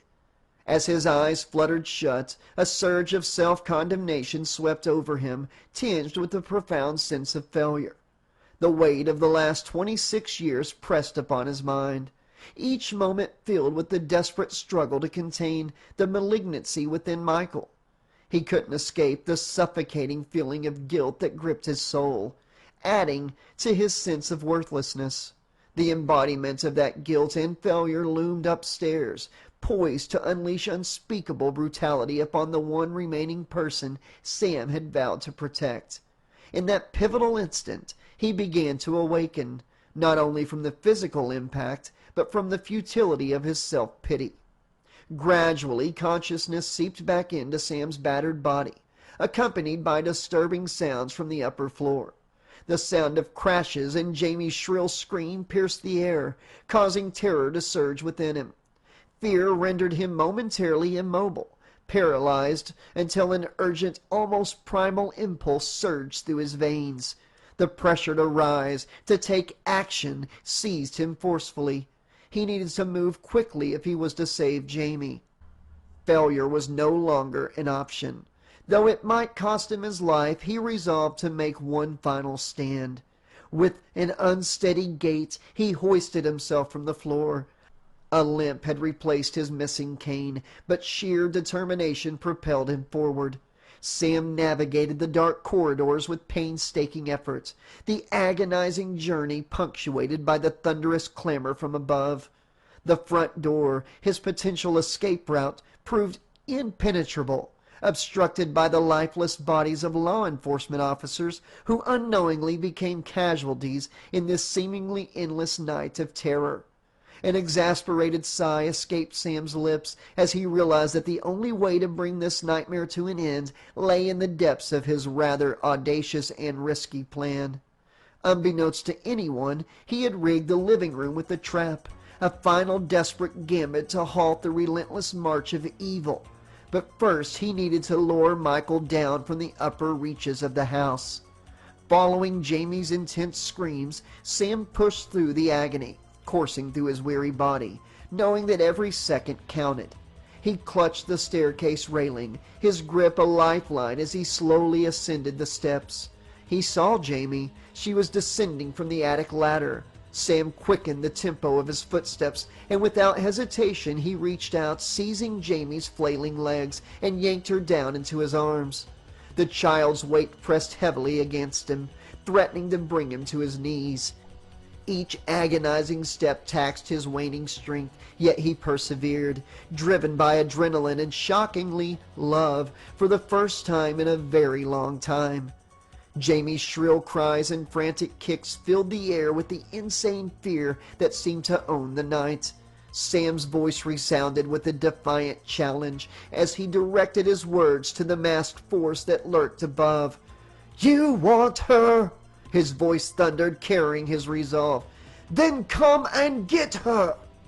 Descending the stairs with measured steps, Sam maintained a firm grip around Jamie's waist, his body in constant motion as he maneuvered backward.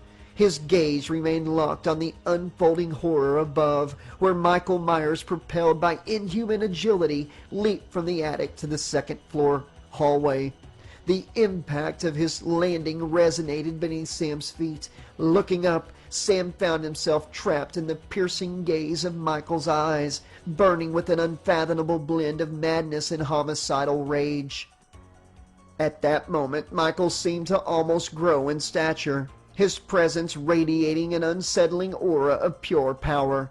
Sam's thoughts raced, acknowledged the pressing urgency to shield Jamie from his wrath. Sam taunted his former patient, his voice dripping with defiance. "You want her, Michael? Come and get her!" It was a challenge that contained both desperation and strategic intent. He continued his descent. The weight of Jamie's trembling body was getting tricky. Each step echoed with the haunting cadence of Michael's heavy breaths.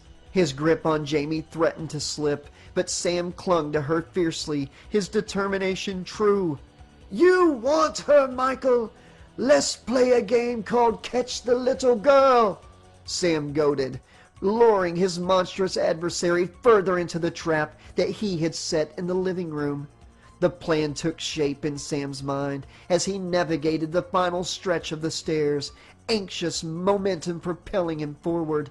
With a final surge of adrenaline, Sam relinquished his hold on the railing, springing toward the living room, the epicenter of their impending confrontation. Walking backward while bearing the weight of Jamie, compounded by the absence of his cane, posed a dangerous challenge for Sam. If they fell, it would be the end for both of them. Driven by purpose, Sam pressed on, the weight of a ceaseless burden, the relentless pursuit to defeat Michael and to quell the madness that consumed them both, provided him with all the resolve he needed. Madness intertwined with obsession as Sam teetered on the edge of his sanity. With an evil grace that defied natural limitations, Michael descended the staircase, each step cloaked in an unsettling silence. Gripped tightly in his hand, a gleaming knife shimmered, casting a glimmer within the dim moonlight that permeated the house. Jamie, suspended over Sam's shoulders, released a torrent of screams and thrashes, her primal instincts fighting against the clutches of terror. Behind the impassive mask, Michael's intentions remained shrouded, but his predatory gaze fixed upon his vulnerable prey. The air crackled with unseen energy, an unadulterated psychosis that seemed to emanate from within him. Sam's resolve hardened as he taunted Michael, his voice booming through the living room. "Catch the little girl, Michael!" It was a desperate mantra, almost like a twisted childhood game. As they crossed the threshold into the living room, Sam's heart hammered relentlessly against his ribcage. Every fiber of his being recognized that this pivotal moment held the power to determine their fates. The room seemed to close in on Sam as he desperately surveyed his surroundings, his eyes darting from one object to another in search of any advantage he could exploit. Michael Myers, the embodiment of evil, stood before him, his knife gleaming ominously in the dim light. Tension coiled in the air, palpable and suffocating, as if a venomous serpent was poised to strike. Sam's trembling hand delved into the depths of his coat, retrieving a small transmitter. His relief was visible on his face as he smiled. This was it. Like a relentless force of nature, Michael hurtled towards Sam with inhuman speed, closing the distance between them instantly. Sam's heart raced, time seemingly slowing to a crawl. Sam pressed a button on the transmitter, triggering a sequence that unleashed a heavy chain-link net from above, ensnaring Michael in its unforgiving grip. The wild beast, trapped but not yet defeated, Michael thrashed and roared, unleashing a primal fury that only intensified Sam's resolve. The motherfucker was trapped, and he wasn't going to get away. Aware that time was of the essence, Sam swiftly pivoted, his earlier preparations now coming into play. Concealed behind a makeshift wall, he had positioned a tranquilizer rifle, laden with an ample dosage capable of incapacitating an elephant. The rifle promised an end to this nightmarish ordeal. Sam retrieved the weapon with practiced precision, steadying himself as he aimed at Michael's contorted figure. The first dart found its mark in Michael's shoulder, eliciting a guttural roar from Michael's core. The killer persisted, defying the sedative's intended effects. Knowing one would never be enough, Sam fired a second dart, the projectile embedding itself in Michael's chest, causing him to stagger and fall to a knee. Still, the shape fought against the encroaching grasp of unconsciousness. Determined to make this Michael's final Halloween, Sam released the last dart, hitting the monster in his stomach. Its impact finally brought Michael to his knees, but he didn't fall entirely. A surge of disbelief coursed through Sam's veins. Could Michael still be conscious after enduring such a potent tranquilizer assault? Left with no other recourse, Sam erratically turned and seized a 2x4 from the nearby windowsill, his grip firm as he sprinted towards the fallen figure of Michael. Raising the wooden beam high above his head, he unleashed a barrage of strikes, each blow fueled by the accumulated fury and anguish of years past. With every resounding thud, Sam's strength seemed to surge. Michael was going to feel this. Sam was going to make goddamn sure of it. Dr. Sam Lumis hit as hard as he could. Slam, slam, slam. Die! Die! Die! Michael, die! Sam's voice resounded with an unhinged mix of fury and madness, his screams interwoven with bizarre laughter bordering on hysteria. The board's weight crashing against Michael's broken body became a triumphant declaration, a defiance against the unspeakable evil that had plagued Hadenfield for far too long. Blow after blow, Sam reveled in cathartic release, his relentless assault bringing him closer to his long-awaited victory. Michael, the seemingly invincible force, now lay sprawled upon the ground, his form battered and broken. Blood soaked his formerly pristine white mask, yet Sam's insatiable thirst for justice remained unquenched. The board continued to descend upon Michael's head, each strike a savage punctuation mark, sealing the irreversible fate of the relentless killer. This was the culmination, the final chapter in the dark saga. Sam's breath grew labored. The exertion had pushed his body to its limits. And then a sharp jolt of pain pierced his arm, a cruel reminder of mortality's grip. The moment he had anticipated had arrived with the poetic poignancy. A heart attack, fated to strike at this pivotal juncture.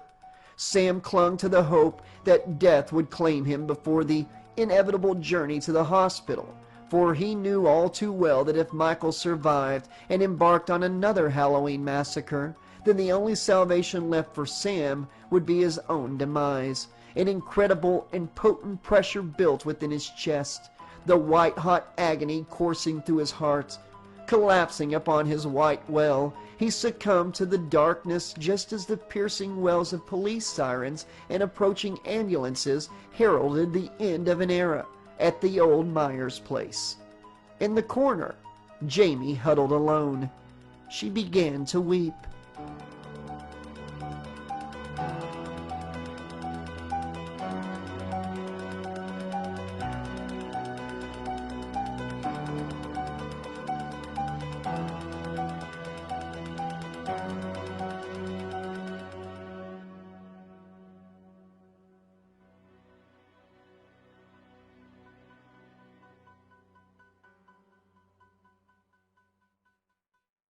Chapter 10. There was no time for this. The man in black seethed with impatience, his darkened soul brooding over the unexpected turn of events. The capture of Michael Myers hadn't been anticipated, nor prepared for, shattering the carefully orchestrated plan set in motion centuries ago. Driven by a purpose constructed of pure evil, the man in black harbored a profound commitment to see these plans through, no matter the cost. Dr. Lumis, the meddling old man, should have met his demise long ago. His existence insulted the forces that governed the man in black's every move.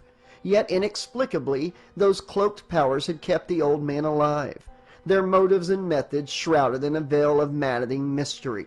The man in black had learned better than to question them. Answers were scarce, explanations fleeting. Obsessed with his duty, the man in black knew he had to rectify the situation to free Michael from the clutches of the police force. Michael was meant to embody invincibility, an unstoppable entity carefully crafted for a dark purpose. The fact that he had been subdued and rendered unconscious by the feeble hands of the old man filled the man in black with seething rage. It was not only a catastrophic failure on Michael's part, but also an unforgivable oversight of the group entrusted with his handling and Thorne itself. The council would undoubtedly address this grievous transgression in all its inscrutable authority. Michael would be mended, but he would also suffer the most severe punishments. From his inconspicuous vehicle, parked down the dimly lit street, the man in black observed the Myers house with intensity. His piercing gaze scrutinized every unfolding event, taking note of each detail. The arrival of the authorities did not go unnoticed, their flashing lights casting a blue and red glow that tainted the surroundings. Dr. Lumis, now a captive of his own recklessness, was unceremoniously loaded onto an ambulance. Jamie, the young girl who now possessed extreme significance and importance to the council, was ushered into a police cruiser, her fate now tangled in the web of uncertainty. And then there was Michael, emerging from the dilapidated threshold of the house. He remained restrained on a stretcher, his visage concealed behind the facade of the mask. The man in black's eyes narrowed, questioning why they dared not remove it. The mask seemed to have woven itself into the very fabric of his existence. He clung to it with an unnatural devotion, even in his unconscious state. With fascination and annoyance, the man in black observed the meticulous loading of Michael into a second ambulance opposite the one that held Dr. Lumis. A surge of irritation coursed through him as he counted the 6 armed police officers standing guard, their trembling fingers clutching their weapons. Dealing with 1 or 2 officers would have been child's play, but the overwhelming presence surrounding Michael was a cause for concern. He could see the fear in their eyes, a testament to Michael's power. Perhaps, the man in black mused, he could exploit that fear to his advantage. Starting his car, the man in black steered its darkened form toward the sheriff's office. Halloween night, a night that had brought unimaginable horror to the sleepy little town of Hadenfield, was far from over for the man in black. It was merely the beginning of a torrent of violence orchestrated by forces far beyond mortal comprehension.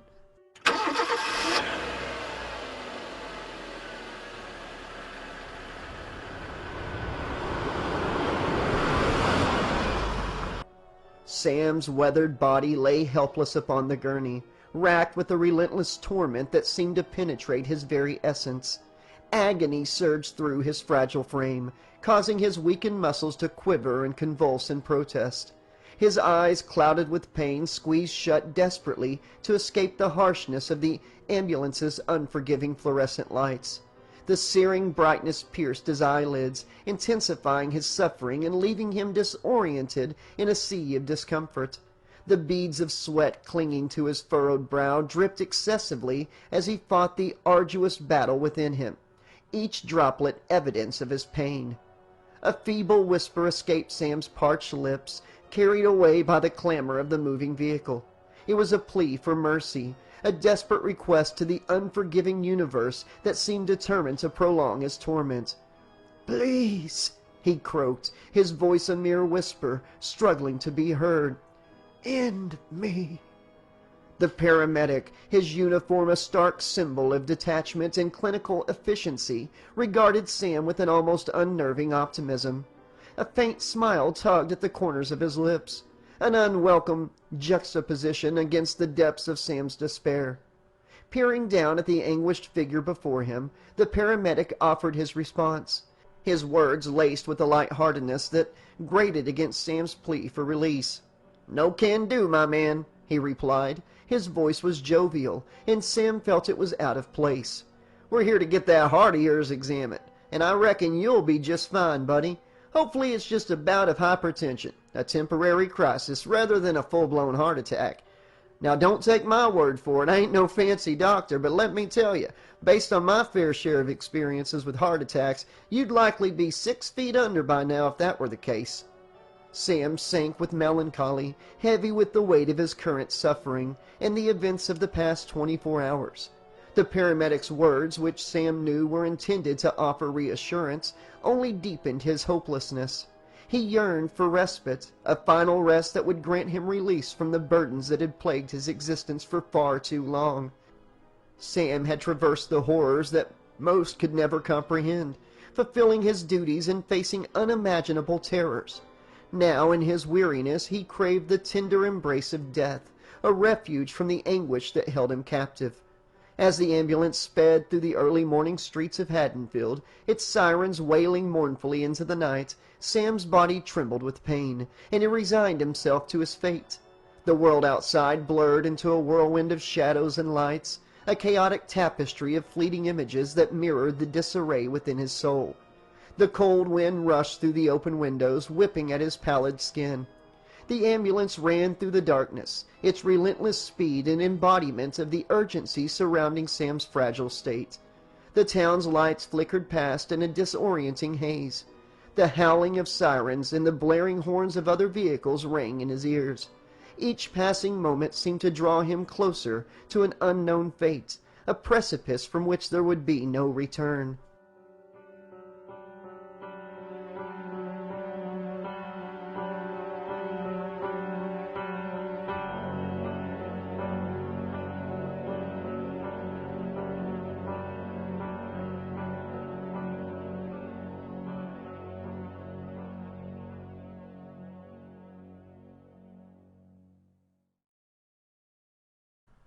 Deputy Alan Peters of the Hadenfield Police Department found himself engulfed in a sea of paperwork as he hurriedly filed away the evening's complaints at his cluttered desk.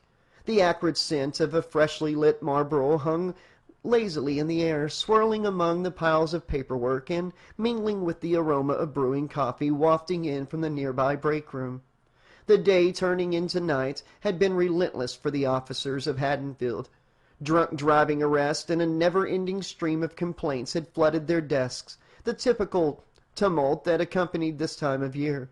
However, something far more sinister had eclipsed the run-of-the-mill teenage hijinks bullshit. The boogeyman had returned to Hadenfield, unleashing a wave of terror that scared the shit out of even the most seasoned officers. Sheriff Ben Meeker, a hero and a role model to Deputy Peters, had taken charge of the ever-evolving nightmare that had gripped their town. The mere mention of Michael Myers frightened Peters. In his relentless pursuit of bloodshed, Myers had already claimed 4 lives that they knew of. his insatiable hunger for destruction leaving a trail of dead souls in his wake. Rachel Carruthers, a survivor of Myers' previous massacre, had fought like hell to save herself and her sister. But Michael found her and murdered her this year. Her body and several others had been piling up at the morgue for the last hour or so. 3 more lifeless bodies had been discovered south of town at the Tower Farm, their lives snuffed out by Myers' twisted hand. The town quivered in fear, rumors and whispers spreading like wildfire through the veins of Hadenfield, igniting the imagination and intensifying the ever-present sense of dread. Local news organizations were inundating the scene, eagerly capitalizing on the unfolding tragedy. Their incessant calls and inquiries had persisted for the past hour.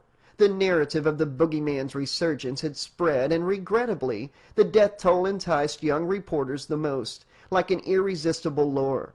Allen figured that in about 2 to 3 hours, every news station from Chicago to New York would be circulating the sheriff's office, milking the town for every juicy fucking nugget they could get. Allen had no interest in their bullshit. They only cared about their ratings. The town? Well, the town could go fuck itself, couldn't it? Deputy Peters was anxious because they had actually caught Myers this time and were bringing him to the station with several armed officers. Peter didn't want to see Myers, who had scarred him for life since childhood. Myers, once Peter's second-grade classmate, he was a normal kid, nothing out of the ordinary. Then one Halloween night, Allen's classmate slaughtered his older sister in cold blood and was carted off to an insane asylum. Night after night, Allen found himself imprisoned in his nightmares. He would awake within the dream in his bed, and little Mikey Myers materialized beside him, standing over the bed. In these nightmares, Myers donned a blood-stained clown costume. Michael would say, "I killed my sister, and now I'm going to kill you, Allen." Gripping a gleaming kitchen knife, he would approach Peter's trembling form, his eyes devoid of humanity.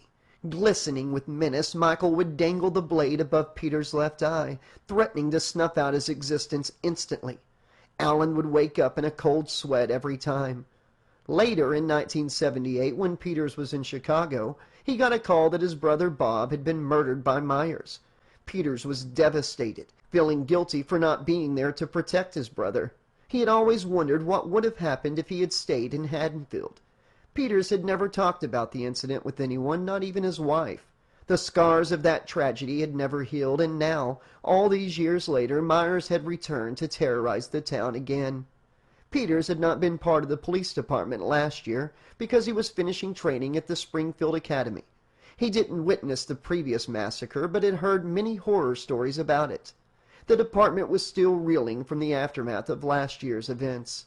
The community had been in mourning, and Peters had seen firsthand its impact on the people of Hadenfield. The night's memories still haunted the town, and now, with Myers back, Peters was afraid that history would repeat itself.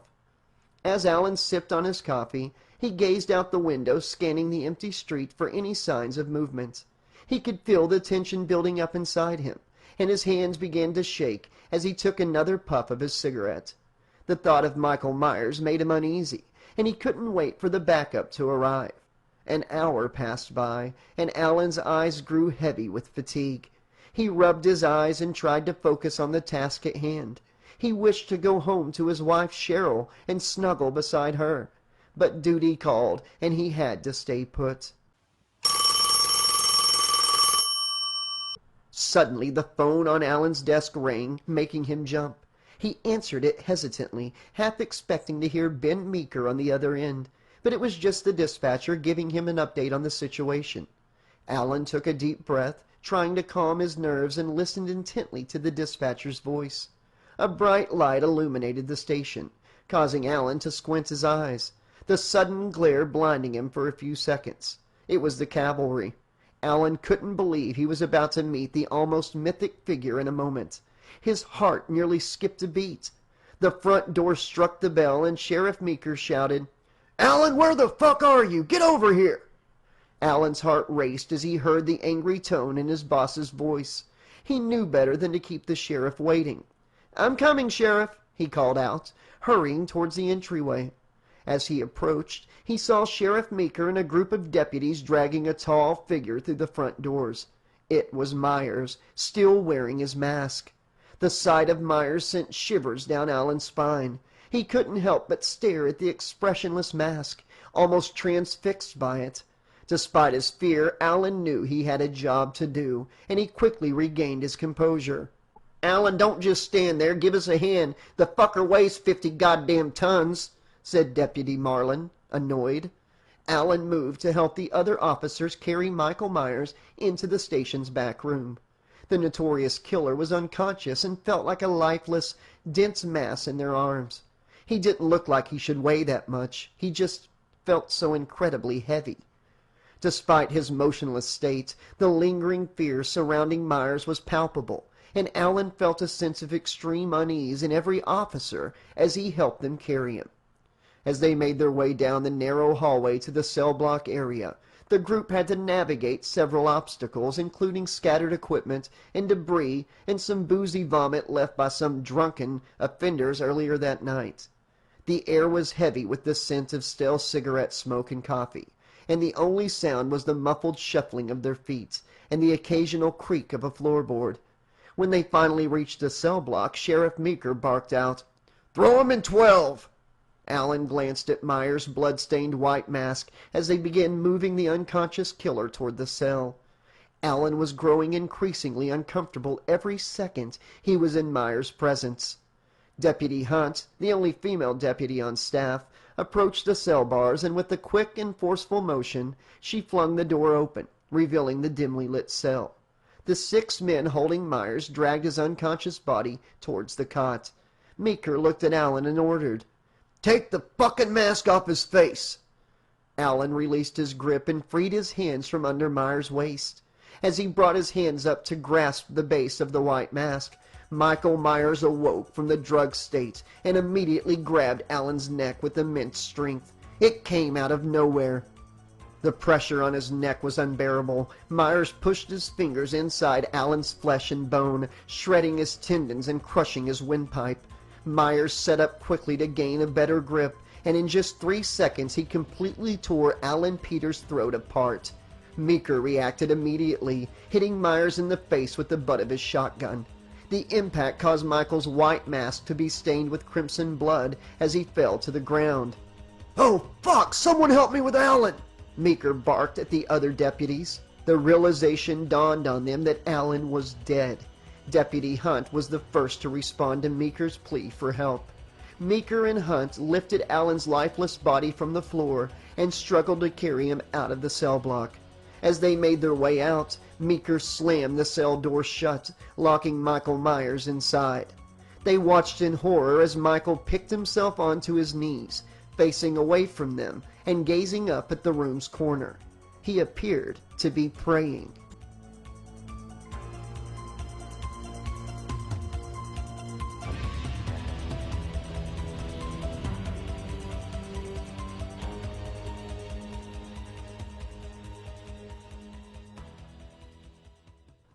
A highway patrolman brought in Jamie Lloyd, as that was all they could spare that evening.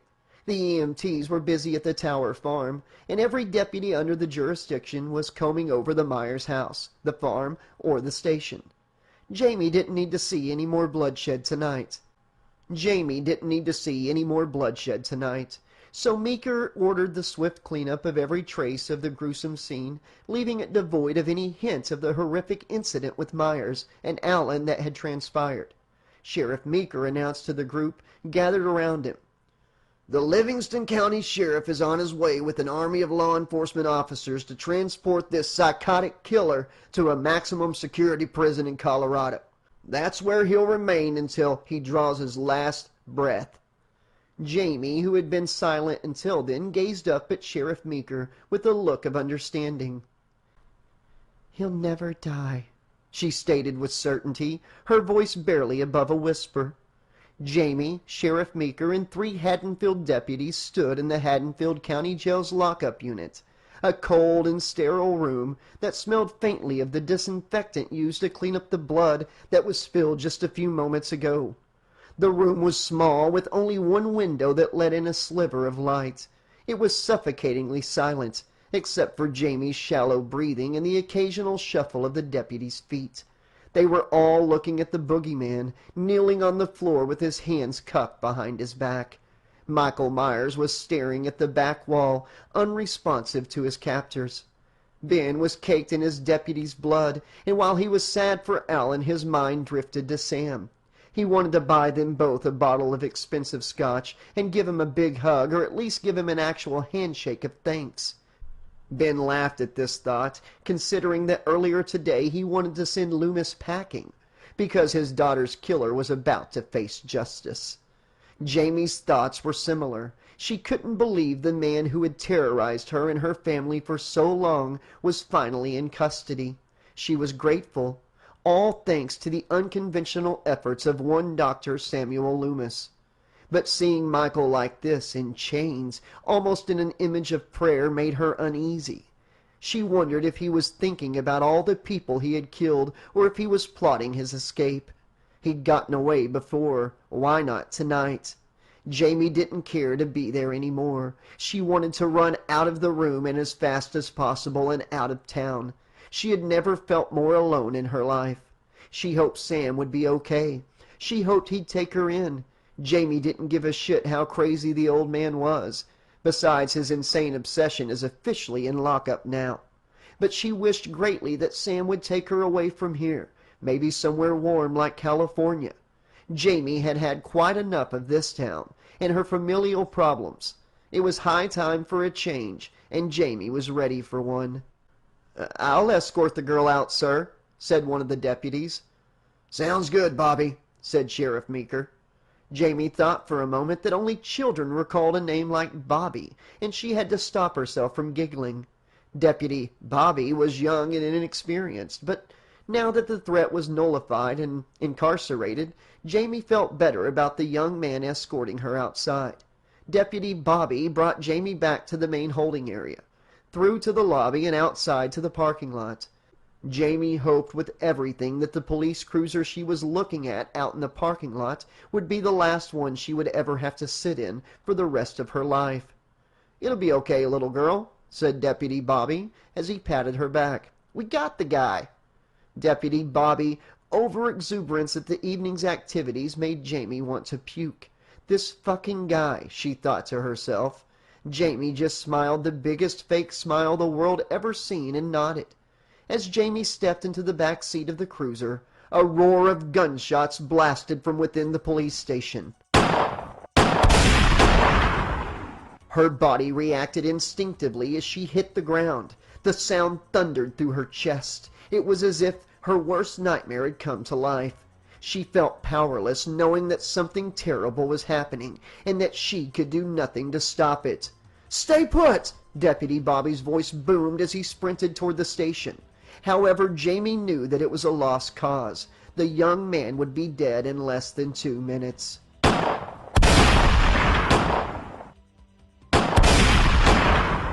Jaime's senses were assaulted by the piercing ring in her ears, intensifying with each echoing gunshot that rang painfully through her head.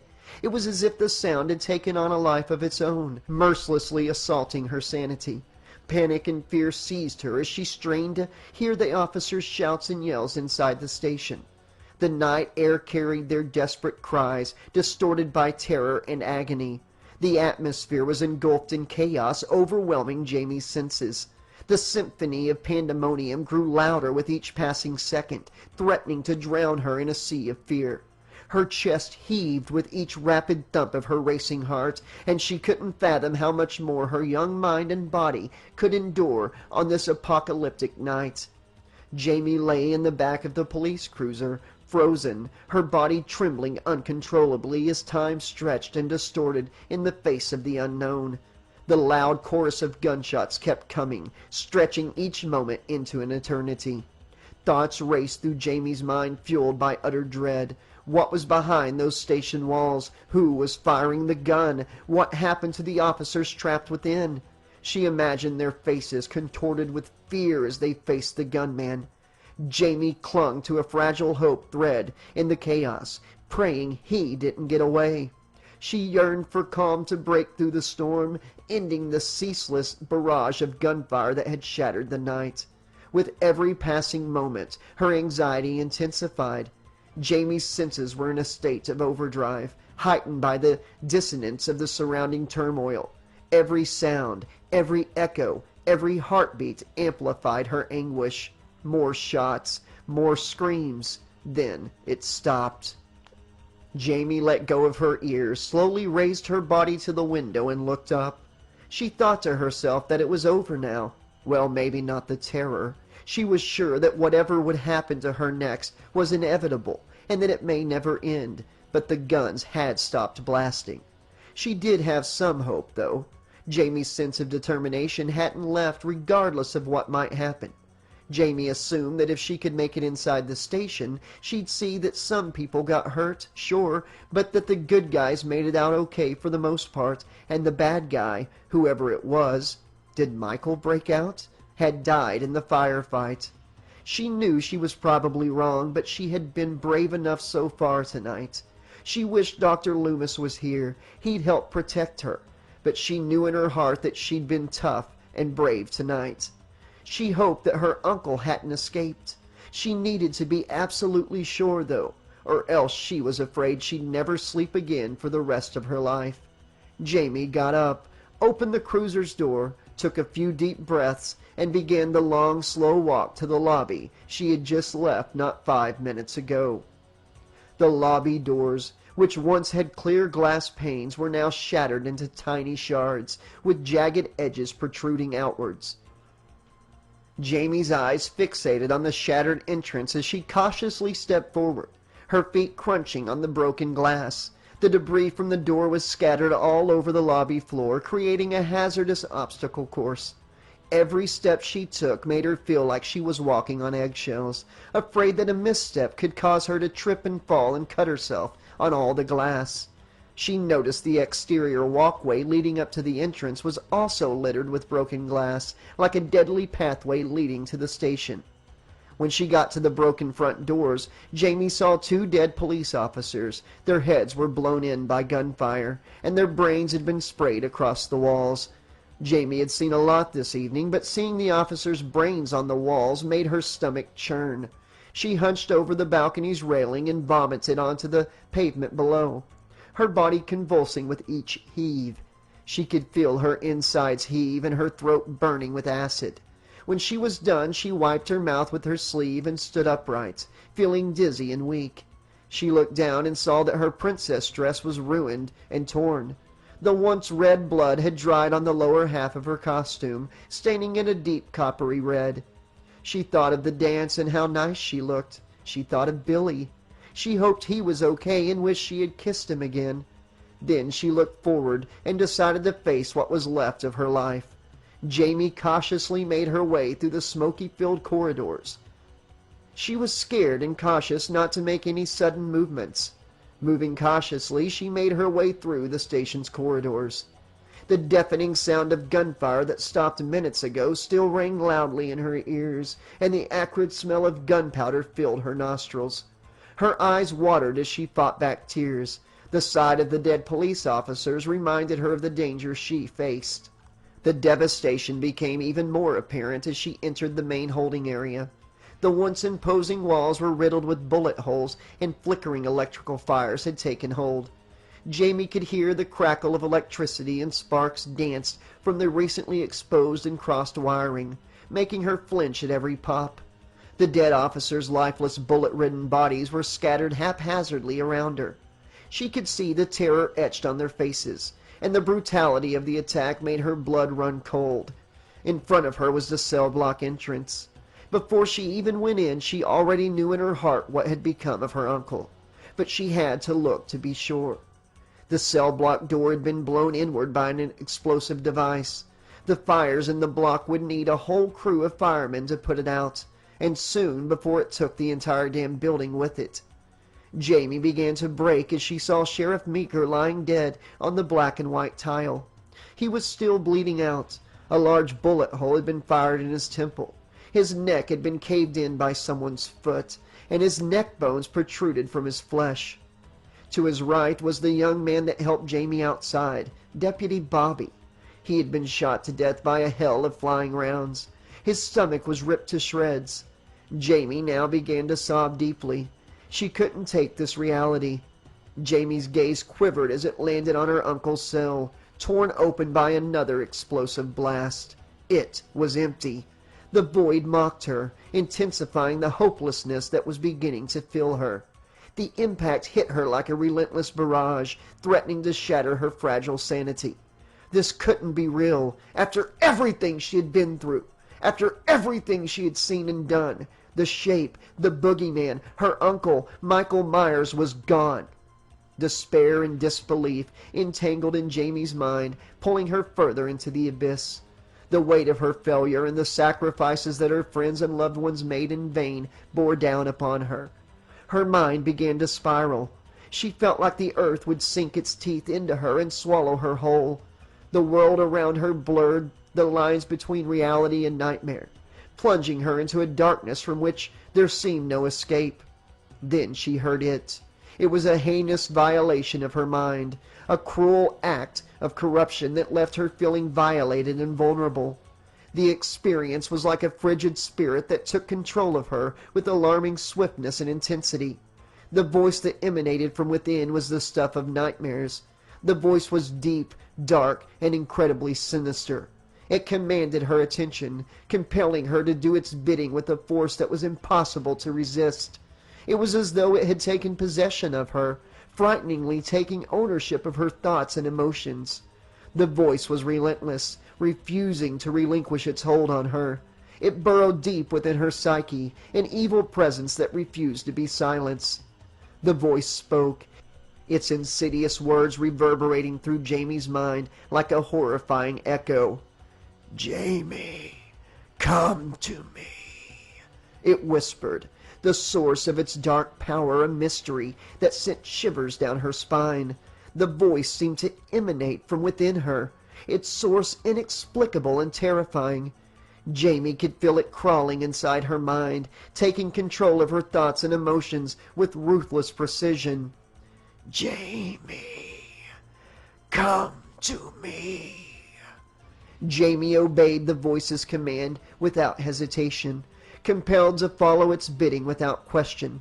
She moved deeper into the cell block, her footsteps tapping the linoleum down the empty halls like an ominous hollow drumbeat. The scent of smoke and gunpowder filled the air, remnants of the chaos that had recently unfolded. As she searched for an exit, her eyes fell upon a back door that had been blown apart. Outside the parking lot was a scene of complete devastation. Bodies of police officers littered the ground, their lives snuffed out by an unknown assailant. It was clear that the Hadenfield Police Department had been utterly decimated. But what caught Jaime's attention was the van parked and running, its surface emblazoned with the Smith's Grove Sanitarium logo. She saw him then, Michael, her uncle, still handcuffed and being forced into the van by two mysterious figures dressed in black cloaks. The figures pushed themselves and Michael inside, slamming the door shut with a resounding thud. The engine roared to life and the van began to move, disappearing into the night and leaving Jaime alone in the wreckage. "Jaime, come closer," the voice man said. Once more Jaime was compelled to follow the malevolent voice, her steps carrying her towards the sidewalk that led to Main Street. Memories flooded her mind as she recalled when Rachel had once bought her a clown costume at Hadenfield Discount for Halloween. The thought faded quickly, and Jaime returned spellbound. She was unable to resist the hypnotic pull of the voice. It was as though she was caught in a waking dream, unable to escape its spell. As she drew closer to the end of the sidewalk, a man came into view. His presence was shrouded in an enigma. Jaime could feel her pulse quicken as she approached the man, a sense of foreboding settling over her like a dark cloud. She intuitively perceived that something terrible was about to happen, that she was on the cusp of a fate worse than death. Jaime approached. The figure before Jaime was shrouded in black from head to toe. his attire consisting of a long flowing cloak, black pants and boots, with a wide-brimmed hat that obscured his features from view. Despite his ominous appearance, Jaime knew deep down that this was the voice man, that he was the one who had been calling to her, drawing her ever closer to him. Despite her fear, Jaime was inexorably drawn to the enigmatic stranger, feeling familiarity and belonging wash over her as she approached him. It was as though he held the key to all the secrets of the universe, and Jaime knew that she had to be with him, that their fates were somehow intertwined. "Jaime, come to me," he called out. His haunting voice wasn't so much internal as it was external now. Without a second thought, Jaime obeyed, moving towards the man in black with a sense of purpose and determination. As she drew closer, the stranger enveloped her in his cloak, the fabric soft and warm against her skin. But before she could fully comprehend what was happening, the man in black pressed a handkerchief to her mouth and nose, a sickly sweet smell overwhelming her senses. Jaime Lloyd fell into blackness.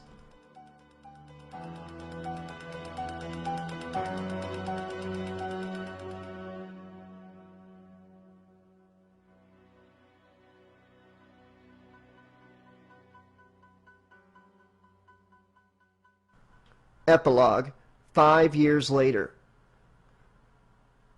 "Michael, oh Michael, please don't hurt me," Jaime cried out as her uncle approached her. It had been 5 long years since she had been trapped in the bowels of Smith's Grove Sanitarium.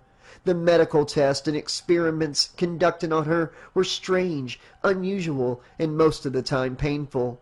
They had only explained small details to her, and those details were scarce and left her more confused. But over time she began to see the bigger picture. She had been subjected to bizarre rituals with faceless and nameless strangers in the dark. As Jaime looked around, she was strapped to a cold, hard stone table in the center of the room. The orange flickering glow of the candles surrounding her created grotesque shadows on the walls. The air was thick with the smell of burning wax and sulfur. Beyond the candle flame, she could sense the presence of faceless and nameless others who had come to witness the ritual. It was a candlelit ritual. The flames burned so brightly that she couldn't see the people watching beyond them. But she did know what was coming. They never bothered hiding that part from her. But knowing didn't mean that she was prepared for such an atrocity. The impending act was a grotesque barbarity that would plague humanity forever if it came to fruition.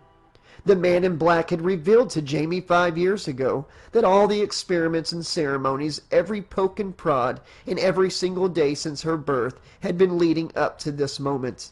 The merging of evil and innocence to bring forth the beast known as Thorne.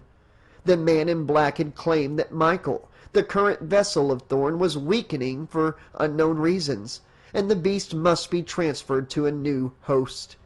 Jaime was the chosen one, selected to bear the abominable offspring of evil and purity. As she lay strapped to the stone table, Jaime couldn't help but feel like she was just a pawn in the man in black's game, and that nothing she could do would stop the impending horror.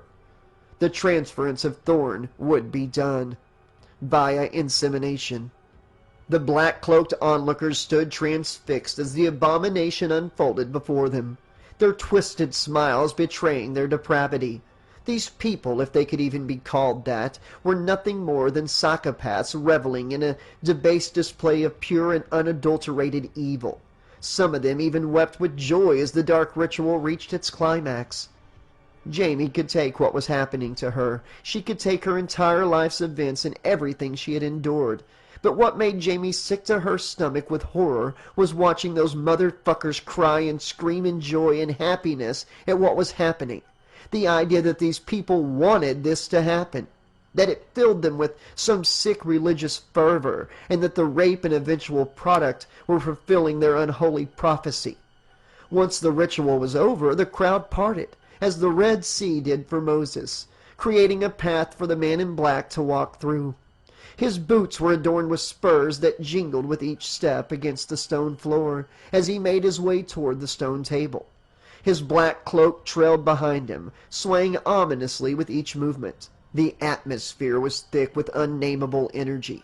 It made Jamie's skin crawl, and she could feel a cold sweat on her forehead.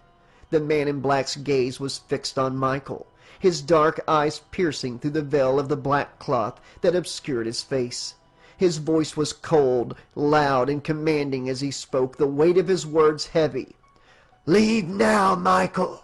Your job is done," he said to the masked killer.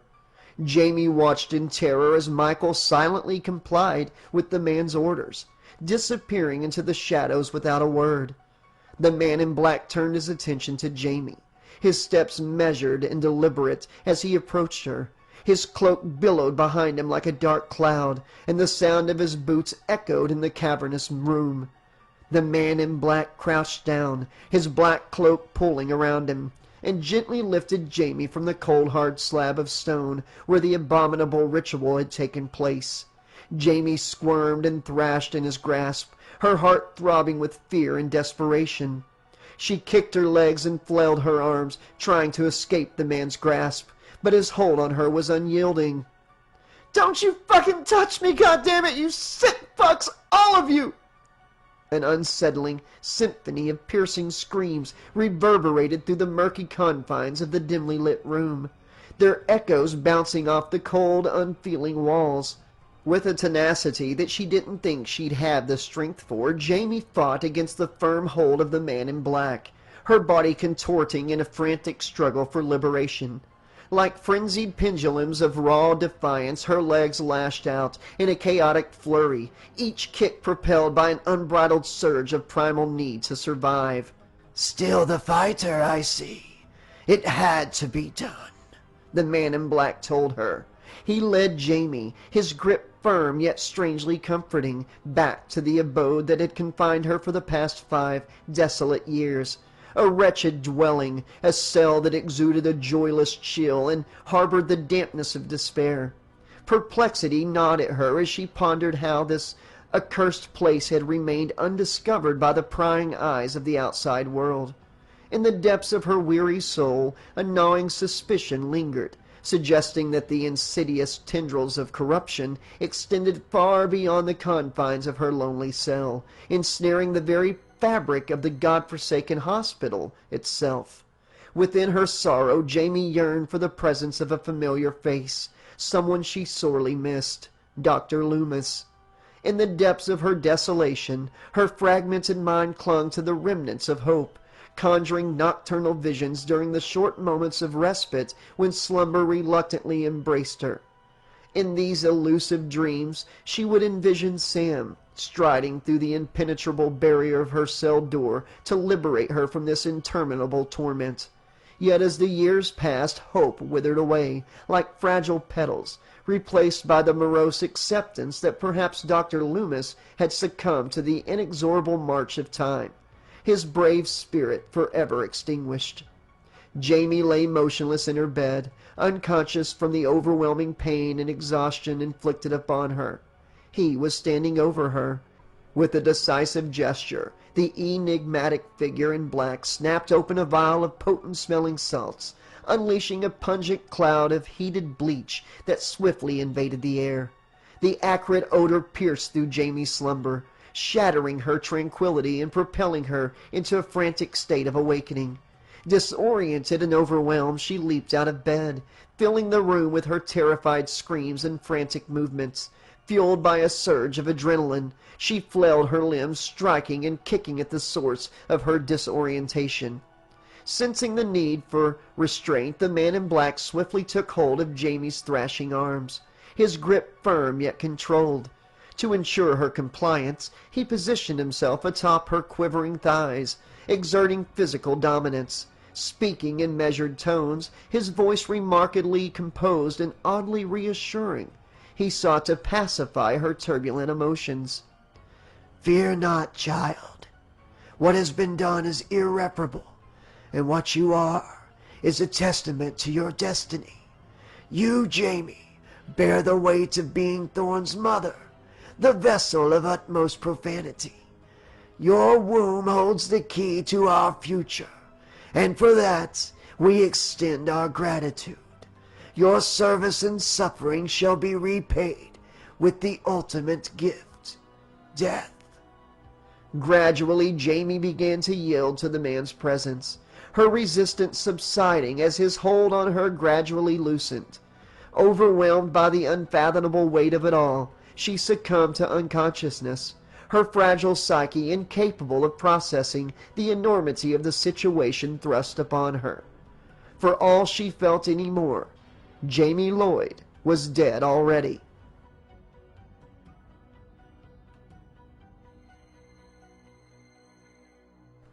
It was just around 1 o'clock in the morning on October 31st, 1994, when the infant's first cries shattered the silence, echoing through the boughs of Smith's Grove. The nightmare wasn't over, and he will come home.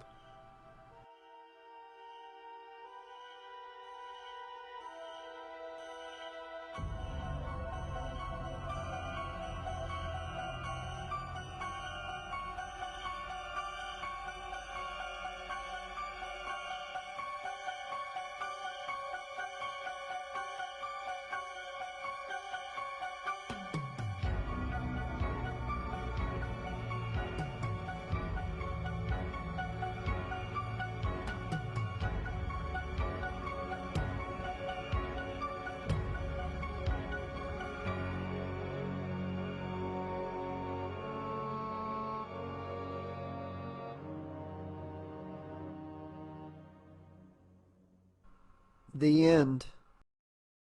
Okay, Slashaholics, this has been the prologue of what I am very excited to announce is book number 68 on the channel, Halloween 5, The Revenge of Michael Myers, the unofficial novelization by Jake Martin. First off, I want to give a big thank you to Jake Martin, not only for writing this book, but for allowing me to narrate it here on the channel. I know you've all followed the Halloween saga, the books I've been able to narrate on the channel. I wish I could have done the newer trilogy, but I think they've all got audiobooks as it is. Halloween, Halloween Kills, Halloween Ends. But I really enjoyed Halloween, the original novelization. It's out temporarily, by the way. Limited time release in paperback. I enjoyed Part 2, 3, and I enjoyed Grabowski's 4. I gotta say, if the rest of the book is like this, I'm on board for this one as well. Really enjoyed Jake's writing, diving us into the head of the shape, getting behind the will of Michael Myers there for a minute. And also getting a little more backstory on Tukey and Red. I hope I'm saying Tukey right. Is it Tukey or Tukey? Oh well, it's Tukey in my book. Yeah, this is really exciting. I cannot wait to see how everything's going to play out here. I'm interested to know if there's if Jake's going to write maybe a part 6 and further on. You can skip Resurrection, but that's up to you. But yeah, there's not a whole lot to say yet. I really enjoyed the writing. I enjoyed the way that Jake is telling his story. And yeah, it's got me very excited for the rest of the story and to see what creative liberties Jake's going to take going forward with this story. I know it's not everybody's favorite Michael Myers film, but I have a feeling it's going to be a lot like Landon Turner's Friday the 13th 5. Might not be the best Jason movie, but it's a hell of a novelization. And I feel like that's what we're going to get here with Jake Martin's Halloween 5. So let me know what you guys think. I love to hear from you guys and gals. And I'll reply and discuss these with you night and day. I really do enjoy it. If you're watching this as a live premiere when I first upload it, thank you so much for popping in and being one of the to listen to it. If you're listening to this later on, I really hope you enjoyed it as much as I did. And I hope you're as excited as I am about what's to come. Okay, Slashaholics, this has been Chapter 1, a great chapter, of Halloween 5, the unofficial novelization by Jake Martin. Really enjoyed getting into Jamie's head here. The flashback to how, what happened at the end of episode 4 was really cool. I love that we got a lot more detail about the events at the end of part 4. It wasn't just left up to imagination or everybody's own interpretation. What Jake threw out here, what was going through Jamie's head, was a really great retelling of those events at the end of part 4. I've always wished that Part 5 had been Jamie's story and Michael really was gone. It would have been interesting to see how they went that way, but they just didn't have the guts to pull the trigger. Kind of like with Tommy Jarvis in Tommy Jarvis in the Friday the 13th series. You know, they tried leaving Jason dead with Roy Burns and then maybe Tommy, but they just couldn't do it. And I get it, and I guess that's why, you know, they did Halloween 5 the way they did. Regardless, it's a fun movie. And I'm really enjoying Jake's novelization of it. And I'd love to hear what everybody else thinks as well. Finding out more detail about their psychic bond, that was great. Finding out, you know, more detail about why Darlene hasn't been around.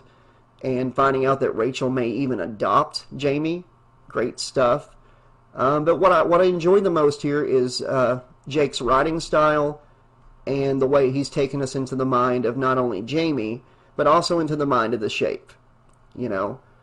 And I cannot wait to see how that plays out going further into this story. I'm really looking forward to it. Really enjoying your book so far, Jake. Thank you so much for writing it. And okay, Slashaholics, this has been Chapter 2 and a little more than half of Chapter 3. I will finish Chapter 3 and do Chapter 4 in the next narration. Whew, losing my voice, but it was, wow, great chapters. Had a lot of fun narrating these two chapters. First off, quickly, I'm going to say I enjoyed Jake taking us into Sam Loomis's head and getting to know a little more of what he thought of treating Michael for so many years. And not only that, but what other people really thought of Sam. I've always enjoyed the character of Sam Loomis. And the thing I really enjoyed about him in the novelizations so far is how much backstory and stuff we got with him. So getting that from Jake now, I really appreciate that, and I can't wait to get some more. And to know that he actually does care about Jamie and stuff, you know. I thought maybe he cared more about Michael, but in a way it's more like he's carrying that guilt that, you know, that he's responsible for what Mike's doing almost, you know. By the way, kind of a bad name for Tina's boyfriend to be Mikey, but you know, that's neither here nor there. I got to talk about the elephant in the room, but I'm gonna save it for the last here.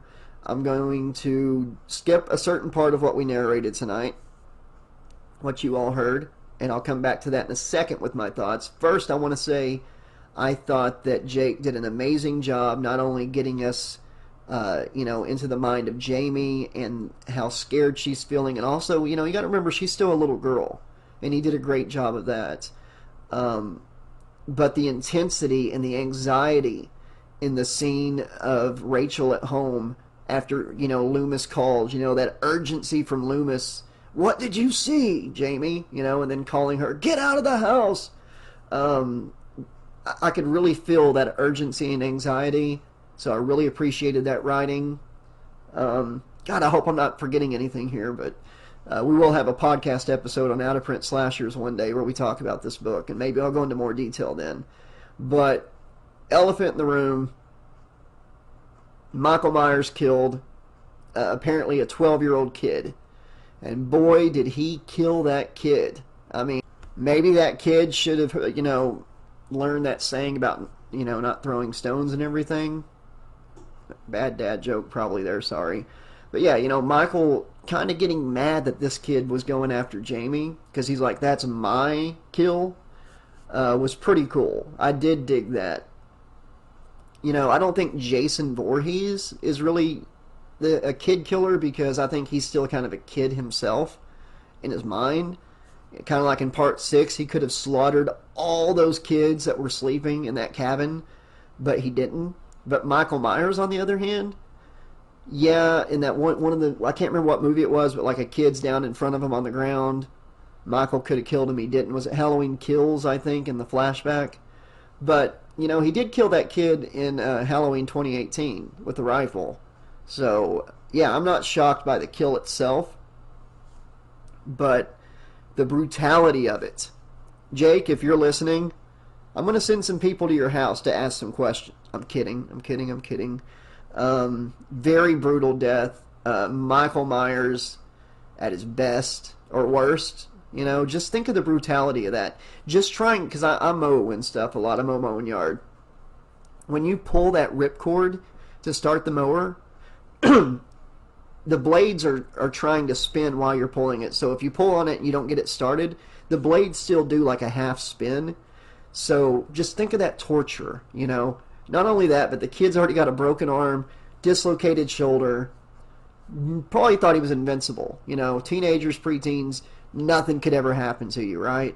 So just the fear and just the brutality of this kill, and just knowing how mowers work, and knowing that, you know, the first couple pulls on the string did some damage, but not as much as it was when the motor was fully going. Wow. Can you imagine seeing this kill on, you know, in a movie? Like one of the Halloween movies? I mean, come on, any type of slasher flick. So, kudos to Jake on that. I really feel like this kill, though, is going to divide the audience, just like it divided the boy. Sorry. So I'd like to hear from all of you what you thought of tonight's jam-packed episode, super-sized episode, Halloween special, chapters 2 and most of chapter 3 of Halloween 5 by Jake Martin. I want to hear what you think, Slashaholics. I'm really looking forward to the feedback on these chapters, especially that kill, and I can't wait to discuss it with all of you. Again, thank you, Jake, for writing this novelization. I know a lot of people wanted it, and I'm so happy that you're letting me narrate it. I hope everybody has a super fucking scary, terrifyingly horrific Halloween, but a safe one. And I want to hear all about what you were all doing on Halloween. Okay, Slashaholics, this has been the part 2 of Chapter 3 of Halloween 5, The Revenge of Michael Myers. Really enjoyed this entire chapter. I've already discussed part of it. Sorry, my chair is kind of loud.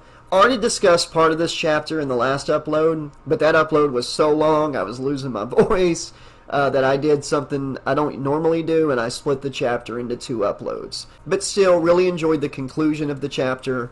Goodbye, Rachel. It was fun knowing you, nice knowing you. Always thought that death was a little abrupt and jarring, because it really feels like she's going to be the star again. But, you know, I guess it's got to come down to Lumis and Jamie and Michael. Really enjoyed, you know, as a father, I can feel what Meeker's feeling, you know, losing his daughter, and then finding out, or at least having to hear somebody say that the murderer that he had brought justice to is back. You know, that he didn't kill him after all. He didn't get that justice. And that he's still out there. Especially after he finds the crime scene at the cemetery. Just wow. Jamie really felt her panic and fear this chapter. I think that Jake is doing an amazing job taking a movie that isn't one of the most popular in the franchise, but he's making it entertaining and getting us deeper into the lore and the story, and making us care more for the characters and the lore and the story than we would if we were watching it on the screen. I'm curious to see what other things he adds to the story that were not in the movie at all, if we're going to get more of the Thorne storyline. I really enjoy it most when fan novelizations take that extra mile with the creative liberties. You know, they don't play it safe. They make it their own while still telling the story that people have come to know from the movie. I enjoyed the back and forth between Sam and Meeker.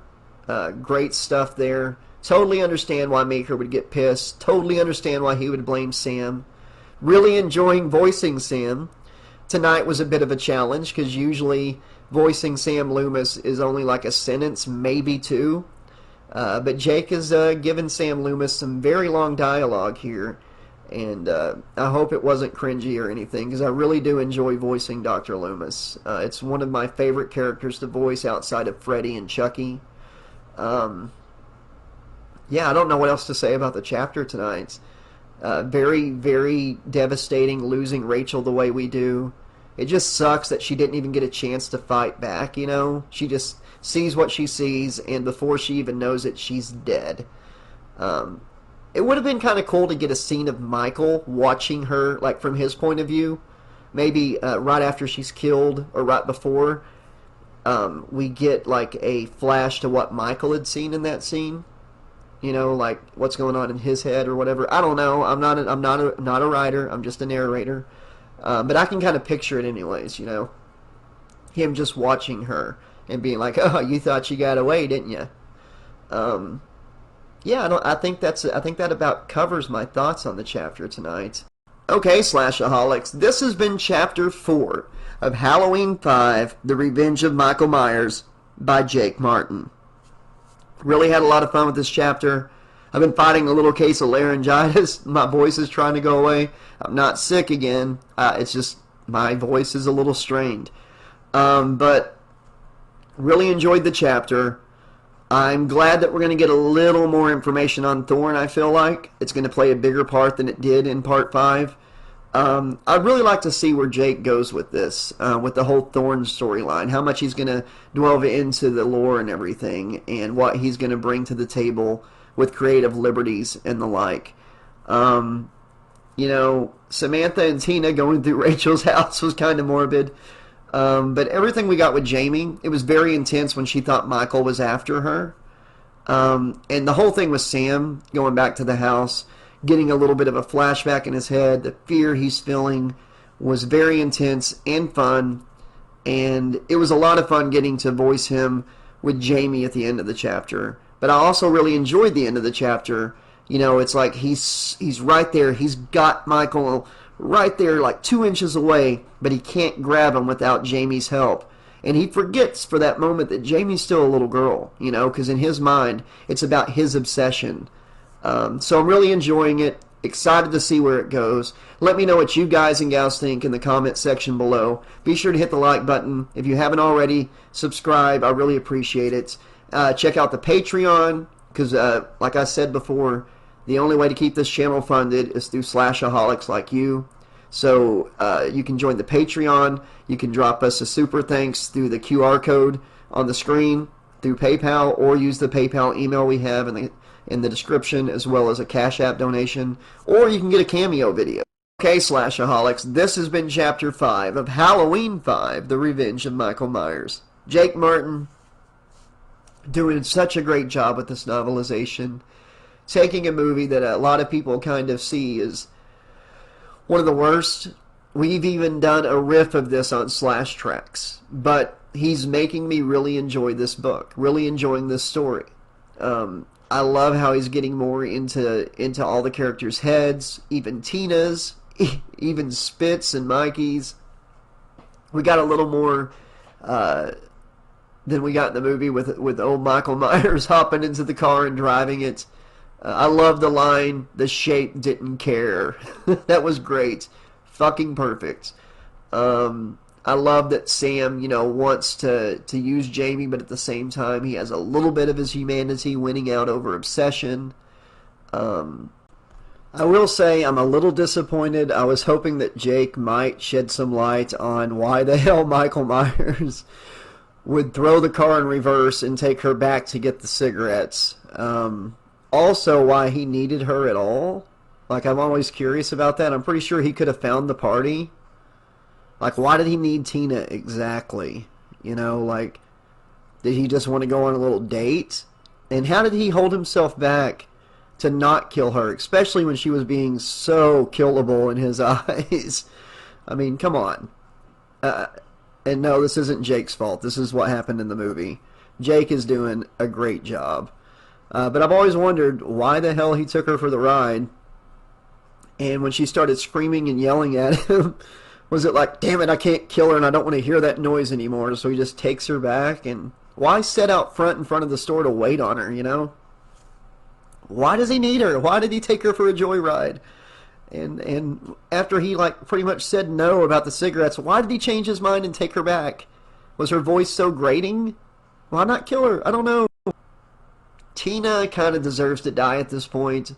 She knows that she was not with her boyfriend, but she refuses to believe it, wants to live in a fantasy land, and people that choose to live in a fantasy land deserve everything they got coming. I'm sorry, that's just a personal hot take from me. If you know a reality exists, but choose to live in a fantasy land, you kind of deserve what's coming to you. when reality finally smacks you in the face. Or stabs you with a knife, or whatever Michael does. Really excited to get to the party, to see how he's going to handle all these kills Michael has coming.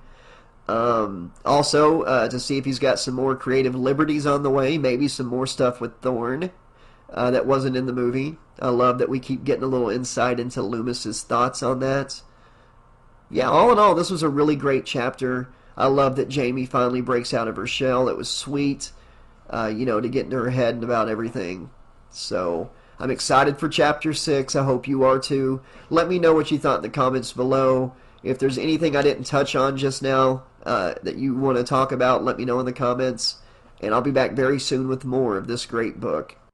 Okay, Slashaholics, this has been Chapter 6 of Halloween 5, The Revenge of Michael Myers. And if you're listening while you're reading the book, you might have noticed that the last little section of Chapter 6 was also the beginning of Chapter 7. That was a little mess up on my end. I didn't see the chapter break until after I'd already narrated it, and I don't think Jake's going to mind. So Chapter 7 will start right after that part. When I'm back very soon to continue the book. I'm actually trying an old microphone tonight. I'm still got a new one on the way. Sorry for the delay, but the holiday and the microphone going out has really set me back. I'm sorry I haven't put out a chapter in a couple weeks, but here's Chapter 6, which I thoroughly enjoyed. Spitz and Samantha bit the dust. Some of the best scenes there from that movie. The best, some of the best kills. Just the pitchfork through the back, and Michael Myers with the scythe, really being the angel of death there. The sex scene was a little weird to narrate. It always is. At least it wasn't a naked chick with the head of Freddy like it was back in Suffer the Children. Woo, that one was a little weird. A lot of guilt going around in this chapter. Tina's really regretting what she did, getting shit-faced. Hope you enjoyed the little music add-ins and all of that. But yeah, great chapter, Jake. Really enjoying this book, like I've been saying. And we're getting closer and closer to the end. And I cannot wait to see how it all ends up and the creative liberties that Jake takes. So be sure to thank Jake for writing this, folks. If you're enjoying it, drop a comment below for me or him. I love to hear from you guys and gals and what you think of the books I'm narrating. Okay, Slashaholics, this has been Chapter 7 of Halloween 5, The Revenge of Michael Myers by Jake Martin. Sorry that it took 12 days to get this new chapter out. My microphone that I've been using for like 2 or 3 years now was going in and out on me whenever I was trying to record things. I've got a new one thanks to Sean Campbell. Thank you so much, buddy, for donating this to the channel. I hope it sounds a lot better. To me it does. It's more crisp, more clear. It doesn't drop and go up as much as the Blue Snowball did. It's a very nice microphone, and I hope it's here on the channel for a long time to come. Really enjoyed this chapter. Not only were the death scenes awesome, I mean just great descriptions, but I could really feel the fear and intensity that Jamie was feeling, that Tina was feeling. I had completely forgotten about Tina's fate in this scene. It's been a while since I've watched this movie. We riffed it on Slash Tracks, like I think 2 years ago. If you like Mystery Science Theater, or if you like just hanging out with friends and like roasting a movie while you're watching it, go check out Slash Tracks episode number 27. You can watch the full episode with the full movie included here on YouTube, with me and Alex roasting and riffing it as we watch it. Anyways, great chapter. Really enjoying this book. So excited to be back into it. There's actually not a whole lot of book left. We've really knocked this one out fast. I really felt that intensity between Sam and Michael. I really enjoyed the way Jake wrote that scene of them staring at each other through the fog. And anytime I get to play an intense Sam Loomis, I'm all in. In fact, I'm kind of sad that this is probably the last time I get to voice Sam Loomis unless somebody writes, a novelization for Part 6 or a fan novelization of some kind. Or a fan novel, I mean, like an original story with Sam included. But just the way he's yelling at Michael, go home, Michael! Had a lot of fun with that. Had a lot of fun with the chapter. Great intensity. I don't know how the hell that boy survived being hit by a car, but sure. He even said that in the movie. Yeah, just a great, fun chapter. Let me know what you all thought of tonight's chapter. I love to hear from you guys and gals. I really do. All you slashaholics are awesome. Stick around after my rant for an alternate take on Eddie's death. Okay, slashaholics, this has been Chapter 8 of Halloween 5, The Revenge of Michael Myers by Jake Martin. Very, very action-packed chapter. Got a lot of story processed here, setting up this final act between Michael and Jamie. Really enjoyed it. Oh god, the cop getting killed in the car. The lawnmower kill still takes top billing as far as the best kill, or the most brutal kill in the book so far. I really enjoyed all the inner, thoughts and stuff with Dr. Lumis, getting a little more history between him and Michael, the things that went on with Michael at the insane asylum, him being transferred in part 4. Getting into the head of Jamie a little bit more. Even the cops that are working on the force in Hadenfield. Great stuff by Jake. Really appreciate all of that. All that character development. We're in the home stretch now. Not much of this book left.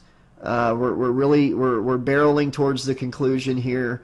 It is very much a buckle your seatbelt ride, and I'm enjoying every second of it. And I hope you are too.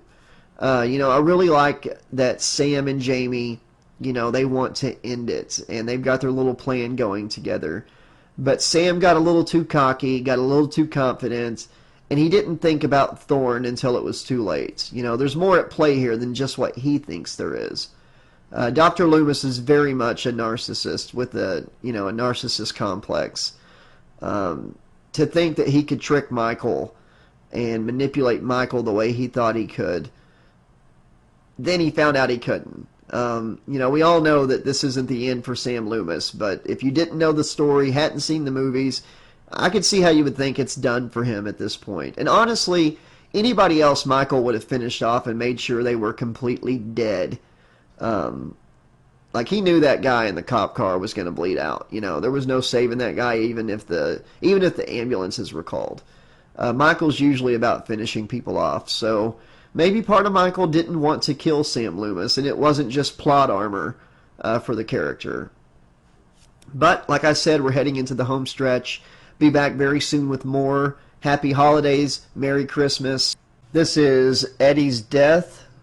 Alternate take. Definitely completely serious. Definitely not a joke. Here we go. Take 2. Eddie's death. Michael seized the back of Eddie's head and slammed his face repeatedly against the steering wheel, the car horn blaring every time it hit.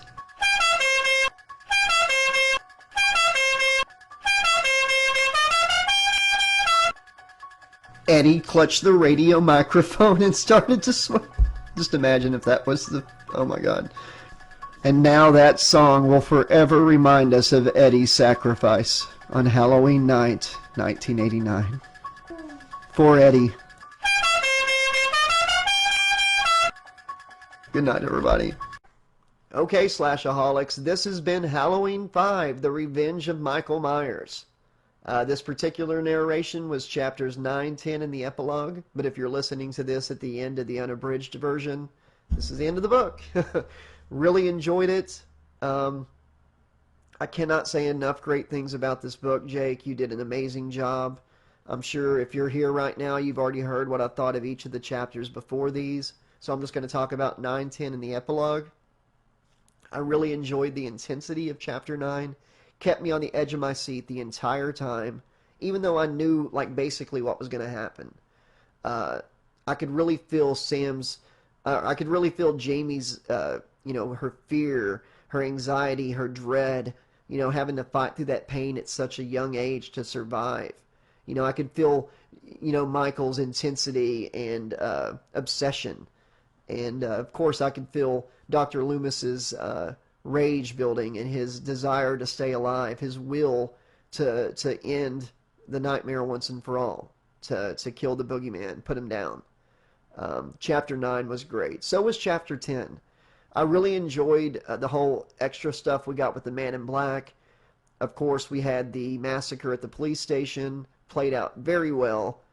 As far as all the extra stuff we got with the Cult of Thorne and the Man in Black, I wasn't expecting it. It kind of hit me out of nowhere. But I'm reading this for the first time as I narrate it, so I just went with it. I'm sure it might be a little divisive, but for me, I thought it worked perfectly with the movie Halloween 5 and Halloween 6. So that being said, Jake, seriously, great job. You make me want to read part 6, but you just haven't written it yet. But only if you wrote it. So yeah, Slashaholics, wow, this has been a great book. Great ending. Love all the extra stuff we got.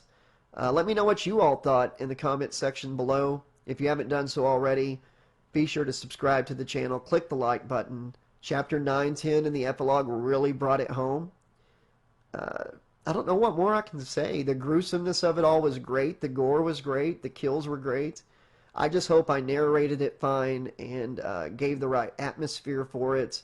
That's what I'm concerned about. I hope that I made this kind of an extension of the novel. And I hope that everybody enjoyed it at the end of the day. Let's see. Am I forgetting anything? No, I think that's it, guys.